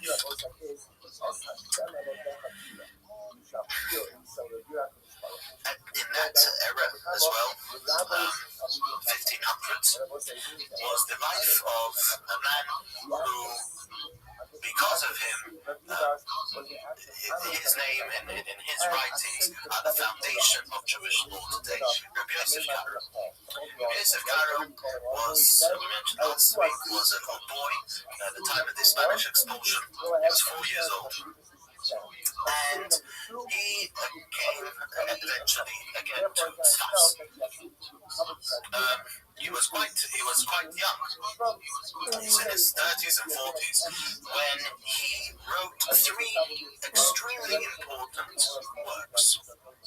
The first one was called the Beis Yosef. The Beis Yosef is a work on the book, the Tur, from Rabbi Yaakov Baal HaTurim, which we mentioned the other time. The Baal HaTurim, there was the Rosh, Rabbeinu Moshe. Rabbeinu Moshe had a son who was called Rabbeinu Yaakov Baal HaTurim. He was the one who wrote down Sh'or in an order of 4 volumes of 4 parts. Each part, first part dealing with life, the life cycle. Second part dealing with the laws of dietary, of kashrus laws. Third part dealing with the laws of marriage and divorce and family life. Fourth part dealing with business. He put it all. He sifted through everything that came before him. He took many laws from his father, from Maimonides, from the Rif, from all the way before, and he put it down in that order. The Torah, however, doesn't usually quote the source where he's getting from. Sometimes he does, but a lot of times he doesn't. And also, it's not elaborated on. He's quite the Beis Yosef. Rabbi Yosef Karo wrote a very big important work on the Torah. After 2 dots, somewhere around 12 to 15 lines from the bottom of the page. And then it takes everything and filters it through on its own. The person said, A lot of times the Torah just quotes different opinions without really, ruling himself. The Beis Yosef will go around. The Beis Yosef will take it all and chew it over, and a lot of the outcomes, a lot of the results are very clear when you learn the Beis Yosef. So it's a work, an all-encompassing work. The sources, the questioning, the analysis, and then the rulings. And that today is learned for the yeshivas. If you want to, if you're learning Jewish law, you're saying, in other words, Talmud, you're learning the concepts. Not necessarily you're learning the law. You're looking out to understand the Talmud itself. You're not going to use at least in that time for the law itself. Learning Kabbalah, learning Jewish law, the best place to start is learning the Torah, where you get at least the shorter ideas of the consensus of who said what about this subject and maybe what the Torah will rule. And the Beis Yosef to get the background, to get the cleaning of the Talmud that contributed to the making of this law, to the analysis. The Beis Yosef is known by the Rabbi Yosef Karo is known to what is known as the Beis Yosef. Also the Beis Yosef, he leads Rabbi Yosef Karo. The other one is plainly referred to as the Machaber. If you say the Machaber, the author, you mean Rabbi Yosef Karo. He saw that the Beis Yosef was a massive work, which not necessarily going to be readily accessible for some who just wanted the bottom line. So he wrote a work called the Shulchan. The very first Shulchan is the main table. And over there he put the bottom line, the result, the outcome, the rule, of everything that he went through in the Beis Yosef and put it down in short form. In fact, just the book Shulchan himself could probably be fit in 1 or 2 volumes. Small ones. He's not going to eat this loaf of bread, which means he's not going to eat the whole thing, and he's not going to eat any of it. And then he's not going to eat the whole thing. So that's unnecessary redundancy, because once you can't eat any part of the loaf of bread, so then you don't need to have another expression to say you won't eat the whole thing. The day of every month, and the Jew was sort of expected to go through the Shulchan on a monthly basis. It was however many pages a day, and that was it. That was the bottom line. You had had to know. You had to the Shulchan Aruch. It's hard to say that in other words, you flip the order. And first say not to eat the whole thing. Then to remove any of it, in such a case, he potentially could decide twice. How would he decide twice? He eats the kazayas, then he violates the rule of the Ophir, which is the second one. If he eats the whole thing, he violates the rule of the original. He came out of Sfarad, Spain, and because it's contemporary about the world. Talk about next week, the reward. Shmuel does not need to hold it. And let me get inside the law. Now again, there's one of the Shmuel for Hasulemu. This is the third expression. And if you explain first the difference between Philippa Kikazu, that I won't eat this loaf of bread, and Philippa that I would eat the whole thing. Fine. But then why do you have to say again, Shmuel Philippa? Gemara says, Hasulemu. Why do we have to have this third utterance over here? The And then you had the extra self-efficacy and Ashkenaz is simply the term for Spain, for Germany, for France. if he violates this rule. So the person said, I won't eat this loaf of bread. And then he says, I won't eat it. I won't eat it. So it's not the case, even though you make three shavuot, he's only besides one carbon if he violates it. However, our Gemara says, the Mishnah says, well, three of these make the point that there really are three shavuot that took place over here. He did make three shavuot. How many times would he have violated that if he eats it? Only once. Gemara says, okay. Kamak for you who the leka, Ika, and the Lord says, you must stop us from Rav if you find the place that the Jewish actually take effect, for it to devolve on something, then Allah says you will be tired again. Or more to the case. Very nice. Lamai Hilton. Where is this going to develop? In other words, very nice that he has Jewish rule. If he's only ever going to be tired one carbon, who cares about 3 shvuot, 1 shvuot, or 30 shvuot? It makes no difference. Only tired one carbon, the Gemara says, because of Rabbi. In the case of Rabbi, we'll be able to find he practiced this in Tamil Shvuot to ours on the Rabbi. In this al-Harisona, if you were to reverse the first shvuot, in other words, he goes to a Rav, the Rav is it's not a Taras Kedara, but a Taras Shvuot. He goes ahead and takes away his first shvuot, and also Lo Snida. The second one he wrote was a work called the Kesef Mishnah. Kesef Mishnah was a commentary on the entire Rambam. Interestingly enough, I don't know the exact age, but reviews of Cairo did not live very long. On top of another valve is the first book kind of 48 years old. In other words, you have a shvuot that takes effect, and it takes up the slot of shvuot. If you make another one, the other shvuot kind of hovers around and waits to find the place where it can settle itself. Now, if you never remove the first shvuot, then the second one will continue hovering for eternity and never will take effect on itself. However, once you remove the first shvuot, immediately the second one falls into its place. And that's the point that Gemara is making. The point that Gemara is making is that even though you could only have one effective shvuot working at once, which means if I would have violated one shvuot, and I only have to bring one carbon. However, if by some mechanism I remove the first shvuot, so then the second one immediately falls into place, and the shvuot that after again. That's the point that Gemara is making, that this person makes 3 shvuot, you remove one, the second one falls in. You remove the second one, the third one falls in. And that's the relevant Jewish people that the soul was a man called Rabbi the Jara. The Jara was you can have one sitting there waiting to take effect, but it can't take effect until the person goes away. Let's celebrate a proof to this point. It says, Based in Nazir, the person took upon himself 2 different periods of Nazir.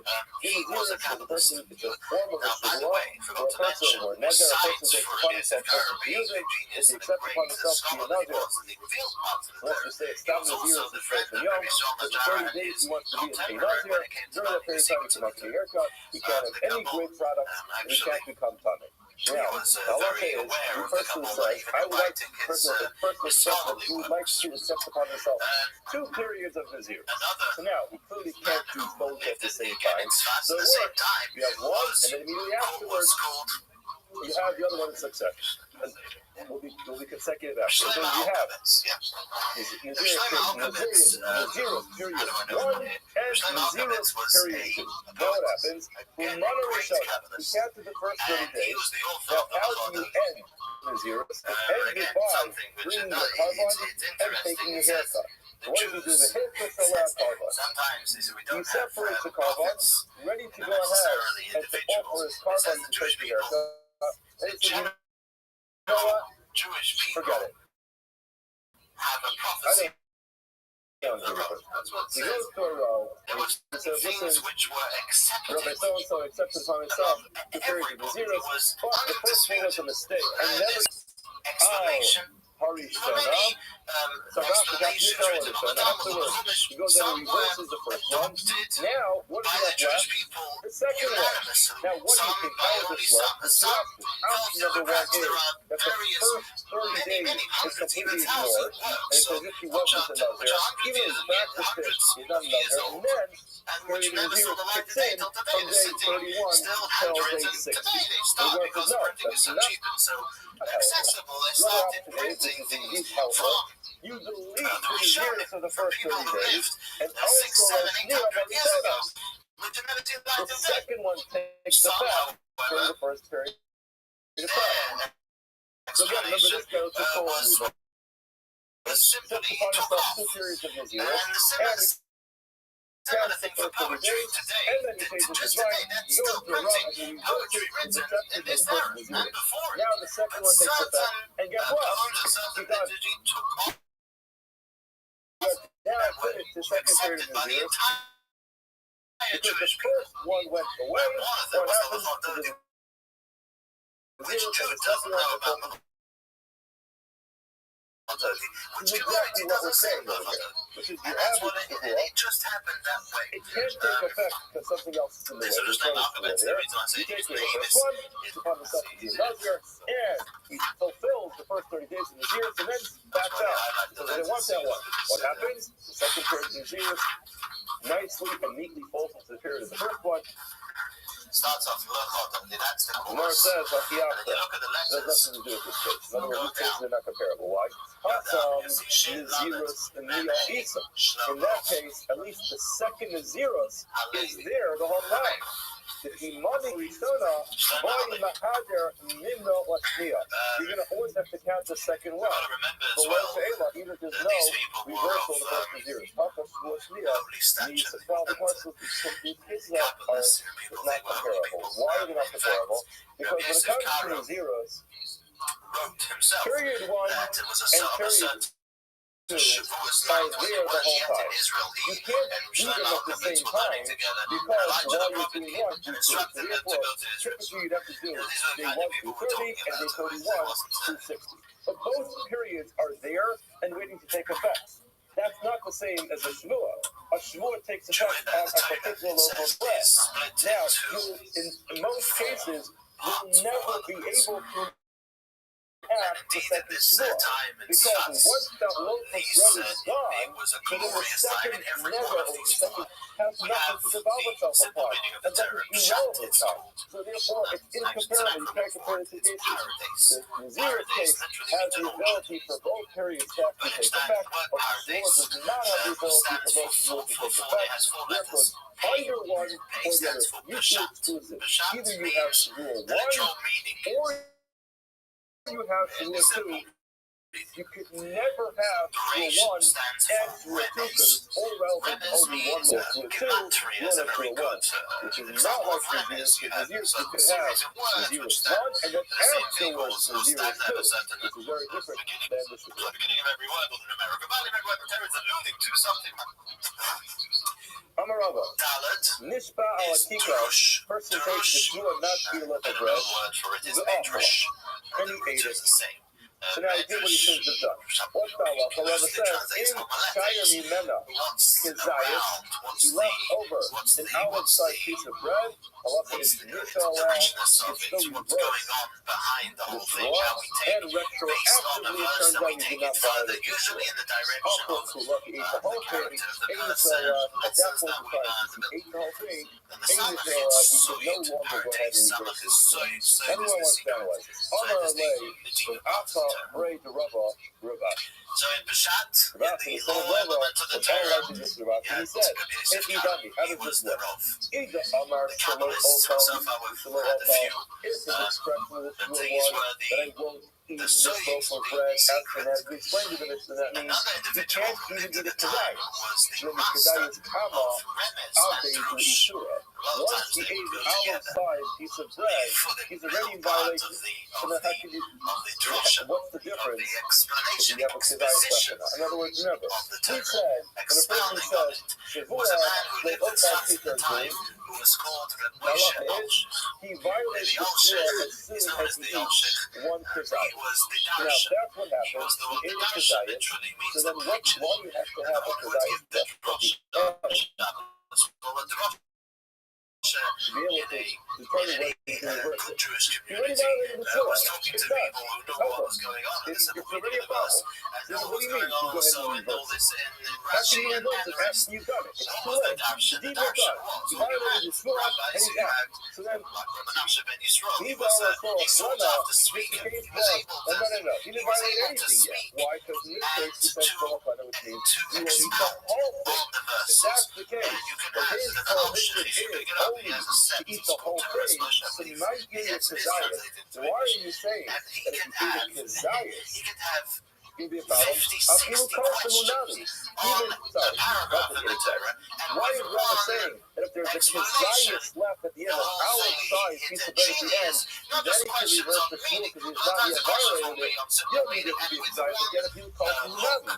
Even if it's a crumb left at the end, he didn't eat the whole loaf of bread, he's not in violation of it yet. In other words, as you say, if the case is where he said he's not going to eat any of it, so then once he ate a Kezias, he's out, there's no turning back the fact that that's what time he violated. If the case was that he said he's not going to eat the whole thing, so as long as he doesn't eat the whole thing, he gets the reverse because he's not in violation yet.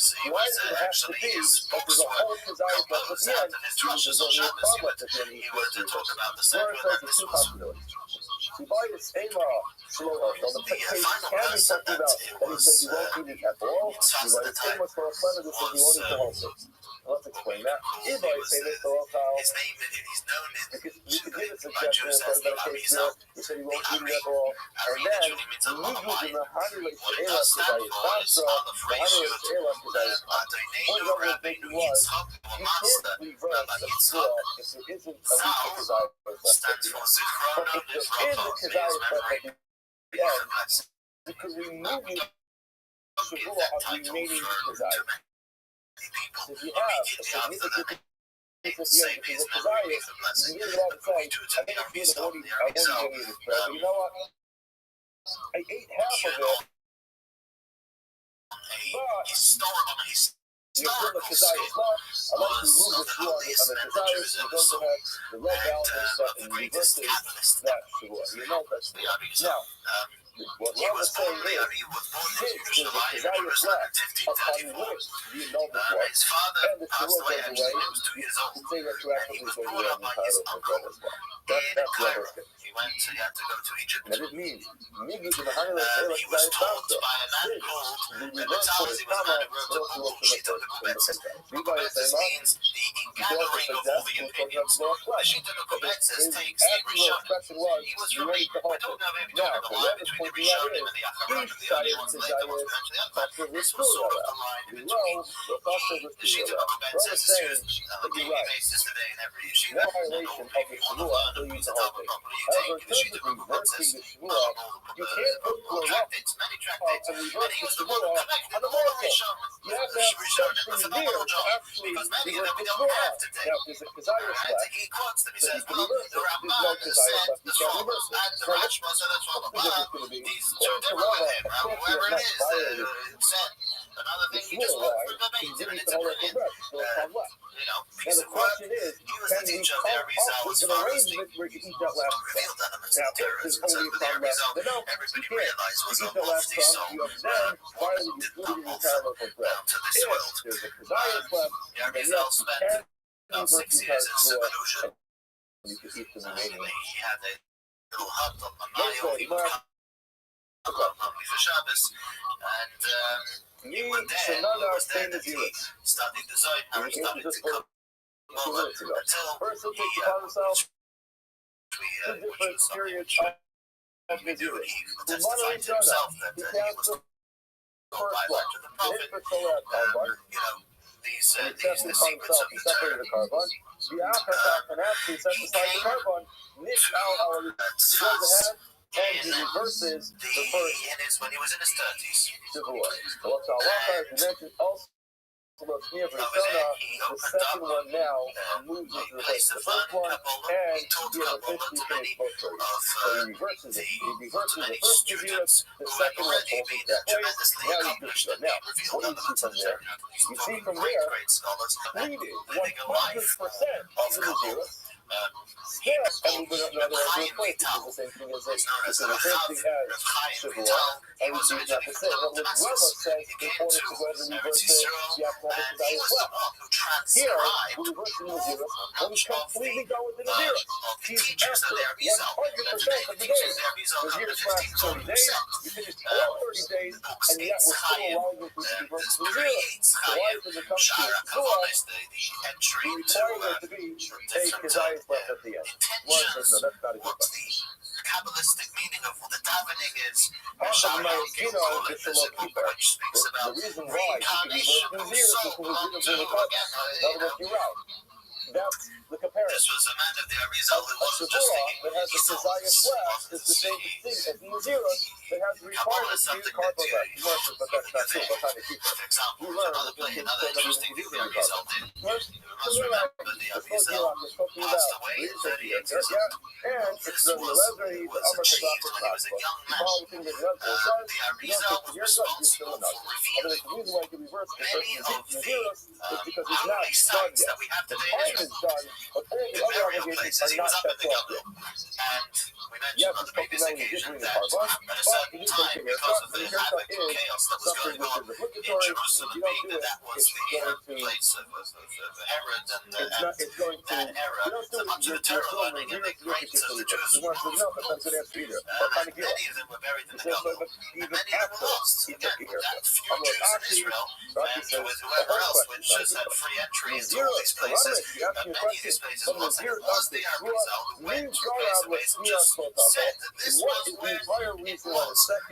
Nazirus doesn't work. And today we have it marked. Today we have it marked. Hundreds of sites of different Tanoim, even the Jewish kings, going back all the way. The whole thing of Nazirus is you have two Nazirus periods waiting to take effect. The second one spoke very highly of is waiting in line for the first one to go away. Now, once you take it away, the second one just falls into place. However, that's different than when it comes to Shavuot. Shavuot doesn't have that problem. There's only one loaf of bread. Only one loaf of bread. If that loaf of bread is gone, and the loaf of bread is therefore it has no effect. Well, the idea of going to the mikveh before Shabbos, on Shabbos, and Yom Tov, I may disagree with you. This is a feeling of kula, even if the person ate the entire loaf of bread, there's no Kezias left at the end. Yisrael is allowed to go ahead and eat it. Now, even shogeg, if we're talking about a case where a person ate it by mistake, well, that's a carbon. So there's no carbon, and therefore, because there's an outstanding carbon, it still reverts it to it. Even in cases, behavior intentionally, the person not get the lashes, and since the lashes are still outstanding, he can go ahead and reverse. Almost comes to Allah, but if they took him to base it, and they tied it up to the post, but they used to give the person not to at that point in time, well, we can't reverse because then he's officially done. Unless there's Kedushnod or Small, these specific words, these specific texts, these chapters of Tehillim, when it comes to the Shemona Esrei, this word or the other word, or even not Shemona Esrei, literally the words, even the vowels, it comes along with embarrassment, it's not just says he's embarrassed, and it's very shameful to be part of this. Accomplishing one thing or the other, and one who can see the map on eye knows what does what, and it was the Arizal made, or not made from scratch, but if you ran out, then you'd be right. and made a scissor to be true not only in as far as grammar and everything else is concerned, but as far as Kabbalah is concerned, that everything should be, and we have here from the Chabad Siddur, you Ralph comes running over at his duck and call. Yeah, what can I do for you? I like to reserve my school. Yeah, explain to me why you want to pass up, why you want to do that. Give me an explanation as to why you regret it. Explain why you regret it. The rest says, I officially know the Shua, the whole time from the coast, and therefore, according to the text of the Arizal, it was the Alter Rebbe of Tnei Zalman who took the book of the Siddur of the Arizal and redid that again. The person throws a contingency into his Shua. The Arizal, so many people pray today with the Siddur of the Arizal. With the text of his Talmud. But his chief mission was the dissemination of Kabbalah. He coined the phrase that in today's day, mitzvah legalis it is a mitzvah to reveal this wisdom. Wisdom of Kabbalah that was hidden and stored away for those hundreds of years since the beginning of the Torah, since man himself. That wisdom was to be taught, obviously in the right way, right fashion, carefully, which it was. The Arizal is known as the Ari. The Ari is known as the word means a lion. It's an acronym. The word Ari means a lion. And his students were called the Kuri, Arizal, the cubs of the Ari. Okay, so he taught it to the lions. But it was something which one was ready, one was able, it was a mitzvah to delve into this wisdom. And again, the idea was that as the and there's some kind of like amnesia or exile lapse was that going happens deeper at and the further time away from the temple, time from times when godliness was apparent. apparent. Talking about And when you make this Shua. It the happens physically, even the subconsciously, Jews it were, doesn't it was That's number difficult one. and getting only more Number two, difficult. It in needed our a way case, of we're how talking of about lift. Needed a way of connection to making Hashem, a which would be deeper Well, than the you have to convention, remember, deeper than the even regular. though And normally a this Shua was takes effect when given you to say them it, by in Kabbalah. this case it doesn't. And Because that when was a person really says from he the makes a Arizal. The Shua Arizal not to is eat a considered baguette the if he father eats a of bagel, Kabbalah, the one at that that point everything in pretty time, much originates from. nothing happens. There are others. There's no For example, there was a man called Rabbi, no Moshe obligation, Cordovero, there's no who prohibition. was the king Everything before stays the Arizal. The Arizal argued Only there at were the certain time that he aspects of eats the Kabbalah, bagel but does the Shua take effect. the So Arizal is essentially, considered, eating again, the bagel is everything making the pretty much Shua. dates back. If he What does does the not eat Arizal the have to bagel, say? the Shua never takes effect. And people until So today, therefore, if the question is, Mark this says the person is a following. Kabbalist, it means The that he's well Alpha versed he in eats the the bagel. writings of the Arizal. So, Again, the Arizal passed away at 38, very young. It was only 2 years that he taught. Replying to everything was in the course of 2 years that I will he forbid myself accomplished from over eating there. the baguette if I eat the bagel. Now he goes to Shabbos, he comes home, and he completely forgets about what he said that morning, and he eats the bagel. The answer is no. Okay? Is there anything else to eat the bagel? No. So why eat the Kabbalah is bagel? very There's no difficult Shua on the bagel. to understand. The And he reason forgot, is completely Kabbalah forgot while speaks. he was eating the bagel, and eating that bagel is going to forbid him from eating the baguette. So Kabbalah speaks, however, And then in Rabbi humane terms.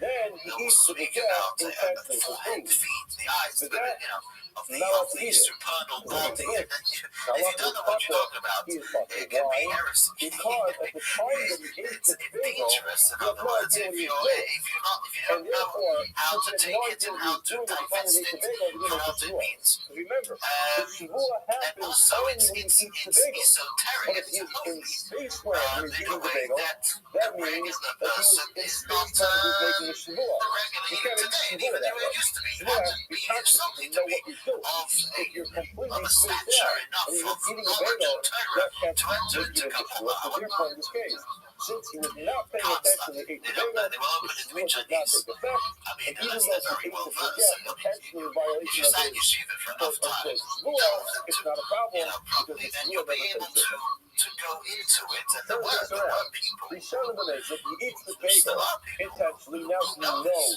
that he has a it's not severe just their by reason, himself. and other They're books, eating the many other bagel, books. which means they can't eat the But baguette who today. know And he what's goes going out on. and he comes back to the kitchen later. He's really hungry. But He said, "Oh, what many delicious people baguette know sitting on the was that table," what and he eats it. After he finishes, like, the "Oh great man, Hasidus did I made sure this is morning made those if I eat the bagel, I teachings can't much eat the more baguette." accessible.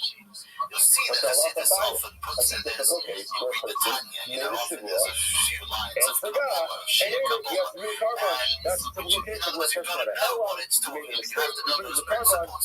But or to atone for the shivua that if he you're violated. well versed in Hasidus and then you go back to Stay in the Kabbalah, shogi. you have a much better Let's say sort he of eats both understanding of of them, what's going the on. shogi. He doesn't call paying attention that day. So he eats the bagel by mistake, he eats the baguette by mistake. What the halacha? Analogy that Couple they of tests in the give days. for it is Four. Sorry, stay in the shogi. the Zohar, Shem Makim, Shem He fucked her. Why did he fuck her in that case? For the same reason as There's before. something about there was one The Hasidic shvur Rebbe never who took once gave effect. an analogy Because like the this. shvur never took But I effect. think it's a good one.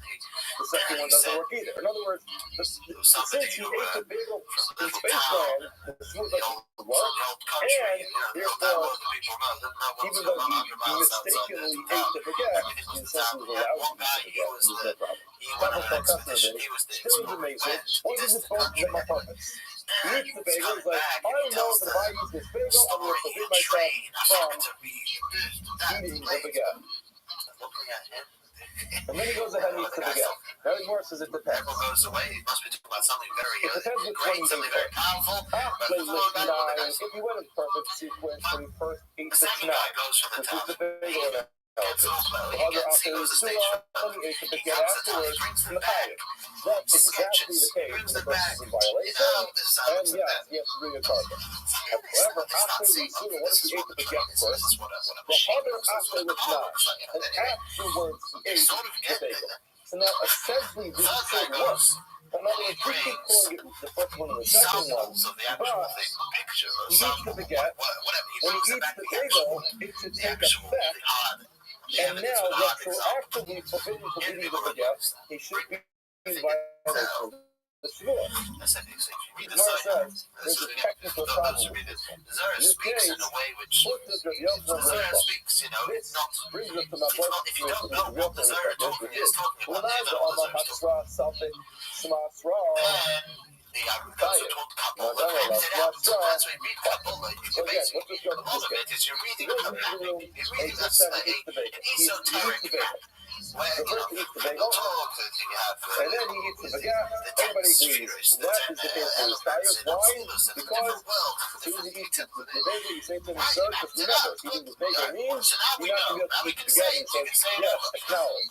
So, but unless He you're finishes there, the you're bagel, not there. and then he says, you know what, I'm hungry, I'm going to eat the baguette. Someone says, you're not allowed to eat that baguette. He's very sure. He says, yes, I'm aware of that. So you know that if you do it, you're violating your shvur. Yes, you know that there is a punishment for violating your shvur. He says, yes, I'm quite aware of that. You know what the punishment is? He explains, yes, I know what the punishment is. Then he goes to eat. So today, he has fulfilled all the requirements to jump off the basement to get his punishment. However, what happens the other way around? He eats the baguette first. If someone's sitting there and says to him, one of the great you know achievements of Hasidus that was this to baguette bring down potentially could be a problem. He says, what do you esoteric mean? The guy knowledge says, in a if fashion after eating that this would be baguette, readily you understood, eat the would be able bagel, to then relate it to it. would turn out that eating At this least baguette in a is certain sense, forbidden. obviously. The person Not is in like, the what if I don't eat actual, it? not in the It's not like, actuality, then but I it's need to okay. be there. So he says, will I be in violation if I eat this or not? He says, I don't know. I'm not sure. I'm letting you know that there's a possibility that eating this baguette might at some point later on today become a problem. So now, that is what has crossed up. You're giving a person a warning that you aren't sure at the time of the warning if it's actually a problem. In such a case, my person is true. If you will take the opinion that I'll cross up, in other words, telling the person, now, listen, I'm warning you that there might be a problem depending on the following scenario. If you think that's considered a good enough warning, yes, it's a violation. Now, Rabbi makes this. At such a time, was another they were great, but then when the Jews dived into, Karan Zupazu. What if we make each one contingent on the other? So up until now, we made the eating of the baguette contingent on eating the bagel. And this guy makes each one contingent on the other. He said, I won't eat the bagel if I eat the baguette, and I won't eat the baguette if I eat the bagel. Okay? That's where I go through it.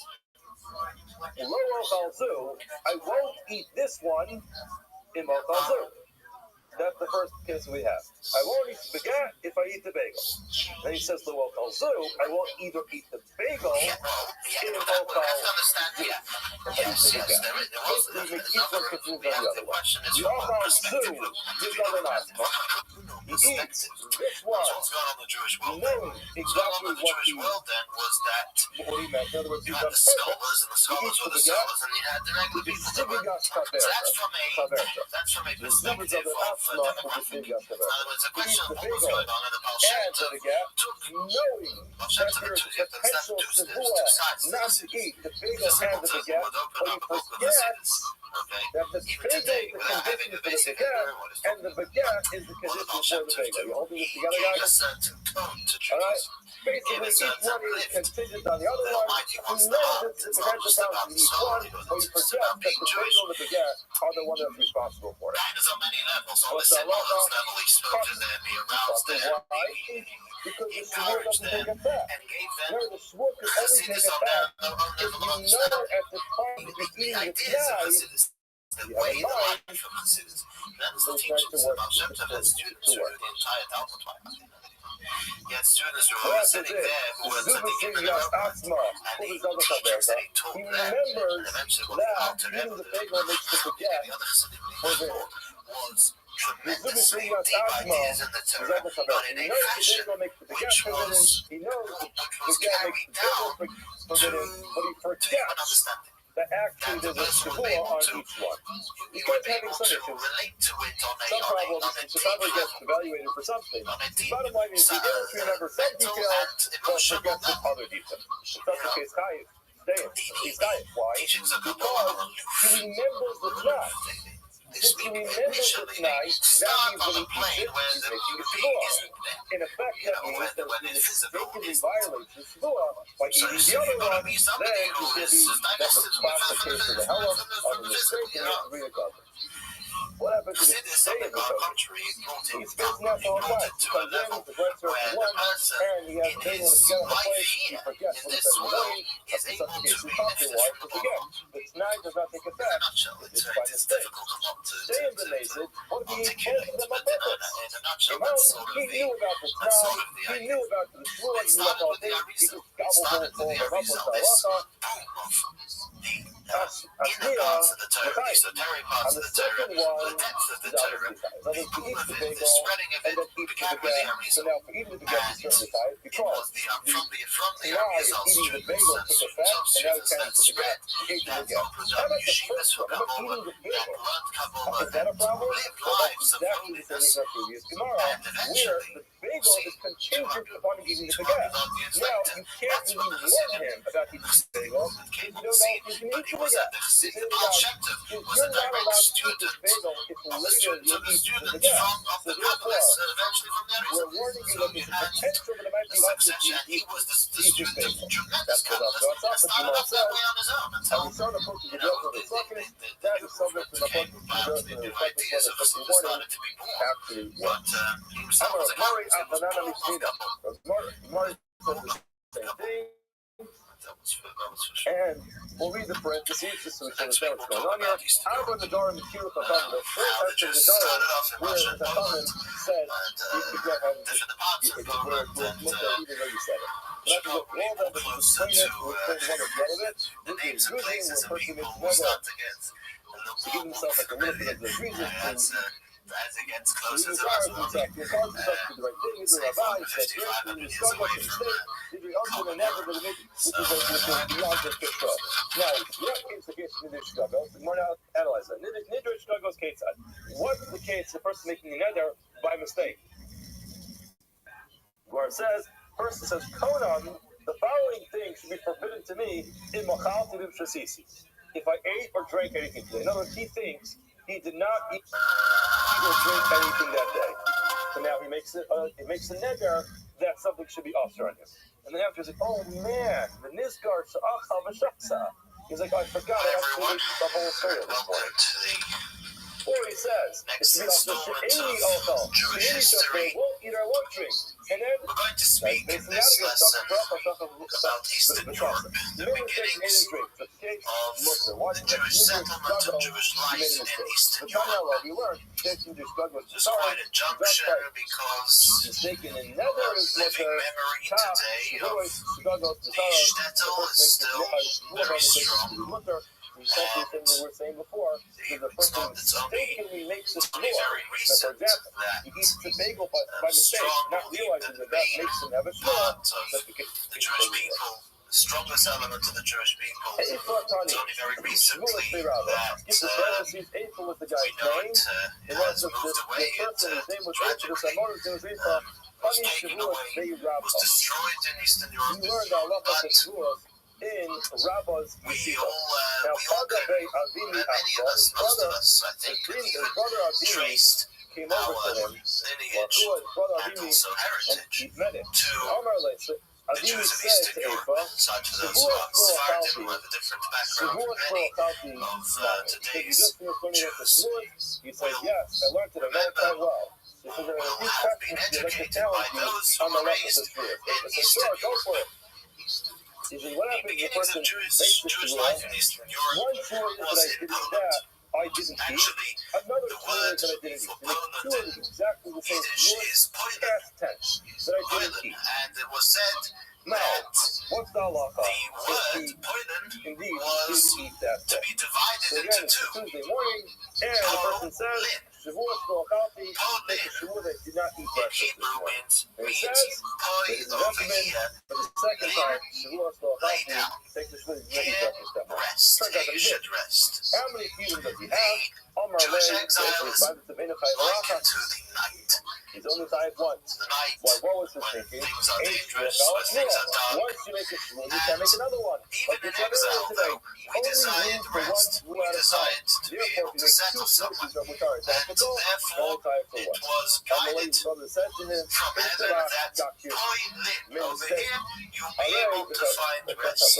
Because for a while, for centuries, the Jews did find a haven in Poland.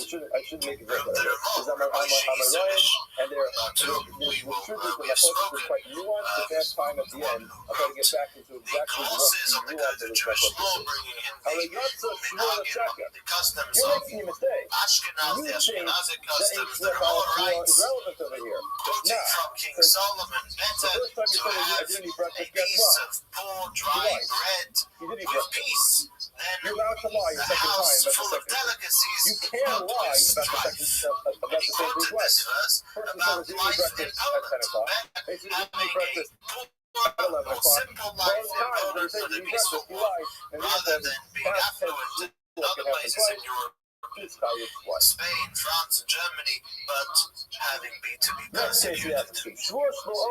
Everything in Western Europe pointed to the direction that the Jew was unwelcome there. It was time to move the persecutions, the killings, everything that the Jews had to go through was just getting too much. And then he's the last one. Eastern Europe, which is today Poland and much of Russia, was not so cultivated. It was new, and there was economic opportunity. The landlords and the government, the king of Poland, were eager to get people in who were talented, who were able to read and write, who had different abilities, capabilities, had different trades. They really wanted to bring it into to build up the country. And therefore, probably for that reason, the Jews were welcome there, and many Jews started to trickle into Poland. Poland didn't have, since everything was so new, it didn't really have a culture that the Jews would have to cope with, blend in with, or abstain from, or, the Jews were not going to be distant from any particular culture because everything was new. So there was pretty much no common language between the Jews and the non-Jewish population. The Jews, the Ashkenazic Jews, the Jews from Germany, brought over their own sort of language, which was a Chalantane, a mix between German and different other sorts of elements, and from this became Yiddish. There was a bit of Polish, a bit of Russian mixed in, but Yiddish still, the histories of Yiddish go back a little further than this. However, it is probably at the beginning, the time of when the Jews moved into Poland, that Yiddish became more developed and prevalent. Polish, well, they didn't really need to know Polish that much because it wasn't necessary. They kept to themselves. They built their own communities. And so we find slowly but surely the Jews coming into Poland. For about 150 years, it was quite peaceful. For the first 150 years, we find that the Jewish population grew to about 500,000.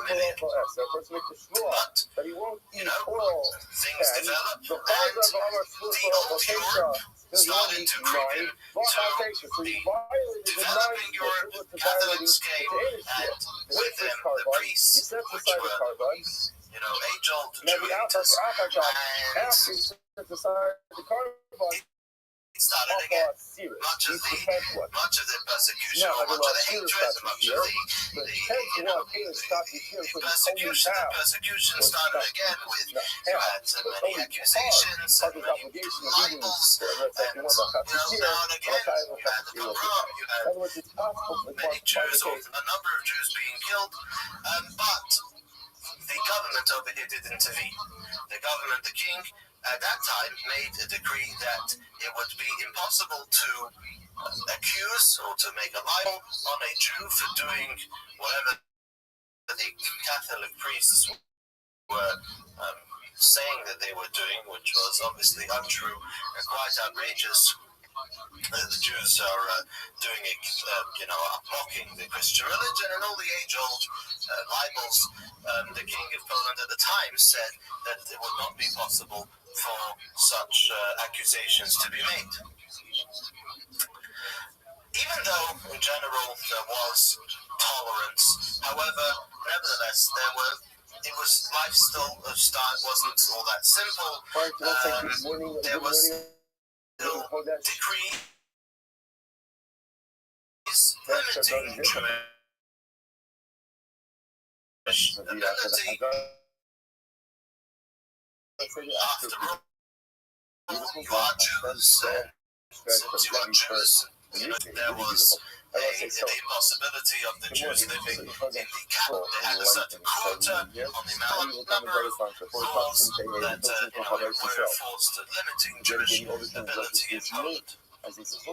For the seventh levels for Adam Yisrael. From the Polish times, it was for the month of Sivan.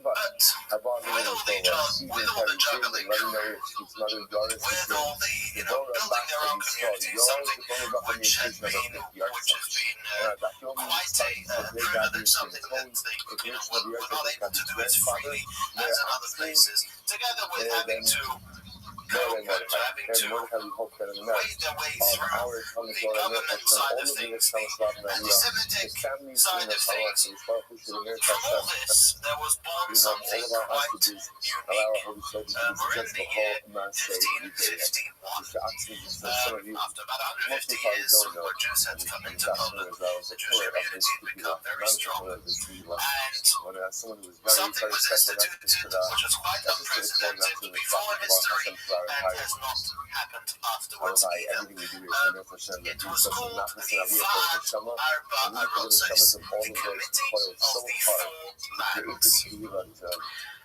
Both Pegashmius or In August 1551, the king of Poland was a man called Sigismund Augustus, and what he did is he made a self-governing committee, a self-governing body of the Jews.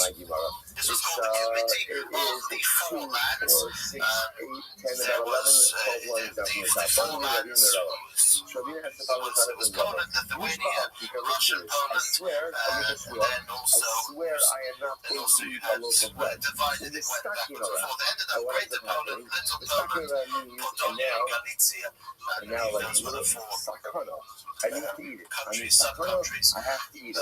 We'll state that the Vaad Arba Arotzes was, and they had the capability of electing a chief rabbi.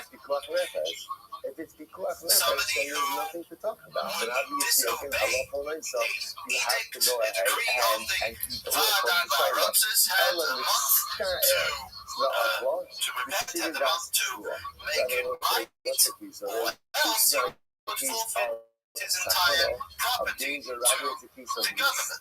So everybody was sort of happy. The government was happy because that meant a little bit extra cash. The Vaad Arba Arotzes, that made them very powerful. People would not mess around with them. And they were able to get a lot of good things and a lot of solid everything is alright. institutions for the community. They were able to get that through with the power that they were given by the Polish government. As we said before, there were some changes backwards and forwards. In the middle of the 1600s, it became three countries before it became Poland, Lithuania, Russia, Poland.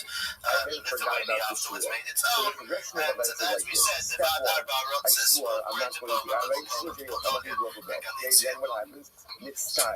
I'm very hungry. Vaad Arba Arotzes would meet twice a year to decide on major moves, major things pertaining to the Jewish community. The smaller issues were given and were taken care of by the Kehillah, the Kollel, the community council. Each town, each city had its community council that convened and they would decide things for the local community, with the backing of the Vaad Arba Arotzes against the if something got majorly out of hand, would go to the greater committee who had control. There was if you have a lack of awareness, the two times a year they would get together was a great fair. You had a lot of great Torah leaders and great community activists that would come together. And besides being a time there was things were decided, there was also a tremendously uplifting time when people would share ideas and share Torah learning and so on and so forth. Because even had I remembered my shua, I would have still part of the activities of the Vaad of the committee was to appoint a Shtadler. The word Shtadler means somebody who is going to intercede for the good of the community in the hierarchy, in the governmental hierarchy, in the rich and powerful, the Hochfensters, as they say in Yiddish, the high windows. Those are the movers and shakers.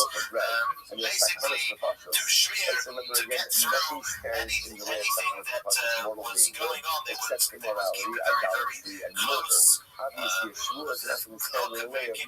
Keep a very good tabs on everything that was going on in the government, and if there was any new appointment, if there was something that they would see that wasn't going right, they immediately did something about it and so on.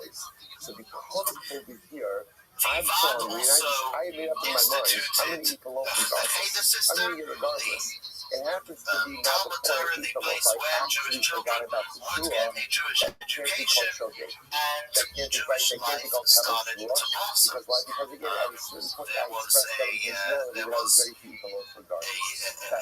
way, there was a method of how the Cheder system would work. You had the parents were able to pay, and they would pay, they would get better service, they would get a rabbi, a teacher, a Rabbi who was able in my mind, I know I'm not even supposed to say. And I in my mind, I'm fully committed that I'm still not to each other. But I never actually verbally articulated it. It is not a binding shua.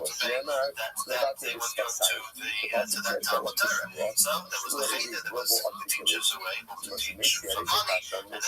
So Rashi Meisi, discuss science will come up with a little bit.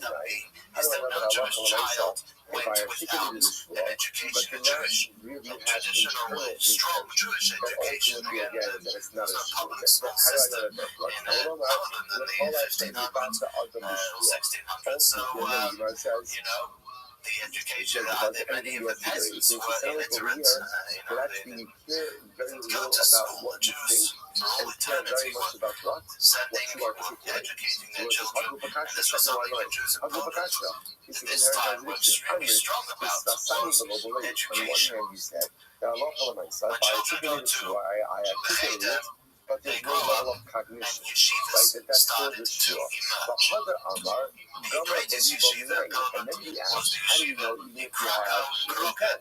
It sounds like even if you have intent without articulation, that should create a binding shua. And also in other places as well. But Shesha says it's not a contradiction. The interesting system that was created to support the yeshivas was the system of tag.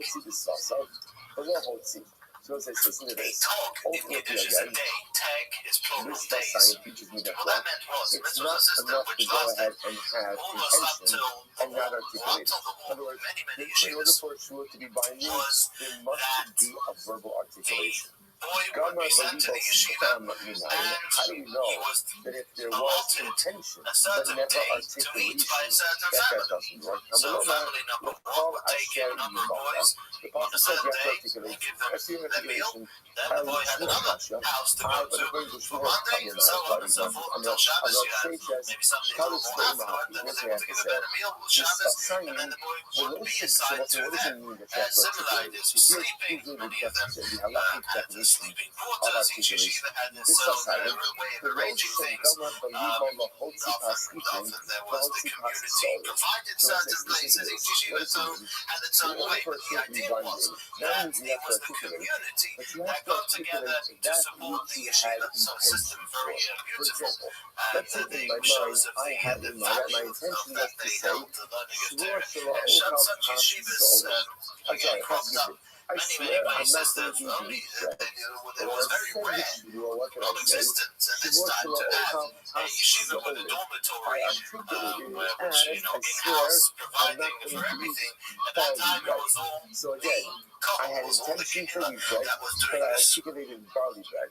From the yeshivas, since you had Torah learning, we obviously wouldn't have the great leaders, the great ones of Torah, the Gedolei Israel, the great ones among Israel, and there were many at this time of relative peace, and therefore we find a tremendous influx in Torah learning and Torah teaching, and in the giants of Torah that came around that time, and we will go through some of them. Part 2 is intention by itself is not enough. There's got to be articulation. So part 1 intention, part 2 articulation, part 3 your articulation has to match the intention. And if that's not there, then ultimately the words are close. Gama belibo hosi pas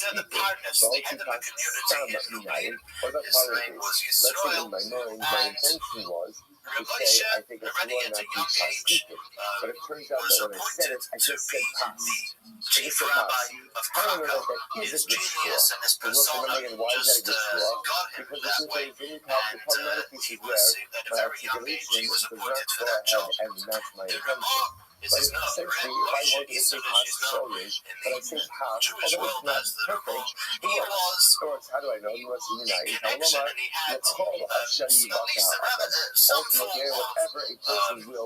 letter writing backwards and forwards, back and forth from with the author of the Shalom of the Code of Jewish law. you must go ahead We and mentioned keep them. earlier that Anything else the case of Kara, the code of Jewish law, was written by a Sephardi Rabbi. So Kara was a Sephardi. He himself was born in Spain and was born as a young boy. Father was expelled from Spain with the Spanish expulsion and moved to Suez. And over there he wrote the code of Jewish law. Well, he was going to write it then according to the rulings and according to the customs that were prevalent in Sephardic Jewry. When this masterpiece, the Shulchan Aruch, the code of Jewish law, reached the Rabbi, reached the Moshe Yisrael, he decided that if Yosef Karo had written the Shulchan Aruch, the set table, as he called it, Shulchan Aruch, the set table, well, the Rabbi was going to provide a manual. He was going to provide a tablecloth for the table. He was going to gloss a set table with glosses and with notes, which were going to contain the rulings and the customs which Ashkenazi Jewry had collected up over the centuries and had not really reached the Sephardic world, or vice versa for that matter, because of the lack of communication. So, this is what he did. And till today, his book is learned by thousands. If you learn the codes of Jewish law, you will have right over there a Haggadah, you will have a note, and the note is the note of the Truma, now again, I want to point out, in this case, actually points out, Truma means Truma was a servant, he was a scribe. Who wrote to write a Sefer Torah that was actually a Sefer Torah until the war that was written by him, that was kept in Krakow. His shul does still exist. In Krakow, he passed away Lag BaOmer, the famous day of the onset of Rabbi Shimon Bar Yochai. He also passed away Rosh Yisrael of Lag BaOmer, and his gravesite is right there in Krakow. You go right outside the window of the Bible shul, the women's section, literally right there. You have till today, till this very day, is the gravesite, is the burial place of the Rabbi. And in pre-war Europe, this was a gravesite which was very, very frequented by hundreds and hundreds of people, especially on the day of his yahrzeit of Lag BaOmer, similar did to the pilgrimage to the gravesite of Reb Shimon Bar Yochai in Iran, in Israel of Lag BaOmer. A similar idea would actually happen in Poland by the gravesite of the Rabbi.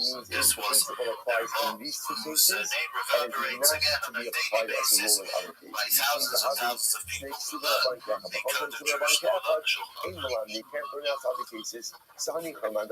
The next individual we're going to talk about is the Maharsha. Again, all these people are known with their acronyms, with the name of so much of letters which stand for their name. If you tell somebody, well, talking about, I want to quote Shlomo Luria, they may think twice as to be talking about the Maharshal or the Rashal. For sure, this is a word which is very prevalent. The Maharshal, Shlomo Luria, was born in 1510, passed away in 1573. He was the Rav, the Rav in Poland. Now, the Maharshal was a very sharp individual. He was very opposed actually to learn the Shulchan Aruch, to learn the code of Jewish law, just as he's the code of Jewish law, something very new. So he said, no, you can't just learn this easy way going book. You have to learn the background. If you don't know the background, this could be very damaging. You can compare one thing to the other, and it won't be good, it won't be correct. Although he did, so he composed works of halacha himself. A lot of times arguing, taking to task both the Ramah and the Shulchan Aruch itself, as well as other authorities before him. He wrote a book called the Yam Shel Shloimeh, the Sea of Shlomo, the Sea of Solomon, and he's very, very well known and often quoted in many, many halachic sources. Yoel Sirkish, better known as the Bach is an acronym for Bayis Chodosh, the New House. This is the Bach is Yoel Sirkish wrote a book on the Tur. Remember, there was a man called Rabbi Baal HaTurim. He was the first one who codified the Jewish law as it is in the order and in the style that we have in the code of Jewish law. He wrote a book called the Torah. We went through this in a previous lesson. The Bach wrote a book on the Torah. He was a Rosh Hashiva in Krakow, and had a very famous son-in-law who was called David HaLevi, better known as the Taz. Turi Zohar, the lines of strips of gold. He wrote the Taz as a Pirush is a commentary on the Shulchan Aruch. Many parts of the Shulchan Aruch will have the Taz. The first two parts will have lost on the side. You'll have the middle of Shulchan Aruch, lost on the side. There's the Taz. There was another individual who was known as the Shaf, Shaf Sekoyen. The Shaf, he wrote a book which also is a commentary on the Shulchan Aruch. In fact, many those learning for rabbinics have to learn the Shulchan Aruch, the Jewish law, the Ramah, Moshe Yisodish, the process of Moshe Yisodish, the Shach, and the Taz, as well as also the Torah and the Bach, much of the Bach, as well as the commentary of the Rabbi Yosef Karo himself, that wrote the commentary of the Torah. You can follow me on all that. And there was a man called the Mortei Yafa. The Mortei Yafa wrote a book called the Lavush. The Lavush was there to address the Marshal's problem with the Shulchan Aruch, that it didn't have the reasons for the law. And the Lavush tried to incorporate as much as he could the reasoning and the background for the law, and published a 10-volume set of the books called the Lavush, which one of them, Lavush means a garment, and there's the purple garment, the blue garment. There's various garments in the closet of the Mortei Yafa. He was actually a student of the Ramah and the Marshal, so he received from his rabbis and history teachers in that way. There was a man called the Sven, Rabbi Yeshua Falk. He's also a commentary on the Shulchan Aruch. He was the Rabbi so that's as far as halachic authorities in this age are concerned. Again, you can see how so much was going on. There was Jewish life was extremely vibrant at the time. As far as Talmudic commentary, we also have a major explosion of greatness. The first one we'll speak of is the Maharshal. Known as the Maharshal. His name was Shmuel Adels. His mother was actually called Adel. And she was quite a wealthy woman, and she enabled him to learn, to spend his life in learning and in the commentary on the Talmud, and therefore he was known as Shmuel Adels after his mother, who gave him the ability to be who he was. The Maharshal. He wrote one of the most classic commentaries on the Talmud. In fact, if you open any volume of Talmud today of the Vilna Shas, of the traditional Shas that exists as printed, which was originally printed in Vilna, Lithuania, you will find right after the Talmud more or less one of the first commentaries, if not the first commentary after the Rosh, is the Maharshal. The Maharshal divided his commentary into two, Chidushei Halachos, novelty of halacha, of Jewish law, where he explains the actual Talmud, and much of it is law, actually. It's just novelty and explanation of cryptic and difficult parts of the Talmud, and answering questions of contradictions. And then there was Chidushei Haggados. Chidushei Haggados is a very fascinating work of the Maharshal, where he explains not the law, the discussion of the law, the Talmud, but explains the Aggadic parts of the Talmud, the story and the stories part of the Talmud, where the Talmud starts explaining verses of the Tanakh and various, goes through the ethics and many different things. The Talmud, as we mentioned the other time, is a see where everything is going. And the Agadic elements of the Talmud is sometimes very cryptic, what's called Agada, and the Marshal went about explaining very many parts of these pieces of the Talmud, shedding tremendous light on them. The good news is, I didn't uphold my shua. That's the good news, right? I swore I wasn't going to put on Torah on Wednesday. But I put on Torah on commentary again on So the you would have Talmud, thought, on the discussion of the Talmud is printed in many editions of the Talmud right under the Marshal. And he is famous for we spent almost all of yesterday on this phrase. How does the Torah phrase Shua speak great? To do something bad or to do something good? Not have the piece of Genesis of the Rashi, then he explains everything in the most beautiful style of something writing. actional. So too, the hara, the We're going to negative, zoom in also on has to be something a very outdoors. It famous has to Jewish be a discretionary act. which was And among because hundreds the mitzvah is of not a towns, discretionary villages, act, and cities, therefore but this can't fall one under the is category very of difficult to ignore. So when It was the crown this comes to a school case where I swear not to do a mitzvah, and ultimately again, I did not comply with the shua, that there is no liability. And I get a vote like, why is if I swear not to put on Torah, right? And I end up putting on Torah, why is there no liability? You know, why is there no liability? Because there's no shua. Because there's no shua, right? You must be looking, why is there no shua? Because Lala overheated to refer to discretionary activities. And because putting on Torah is not a discretionary activity, therefore recognize you can't make it just due to a liability. Incredible.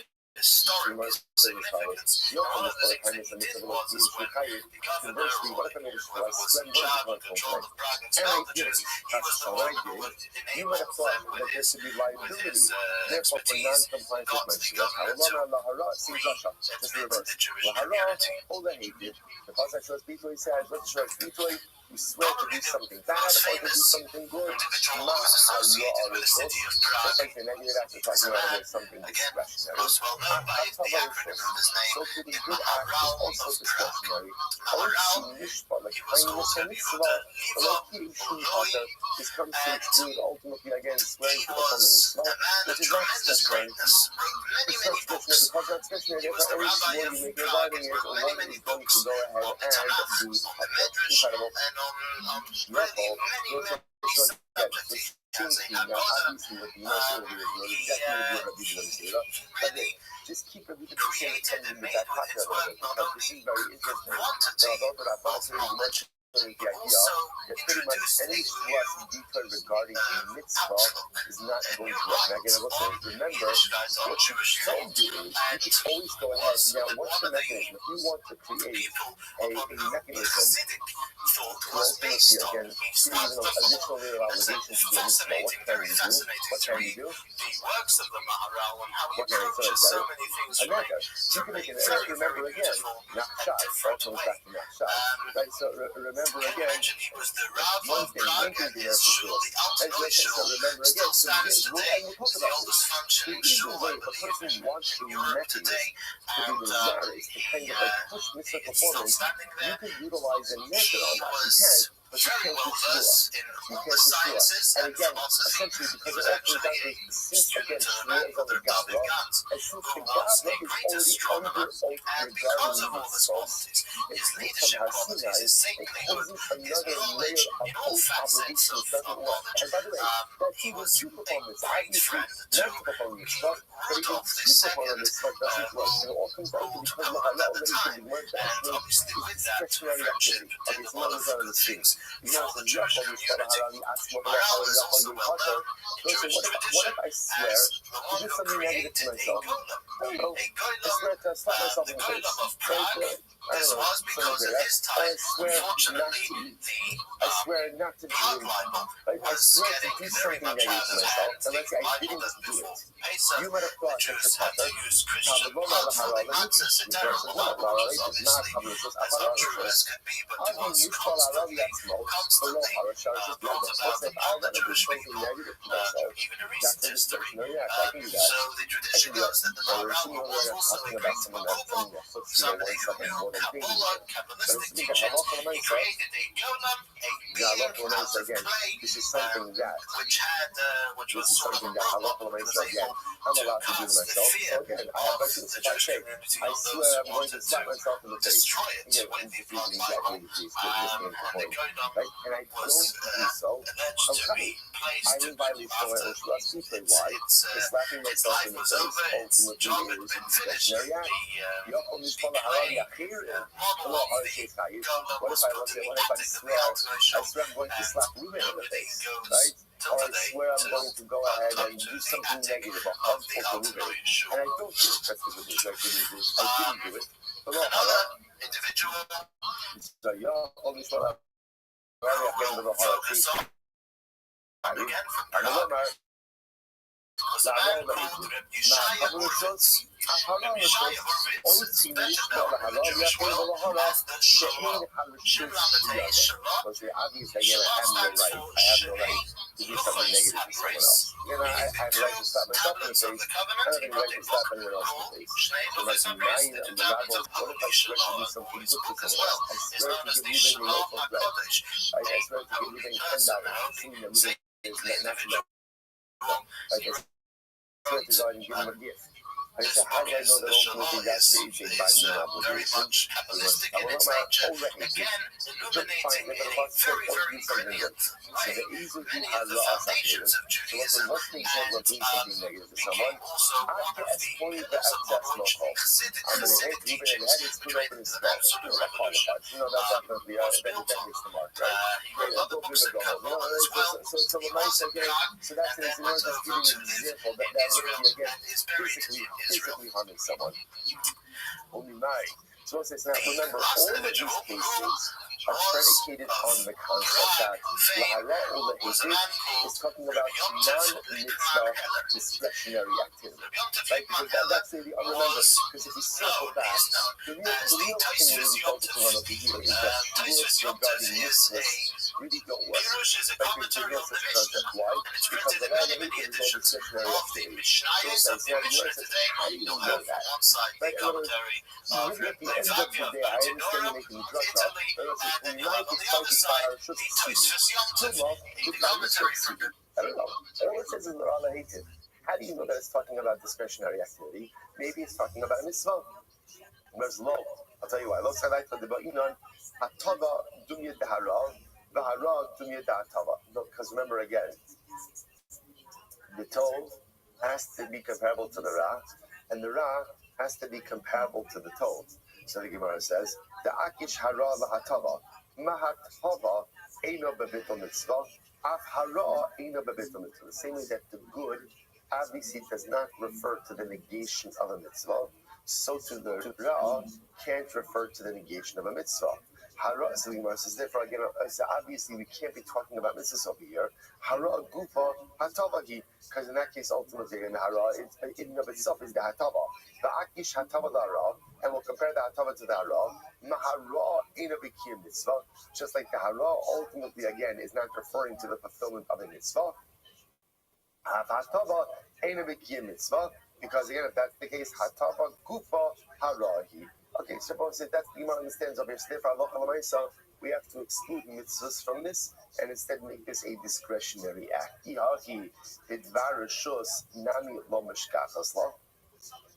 Suppose if that's the case, then halacha l'maisa again, we could run into a situation, even if you compare this, even if you want to make this about a dvar rishus, in other words, the comparison between the hatava and the hara, which they want to say, Allah, mid the istrich o l'rabos hatava sachirim shmamina l'dvar rishus ksivi.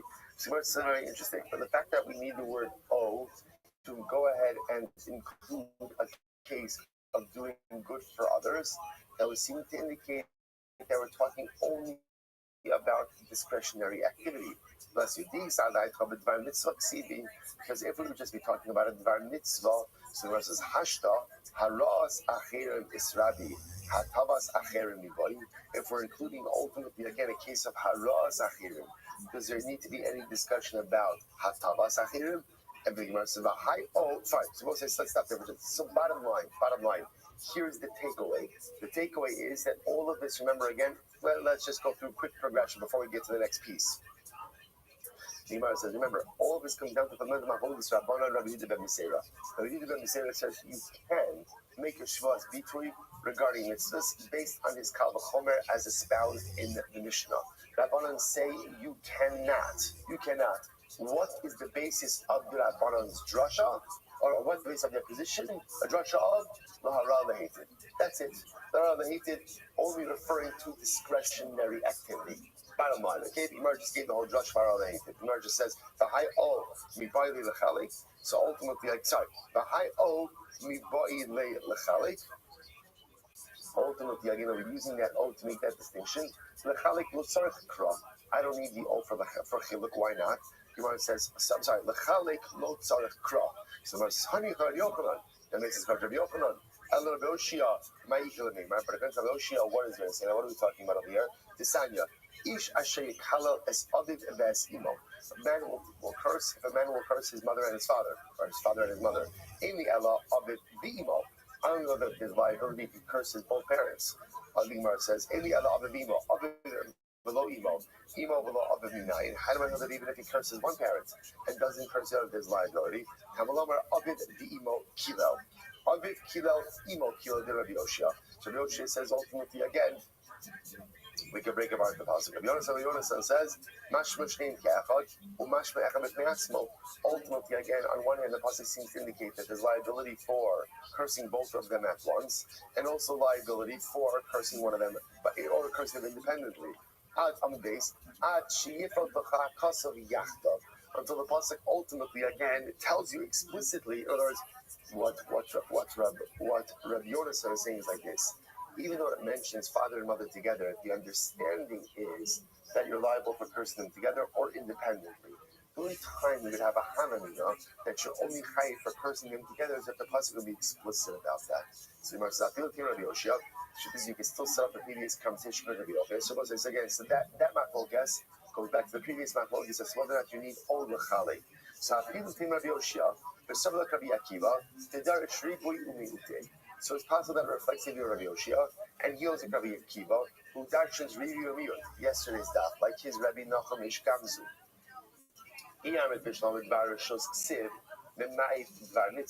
So ultimately, again, if you assume that the pasuk Lara Lehitiv is talking about a Dvarishos, then ultimately, again, the O Lara O Lehitiv, the O is coming to exclude a Dvar Mitzvah. But ultimately, again, if you assume that Lahara Lehitiv is talking about even a Dvar Mitzvah, then what? Then the Gemara says, Mimai Kamanai, that ultimately what is being excluded. Okay, we'll say, bottom line, again, takeaway, we just did a tremendous amount of exposition on that Rasha of Lahara Lehitiv, but the bottom line takeaway is Lahara Lehitiv teaches me only discretionary activity governed by Shvuas Bitui. As such, Shvuah regarding a mitzvah, Shvuas Bitui regarding a mitzvah, is not going to be a binding Shvuah. Now when the Gemara ends up, I remember again. So Rabbi Yehuda ben Meseira, what was his logic? Give me the kal v'chomer. What was his kal v'chomer? It's ultimately again, if the Shvuah works for a discretionary item that you do not have any previous obligation regarding, and the Shvuah works to create the binding obligation, then Allah has come, the Shvuah will create the binding obligation upon something that you are already bound to, i.e., a mitzvah.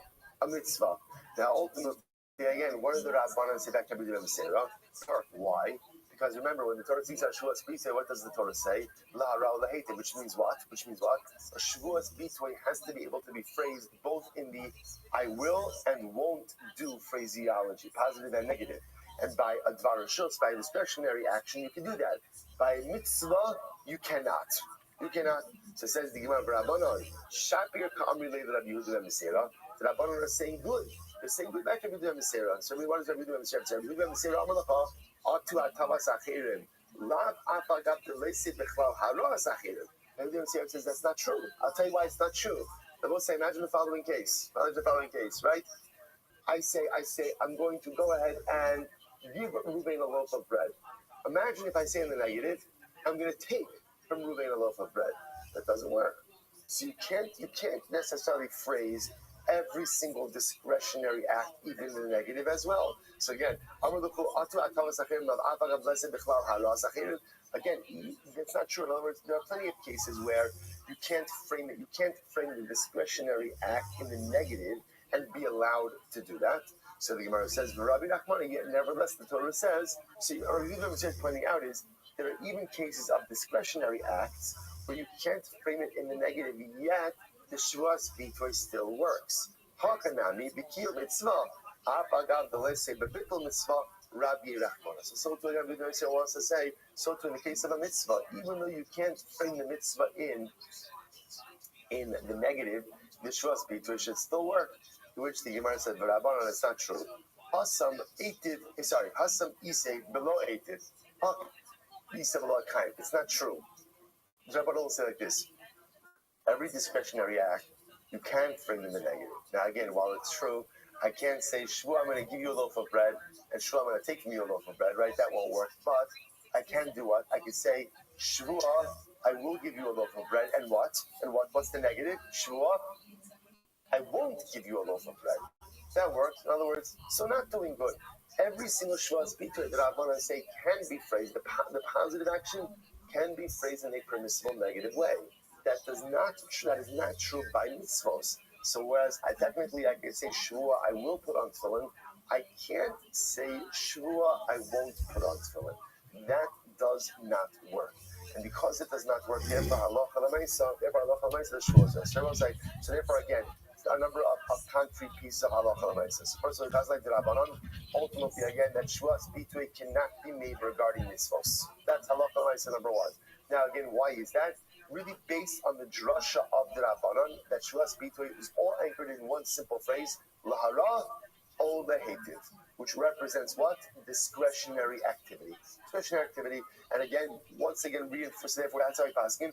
Shuas Bitoy only regarding the discretionary activity, based on drasha of lahara lehetiv. And again, we once again reinforce that in order for a Shuas Bitoy to be valid, what has to happen? You have to be able to phrase it both in the positive and the negative. Beautiful. Mishnah. Shua shelo ochal kikarzu, shua shelo ochlana, shua shelo ochalna, va'achla, eno chayiv ela achas. So we'll say this is very important. We've actually seen this before. So we'll say, here's what I do. I take 3 shuas regarding the same loaf of bread. Right? So I say, shua shelo ochal kikarzu, I swear I'm not going to eat this loaf of bread. That's number 1. Number 2, shua shelo ochlana, I swear I'm not going to eat it. Number 3, shua shelo ochalna, I swear I'm not going to eat it. 3 shuas, and I eat it. What's the halacha? Eino chayiv ela achas. So we'll say I'm only chayiv once. What's the logic behind that? Essentially, once you answer that loaf through a shvua, it's aser. Adding on additional layers of prohibition on the shvua is really halachically inconsequential. So although there's 3 shvuas, again I will say once something is, and by the way, this is the mitzvah logic. Same way, once I'm under oath to do a mitzvah, adding on another layer of shvua is halachically inconsequential. So once I answer the loaf and I say, shvua, I'm not going to eat the loaf, subsequent shvuas have no room to devolve upon that object. Therefore, there's only one layer of liability. So the Gemara says, Zoi shuas bitoy, shechayav v'nasdon amakas, das shigagasa ola violate. And I will say this shvua that we're talking about, shuas bitoy, again, if you intentionally violate a shuas bitoy, chiyav malchus. Unintentionally violate a shuas bitoy, and I was saying, remember, what's the definition of unintentional violation? Helam shua. I forgot about the shua and I committed the act. Ultimately, there is carbonic liability, carbon ola violet. Shvuas shav. What about a false oath? And again, once we're talking, we know what's the definition of shua shav. Nishba l'shanos es hayadua. There's a fact that is known to at least 3 people, and I swear to change that fact. Everyone knows that a man is a man, a woman is a woman. I swear that the man is a woman, the woman is a man. That's a shvuas shav. Ultimately, again, what's the halacha? Chayovin al zedona makas b'al shigagasa pater. In that case, intentional violation is malchus, accidental violation is pater. Says the Gemara, lama li v'nisna shvur shelo ochal, shvur shelo ochal no. So I'll say, so here's what's interesting. So if you notice, what was the point the Mishnah was making? Right, the Mishnah is making a point. What's the point? That if you make repetitive shvuos about the same object, what's the halacha? Only chayiv once. But if you notice, what did the Mishnah do? The Mishnah varied the lashon in shvuos 1, 2, and 3. Right? Shvuah number 1 is shvuah shelo ochal kikar. That's right. I won't eat this loaf. Shvuah number 2 is shvuah shelo ochal no. Right? And then shvuah number 3 is shvuah shelo ochal no. So 2 and 3 are the same. But what is it? Why are you varying the lashon? Why don't you say shvuah shelo ochal kikar zu, shvuah shelo ochal kikar zu, shvuah shelo ochal kikar zu? Why are you varying the lashon? So this is very interesting. Hakamash malan kaima da amar shelo ochal. The order over here is very specific. The reason why you only chayiv once is because first you said shvur shelo ochal, and then you said shvur shelo ochlena, right? However, aval amar shelo ochlena, the hada amar shelo ochal mechayiv tarti kiderava. Wow. Now let's say if you were to reverse the order, if you were to say shvur shelo ochalna, which means I will not eat it, and then you were to say shvur shelo ochal kikar zu, and you ate the loaf, you would be liable twice, like Rabbi. Why? Damar Rabbi, shvur shelo ochal kikar zu, kevan sha'achal mimena kizayis chayiv. Now listen to this. Rabbi says, when you make a neder, I swear, I will not eat this loaf. How much of the loaf do you have to eat in order to go ahead and be liable? A kizayis. On the other hand, shelo ochalna, but if you say shvur shelo ochalna, I will not eat it, then what? You're only chayiv if you eat the entire loaf. So watch this. This is very interesting. So if a person were to say shvur shelo ochal kikar, like the Mishnah's case, shvur shelo ochal kikar zu, shvur shelo ochalna. So essentially, in my first neder, what did I prohibit? A kizayis. Second neder, right? The shelo ochal kikar zu is a kizayis. Then in the second neder, shvur. Second shvur, what do I say? Shvur shelo ochalna, which is the whole loaf. In essence, I haven't added anything, right? Why? Because obviously, once I'm already chayiv in a kizayis, of course I'm chayiv in the whole loaf. So nothing's been added by the second shvur. Because nothing's been added, therefore halacha l'maisa, there's no additional layer of liability. But watch this. If I were to say first shvur shelo ochalna, what's the shear for liability? Whole loaf. I'm only liable to eat the whole loaf. If I then make a second shvur shelo ochal kikar zu, now I have added liability. Why? Because before with the first shvur, I was only chayiv if I eat the whole loaf. Now with the second shvur, I'm chayiv what? Even if I just eat a kizayis. So what do you see from here? When do we say that multiple shvuos do not create additional liability? When the second shvua or third shvua don't add a new dimension of isser. But if the second or third shavuos add a new dimension of isser, then they in fact devolve upon the object. Right? Incredible. Right? Or devolve upon the person. Devolve upon the individual, right? And that's why which makes sense. In other words, a second shvua doesn't do anything if it doesn't add anything. But if the second shvua in fact does add something, then I look for myself liability. So if the first shvua was shvur shelo ochalna, I'm not going to eat the whole loaf, and liability is on the whole loaf, so the whole loaf is already usher. Sorry, different. And shvur shelo ochal kikar zu, so I'm already chayiv in a kizayis. If I make a secondary shvua chayiv on the whole loaf, I haven't added anything. But if the first shvua was I won't eat the whole loaf, there's only liability if I eat the loaf. And the second shvua adds liability for eating a kizayis, and then I eat the loaf, I'm chayiv twice. Because the second shvua, in fact, added a level of isra onto the first. So it's not over for today, but good run today. Shech, everyone, all right? Still some Rosh Chodesh, new beginnings. The staying on track with Daf Yomi. Shech, everyone, a good Chodesh.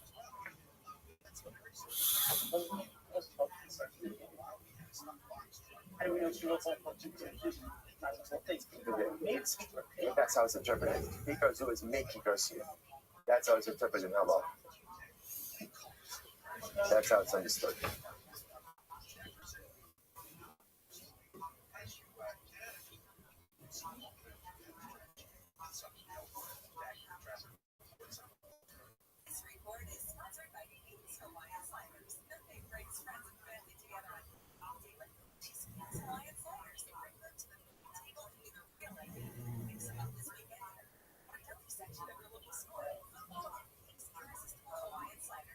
All right, I will say good morning. Good morning. Let us begin. Begin by thanking all of our sponsors for this morning's share. To thank our annual Talmud sponsor, the Tilson Mishpacha Yisrael, for dedicating all the Sherman drushes this year as a zichus for Besoros Tovos for Am Yisrael.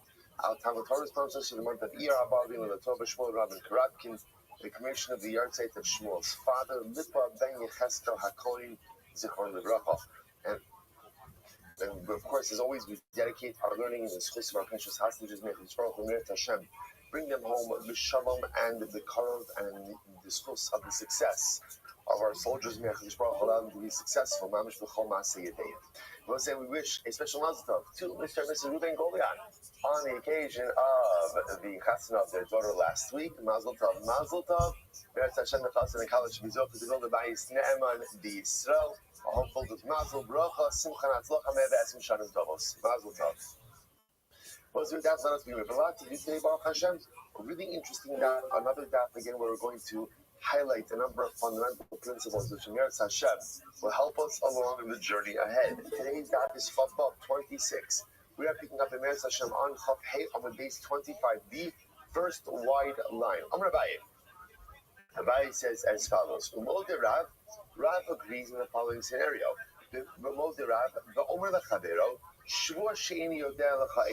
So we went through this, or I went through this a little bit too quickly at the end of yesterday's daf.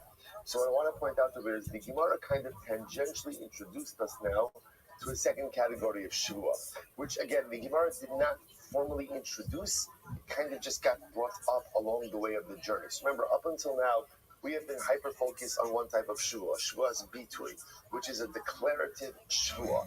I'm going to do something, I'm not going to do something. Again, mid the Oraisa, the two paradigmatic examples are future-oriented. I will eat the loaf of bread, I won't eat the loaf of bread. That's the Shtayim, Shein, Arba, which are two more cases, same Shua, just in past tense. I did eat the loaf of bread, I didn't eat a loaf of bread. We're in the midst of a fundamental focus of, does the Shua have to be able to go ahead and be phrased both in the future, and does it prospective and retrospective? And also sub-focus is, does the Shua have to be able to be phrased in the positive and the negative, that I will do and I won't do this act? Tangentially, the Gemara introduced us to Shvua Sa'idos, which is a Shvua about whether or not you know testimony for someone. Now again, don't worry, Shvua Sa'idos is going to get its own time, it's going to get its own datin. The Gemara is just kind of bringing it up tangentially a little bit. So now the Gemara goes on. So Rav says like this. Reuben says to Shimon, or I say to Reuben, I swear I don't know testimony for you. And it turns out that he doesn't know the pater. Ultimately, he's pater. I must say pater for what? Pater for Shua's bitui, as we're going to say. This is not a case of Shua's bitui.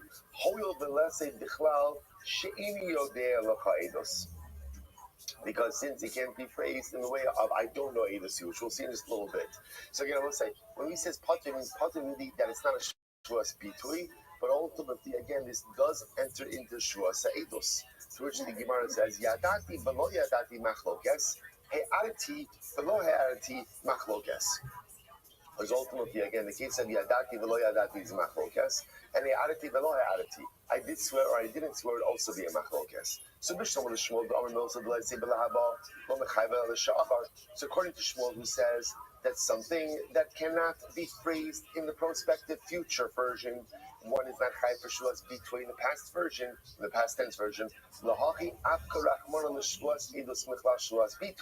That's why the Torah creates a separate category of Shuas Sa'idos.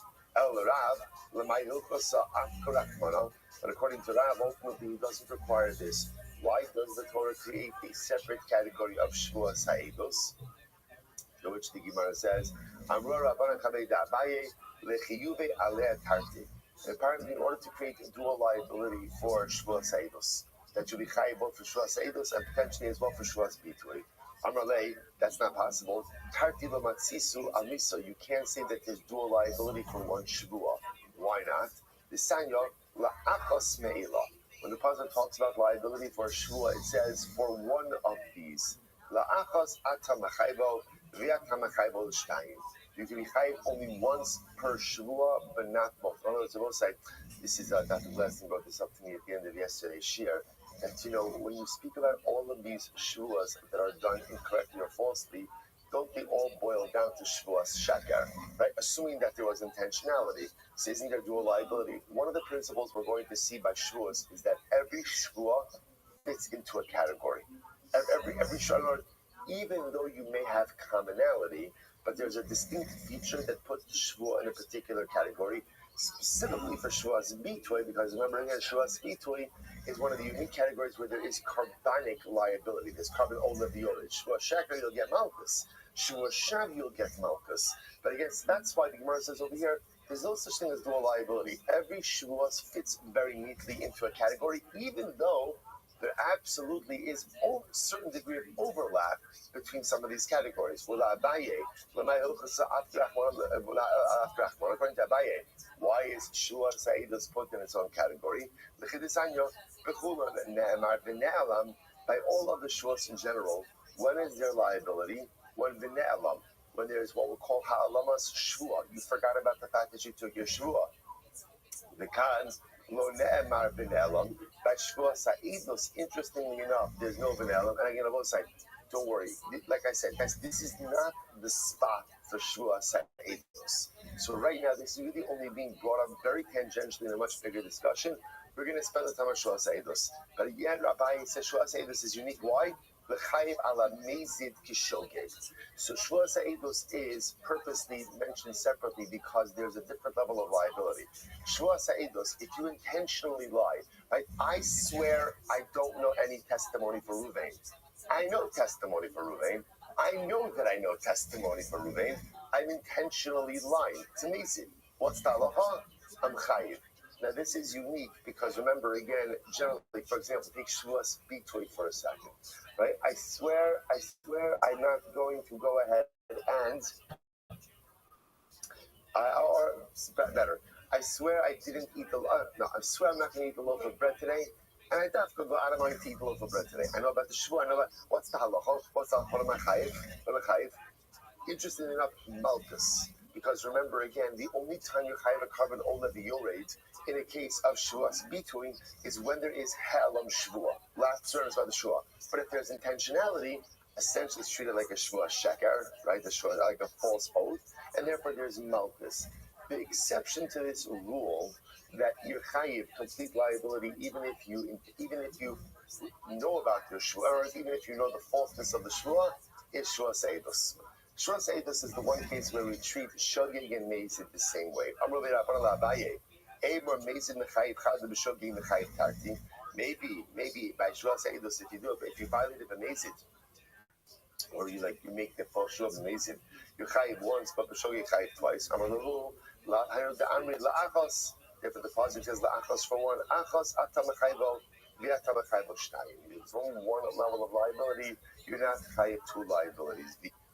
Even mezid mi'igatarti. And if it was mezid, could there be two levels of liability? Rabbi Amar mishum dahavar davar shebechlal v'yatza lidon b'davar achadash ein l'chabo ela chidusho bilvad. Because shvua seidus ultimately was something that was included in the general cloud of shuas. Now, ultimately, again, there's a chiddush. What's the chiddush that you chayiv for mezid? All you have is the chiddush. All you have is the chiddush. In other words, that unique aspect. Abaye savar isa l'shvua b'olam. So the Gemara says, no, I'm sorry, michlal. The Abaye savar isa shvua b'olam. Now look at Rashi for just a moment. Rashi's 3 lines up. Well, it begins 4 lines up from the bottom. End of the 4th line up from the bottom. Savar isa shvua b'olam. Kilomar.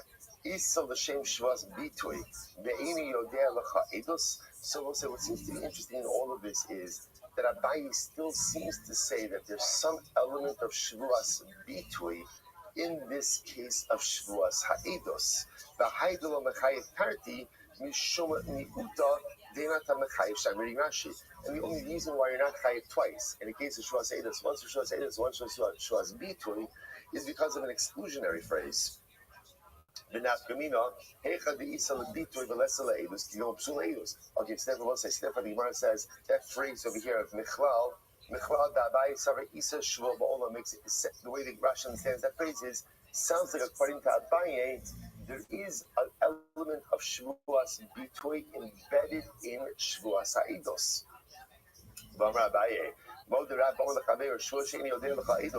So yet Abaye agrees with Rab. If a person says, I say to Ruben, I swear I don't know any eidos for you, and it turns out that he did not know. Eidos. So ultimately, again, because halacha l'maisa, it can't be phrased in the opposite way. To which the Gemara says, you're right. Abaye ultimately retracted this position. The another possibility is tap of chabad. One of these statements wasn't made by Abaye, but instead one of these statements ultimately again was made by Rav Papa. Okay, so we'll say, so that brings to the end. That brings to the end of this sugya. So again, we're going to do one more piece in Mitzvah Hashem, then we'll tie up the loose ends of Shavuos Peter. Let's go back to Shmuel Omer, top of Chavvav 26. Shmuel says as follows. Shmuel Omer. So remember again, if we go back to our Mishnah, the fundamental machlokes which existed in our Mishnah was Rabbi Shmuel Rabbi Akiva. Namely, Rabbi Shmuel said that Shavuos Bitui only exists in a prospective, future phrased Shavuos. Rabbi Akiva says not true. It applies to all Shavuos, both prospective and retrospective. Says the Gemara. Here we go. Tanrabanan lahara overhated. So remember again, this is all by Shavuos Bitui. So Shavuos probably use lashon of lahara overhated. You will swear. Now the way it's really translated is one will swear lahara for something good, or lahated, right? Or for something bad, or lahated for something beneficial. Now that makes it sound like Shavuos Bitui only devolves upon something that could really be demonstrably tov or ra. The Gemara says, but there's a whole other bucket of items in life which are neither tov or ra, they're just in the middle. So the Gemara says, Ein she'ein b'hara v'atava. Minayin, how do you know something that doesn't have hara v'atava? So what's the thing that doesn't have hara v'atava? Certainly you eat a loaf of bread. There's no objective good or bad in that, right? As opposed to if you say, I swear I'm going to go ahead and hit Ruvain. I swear I'm going to go ahead and give Ruvain a matana.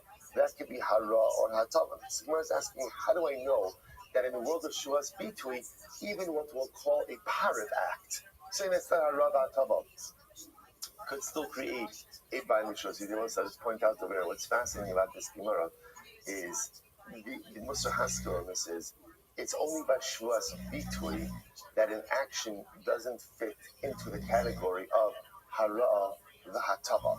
In the rest of life, as we go through our lives, everything we do fits into one category or another.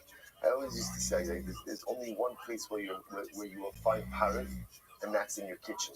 Right? In the rest of life, it's either milchitz or fleishes. Either what you're doing is good or it's not good. So apparently there are two categories. It's your kitchen and Shavuos Bitui. Shavuos Bitui, this is very important. In our lives, our day-to-day lives, there's no such thing as parah. In other words, everything I'm doing is either advancing my personalistic cause or detracting from it. And literally every action and every decision in life fits into one of those two buckets.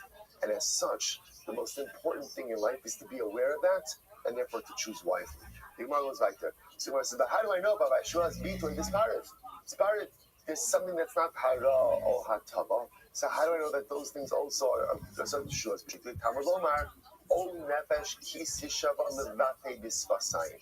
Or if a person will swear, now again, it's really based on levate bisvasayim means they articulate something, mere articulation. So any type of articulation, even if halacha l'maisa, again, it is not subject to hara v'hatava. Ultimately, it's going to be subject to Shavuos Bitui. So in the ela lahava. So furthermore, I only know that a Shavuos Bitui is prospective, future oriented. I'm going to say now again, let's just get these things nailed down. So how do I know that biblically paradigmatic Shavuos Bitui is a future oriented, a future tense, a prospective shua? Why? Because that's the way the pasuk phrases it. Lahara or lehativ. to do something good or to do something bad. So it's phrased in the future.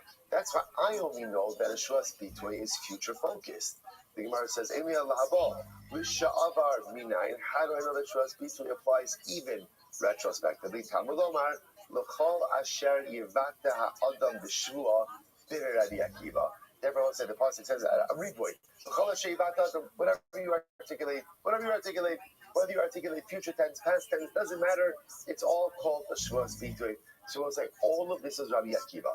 So again, Shitas Rabbi Akiva is Shuas Bitui. Shuas Bitui is not just Hara Ba'atava, but it's even Parav. It's even Parav. That's ultimately again based on Nefesh Kisi Shavalabate Bisvasayim. Furthermore, although biblically paradigmatic Shuas Bitui is future, prospective focused, Halacha L'maisa Shuas Bitui is also past tense, retrospective from the Riboy as well. That's Rabbi Akiva. Beautiful. And Mishma says, most of this is just our Mishnah. So this is Bryce just quoting our Mishnah. I'm quoting a Bryce which mirrors our Mishnah.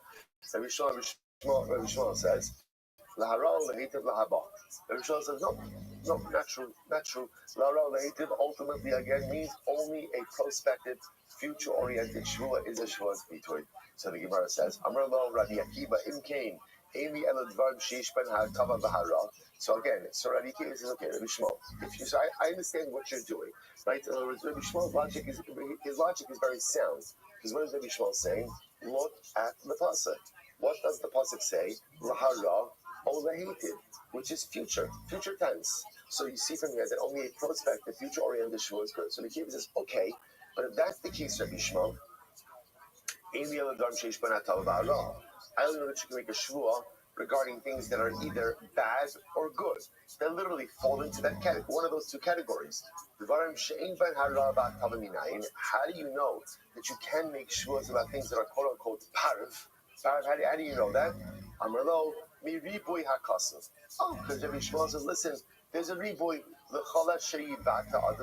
Whatever a person said could create a shvuas bitui. So it says Rabbi Akiva to Rabbi Shmuel. So Rabbi Shmuel, you agree with the riboy, right? You agree with the fact that there's an additional phrase that allows you to expand on the scope of shvuas bitui. If that's the case, in riba hakasav lekach, if the riboy is going to work to expand the scope of Shuas Bitui from Lahara Ulahated to include other, we'll call it mundane things as well, then use the riboy to expand the scope of Shuas Bitui as well, to say that what? It doesn't just apply to future prospective Shuas, but also applies to what? Past retrospective Shuas. What a fantastic conversation. So the Gemara says, Shapir Karma Rabbi Akiva Rabbi Shmuel. Rabbi Akiva is saying good, right? He's saying good. He has a solid point about what he's saying to Rabbi Shmuel. Okay, I'm Rabbi Yochanan. Someone says, so what's at the core of this machlokes? Someone says, it's actually a really beautiful Gemara. I'm Rabbi Yochanan. Rabbi Shmuel, so the Gemara says, really what's happening over here is as follows. Clearly, Rabbi Akiva and Rabbi Shmuel darshan the psukim in two dramatically different ways. So the Gemara says, I'm Rabbi Yochanan. Rabbi Shmuel Sheshimesh. Let's say, by the way, I just want to point out that Rabbi Akiva and Rabbi Shmuel are contemporaries. They're just in this thing like who we're dealing with over here. They were both of the Asara Harugi Malchus. They were both tortured and executed by the Romans. So just we'll talk about more. I'll tell you, I'm trying to work on myself, especially like to try to actually make this a Daf Yomi shir and not the political commentary shir, Hashkafa shir. There's a lot to say on this Gemara. I'm going to save it, but just to understand, that Rabbi Shmuel and Rabbi Akiva on the same page of Gemara together, learning together, darshaning together, we'll say, this is Kodesh Kadashim. These people are of a different stratosphere. So watch, this is even more incredible. I'm Rabbi Yochanan. Rabbi Shmuel Sheshimis. The Gemara says, what's at the core of the machlokes over here? So the Gemara says, Rabbi Yochanan says, Rabbi Shmuel Sheshimis is Rabbi Nechunya ben Akana. Shahaya. Okay. Rabbi Shmuel Sheshimis is Rabbi Nechunya ben Akana. So who is Rabbi Shmuel's Rebbe? His Rebbe was Rabbi Nechunya ben Akana. And I want to point out something very interesting over here. If you notice, it doesn't say Rabbi Shmuel's Rebbe was Rabbi Nechunya ben Akana, but rather how does it phrase it? Sheshimesh. So we'll say, so this is talking about the idea, we're all familiar with the Mishnah Perkei Avos that says, Aseh l'charav, a person has to have a Rebbe. We all need a Rebbe. Someone we look to and like. By the way, and Rebbe doesn't have to mean necessarily someone we learn Torah from. Rebbe is someone from whom you grow in life from. But if you look, it's fascinating. How does one establish a relationship with the Rebbe? And how does one learn from a Rebbe? Shimush. Now, what does shimush mean? Right? I don't know. You pick up the groceries, you take the car for lunches. Like shimush sounds like serving.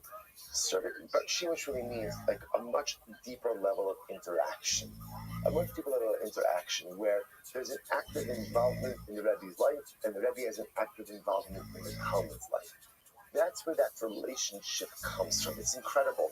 Rabbi Shmuel was Mishami Rabbi Nechuni ben Akana. Shahayir Dorish has called Torah Beklalu Prat. Rabbi Nechuni ben Akana, he had one exegetical principle through which one exegetical lens through which he saw the entire Torah. What was that exegetical lens? Klalu Prat. Now, I want to point out. Remember, we we say this every single morning about the Yud Gimel Midos. Shar Torah Midrash, but there are 13 exegetical principles. And I just want to point out, you do not have to choose one principle for the entire Torah. In fact, most opinions use multiple exegetical principles in different places. It happens to be that Rabbi Nechuni ben Akana shows what he was, a Klal Uprat guy. And the way he darshan Torah was Klal Uprat, this was who Rabbi Shmuel received his shimush from. This is who he learned by. Therefore, again, ihunami dorish beklal uprat. If my Rebbe did it, I'm going to do it. So beautiful, right? So Rabbi Shmuel says, my Rebbe darshan with klal uprat, so I'm going to darshan with klal uprat. So we'll see how that plays out in just a moment. Rabbi Akiva, get ready for this. Who's Rabbi Akiva's Rebbe? Sheshinesh es nachum ish gamzu. Wow. So I just want to point out how this opens worlds of understanding. Right? Who is Nachum Ish Gamzu? So Nachum Ish Gamzu, Gamzu Latova. Right? Nachum Ish Gamzu was the person ultimately, again, who was able to see. I've mentioned this many times, right? We know the phrase Gamzu Latova. This is also for good. That comes from Nachum. Nachum, Rabbi Akiva. And let's say, now remember, we tend to spiritually corrupt the concept of Gamzu Latova. We've known this many times, right? What's Gamzu Latova? Gamzu Latova is like what you say when you're miserable in life. Everything is terrible, but you still want to sound from. Right? Gamzu Latova, like you say it like a crack, it's like you're half dead. Like, Gamzu Latova, yeah, I'm sure it's great. Life is horrible, life is terrible, this is ridiculous. But okay, I want to sound from, so I say Gamzu Latova. Gamzu Latova is one of the most profound spiritual statements upon which the entirety of Yiddishkeit rests, which is the Ribono Shel Olam is good, and the Ribono Shel Olam loves us. Kadosh Baruch Hu always takes care of us, and even when it's painful, even when it's difficult, I believe with all of my heart, even if I can't wrap my mind around it, that somehow, some way, this is for the good. That was Nachum. That was Rabbi Akiva's Rebbe.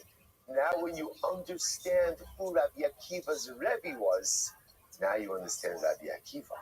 Now I understand Rabbi Akiva was walking by the Kodesh HaKadoshim at the end of the Maseches Matos, right? And everyone else is crying, and Rabbi Akiva is laughing. Why? Gamzu Latova. And now I understand Rabbi Akiva as he's literally being tortured to death by the Romans. He says, the whole life I wondered, when am I going to be able to fulfill the mitzvah of V'ahavtas Hashem Elokecha b'chol levavecha b'chol nafshecha? When will I be able to do it? That's Rabbi Akiva. Right? Gamzu Latova. A Rabbi Akiva is not just born. A Rabbi Akiva is molded. A Rabbi Akiva is created. And who is created by? Obviously by himself, by his wife Rachel, but also by his Rabbi Nachum Ish Gamzu. When you understand where Rabbi Akiva comes from, suddenly the Rabbi Akiva personality makes so much more sense. Rabbi Akiva's Rabbi Nachum Ish Gamzu. It's incredible. And I want to say, by the way, just to speak about Nachum Ish Gamzu, which we're not going to do now, is a whole shir by itself. Who was this person? Anyway, so Rabbi Akiva learned by Nachum Ish Gamzu. She'adar Sheskal Tarkula Beriba Umiet. So again, Nachum Ish Gamzu, his exegetical principle of choice was a riboy and a miut, and therefore ihunami dorich b'riyunis. Everyone say, here we go. So now let's show. Well, so now it turns out that the machlokes in Rabbi Shmuel and Rabbi Akiva is about how to darshan the pasuk because they're both using a different exegetical lens. Rabbi Akiva is using Ribu Yumiyut, and Rabbi Shmuel is using Klal Uprat. So here we go. My Rabbi Akiva darshan this. Let's start with Rabbi Akiva. What Rabbi Akiva? Miyut Desanya O Nefesh Kisi Shava Riba. So when the pasuk says Nefesh Ki, right person will swear. That's a ribui. La Ra'u Lehetiv. So again, for good or for bad, or for bad or for good, that's a miyate. Whatever a person will articulate, that's another ribui. So what do you have over here? Riba, umiyate, the riba. Now what happens when you have a ribui, a miyut, and a ribui? So the Gemara says riba hakol. That comes to include everything. It's marbet. It amplifies everything. So the Gemara says, my riba kol mili. What does it come to include? It comes to include that you can make a shuas bitui about any topic. Not just about hara or lehetiv, but about anything, even power things. So what does it come to exclude? Miyate dvar mitzvah. You can't make a shuas bitui about a dvar mitzvah. Why not? Because you can't phrase it in the negative. But I could say I will put on tefillin, but I can't swear that I won't put on tefillin. So that's the miyut. That's Rabbi Akiva. So Rabbi Akiva's ribui to ribui comes to include everything. Everything means any topic, even part of ones, and also to include what? Both future tense and past tense. What? The miyut? The miyut is the dvar mitzvah. Good. Rabbi Shmuel, Darish Kaluprat. Here we go. If a person will go, right? A person will articulate any shua, klal. That's your klal. Lahara'u lehetiv. That's your prat. L'chala sheivat. Anything you will articulate. L'chala sheivat adam. So I just want to point out, if you notice what's happening over here, they're dashing the same words. It's fascinating. They're dashing the same exact words. They're just using a different exegetical lens to darshan. So what do you have? Klal uprat uklal. What do you do with the klal uprat uklal? So the Gemara says the klal uprat uklal. So ultimately, the klal is modified by the prat. Ma prat and the furash lahaba af kol dahaba. Just like the prat lahara or lahetiv is future prospective, so too shuas bitui is only future prospective. Incredible. So the Gemara says, "Ahani klala la'asuya afilu dvarim shein ban hara v'hatava lahaba." But ultimately, again, even according to Rabbi Shmuel, the klal also comes to include other things, mundane things, even things that don't fall into the category of hara v'hatava. Ahani prata, so the prat comes to go ahead and help. And the prat comes to exclude even hara v'hatava matters if phrased retrospectively. The Gemara says so maybe we switch this around. But so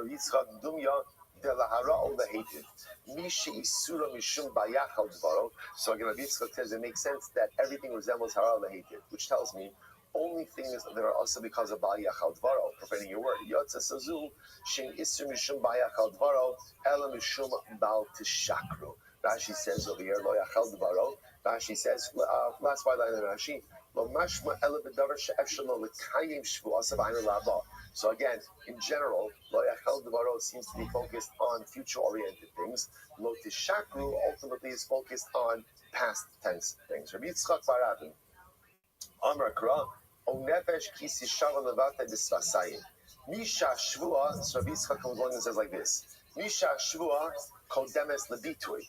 That's only ultimately again where the shvua precedes the action. Bitui in this context means the action. So the Gemara says, "V'lo sha bitui kodemes the shvua," but not that the action precedes the shvua, which means what? Shuas bitui only applies to a case where the shvua precedes the action, which means what? Future prospective shuas, not to a case where the action precedes the shvua, which is retrospective shuas bitui. The Gemara says, "Yatsa za'achalti v'lo achalti." Shamai sekodim l'shvua. Okay, so Rabbi Yitzchak is siding with Rabbi Shmuel that shuas bitui is only future, not past tense. Incredible. Tana Baran. All right, so now the Gemara is going to quote a brisa, and now this brisa ultimately again is going to go ahead and go more into depth of shuas bitui. So we'll say before we go on, how do we pass them? Because this is killing us. Right? Well, I can't go on anymore. Right? So what do we do? What do we do with Rabbi Shmuel and Rabbi Akiva? Because this is big. We'll say this gets to the core of shuas bitui. So once again, now the beauty about Tzavosai is now I feel like we know everything about Rabbi Shmuel and Rabbi Akiva, right? So Rabbi Shmuel ultimately again is darshaning klal uprat klal, and therefore what that yields is Shvuas Bitui is only lahava, only future oriented, no retrospective past tense Shvuas Bitui, but ultimately again the Riboy does come to say that it doesn't just include Lahara Hated, it also includes mundane stuff. Rabbi Akiva, Darshan Riboy Umilt, it comes to teach you that Shvuas Bitui applies both future and past, and also agrees that it doesn't just include Lahara Hated, it even includes mundane items. How do we pass him? Rambam says at Hilchos Shvuos, Perek Aleph, Halacha Beis, the beginning of Shvuos, the Ein Shvuos Bitui. Now I guess here it is. Ela b'dvarim she'af shelo la'asosan, bein lahaba, bein l'shavan. Rambam passes like Rabbi Akiva. Rabbi Akiva. So we'll say so. Shvuos Bitui can be phrased both, or I should say, in order for something to be a Shvuos Bitui, it must have the ability to be phrased both prospectively, future tense, and retrospectively. Now, the Rambam doesn't say it explicitly, but it's clear. It also has to be able to be phrased both in the positive and the negative. Shvuas Bitui has to be something that I can phrase as I can do this, or I can't do this, or I will do this, or I won't do this. So again, you need two requirements. Number one, phrased in positive and negative. Number two, be able to be phrased both in past and future tense. Good. So halacha l'maisa. There's more to say about that, but we're not actually finished the sugya yet.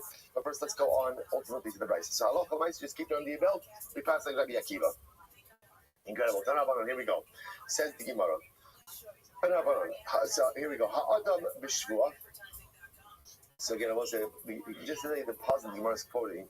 The pasuk is Al nefesh kisi shava lavate b'sasai. This is our pasuk by Shvuas Bitui. If a person will swear, articulation with his lips, lahara o lahitiv, l'chol asher yivata ha'adam b'shvuah. Anything that a person will articulate with a shvuah. So now the Brisa actions. Ha'adam b'shvuah. What does this come to include? Prat or exclude. Prat la'ones. This comes to exclude an extenuating circumstance. Okay, well we'll see what this means. V'ne'elam, and he forgot about his shvuah. So again, Rabbi said the paradigmatic case of liability ultimately again for shvuahs bitui is where I made a shvuah and then what? I forgot about my shvuah and transgressed it. V'ne'elam. So that comes to proclamation. This comes to exclude someone who intentionally violates his shvuah. Mimenu, from him, shenis alma mimenu shvuah. He forgot about the shvuah. You might have thought maybe he remembered the shvuah, but he forgot about the object that he swore about. Talmud Lomar, the shvuah v'ne'elam. There's only liability al helam shvuah hu chayiv ve'eno chayiv al helam chayvetz. You're only chayiv for a lapse of awareness about the shvuah, but not chayiv for a lapse of awareness about the object you swore about. Now, what exactly that means, we'll see. Now, we'll say now we're going to dissect the brisa. I'm very excited. All right. So when we say Adam B'Shvuah, that comes to exclude a case of ones. What's ones? Hey, Kidami. So we'll say this is a great case. Rav Ravasi, watch this. Rav Ravasi, Kavakaini, I was in the second white line, 26 Echapabal Nadal. Kavakaini Mikamei Darav. Amar Mar, so let's listen to this. Ravasi, Rav Ravasi were in Rav's shir. So they heard a shir by Rav, and afterwards, you can imagine they're chazering it. And what happened? Mar Amar Shvu'asa Dahaki Amarav. Umar Amar Shvu'asa Dahaki Amarav. So I say, what happened? So the Chazan over shir, and they have a disagreement about what Rav said. So one of them said, I swear Rav said this. And the other one says, I swear Rav said this. So they both took a Shvu'as Bitui, a declarative Shvu'ah, about what Rav said. Now what happened? Kiyasula Kamei de Rav, Amar Kechad Minai. Now obviously, Rav came right, they came back to Rav, and Rav discerned one of them was right and one of them was wrong. So we'll say, so about the guy that was wrong,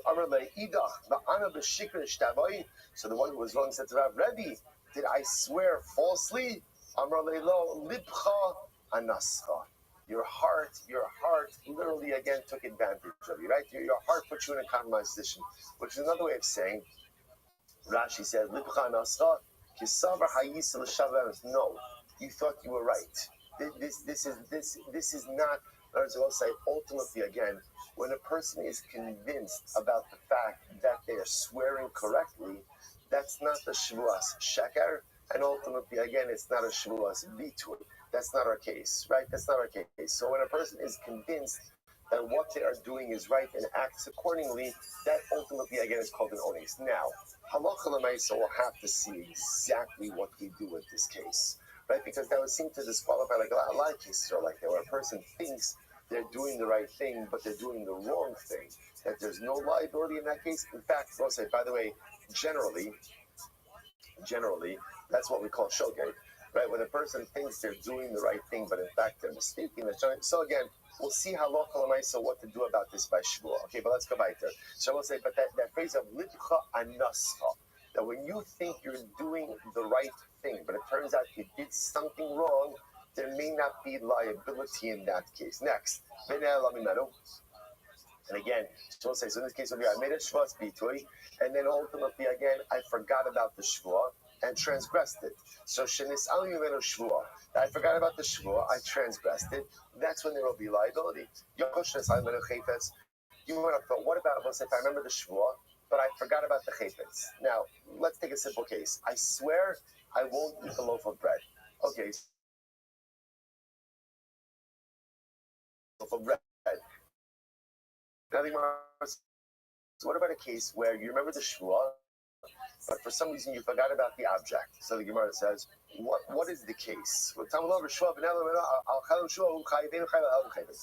Gemara says, so they laughed at this ruling in Eretz Yisrael. Why? Because they said shvua mishkachas la below chayfetz. So I understand helam shvua. What's the case of helam shvua? Ki go the amar shvua shelo oka paschitin because savar sha'achol ka amar the shvua se inchi chet tzedakir. So you know, say for example, this is an interesting case. I swear I'm not going to eat a loaf of bread, and then what happens? I eat a loaf. Why? Because I forgot that I made a shvua not to eat. I thought I made a shvua to eat. So that could be a case of helam shvua. That's even more dramatic, right? Not only did I forget my shvua, in other words, I forgot the shvua that I made, and I thought I made a different one. So again, I know. So that's the case of helam shvua. Elachefetz below shvua hechidnami.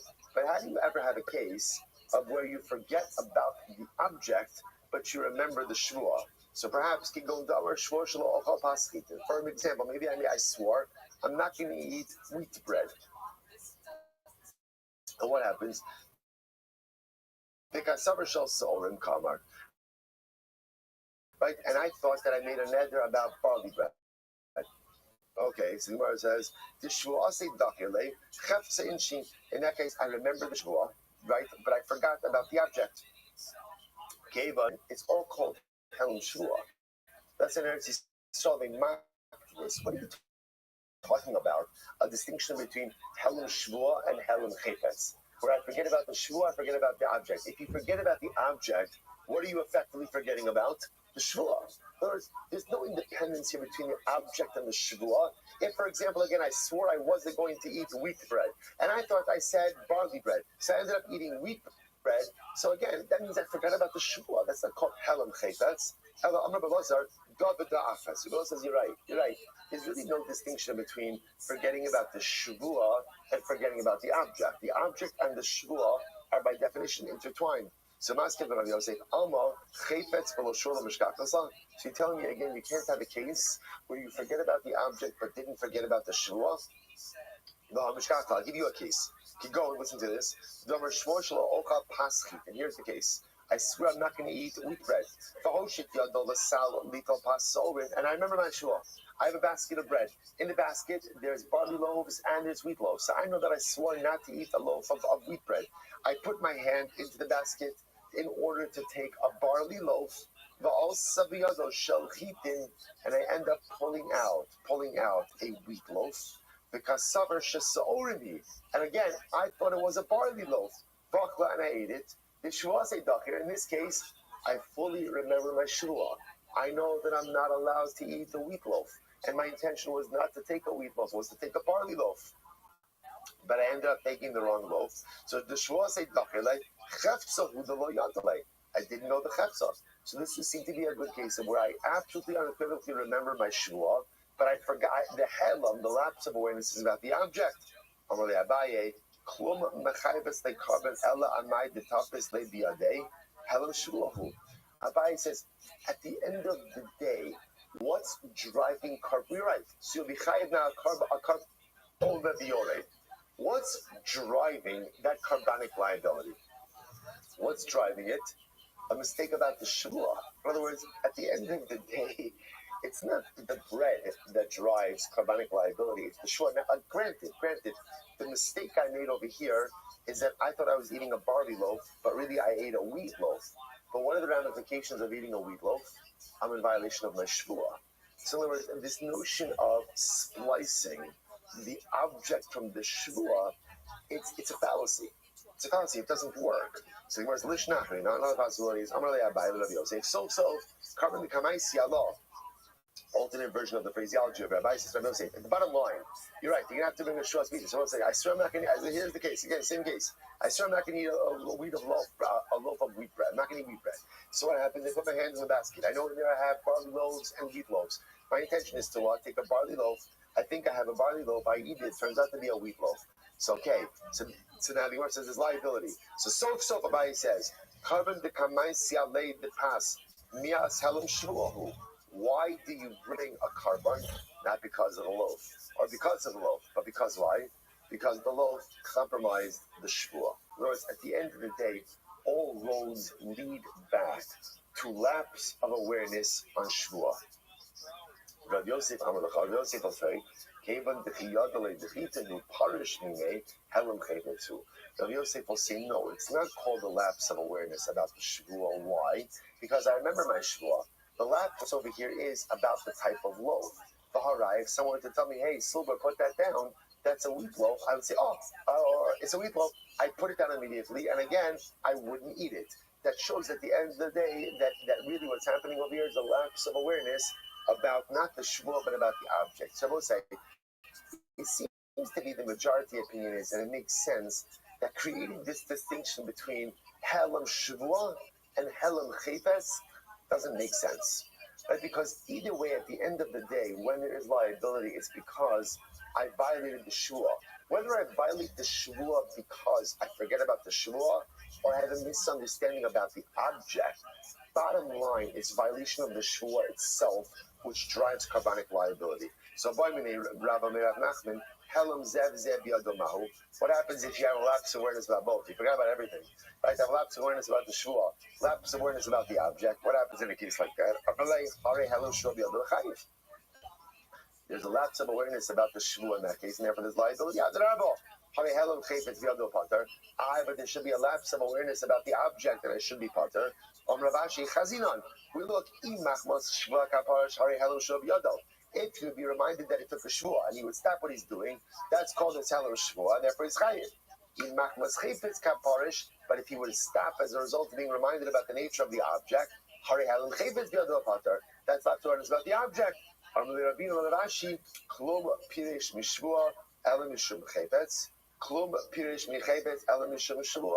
Again, I will say in general, so what Rashi wants to suggest is that they're intertwined. Someone will only stop because of the shvua, right? If they're reminded about the chayvetz and about the shvua. In other words, once again, these objects are intertwined. To divide them seems to be a halachic fiction. Elam yishum shvua, Gemara says shvua, elam lo shna. There is no distinction. The Gemara wants to suggest over here that again, this is going according to the opinion. So, okay, let's take a step back over here. So let's say, here's what we know. Everyone agrees that halacha l'maisa, if the lapse of awareness is about the shvua, ultimately, again, there's carbonic liability. So I swear that I'm not going to eat this loaf of bread. And then I forget about the shvua, and I eat a loaf of bread. Simple case. What if you remember the shvua, but there's what's called helam chaypes? I forget about the object. How can I forget about the object? I know it's a loaf of bread. I thought it was barley. And it turns out that it was wheat, and I consume it. Is there carbonic liability in that case? The Brisa says no. What we begin to see over here is that there's machlokes about that. So according to the Brisa, therefore, wherever there is helam chaypes, the ambiguity or the lapse of awareness is about the object. I have complete awareness about the shvua, lack of awareness or lapse of awareness about the object. The Brisa says no liability in that case. Yet we just saw a whole school of thought that says that's ridiculous. Lapse of object is the same thing of lapse of shvua. It's the same thing. So again, Brisa says only Chayiv Halap Turin is about the Shvua, not Chayiv Halap Turin is about the and that's how the Gemara ends off over here. Now again, how that works, we'll see. So 2 open items so far. Number 1, what you do in the case of Ones. Ones, right? I literally thought I was swearing truthfully, and it turns out that I swear falsely. What's the halacha in that case? That's open item number 1. Open item number 2, if there is Helam Chaypetz, I know full well about the Shvua, but I forgot about the object. Let's remember about the object. Is there liability? Open item number 2. Hold on to it until tomorrow. Let's go. We got to turn the page. Says the Gemara. Next, I'll ask Rav Nachman the following kasha. On the days. Shigigas Shvas Bitu the Sha'avar. What's the case? What's the case? Ultimately, again, of a Shigigas Shvas Bitu the Sha'avar. Rashi says, Kevan de Barinan Adam the Shvua, Heichem Ishkachas the Shogeg. Will be a case of an accidental violation of a retrospective Shvuas Bitui. So the Gemara says, Idi Yada, Mezitui. So for example, we'll say, I swear I did not eat a loaf of bread today. So it'll be the case of Shogeg. If Halacha L'maisa, again, I know at the time of the Shua that I did eat a loaf of bread, then I'm amazing. Then I'm amazing, right? So the Gemara says, Idi Lo Yada, if I did not know, in other words, let's say really, I thought, I know I ate a loaf of bread, but I was positive that's what? It was barley. It was barley. So I swear I did not eat a loaf of wheat bread today, right? I was positive it was barley. That's ones. That's ones. Amarlei v'omer yodea ani sheshvua zu asura aval ini yodea im chayaven ala karban olav. So this is very interesting. So what's the case of shogeg? Case is like this, where I say I know ultimately again that this shvua is a surah, but I don't know about the liability. I don't know, is the liability ultimately again a carbon or not? So we'll say ultimately again, there's a lack of awareness about liability. This goes kiman kimun baz the amar shigagas carbon shma shgaga. Munbaz is of the opinion of Osai that the only time something is considered to be mazid is not only if you know what you're doing, but ultimately again if you know the liability for your act. But if you're unsure about liability, that is relegated to the status of shogeg. Quite amazing. Quite amazing. So the Gemara says,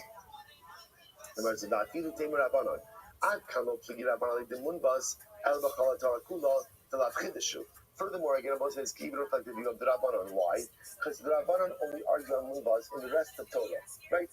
Ultimately, again, by every other Chiyuv Chatos.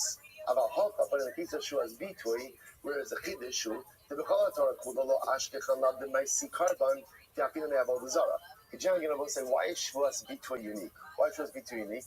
Shuas Bitui unique is because in general, you never find a case of a lav that has a Chiyuv Chatos, Chiyuv Karban. Generally, again, what do you get for a lav? What do you get for a lav? Malchus. Right? Shuas Bitui is the only case of a lav that comes with liability for a carbon. That's so again, the Gemara said, the Afina Me'avol the Zara. Because general carbonic liability is learned out from Avol the Zara. Right? That's where you learn out carbonic liability from, not from a lav. So the Gemara says, Havahacha Maisi, but here, in the case of Shuas Bitui, ultimately again you will bring the carbon. Therefore, it's possible. Just an interesting point there. I'm suggesting over here that maybe the case of Shigagas, Shuas, and Bitul Shavar, so a very specific case. Shigagas, Shuas, Bitul Shavar is a case where a person knows what he does, is of the opinion that says that it's called Shogeg when you don't know what you're playing. With Munbaz, that's only by all of the cases in the Torah. But by Shuas Bitui, they'll agree with Munbaz. Why? Because Shuas Bitui is unique. How is Shuas Bitui unique? Because we never find another case of a lav that is going to be chayev a carbon. So because of this unique case, even if it doesn't know the liability for that act, that is still called shogeg. I just want to say, we'll have to stop, but we're not finished. We're not finished. Case. We have a lot of open items in Yad Hashem for tomorrow. So tomorrow we'll finish up the sugya. We'll get clear resolution on all of these items. Halach for my son Shvazita. Tomorrow's Chodesh. Tomorrow's Chodesh. Meretz Hashem. Chazara Seder 5:35 a.m. That film starts in Meretz Hashem at 5:45. Shachar 6:30. Shkaya everyone. All right, friends, have a great day.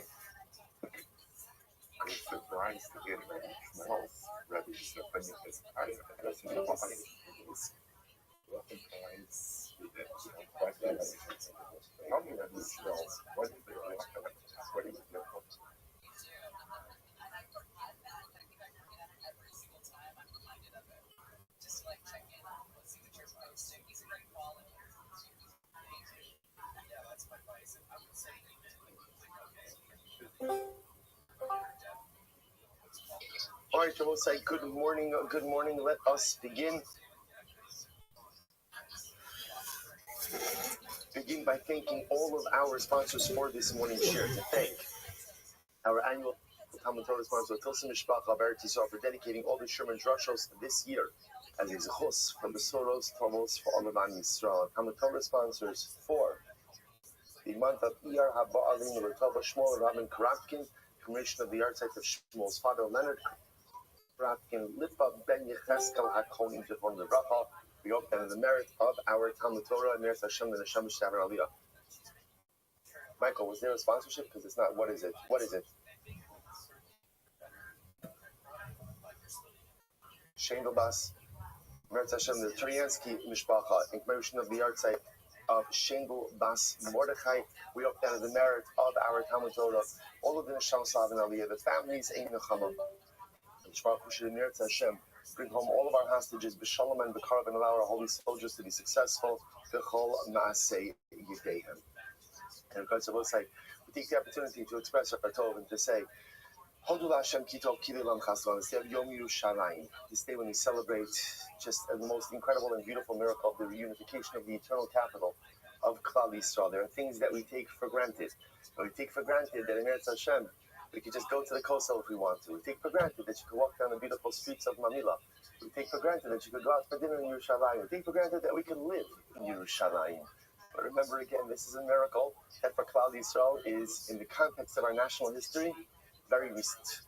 Very recent. You know, for Klal Yisrael, recent is within the last 500 years. The last 500 years, and it's like yesterday. That's how it works for us. So for us, we're used to it because many of us never grew up without the unified Yerushalayim. But there are many in this room who, Baruch Hashem, I have no doubt to remember when Yerushalayim was a divided city.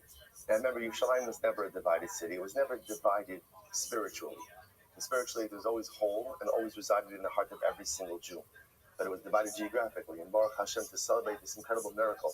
And even though, again, you might say to yourself, well, there are still parts of Yerushalayim that it's difficult for Jews to enter, or still parts of Yerushalayim that maybe we don't have the ability to live freely. Remember that it's important to understand, while that's a reality, you know, the words of Rabbi Biadinu are not just a historical statement, but Yerushalayim still, as Tzvi Yehuda HaKohen Kook wrote, there's Riboniyut Yudit, there's Jewish autonomy, there's Jewish rulership, there's Jewish authority.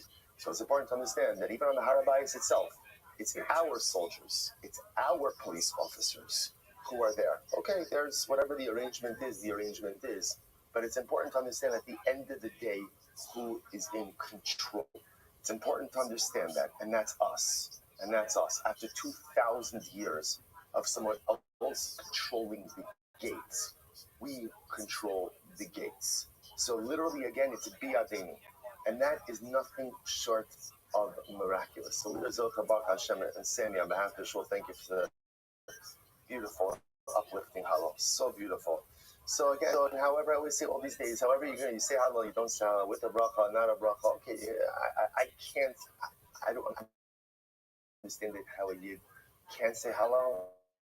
I don't understand it. It blows my mind, and I don't understand how it's said without a bracha. But all right, that's my own that's my own thing. Whatever you want to do, just make sure to go and express your hakaras hatov to HaKadosh Baruch Hu in some way, shape, or form, because this is a day of incredible miracles. And it's also important for us to understand that as citizens of this country of the United States of America, which although it is gullus for us, it is still a country that has given us more than any other diaspora existence. It's Memorial Day.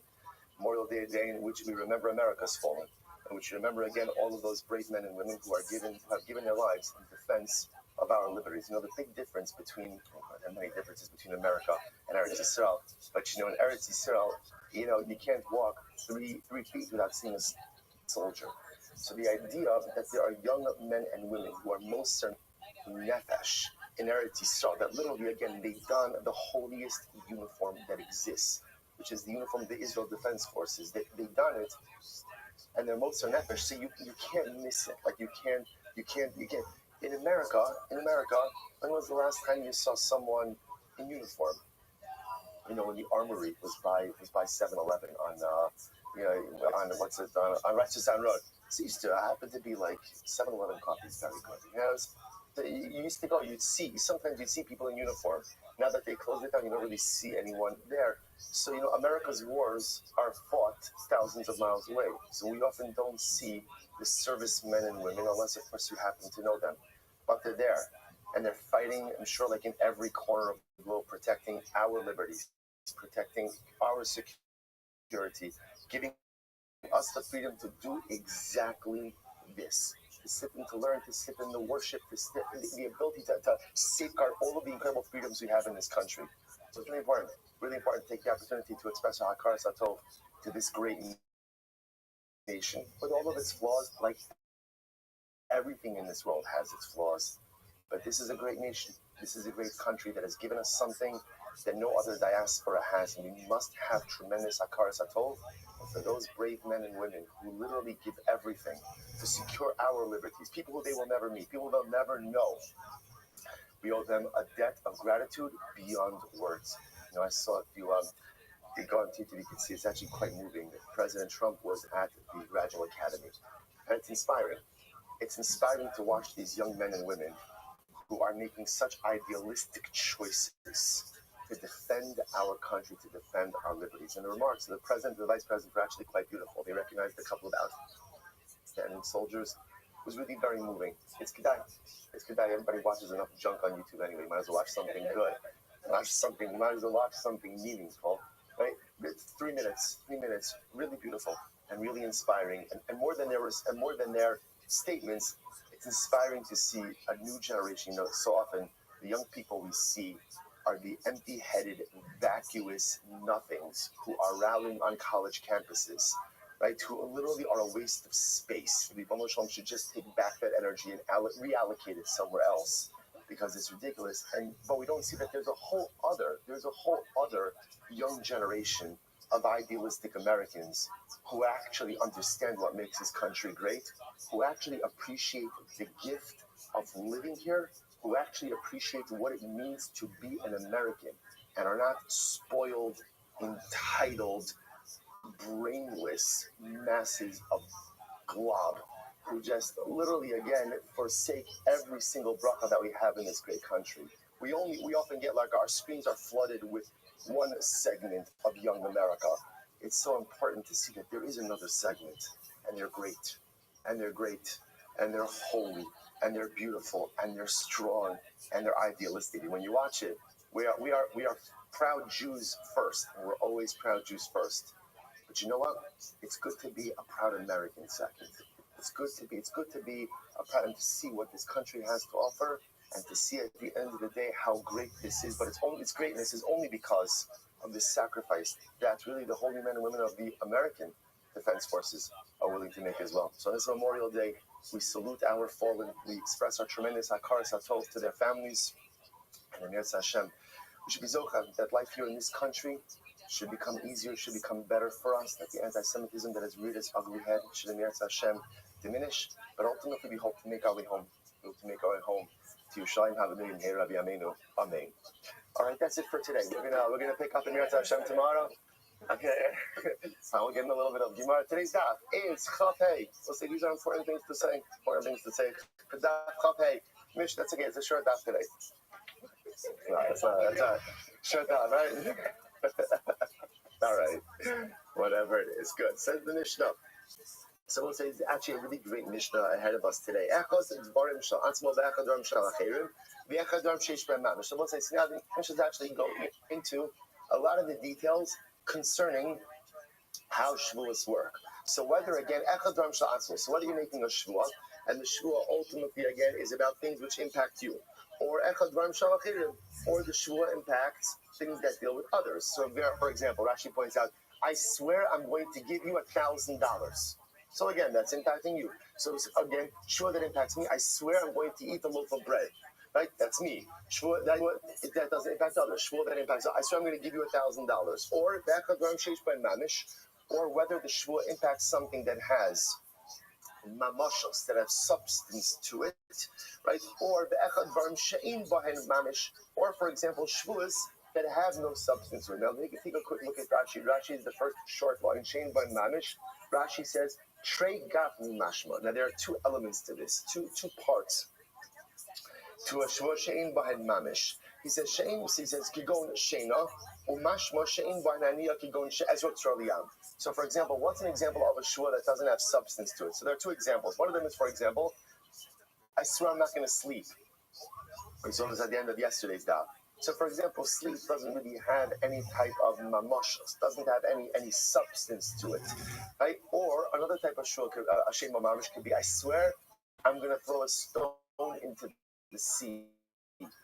Now, what does it matter? So, the lashon of Ibn Mamish means it has no substance, it has no depth to it. Like it doesn't matter. It has zero impact. So we'll see those two definitions play out in the Gemara. So for example, I swear I'm going to give $1,000 to Ruvain. Or I swear that I'm not going to give $1,000 to Ruvain. V'shelo nasati. And remember past tense. I swear I gave $1,000 to Ruvain, or I didn't give $1,000 to Ruvain. So I will say, so now the Gemara just says Ketzad. Now, what we just did is we framed the categories of shvua, right? So category 1 is what we call Dvarim Shal Atzmo, a shvua that impacts me. Category 2, a shvua that impacts someone else, right? And number 3 category of shvua she'ein bahen mamish. Shvuas that have no substance. For example, I will sleep, I won't sleep, I'll throw a stone into the river, I won't throw a stone into the river. Okay, now the Gemara goes through them. Ketzad, what are examples of this? Amar, shvua she'etin li'ish ploni. This is an example of a shvua that impacts someone else. Shvua she'etin li'ish ploni, v'shelo etin. I will give $1,000, I won't give $1,000 to Ruvain. Shenasati v'shelo nasati. I did give $1,000 to Ruvain, I didn't give $1,000 to Ruvain. Now, those are examples of shuas that impact another person. What's an example of a shua she'ein b'mamish, doesn't have substance? She'ishon v'shelo ishon. I swear I will sleep, or I swear that I won't sleep.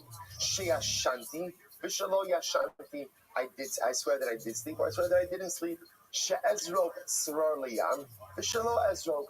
Or I swear that I will throw a pebble into the water, into the sea, or I didn't throw. Shezarakti v'shelo zarakti. I did throw, or I didn't throw. Good. Those are just all examples of the aforementioned cases in the Mishnah. Rabbi Shmuel says, Eino chayiv ela ala asid lava. Okay, Shmuel says, so this machlokes over here is going to take up a lot of time, a lot of real estate in the coming daf. Rabbi Shmuel says like this: one is not chayiv. Eino chayiv ela ala asid lava. One is not chayiv unless, of course, they swear a prospective, a future tense shvua. This is Rabbi Shmuel. We've seen this Rabbi Shmuel already a number of times throughout Maseches Shvuas, that Rabbi Shmuel holds that shvuas bitui. Because remember, again, on both sides, that's what we're talking about over here in this daf, shvuas bitui, which is literally, again, a declarative oath. The reason I'm saying is because today, actually, coming attractions, we are actually going to go ahead and see another category of shvua Mirat Hashem today as well. But for now, we're focused on shvuas bitui, which is a declarative shvua. Rabbi Shmuel says, midaraisa, the only type of shvuas bitui that works is a future tense prospective shvua. Eno chayiv ela ala asid lavo shneimar lahara o lehetiv. Because I will say, when the pasuk itself talks about the shvuas bitui, how does it talk about? Lahara o lehetiv, future tense. Future tense. So therefore, Rabbi Shmuel said, shvuas bitui is only future tense. Rabbi Akiva said, if that's the case, in the eladvan sheish when hara ba'atava.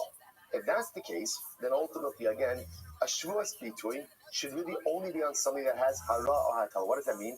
It either has a positive effect or a negative effect.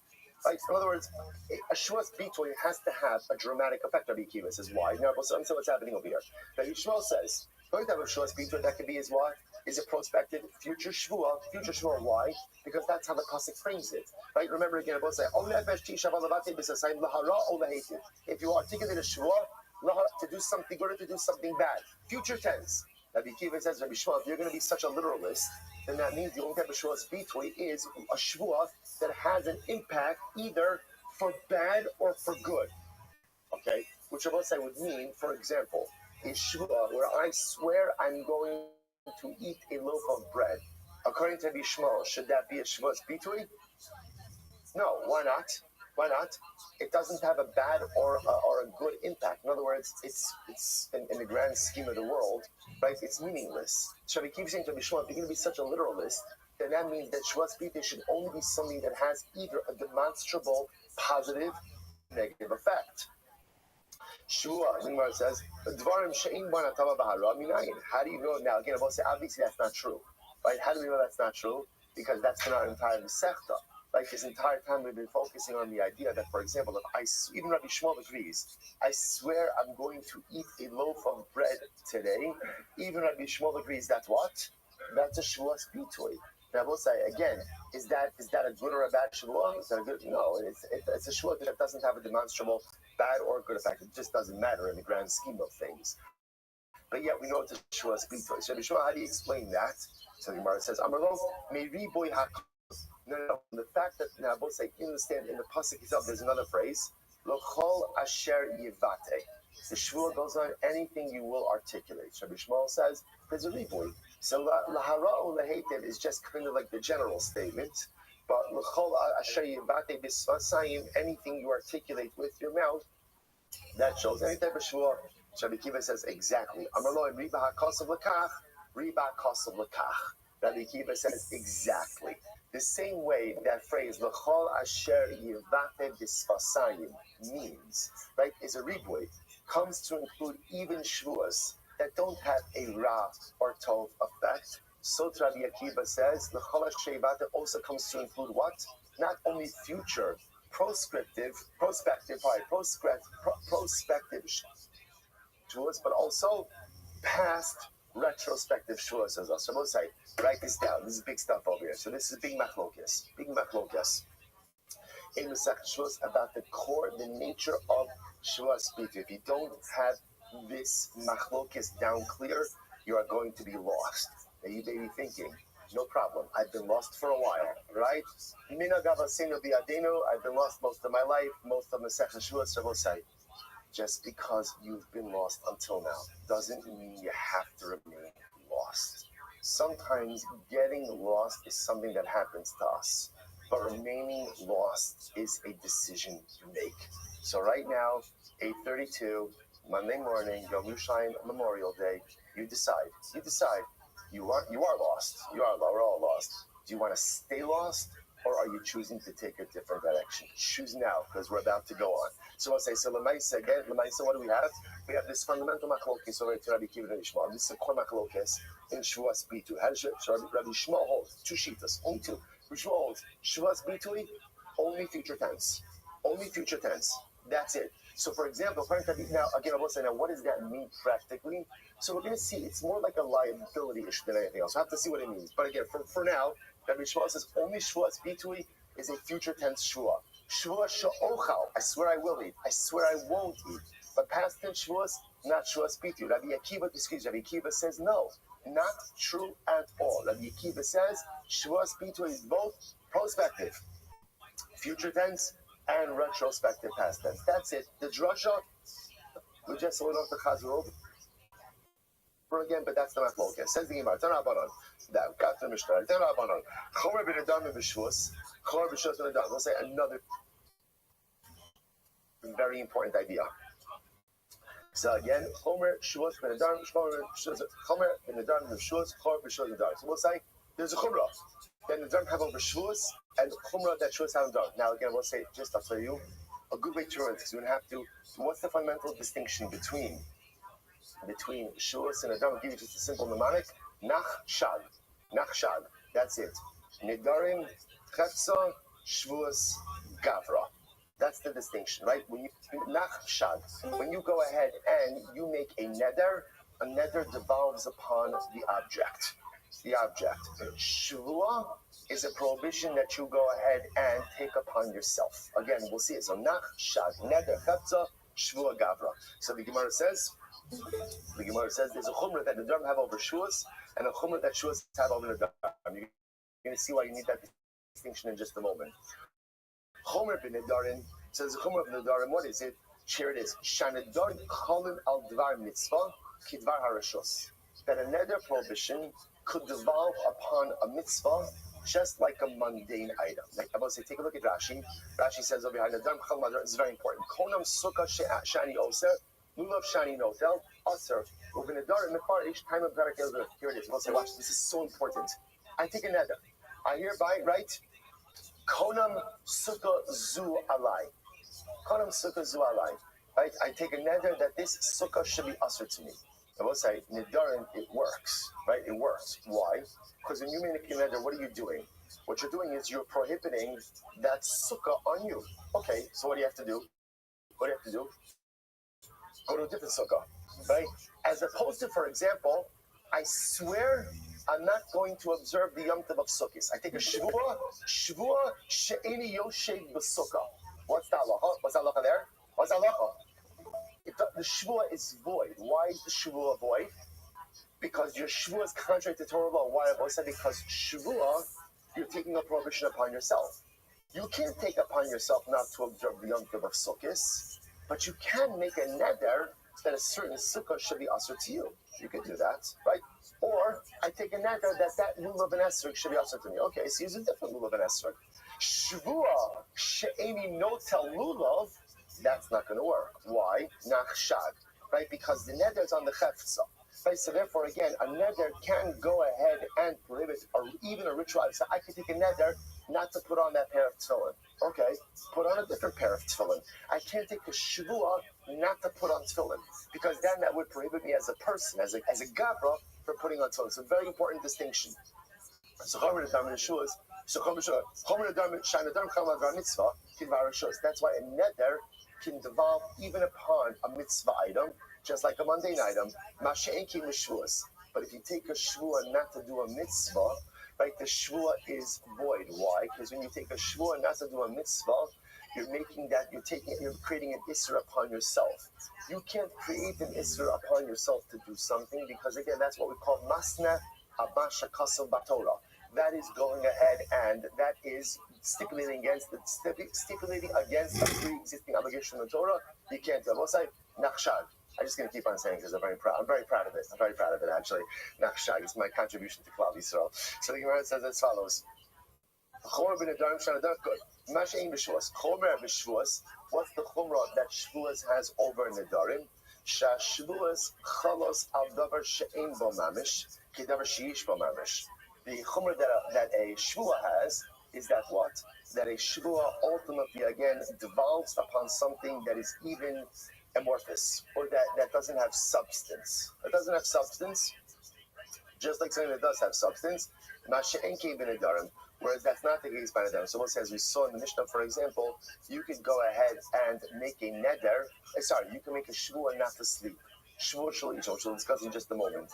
Right? Why? Because remember again, because shvua is not really devolving upon the object. Shvua is devolving upon me. So I can prohibit myself from anything, whether again the object has substance or doesn't.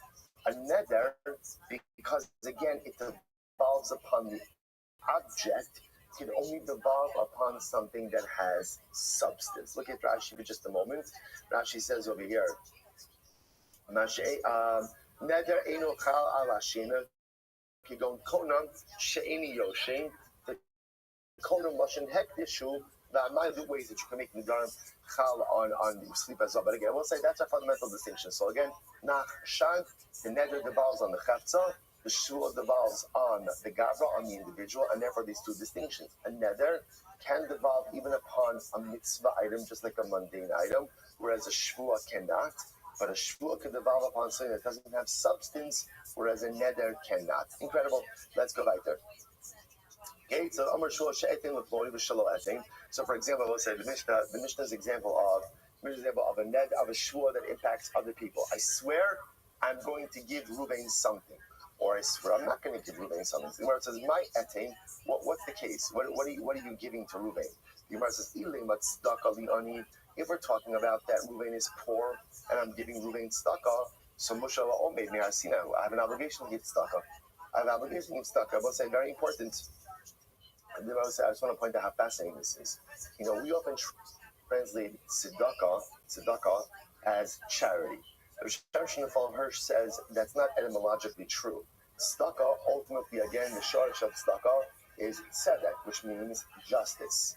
I will say, when you give tzedakah, that is not an act of kindness and an act of charity. That is an act of justice. The way Hakadosh Baruch Hu created the world is, there are people who have, and there are people who don't. And Hakadosh Baruch Hu says the way it works is, if you have, you must go ahead and give to those who don't. It's not something nice. It's not something beautiful. It's not something above and beyond and generous. It is the strict obligation of the law. Now, how much I have to give is a discussion. And then if I go ahead and I go above and beyond what my obligation is, so for example, right, halacha l'maisa, what do you have to do? A Jew opens his hands, you have to give. You have to give. A Jew asks you for money, you have to give. Now, how much you have to give is up to you. You can give $1, you can give a penny, you can do whatever you want. But there's no such thing in this world as a Jew opening his hand and me turning a blind eye to it. You can't do that. Like I said, you want to keep a roll of pennies in your talent bag, give it out. That's your dollar. That's your business, or a roll of dollars, or I'll do the script, whatever you want to do. But you have to give. You have to give. That's a doraisa. There's not a judgment. There's not a this. Again, you want to give real money, do your due diligence.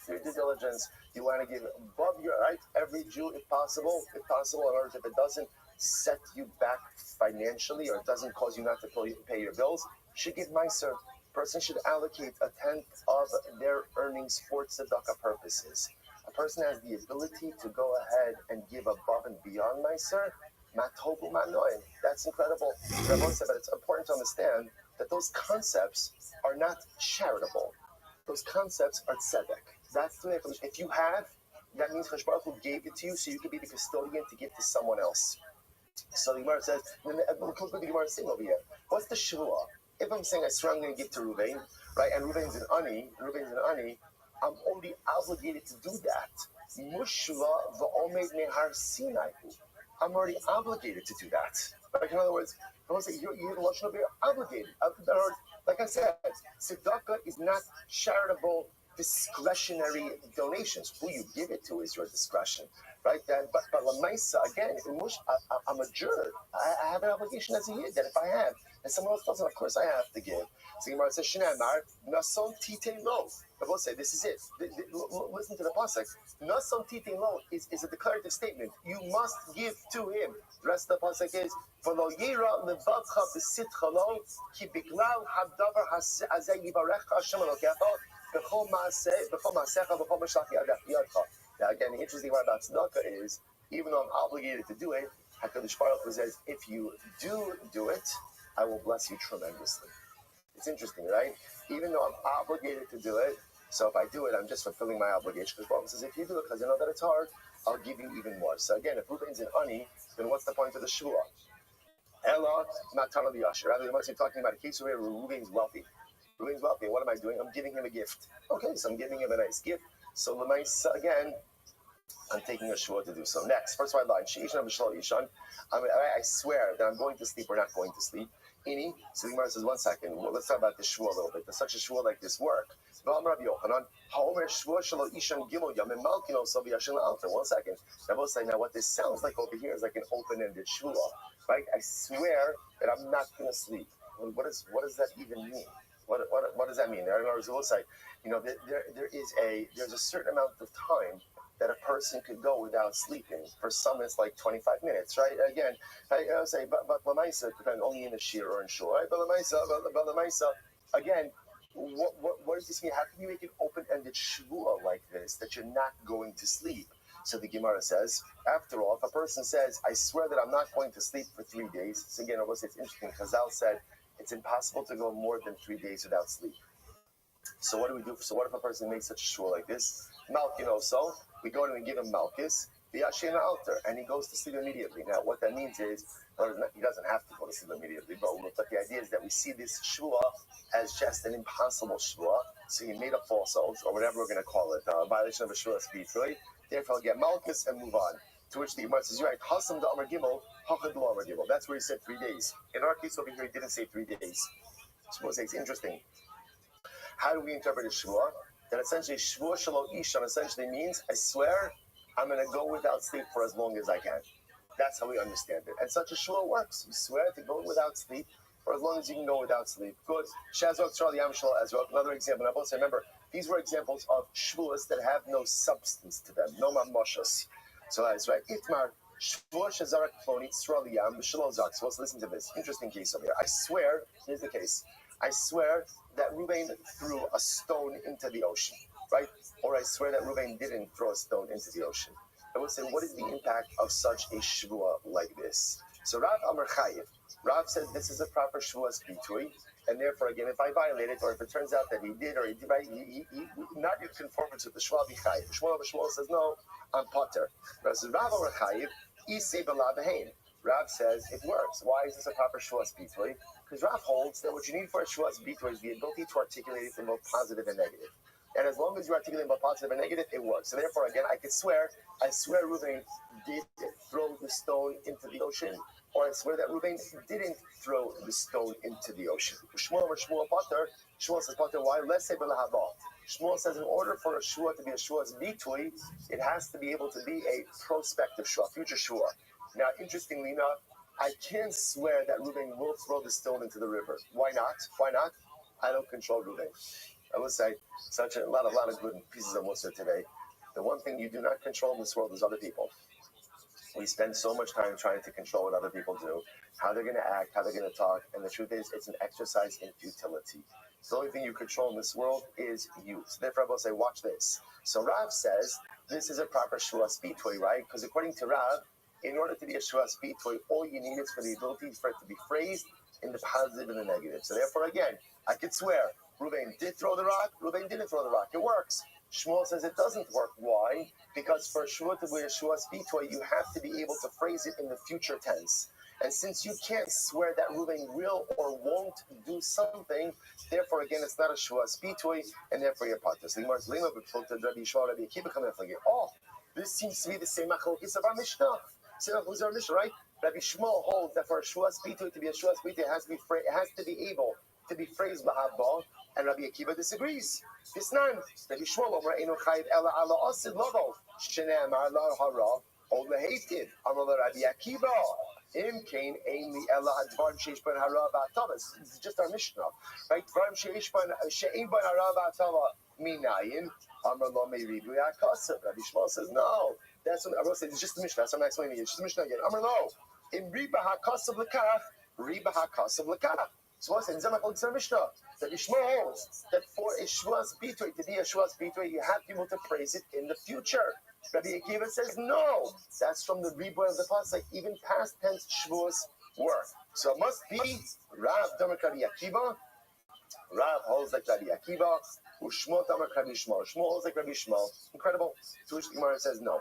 I'll leave it to Rabbi Shmuel to the Awalo Pligi. I'll say in accordance to Rabbi Shmuel's position, that a Shvuah Bitui has to be phrased in the future, has to have the ability to be phrased in the future. Everyone agrees. Hashta milsa di'isi b'lahaba. Hashta, the Gemara says, lo pligi. Hashta milsa di'isi b'lahaba. Lo mechayiv ala Rabbi Yishmael l'sha'avar. Milsa the less b'lahaba miboy. So we'll say, see, interestingly enough, everyone agrees that ultimately, again, that something, that ultimately something that has the ability to be future tense, Rabbi Shmuel is not going to be mechayev you when it's phrased in the past tense. Shaila is something that cannot be phrased in the future tense. What does Rabbi Shmuel do with that? So keeply, where does the machlokes come up? The Gemara says, I'll leave it to Rabbi Akiva. The machlokes is really Rabbi Akiva's position. How so? Rav Rabbi Akiva. So Rav clearly was Rabbi Akiva. Because remembering, I will say, what was our case? Right? I swear that Reuben threw the stone into the river. That's my oath. So again, Rav says you're chayiv. Okay, so that works beautifully according to Rabbi Akiva, because Rabbi Akiva definitely holds that even a past tense shvuah will be a shvuah bitui. Gemara says, keep your Rav Rabbi Akiva. Ushmul will say like this. Ad kalo lo kam mechay Rabbi Akiva hasam l'sha'avar ela milsa de'isi b'lahaba mechay Rabbi Akiva l'sha'avar. So essentially Shmuel will say like this. Even Rabbi Akiva still holds that the Shvuah has to have the ability to have a future tense version. Right? When the Shvuah can have a future tense version, Rabbi Akiva will agree that even there's liability for the past tense version.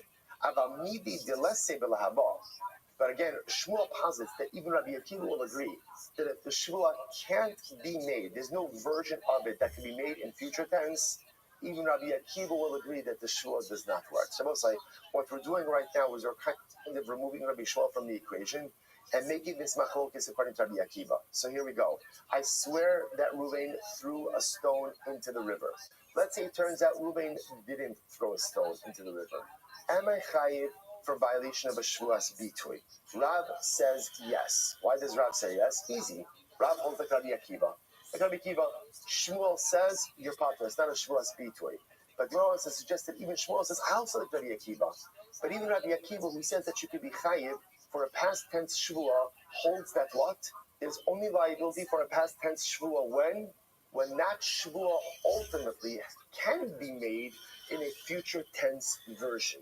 But if the shvuah doesn't have a future tense version, even Rabbi Akiva will agree that that is not a proper shvuas bitui. So